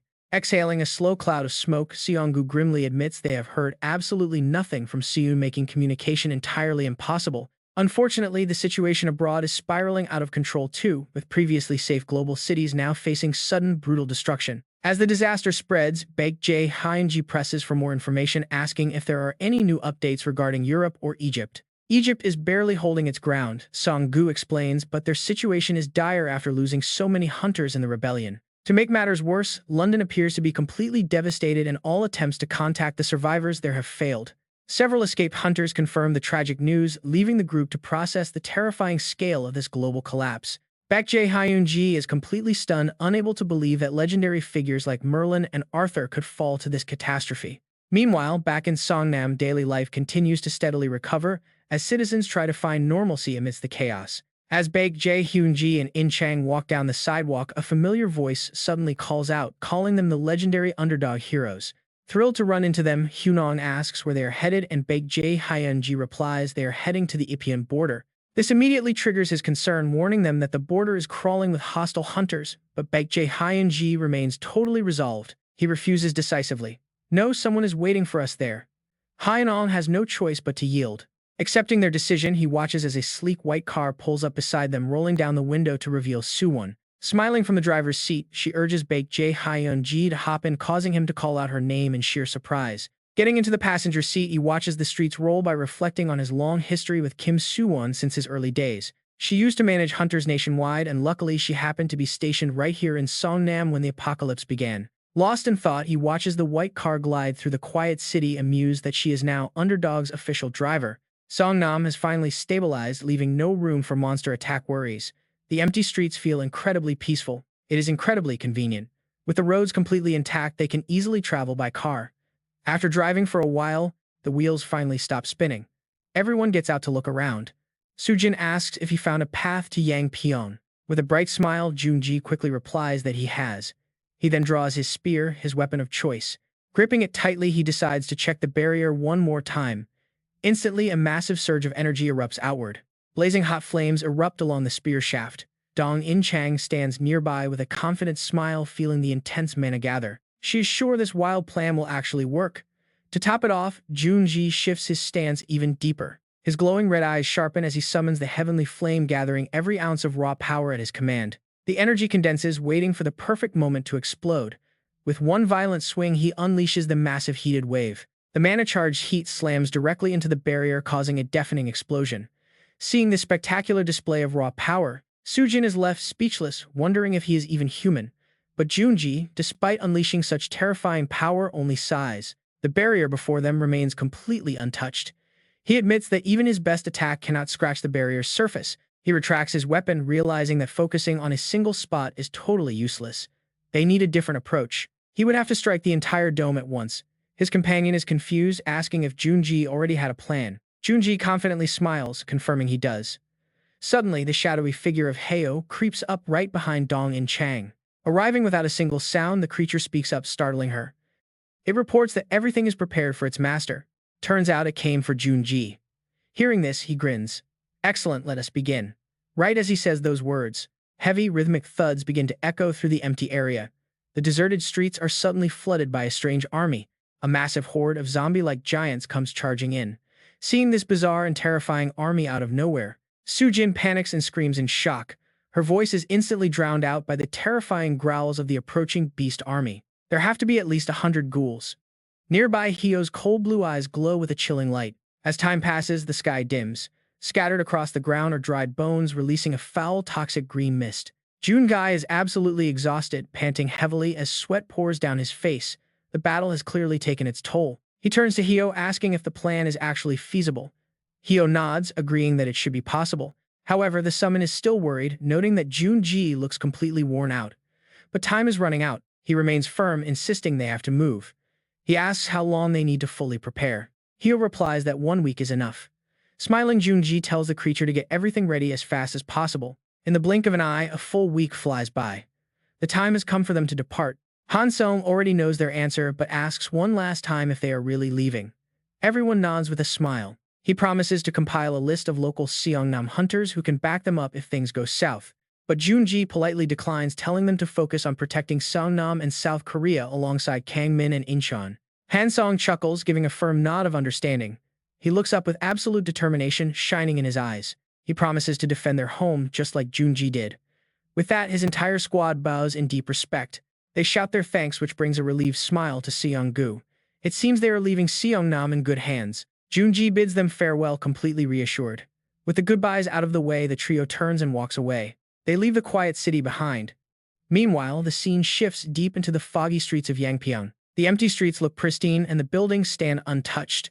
High above, a mysterious cloaked figure watches from behind glass. They quietly observe the massive crowd below, where survivors are neatly lining up to receive their daily rations. Clinging to their food, the citizens gossip about how safe they feel. No monster attacks, plenty of food, all thanks to their incredible savior. To them, he is a literal godsend. Suddenly, a trainer calls out. New recruits are ushered to their training grounds. Nearby, a man points toward the entrance in absolute awe. The scouting team has just returned with another batch of survivors. Right on cue, a rescue bus pulls up. The lucky survivors step off the bus, completely unaware that a cold gaze is watching them from above. Disgusted by the peaceful scene below, the mysterious figure turns away with a look of pure contempt. He mutters under his breath, walking over to where Uriel sits in silence. It seems Neil is losing patience. He reluctantly releases the others, while Jang Ho-jin stands there calmly. If she wants to leave, she can go. He grows cold about their ultimate choice, muttering that he won't stop her, but her safety isn't guaranteed. And neither is the Wolves or the White Tiger guilds. Umiel falls silent. Following that, crows a trap. The captured Cheonji villagers are still in danger. Her mind races desperately, analyzing the situation before making a move. Thanks to Fenrir's sacrifice, Bae Sang-gun, Gi-hee, and Haeon-mu managed to escape. This monster still hasn't captured them yet, which means they will surely return to save her and the villagers. She glares at him with deep suspicion, but Jang Ho-jin reads her like an open book. He scoffs, saying he can see right through her thoughts. Calling herself a commander with such a naive plan is laughable. She really thinks the escapees will bring him here. Hearing that, her face darkens with absolute dread. This bastard truly has everything under his complete control. Suddenly, Jang Ho-jin senses something. He goes wild, flashing a twisted grin while staring at his open palm. His eyes bulge with mad excitement. Whatever happens, have fun, because it looks like he is finally here. Yumiel breaks into a cold sweat. She never expected him to actually show up. Lee Jun-kyeong is here. Jang Ho-jin's smug look means he is fully prepared. Remembering Lee Jun-kyeong, always ready to face any threat, gives her a small shred of comfort. No more room for worry. The hope is written all over her face. If it is him, anything is possible. Making her way down the hallway, Yumiel stops right in front of another door, hesitating for a brief second. Slowly, she turns the knob and pushes it open. Inside, Fenrir is bound in chains, looking completely defeated. A heavy, depressing aura fills the room. Amiel quickly gathers her energy, raising her hands to channel her healing magic. Gentle light flows into him, slowly mending his wounds. Looking up, Fenrir weakly mutters her name, making her feel even guiltier. She apologizes, explaining that while she could heal his physical injuries, these massive chains are beyond her magical powers. But she has good news. She smiles, whispering that he will be here very soon to save them. He is stunned, a sudden ray of hope lighting up his face as he smiles. Lee Jun-kyeong is already here. Outside, under dark, heavy clouds, a massive blue barrier rumbles violently. Hordes of crazed goblins throw themselves at it. The dome's electricity zaps them instantly, leaving them charred and battered, yet an endless tide of monsters keeps coming. Standing in line, they wait for their turn to die. Watching from above, Sung-koo is absolutely amazed by the spectacle. In-chang is pale with worry, asking if everything is really okay after so many beasts crash into the barrier. Sung-koo shrugs, admitting he is just as clueless, and the only person who has answers is currently way too busy. Behind them, Jun-kyeong is quietly focusing on his cultivation, pushing his limits as sweat drips down his pale face. Seeing him work so hard, In-chang sighs, feeling a bit guilty for even wanting to bother him right now. Sung-koo's eyes grow serious as he scans the battlefield, noting that the number of monsters has dropped significantly. It looks like the wave is finally dying down. Within minutes, the once clear barrier is completely stained with blood. In-chang looks down, a shiver running down her spine at the sight of a defensive dome covered in blood. She mutters that it is incredibly creepy. Suddenly, a familiar voice behind them announces that his training is finally complete. The small companion flutters right in front of him. "Time to start," he says. Suddenly, a loud scream echoes. The monster blood on the barrier is actually catching fire. The flames slowly begin to form a massive vortex. A powerful stomp sends dust flying everywhere, and the blazing fire erupts, spreading rapidly toward the nearby city of Songnam. The local hunters are completely panicked by the loud explosions. What on earth is happening over there, they wonder. The blast came from where the underdog guild went. Meanwhile, In-chang is panting heavily, completely out of breath. It turned out she successfully guided Gi-hee inside. Giant plumes of smoke rise, completely covering the blue barrier. The barrier is fully restored. But a sudden scream cuts through the air, forcing her to look at Jun-kyeong. He is lying on the ground, trembling and coughing up blood. Su-chan panics, screaming in absolute horror. In-chang quickly explains that his mana is backfiring because he pushed his body way past its absolute limits. Sung-koo steps forward, preparing to use his own energy to stabilize the thrashing mana inside his friend. He did what seemed impossible, but at a terrible cost. It is time to redirect that wild mana. Placing his hand on Jun-kyeong's back, he channels his energy only to be hit by a violent, painful backlash. He spits blood, collapsing in agony while In-chang watches in horror. Sung-koo is forced to fall back. He takes a few steps back, staring at his trembling hands. Pure terror. Damn it, this mana is abnormal if he doesn't act fast. And cut off the mana connection, he would have passed out from the backflow. It felt like staring straight into a bottomless abyss. It is an abyss he shouldn't be looking into. Hearing this, Su-jun screams for them to please stop, but In-chang can't stand idly by anymore. She sighs and volunteers to try herself. But Seong-gu immediately objects, warning her that this isn't the kind of mana anyone can handle. He warns her that she will literally die. Yet she remains completely determined, asking if they are just supposed to leave him there to suffer. She says she is different and will save Baek Jae-hyun no matter what. Without a single second of hesitation, she ignores the danger, obsessively trying to save him. She knows she lacks Seong-gu's experience, but she learned about mana flow from the Dragon Bloodstone's awakening. She understands how mana flows and how to resolve it. If she controls the flow directly, she is absolutely certain she can do this. Finally, In-chang places both hands on Baek Jae-hyun's back, letting her energy pour out. She grits her teeth, channeling everything she has to force the mana into his body. Pushing past her limits and sweating profusely, she sees her power flowing into a massive abyss. Fortunately, Baek Jae-hyun finally seems to ease up a bit, giving In-chang a desperately needed spark of hope to keep going. She is not afraid to lose her own life if it means saving him. Watching them, Seong-gu feels a wave of relief. It actually worked. He is calming down. She slowly pulls her hands away, sighs in relief, but then he collapses. He collapses completely unconscious. She has also pushed past her absolute limit, suddenly coughing up a mouthful of blood. Even so, she turns back with a weak, happy smile, announcing she saved him. Seong-gu sees her swaying and screams her name in panic. Completely exhausted, In-chang lets herself fall backward. Thankfully, Jun is quick enough to catch her gently in the palm of his giant hand. Seong-gu rushes over in a panicked sweat, cursing under his breath. Damn it. In-chang is in seriously bad shape right now. She is gasping for air from the severe magical backlash. Of course, calming down such incredibly volatile mana was bound to take a toll. Seong-gu wonders if a simple elixir will even work here, but with no other choice, he cannot just leave her to suffer. He quickly pulls out the medicine. Suddenly, a voice rings out, catching his attention immediately as they offer to take over. Wu steps forward, politely asking him to step aside. Seong-gu looks at Wu's injured shoulder, hesitating because of his condition. But Wu remains completely determined, stating his injury does not matter right now. He resolutely tells Seong-gu they need to begin. Instantly, he shapes his magical energy into sharp needles, driving them into In-chang. Watching this, Is-yu-jung can only look on in absolute awe. Seong-gu can't help but praise the incredible technique. In-chang's chaotic mana flow is stabilizing at an unbelievably fast pace. Wu lets out a heavy breath, instructing them to bring Baek Jae-hyun over before warning everyone that they need to evacuate immediately. This leaves Seong-gu completely baffled. What do you mean? Suddenly, a massive booming noise echoes through the entire area. Hearing that, Sujun spins around in panic as the ground violently shakes, a dark cloud of dust charging directly toward them. He gasps in horror. Ferocious monsters are charging right at them, a massive horde of thousands of angry orcs. Jun clenches, his giant fists preparing to fight. He proudly unleashes his immense power, asserting his dominance with a deafening roar. But before he can strike, Wu, who is carrying In Chang, advises Seong-gu not to be reckless and just run with them. Jiyoung growls as if he can't believe his ears, but Wu calmly explains that someone else is going to handle this mess. Suddenly, Haeyoung-mu appears out of nowhere, announcing he will handle this. He tells them to protect his master and escape. Seong-gu looks at the creature with confusion, but the pieces quickly click together. Master, so that means you are actually... But before he can even finish, Haeyoung-mu confirms his identity. His eyes grow incredibly sharp, radiating a terrifying pressure. An army against an army, he will handle this easily. He summons a massive legion of skeletons ready to clash with the orcs. The monster horde grows larger, limping forward menacingly.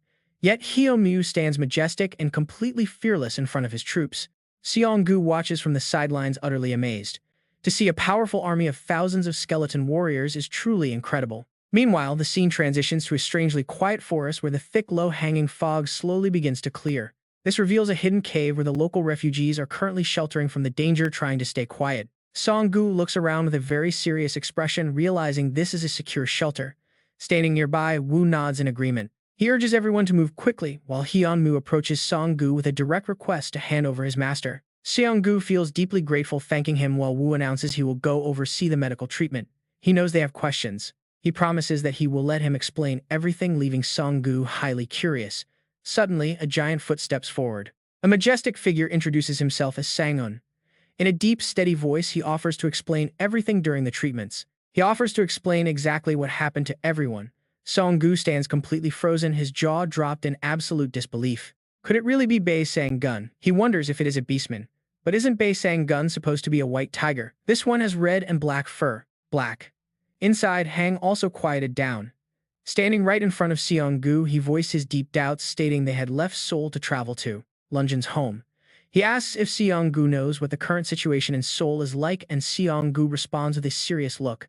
Ever since a powerful barrier was put up, we have lost all contact with Seoul. Perhaps a new ruler has emerged there, but we cannot confirm anything for sure yet. His eyes suddenly show a faint trace of deep sadness mixed with heavy anxiety. Trouble. He explains that after they left, a barrier vanished. They still do not know the exact details of what happened, though. He feels extremely lucky they managed to escape in time. He glances back toward the shelter where everyone is currently staying. Anyway, they made their way to that house in Yangpyeong, but the families living there had already vanished, leaving behind only faint traces, showing they had fled in a hurry. Continuing his story, he explains that with Fenrir's help, they began tracking those clues. They followed the tracks for what felt like ages. By the time they arrived, he was already waiting as if he knew everything. Seong-gu gets highly curious when he hears about this other figure in the conversation, prompting Bei Sang-gun to quickly reply that the enemy had planned to capture them all, forcing them to make a quick decision, either stand and fight or make a run for it. He quickly catches onto something and asks where the rest of the group is, specifically Fenrir, Yoon-il, and that guy he always talks about. At that, Bei Sang-gun flashes a strained, bitter smile. Fenrir and Yoon-il stayed behind to hold the enemy back so the rest of them could escape, but they were captured anyway.